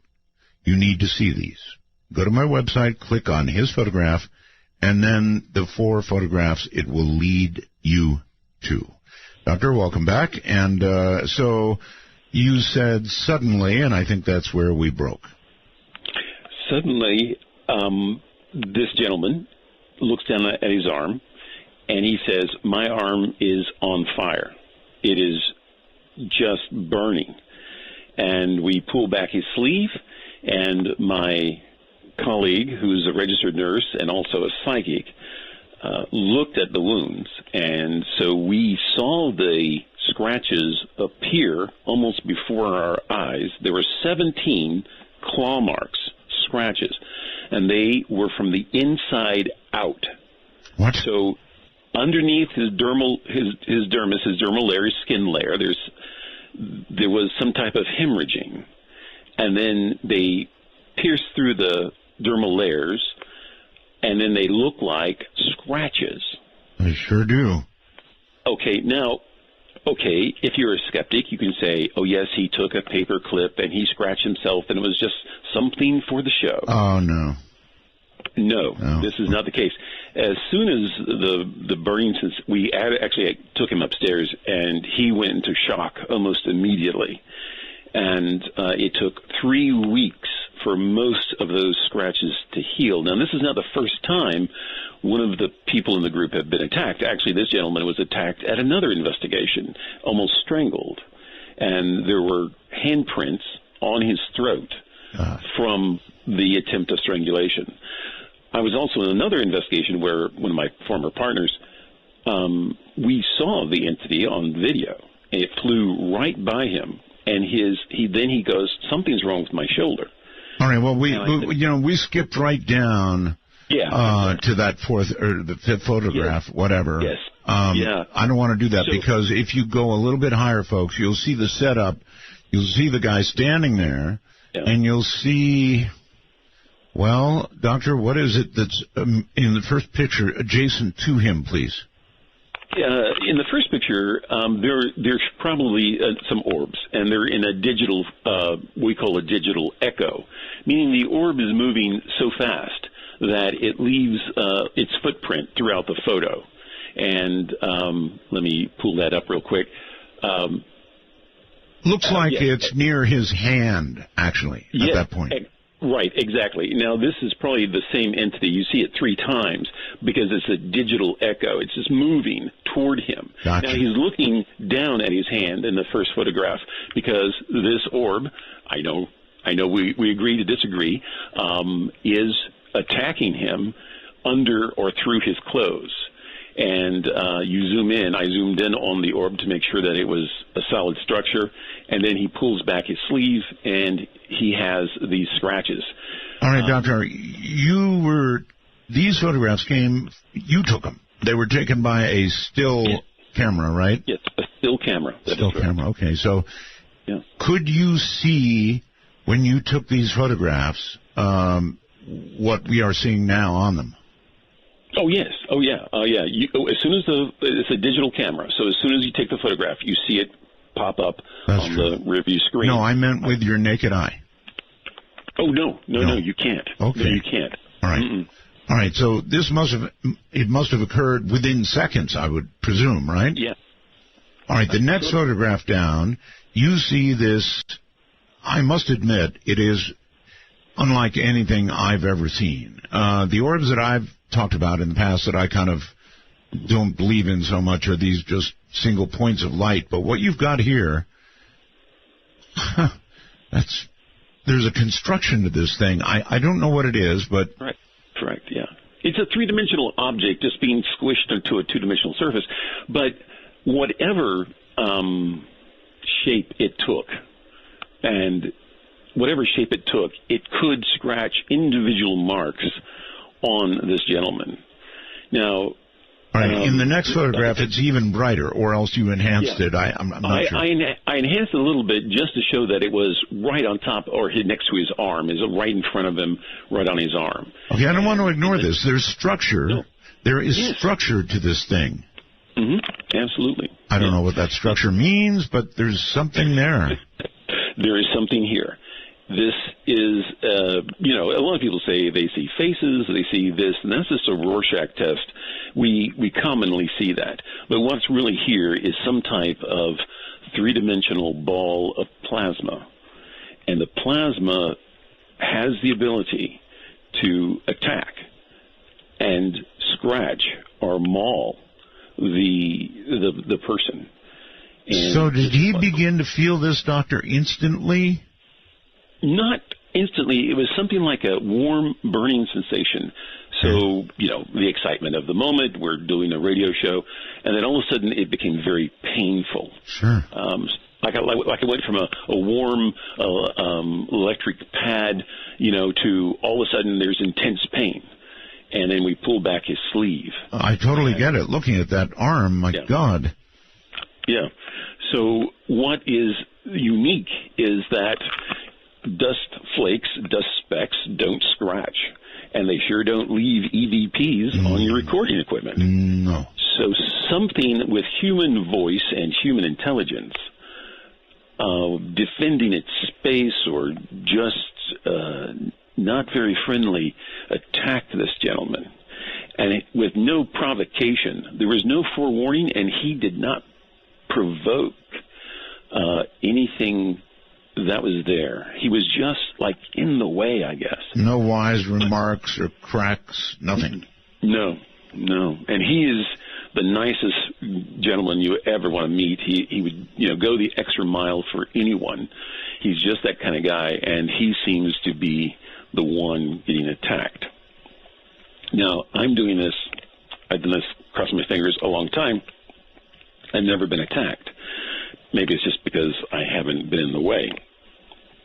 Or that, whatever it was just kind of left me alone for reasons. But whatever this plasma is, if it's consciousness, human consciousness, it has the ability to affect our world. Now, during that investigation, there was something to do with a Barbie doll.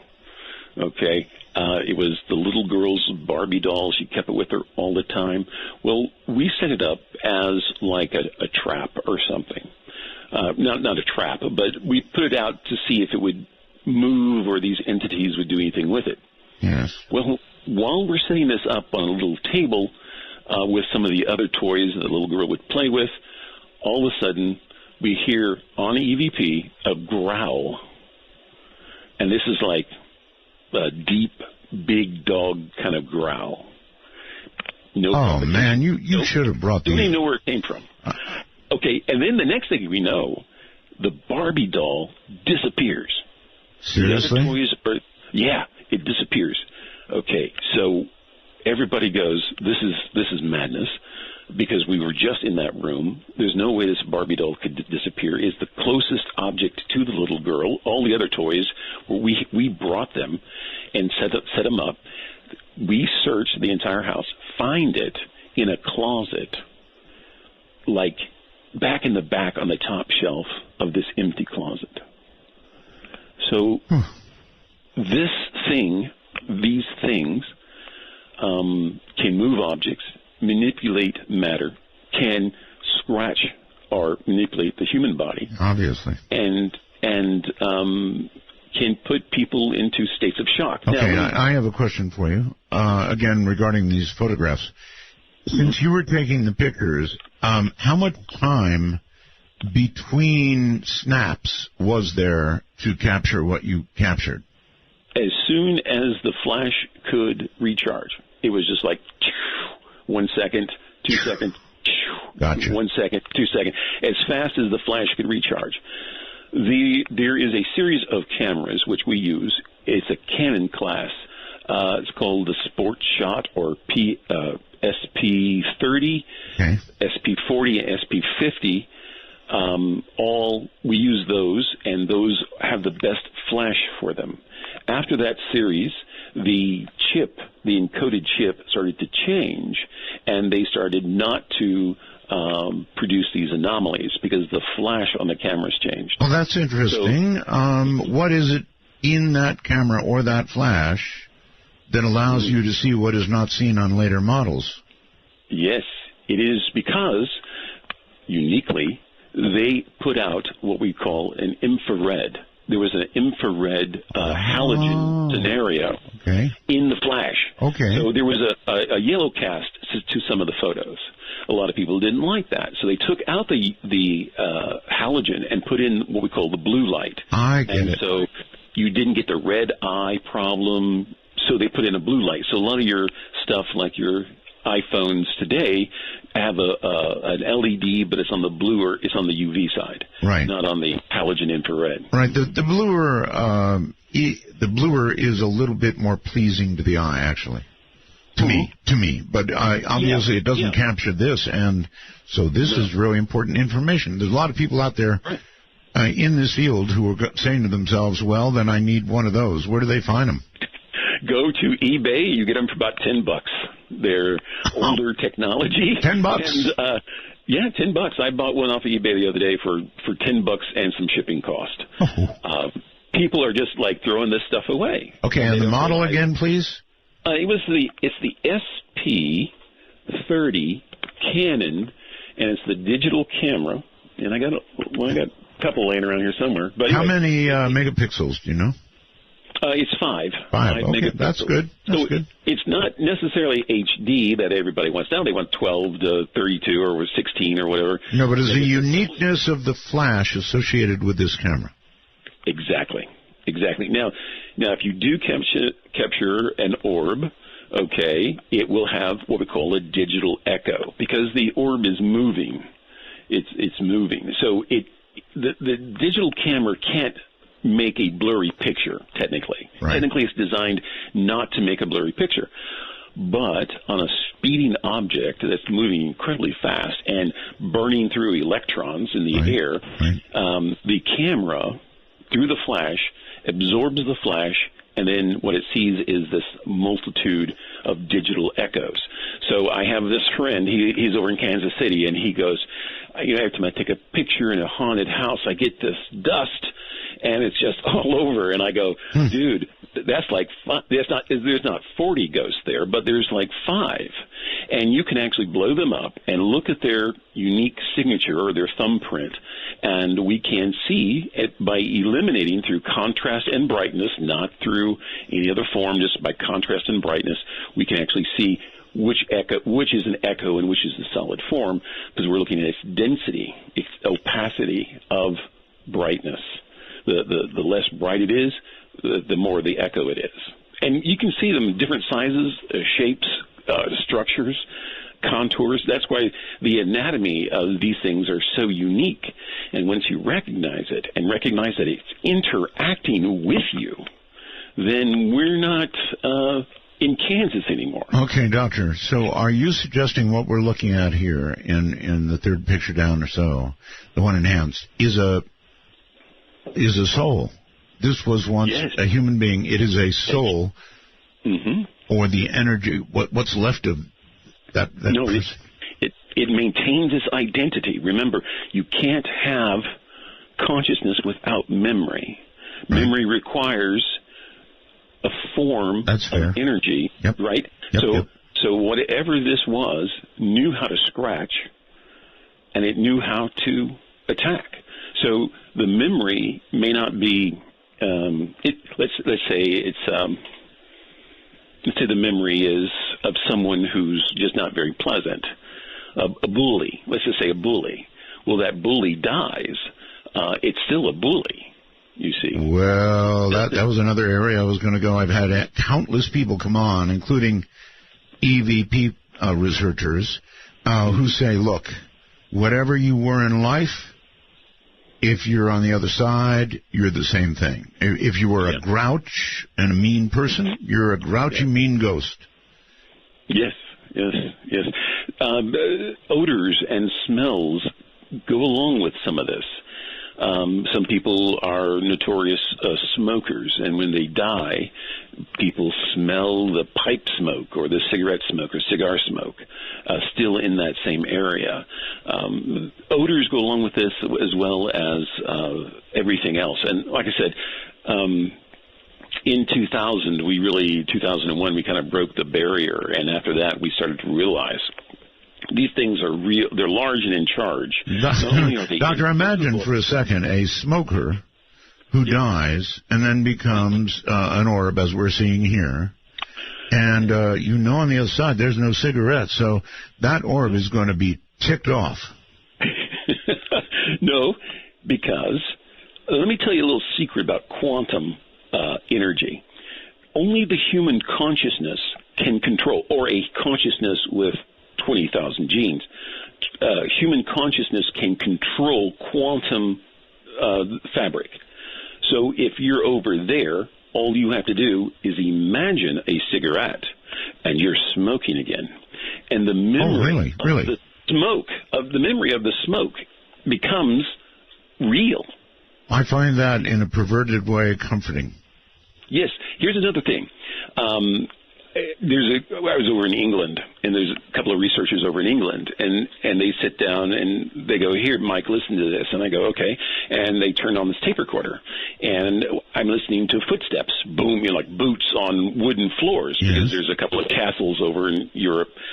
And they go, "There was nobody there. This was just boots on wooden floors." And I go, "Well, that's interesting. Where is this castle?" And we go, and there's no wooden floors. It's all limestone and marble. And I go, "Wait a second. There's no wooden floors here. How come?" And then we talked to this guy who knows the history of this castle, and they said, yes, back in the 16 or 1500s, this was a wooden floor. So the memory of this person remembered what his boots sounded like on a wooden floor, and it is recreated. Right. So when people talk about, like, The Secret, they're projecting their wants into the universe. The universe, as a big machine, starts to generate certain things, because why? The human mind can control it. We can demand from our reality certain things. In the afterlife, it's compliant. It's exactly the same thing. When you're an entity on the other side, the universe becomes compliant to you, just like it becomes compliant to us. I like that. Okay, let me stop you now and ask you. Many, many, many people say there is a heaven and there is a hell, and there may be in-between spots, and that a ghost is simply an entity that has not yet moved on. Is that consistent with what you believe? Not necessarily consistent. Really? It's similar. If you have not gone on, it's because you cannot accept the unconditional love of God. There is a creator. There is an afterlife. Our universe and 198 other universes are in the afterlife. It's a very big place. It's 200 zillion light years across. If the Earth was an electron, if the Earth was an electron, the size of an electron, the afterlife is 200 zillion light years across. And heaven, the creator... How can you know this? The area that God dwells is 50 zillion light years across. How can you know that? Because two things. One, it's a fractal, and it's a torus. It creates a torus field, so it's constantly moving. It's always vibrating. That was torus, not torsion, right? Yeah, right, torus. Yes, okay, torus. It's an energy field inside. So it's a replica. It's a replica of what we see in these orbs in this anatomy. So the consciousness of the afterlife is the same, like these orbs. The anatomy is almost identical, and the torus is a common field effect in our reality. So it emulates from an intelligent mind through the frequencies to support our dimension. Okay, a lot of people who do photography, Doctor, get these orbs, and they think they're ghosts. Now, I'm somewhat more doubtful. I've done a lot of photography, and I've come up with orbs myself. But usually they're an artifact of the flash involved from something, a reflection, something like that. I don't know how you differentiate. Certainly not all things seen as orbs are ghosts or souls, right? That's correct. And we, over time, like any forensic, anyone in forensics will see that if it's raining, you have to discount that. If there's snow, you have to throw that out. If there's fog, we have to throw that out. But I have seen these orbs in fog, and they are not raindrops, dewdrops, or whatever. Now, the other thing is, I'm comparing this with video. There is on my website something called Exterior Forces, which is a little mini-series. I have lectures on the paranormal. In episode 10, you'll see 30 minutes of nonstop orbs. And this is, real-time video. I slow it down for the observer to see what I'm pointing out. And you will see that these are three-dimensional round objects moving amongst the people, flying by the camera. They are not insects. They are not, aberrations. They are intelligent. I was about to say, I used to interview a fellow called Jose Escamilla. Do you know him? Yeah, the Rod guy. Yeah. Right, that's right, Rod's. Now, he sort of makes the same claim in a way, Doctor. He says, look, what I'm photographing, what I'm taking video of, these are not insects. These are living somethings, but not insects. In other words, he believes that they're entities of some sort. Oh, yeah. Have you looked into that, his work? I have looked into that. I cannot find what he finds, but this is an oddity. I don't know how much time we've got. I'll just throw this out real quick. There is a ghost walk in St. Charles. The gentleman who gives the tour is a very good friend of mine, and he goes from site to site and talks about ghosts that may inhabit this place. Yes. Well, when he was with a tour from Canada, I did not know them, they did not know me, and I'm sitting there filming this group as they walk down the street to go from location to location. I see a unique orb traveling with this group.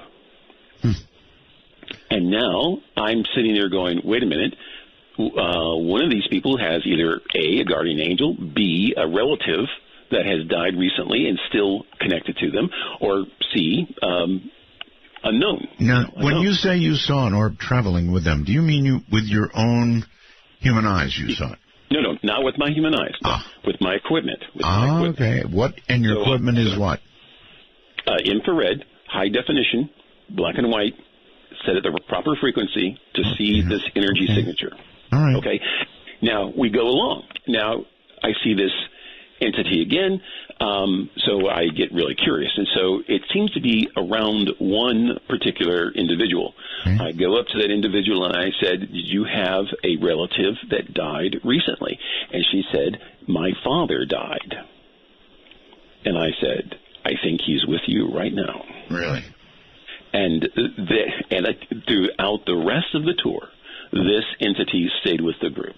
Now, what I'm trying to get to is when I processed that from videotape into my computer, it looked very similar to a rod, the squiggly lines. But on my videotape, it didn't. It was a solid white mass moving incredibly fast and maintaining an orbit around this group. Wow. Not only did she say that her father died, her mother was there and gave me the same information. Wow. And the mother said she was his favorite child, because they had several children. Of course. So there you have it. All right. Now, here's another question for you. Since you know so much about the other side and this process, see, how can I put this? Does a ghost, after a period of time, find their way, or does their lack of faith, I guess would be a way to put it, that you claim keeps them here in the first place, have an opportunity to change and have them move on, or are they eternally here? No. The whole idea is that they have to accept if a person hates themselves so much, they'll never accept love. They'll never think they're good enough for love, and especially unconditional love. So unconditional love shouldn't care. Well, no, but let's say you don't think highly of yourself. Yes. So I'm not going to accept that unconditional love because I'm not worth it. I'm not worth it. You see how the so you lay in judgment of yourself. Bingo, exactly. And Daniel Brinkley has always said, he said two things to me one time. He says, you will always judge yourself, and you'll see yourself in 3D being the biggest ass of your life, because you'll get a past life review. Terrifying. You can't have a 3D image, okay, because you're dead, right? But somehow the universe in the Akashic Records or the Hall of Libraries remembers your life individually in 3D.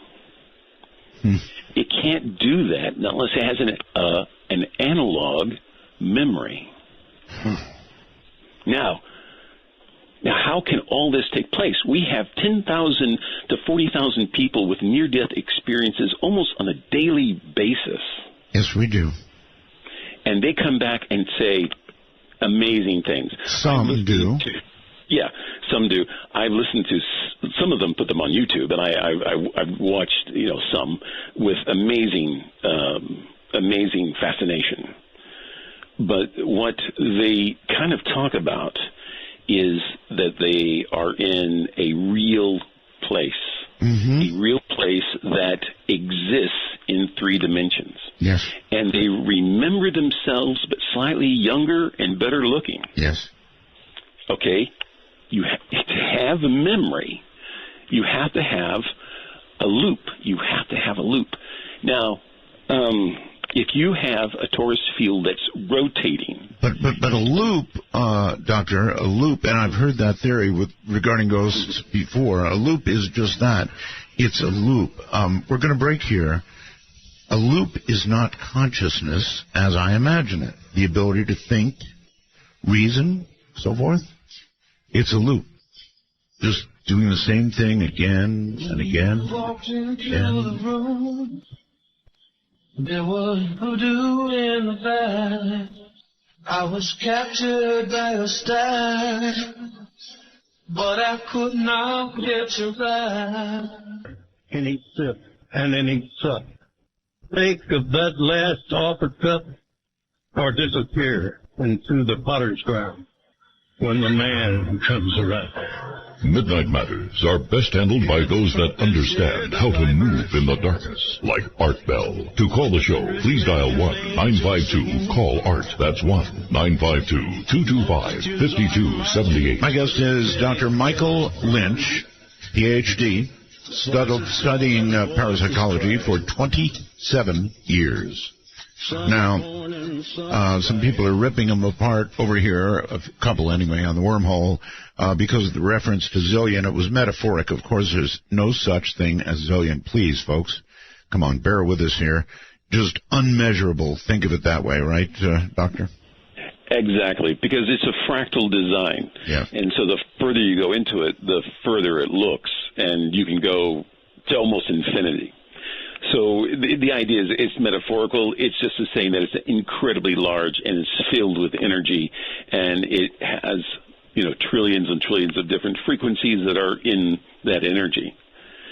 Now, how all this becomes consciousness is a very unique digital problem. Every human has genes, a genetic code, and every gene has a frequency.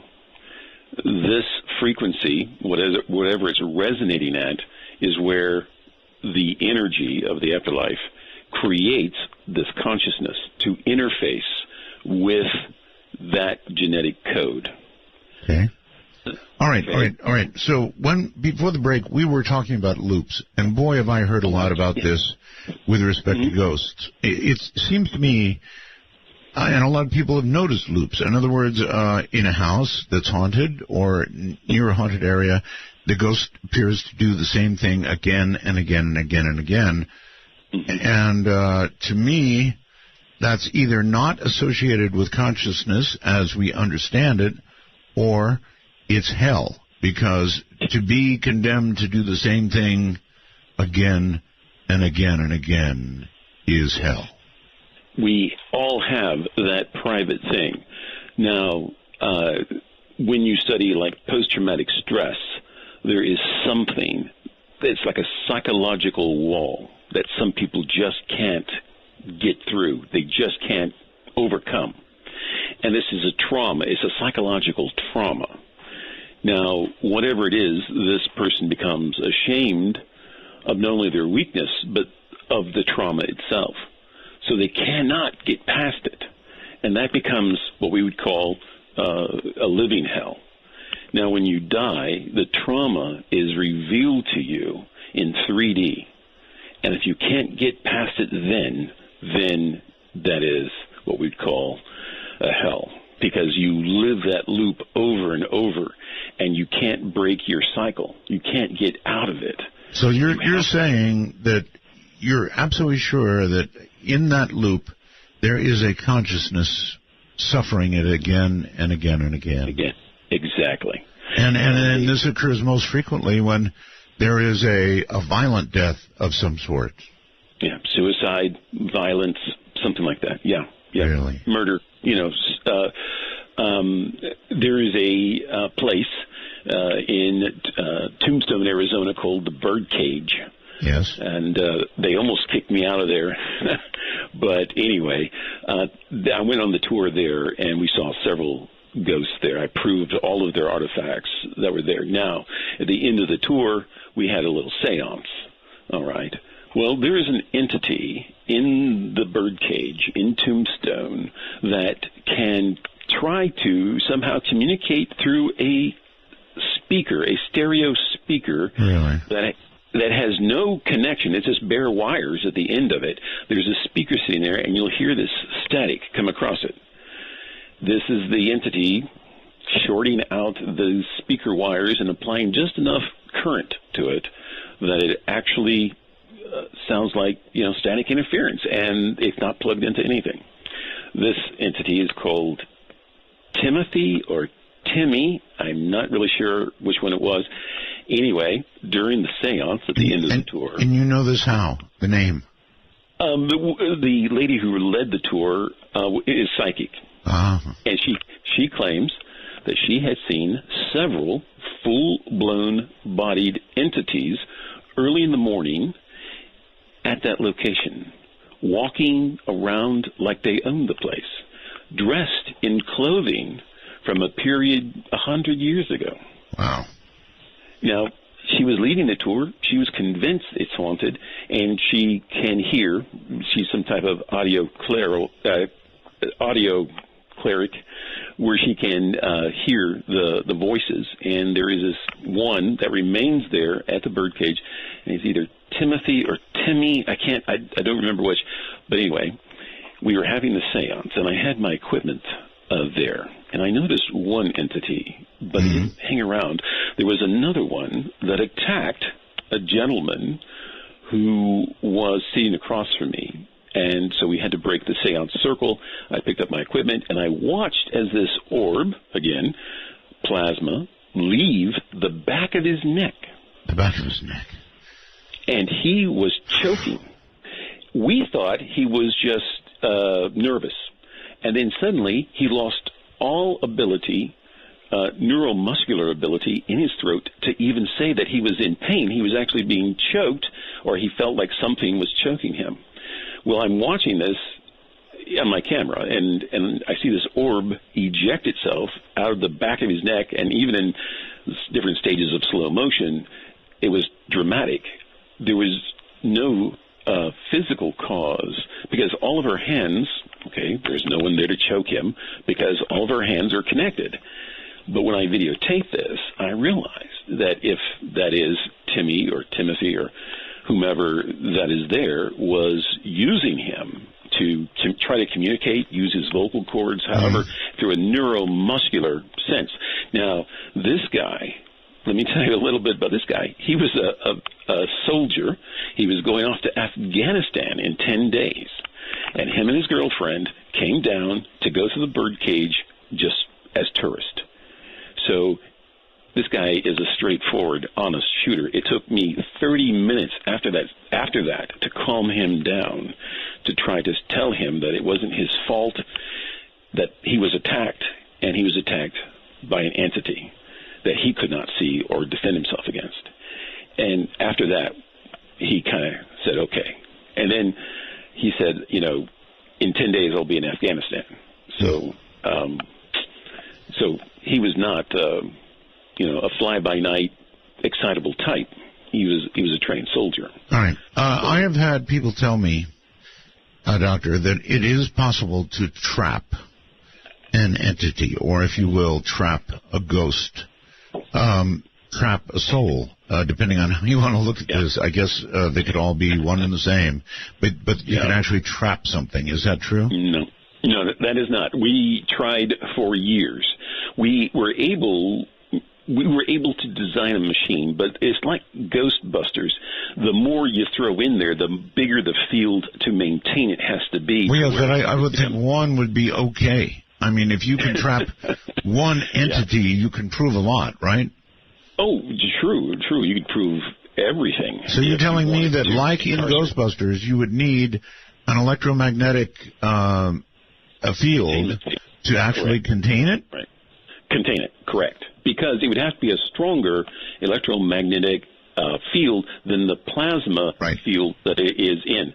So after you do these readings, we decided that it was easier to keep an entity out by reversing certain polarities using a generator. We could wire a room, very similar like a cage or Faraday cage or whatever, and we could reverse the polarity and keep them out easier than we could ever keep them in. Well, it makes a nice safe room, I suppose, from entities, but other than that, I don't know, I kind of like the idea, perverse as it may be, of capturing something. Yeah, we've tried that, and the expense and the time and the coaxing became problematic. And so we didn't really give up on it. We actually have a design. It's like capturing anything in the analog world. You just have to have the right design, and you have to have some assistance. So it was easier for us to... now, this is where we get into a little situation. And it's not belief. Believe you me, it's not belief. Some people say we can go on ghost hunts and we are never attacked. Nothing ever happens to us. Right. And we always come back with a photo or whatever of a ghost or, orb or whatever. And I say, yes, that's fine. But why aren't you possessed? And they just look at me like they're like stunned. They've never come across their minds before. And I said, well, either two things. The ghost didn't want to possess you, or you have some type of angelic guidance that is preventing you from being possessed. And so we developed a suit. It was kind of like we built a vest. And what it is, it's very fine wiring that's built into some type of capacitor.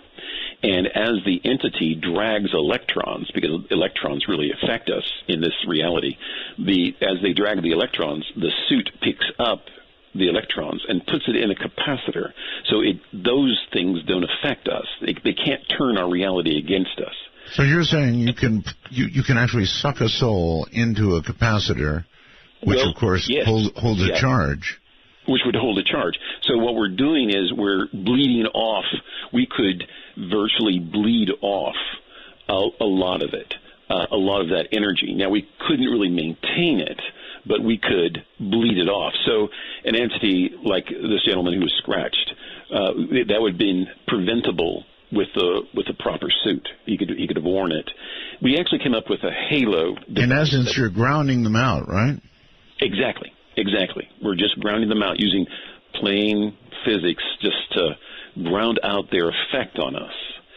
Now, this gets into a different field, but we had actually worked up the schematics for all this, and then it got to a point to where we had to kind of enlist the help of a psychic because we were getting into a point of saying, are we becoming adversarial? I don't want to become adversarial. I just want to be, pleasant with these entities. I don't want something to attack me that I can't see. Right, but how do you, if you're looking for a psychic, how do you decide the real McCoy versus all the frauds and fakes? Yeah, well, after you worked with one for 20 years, I guess, yeah. You get to know them pretty well, and you get to know what they can do. And so once you get into what their specialty is, and they can pull information to you through that specialty. So, if I hurt my knee, I don't go to a cardiac surgeon. I go to a kinesiology guy who's going to tell me about my knee. Mm-hmm.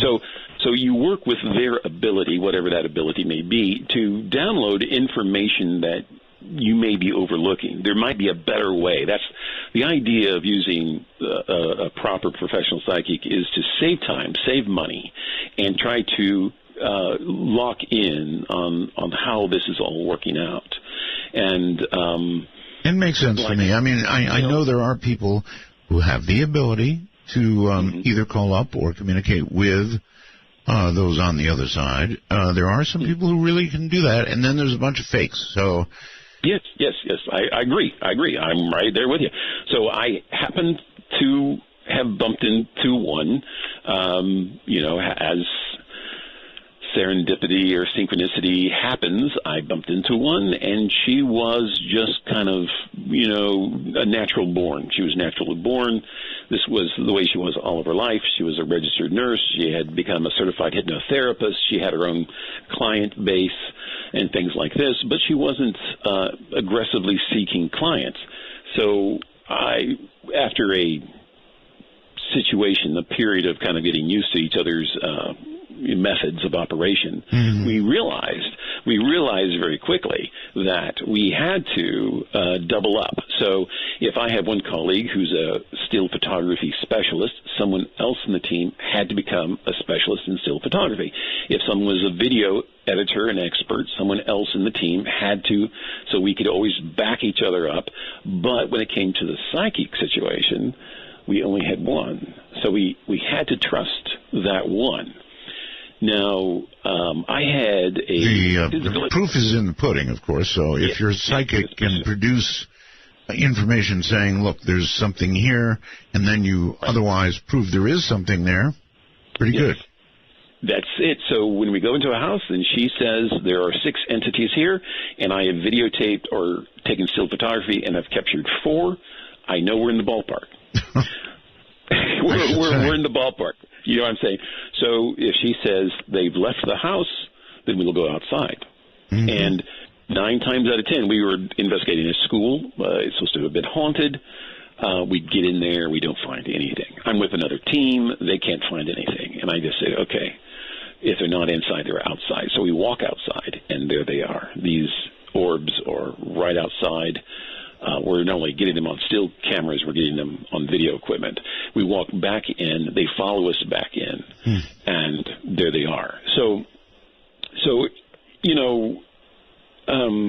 I've always been an orb skeptic. I'm sorry, but I have been. On the other hand, what you've captured, I'm impressed by. I mean, you've got something different there. I don't know what you've got, but it's very different.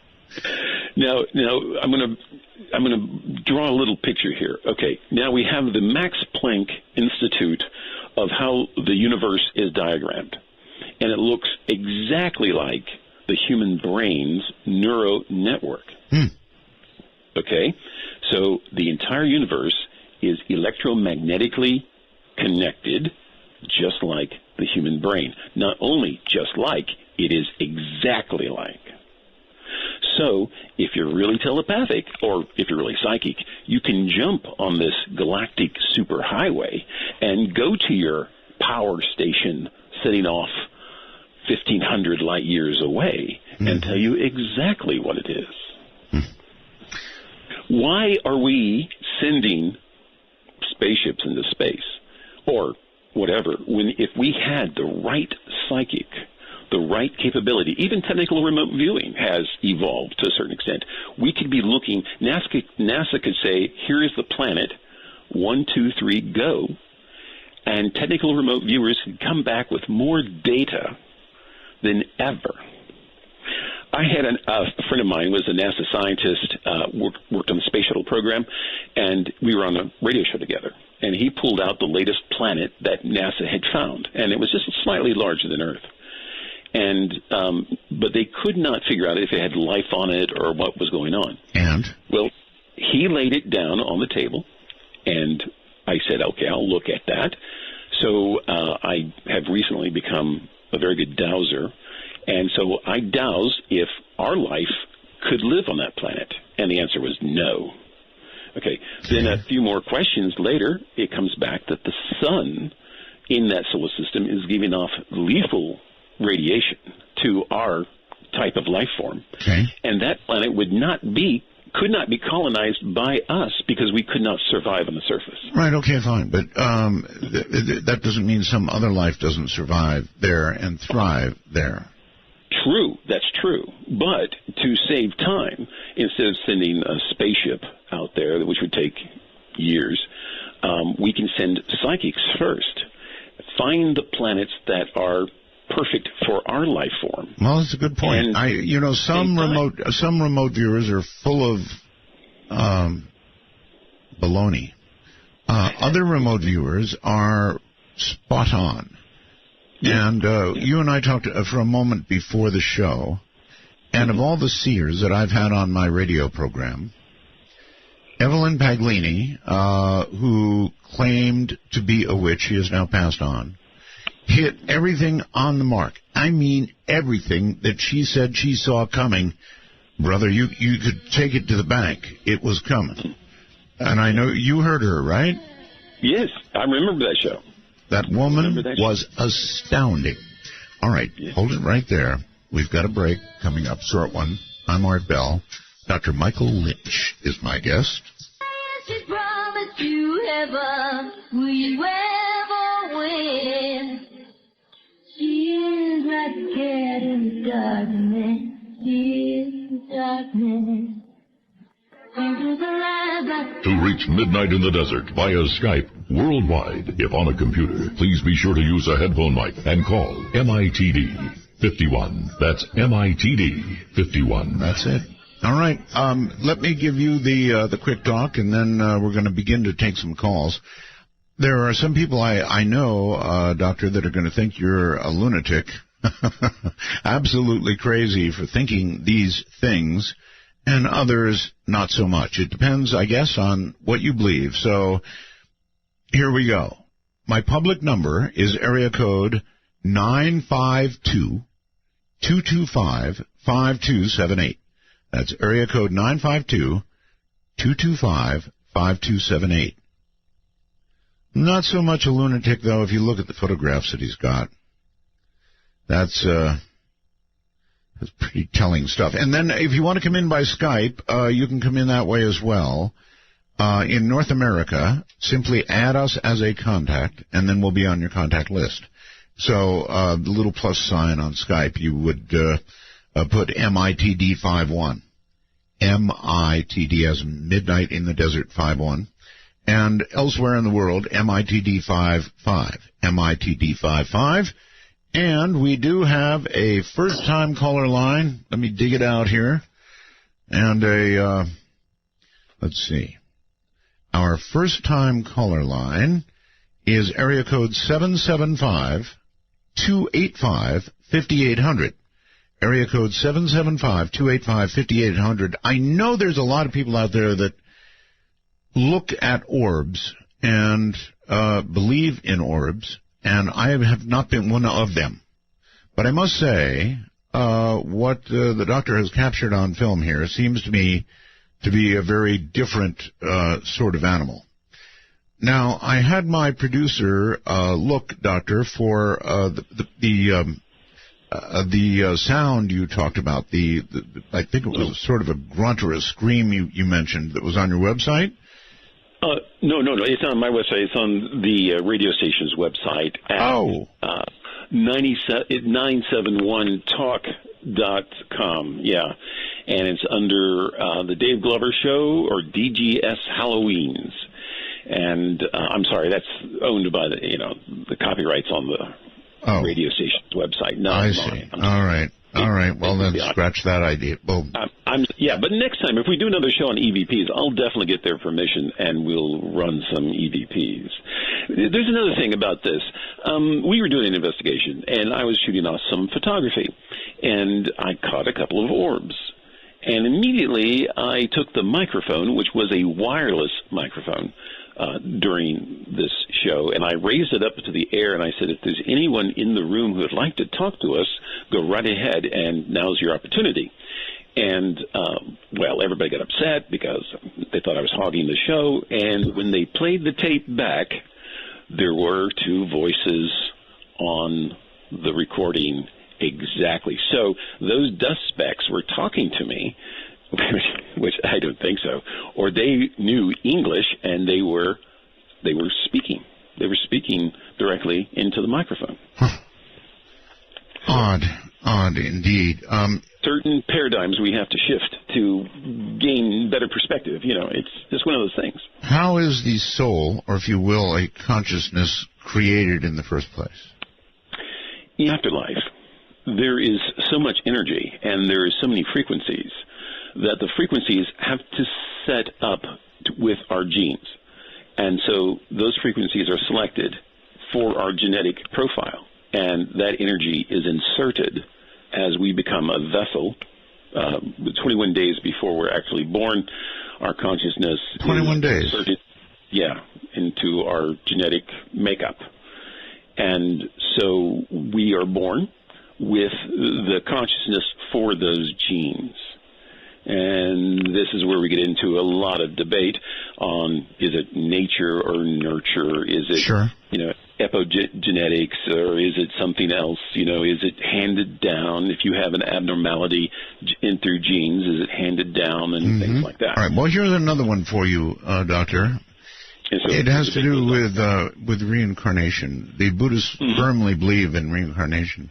I also believe that when a person dies, it seems as though their presence, or whatever they are, their soul, seems to remain in the area for a certain amount of time, typically 3 or 4 days, and then they do move on. Have you heard anything like that? Yes, I've heard variations of stories. I've heard that sometimes it's every 100 years a person gets reincarnated, and I've heard it being within a few years. And in India, there was a little girl not too long ago who came out and said she was one of the astronauts who died in the space shuttle incident. She actually knew her father's name. She knew the village where she lived, and she was, less than 5 or 6 years old. Yes, that matches up so well with a recent movie called I Origins. Did you see that? No, I haven't seen that yet. Oh, my. You should see that, trust me. All right, let's go quickly to Skype and start to take calls. Hello there, you're on the air with Dr. Lynch. Skype. Hello, Skype. Hello. Yes, hi. Hi, Art. Gentlemen, yes. Good evening. Good evening. So I wanted to share an experience that I've been having. I had at one point heard you talk about the refresh rate on screen monitors. Yes. And how that can affect perception. Right. So I built some LCD glasses that can vary the blink rate. And I've been playing with those, and some very strange things have been happening. Such as? Synchronicity, but continual. Like things happening that are so beyond the possibility of coincidence. And another thing that happened is... Well, you haven't told me yet what happened. Things that are so beyond coincidence. What do you mean? Well, for example, I would mention something, and it would manifest itself in some totally unrelated way shortly thereafter. For example, I'd mention something to my wife, and it would happen. I would do something, and something would happen that's related, but no way they're connected, if that makes sense. But the second thing, the disturbing thing is, a couple of days ago, I went into our house. I was working in the backyard, and I couldn't find my wife. And I said, that's strange. Where did she go? And I went back in the kitchen, and she was sitting there. And I said, oh, where were you? She says, well, I've been sitting here all the time. And I thought, well, that's odd.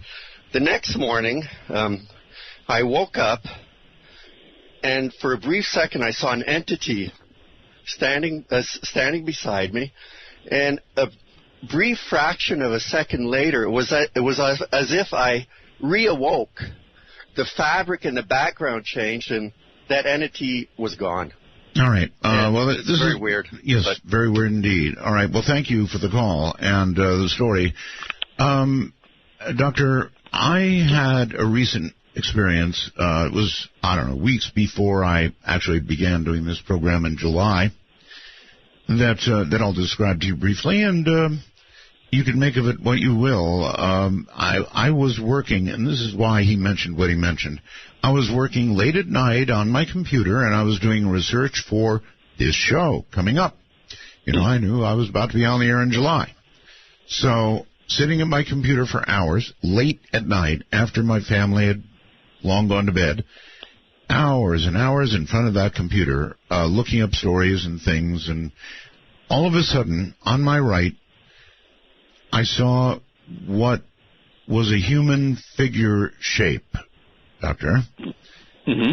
And it startled me really badly. It scared me, and it blinked away, and I looked behind me. Why, I don't know, but there it was behind me. At this point, I'm terrified. I mean, really terrified. I swung back to the left, and oh my God, it's right there to the left of me, and then gone. And it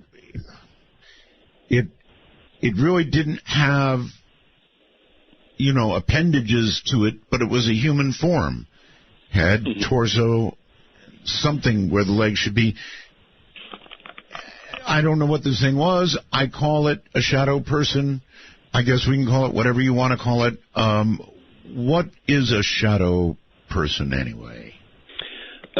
Basically, a shadow person is something that's absorbing light energy, and that's why they look like a shadow. They're darker. They're absorbing light, and they're not reflecting light. Is it a ghost? Yeah, we have to walk a fine line here. Now, okay, everybody thinks I'm on the crazy side anyway. So let's say it's not a ghost. Then what would it be? And then it would be a psychic projection of an entity.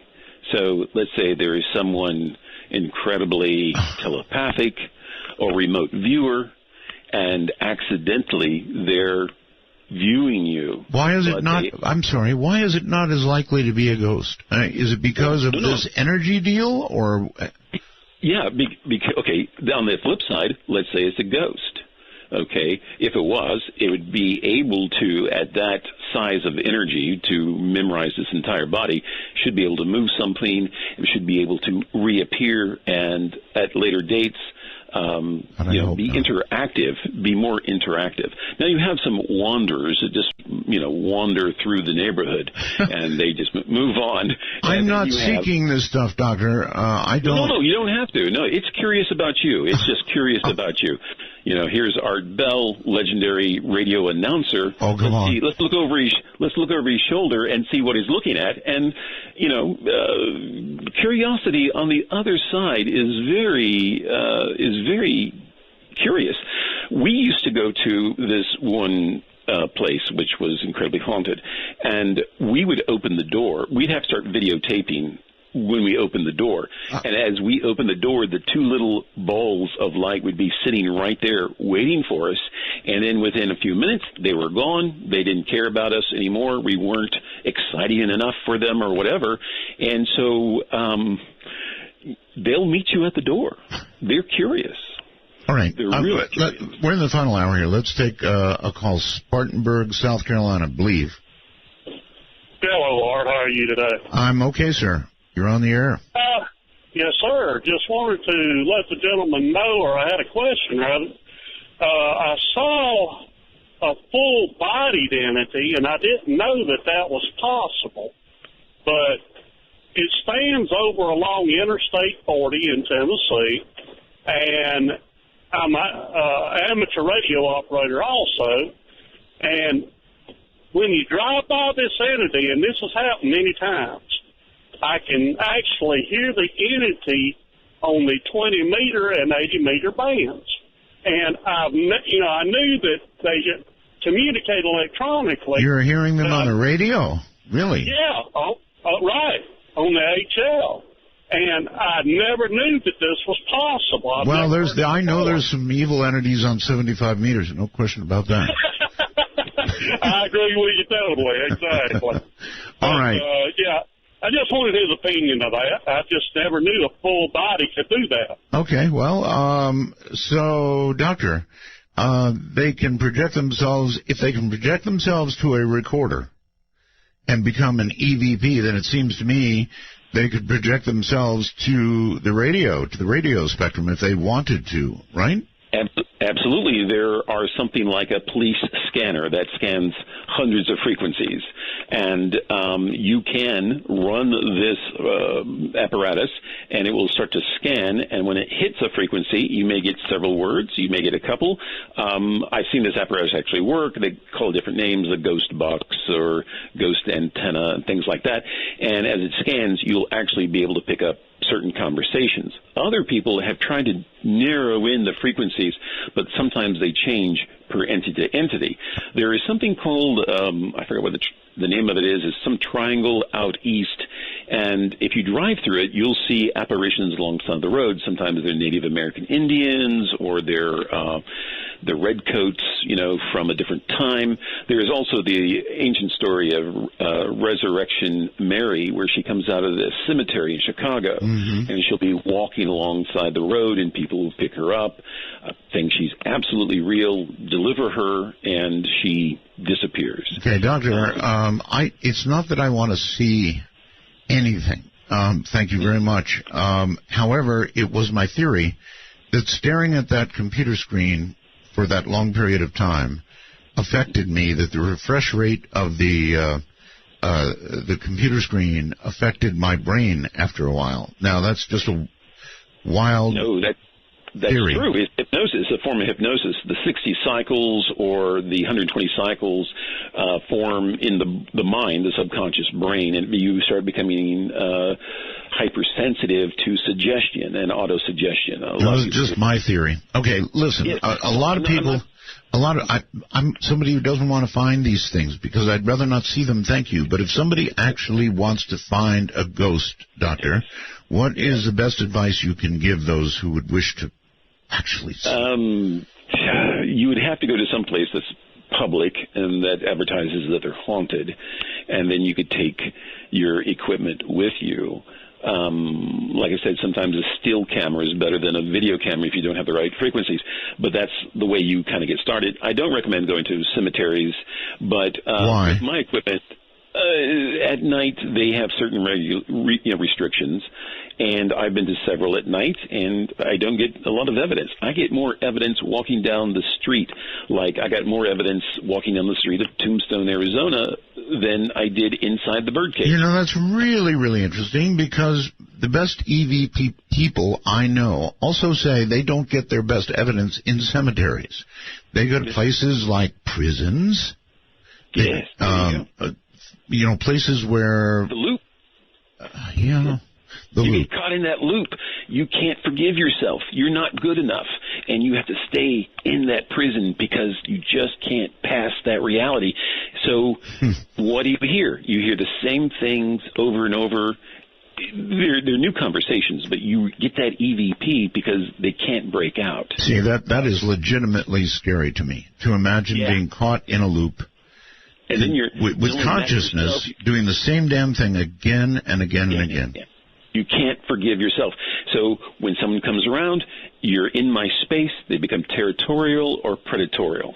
And so normally when you're like in a prison or an asylum, they become very predatorial and territorial. So they'll almost want you off their property, and they'll do whatever they can. I mean, I think in certain cases, not to step on Barry Taft's toes, but I had a case where a lady was being sexually assaulted by an entity, and we could videotape the entity, so we knew it was there. What shocked her was she thought it was all a psychosis until we actually showed her the videotape of the entity in her bedroom. Oh, my God. Her. She got home. And so we had to... You're telling me you have video of this? Yeah, I've got it in my library. I mean, I've got years. Ever since 2000, we have, and then prior to that, we experimented on frequencies in order to see this. So we get into certain private matters, you might say, I can't reveal names or locations, but we get into certain situations that don't make any sense to us. But if you're just free-flowing energy and you're caught in the, self-ridicule, self-hatred, you'll never break out.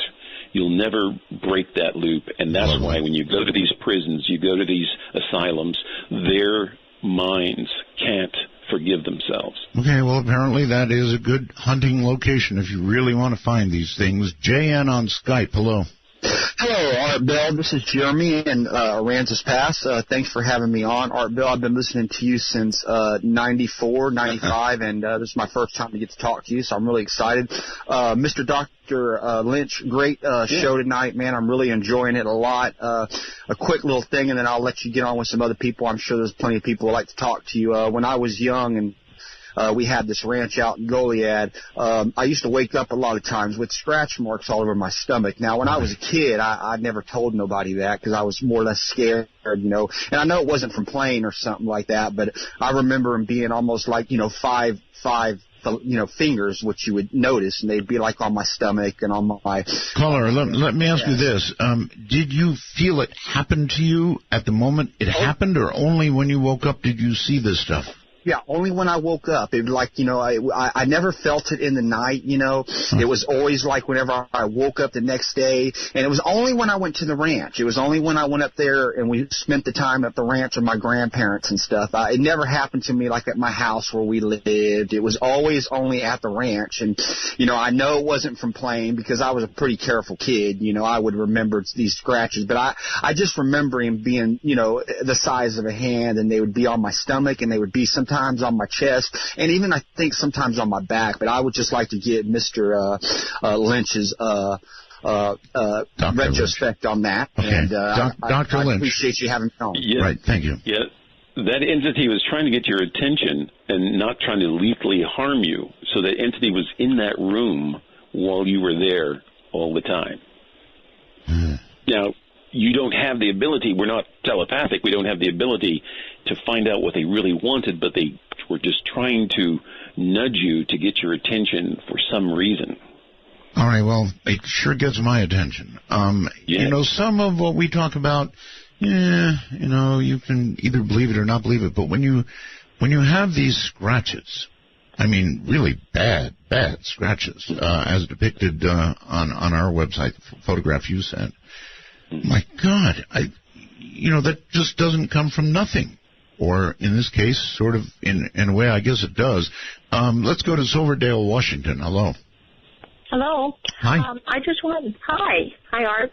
Hello, Dr. Lynch. I wanted to say, years ago, I took a class with a lady, and during the class, psychic class, she was talking about the fact that her father.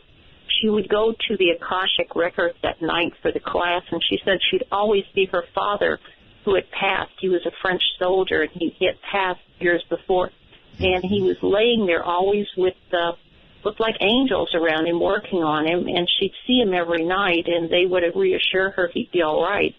And she told our class one time about it, and I just got kind of guided. We'll work on him tonight by my guides. And the next morning when we went to our class, she said the most wonderful thing had happened. She said he had come that night, and it's the only time he'd ever done it, and he sat on her bed and said he was fine now, and they conversed a little bit, and then he left, and she said, I know he's fine, and she said, I didn't see him laying there that night in the Akashic records on the way to the Akashic records. So I think he probably needed to forgive himself for something. that happened during the war is what she felt too. So it was probably a matter of forgiveness. Yeah, the odd thing is that there's a lot of things that we talk about, like angels and miracles, and the Vatican has a whole room of these things. We look at them very lightly, but at the same time, the energy to do this is out there, and it's a medium, it's a matrix of energy that's fueling not only this reality, it's fueling this reality in a way that our conscious mind is looking at it, and then we can alter it if we so desire. So to have psychoanalysis on the other side with angels or superior beings or guides, I say absolutely. I say why not?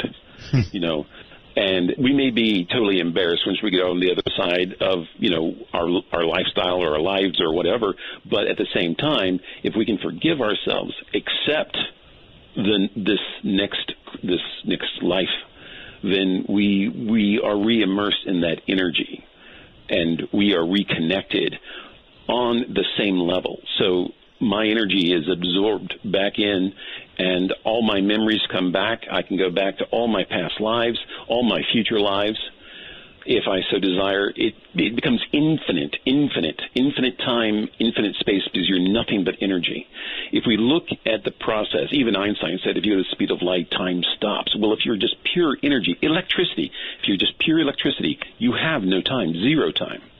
It's when you drop out of that is when linear time. Okay, that makes sense. I mean, earlier you were saying zillion, and that doesn't work, but I mean, you're talking about infinity, basically, or yeah, let's just say infinity. Yeah. So when you start looking at that and the infinite energy that's backing that up, and how that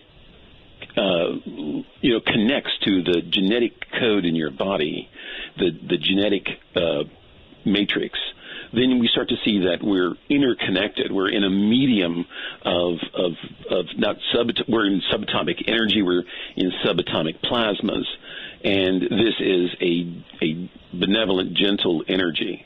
But yeah, you're throwing around a lot of phrases that I don't understand. Genetic matrix. Yeah, no, I hate to say that we're back in the Cold War, but there is a Russian scientist, a Russian biophysicist, who's talking about molecular biology, and he's talking about the DNA and how it resonates, and that they think in Russia now that by using certain DNA frequencies, they can cure genetic information. Wait a minute, what's a DNA frequency? Well, we all are resonating. Our DNA is resonating at frequencies related to our body, our genetic code, our genetic blueprint. And the Russians think that they can use other frequencies, energy plasma frequencies probably, and they can correct DNA or manipulate DNA or genes at a at the cellular level. So there's other people looking at this, and if we're all resonating, that means we're harmonic.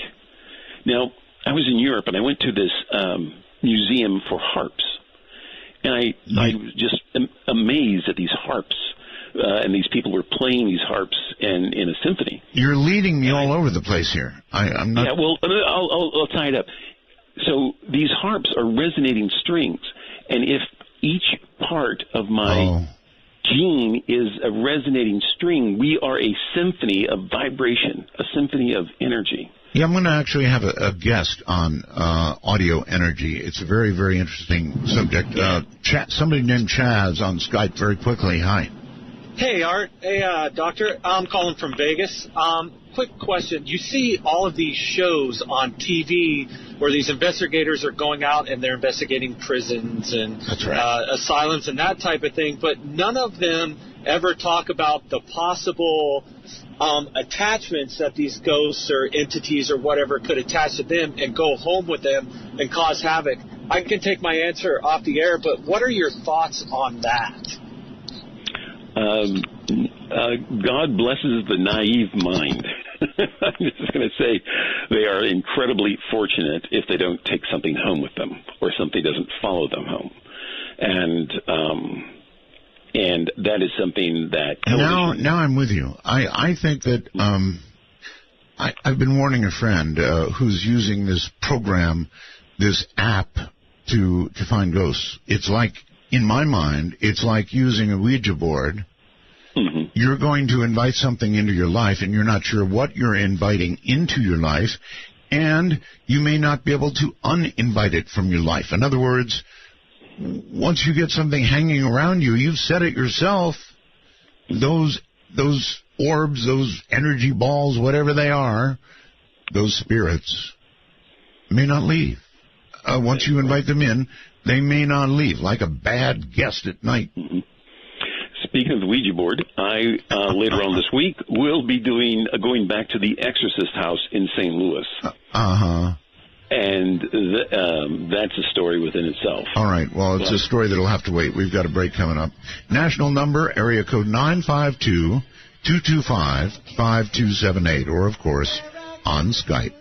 Dr. Michael Lynch is here. When I cry, you don't laugh, 'cause you know me. I'm you. Imaginary lovers never turn you down. When all the others turn you away, they're around. To initiate a dialogue sequence with Art Bell, please coordinate your phalanges and call 1-952-225-5278. That's 1-952-CALL-ART. Well, okay, my guest is Dr. Michael Lynch, and he's been investigating parapsychology and these kind of events for 27 years. 27 years, that's a very long time. And he's pretty well convinced these orbs that people see are the real McCoy. Now, the orbs that he showed in the photographs, I think, are astounding. They're not like the orbs I've seen, just the light blobs that you see in photographs. And a lot of people believe in those. Anyway, if you want to join us, national number is area code 952-225-5278. The first-time caller line is area code 775-285-5800. 775-285-5800. And, of course, on Skype at MITD51 or MITD55. And, Doctor, you're back on the air again. Yes. Okay, let's explore what we've got on the phone for you. And on the first-time caller line, you are on the air. Hello. Hello, Art. Hi. I am a huge fan. I just want to say I'm so happy that you're back. But I just wanted to call in and talk about attachments for a moment. Attachments? You mean like to email? Well, no. No, not those, huh? The spooky ones that I was unaware of until I had one. Your guest was mentioning, locations such as,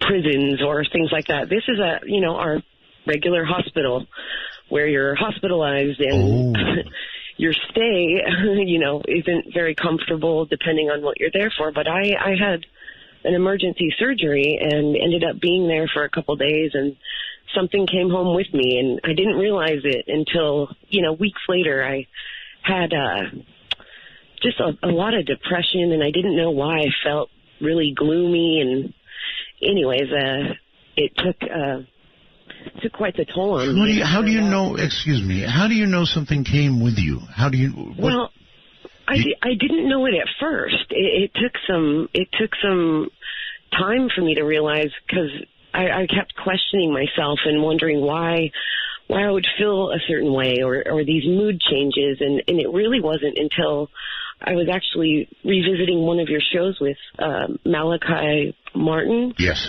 And he was talking a lot about, your mood and people who can, feel energy or negative energy and those sorts of emotions that can take over, even just with... So this wasn't even close to the normal you?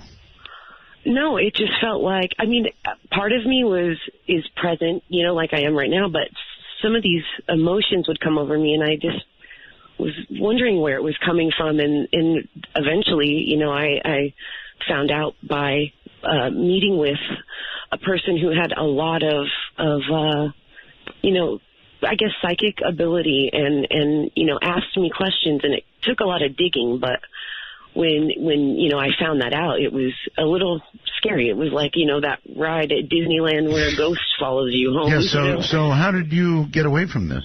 Or did you? Well, I did. It took a lot of energy just to, basically what it is, we are all lights, and we are all, energy, and I think what happens possibly is when someone isn't ready to go, and they're, in the hospital, and, they have that moment of being released from their body, perhaps they're stuck there and they're trapped, or maybe, they're trying to find that light in other people, and they attach to it, and Doctor, let's ask. Doctor, if you're close to somebody, for example, in the hospital, and they pass away, is it possible they attach to you? Yes, it is. Now, sometimes that's not necessarily true. Many people who die in the hospital no one ever dies alone. There's always someone standing by, a relative, angel, whatever. But sometimes they just can't give up that mortal coil. And so they will attach to someone who is healing, because the energy from the wound somewhat bleeds out to repair the skin, repair the body, and they can survive off of that. I've got an interesting story. It is spooky. Wow. That a friend of mine, who's also a partner in my organization, she hypnotized a gentleman who had chronic shoulder pain. She hypnotized him and pulled him kind of out of his body to look around psychically, and noticed that there was an attachment on his shoulder where he was receiving that pain. Wow. And then she said, okay, if there's anyone from the other side who would like to come and get this attachment and take him to the other side, please do. And then she asked the gentleman, what is happening now? And he said, well, under hypnosis, he said, God called his name, and he went into the light. The man came out of hypnosis, didn't remember anything, because she erases that memory. Let me guess, the pain was gone. Exactly. Now, this also happened with another patient who swore up and down she had arthritis in her ankle, and she had a brace on it, and her doctor said, you have arthritis. After hypnosis and after an entity detachment, she got up and walked out. After an entity detachment. Okay. Detachment. Okay, ma'am. Thank you very much for the call. Thank you. Thank you so much. Right. Take care. Yeah. Okay, so those kind of attachments are not only possible, but, I mean, what if you work in a hospital? If you're a nurse or a doctor, how do you avoid such attachments? I don't know. But my partner in this is also a registered nurse. So she's not only a registered nurse, she's also a registered hypnotherapist. And so she works in the psychiatric ward of a major hospital here in St. Louis. And she sees all types of abnormal behavior. Now, some of it's controlled through chemicals and drugs, and others just requires a little bit of, conditioning, socialized conditioning. But she says what we're up against on the other side is uncontrollable, because we have to deal with it on its level, so whatever level it's at. So if it's cowering in fear or regret or dread, all that bleeds through, and if that attaches to someone, then they're going to suffer that. Okay. It's not a possession, but it does play with their mind. All right, so here's a question for you. If somebody calls you, I would imagine with the work you do, you would get calls from people distressed with an attachment or with a haunting or with, do you get these calls? And if so, how do you react to them? I go over the trouble list, the list of things. Do they have migraine headaches? Are they suffering from any chronic pain? No, what I mean is, do you actually go to people? we go. Yeah, we can go and investigate and get evidence for them, either audio or video or still photography, hand it over to them, and then say, what would you like us to do? Because you're not crazy. There is something in your house. What would you like us to do? And then I hand it over to the psychic. The psychic calls in angels or whatever she needs to do and clears the house. And I have seen this on video. The entities just sweep through and they don't come back. Okay. Going to Skype, you're on the air with Dr. Lynch. Hi. Roswell is Art. Hi. And hello there, Dr. Lynch. Pleasure to have you on the program and to be listening tonight. I just wanted to call in and sort of validate a previous caller's experience tuning in through the radio and hearing what he said were sort of spirits or phenomena. Oh, yes. And those spirit boxes, I'm telling you, Art, those things are 100% real. They're valid. I've heard dozens of hours and seen from dozens of different devices clear, concise communication, entire sentences long to direct questions. And this stuff is so real. But what I sure would like to hear recordings. An excellent person that does this almost on a daily basis. Video, audio, thousands of dollars of equipment, top quality. His name is Steve Huff. And okay, well, we'll look into he doesn't Steve do Huff. it for money or anything, but that's if fine. you want to look in fact, for it's spirit better boxes, if he doesn't do it for money. I really am a hands-on guy. I want to see. That's why I was impressed by the doctor's photographs tonight. I want to see evidence, either photographic evidence, or I want to hear it, or whatever. So if he's got actual, you said, sentences, right? Yes, Stephen Huff has whole sentences from dozens of different boxes, communications with dozens of spirits. It's all up on YouTube, so it can all be validated. But I have one quick question for the doctor in relation to these. Sometimes these spirit boxes get used by people who are speaking in English, but they do it in countries where that's not the primary language, say in Mexico or someplace in Europe, and they're still getting responses even though they're in another language. Would the doctor perhaps have a possible explanation as to why that's the case? I'd love to hear it, sure. Doctor? There's a gentleman in Kansas City who does EVPs, and he gets EVPs in foreign languages.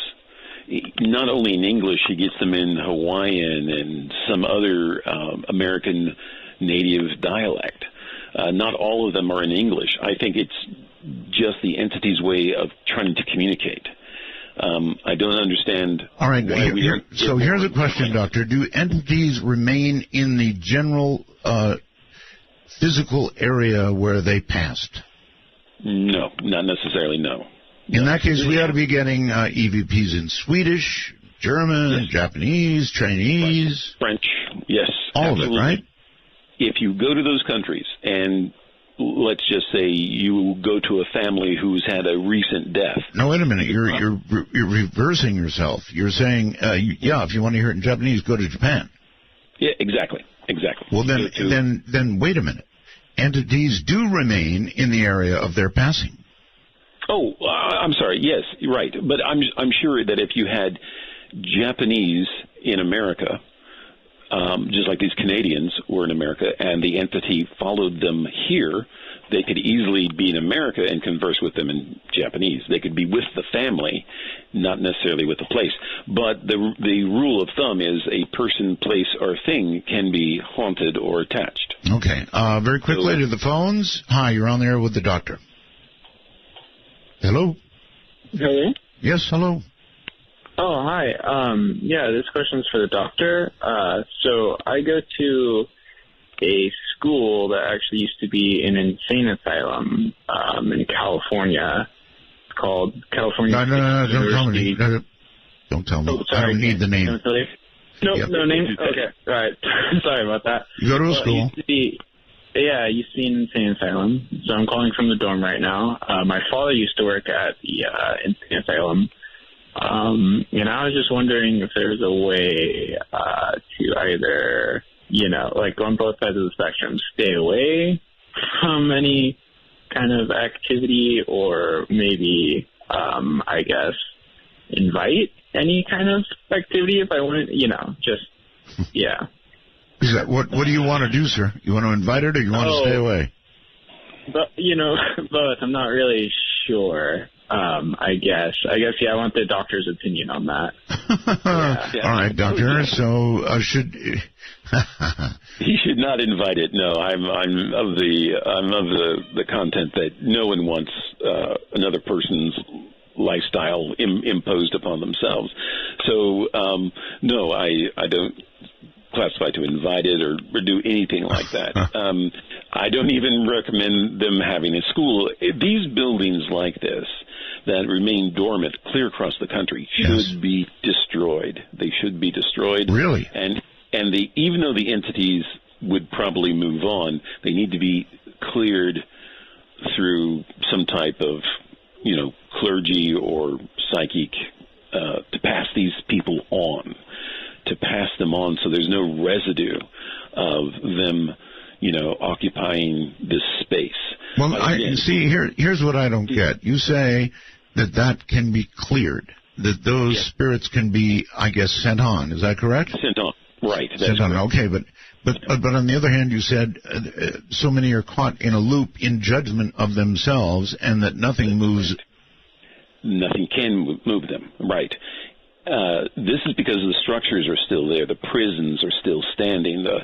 The old asylums are still there. They're still standing. And they have a residue of energy that, So you remove the building, you remove the place for the spirit to continue to cycle. Exactly. And then you send those on to the white light. You do it through I'm going to say an exorcism, but it'd be a form of exorcism to send them on, because the longer those buildings remain, the longer those entities are probably going to stay in that area, not unless they wander off. And if they wander off, they're wandering into the subdivision that is right next door, and you have no idea what's going on. You see what I'm saying? So all right. You don't want that to happen. No, you don't. TMAC on Skype. Hello. Skype. Going once. Gone. Are you there? Yes, sir. Okay, go ahead, sir. Hi, I just wanted to ask if you're going to have a Halloween special. Oh, I am. We're going to be, yes, and we're going to be on Halloween all week, in a sense, talking about this sort of thing. But, oh, yes, we're going to finish it off Friday night, Saturday morning, with Dead. Cool. And I wanted to ask the doctor, what's been your worst case ever where you said, you know what, I'm just going to back out? Okay, good question. Yes. We were doing a television show for Scariest Places on Earth. Triage, I think Corporation was doing it, and we were at this haunted location, and somehow I got separated from the camera crew and the audio guys, and then suddenly I realized I was by myself, which is the worst possible scenario. Yes. And I'm standing there on the second floor, and something comes into the room. It is as cold as ice. I can see my breath. I see sheets and curtains flying around and moving around like a big wind, or someone has just opened the door. Like a big wind has blown them inside the room. The next thing I know, I have this cold wind pushing me up against the wall.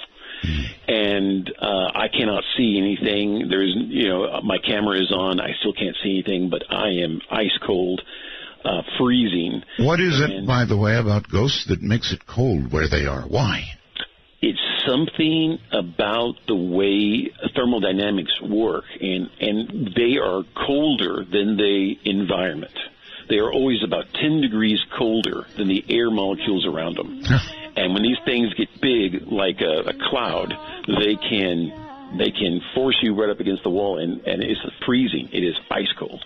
That'd be enough for me. Out I'd go. All right, Doctor, I want to thank you for being on the show tonight. We're way out of time here. It's my pleasure. And we will do it again sometime. Thank you. Yes. Good night. All right, that was Dr. Michael Lynch. And indeed, we will be talking about this sort of thing all week long, one way or the other, from all kinds of different angles. And then Friday night, Saturday morning, prepare yourselves.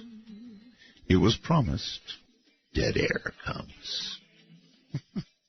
from the high desert. I'm Art Bell. Good night.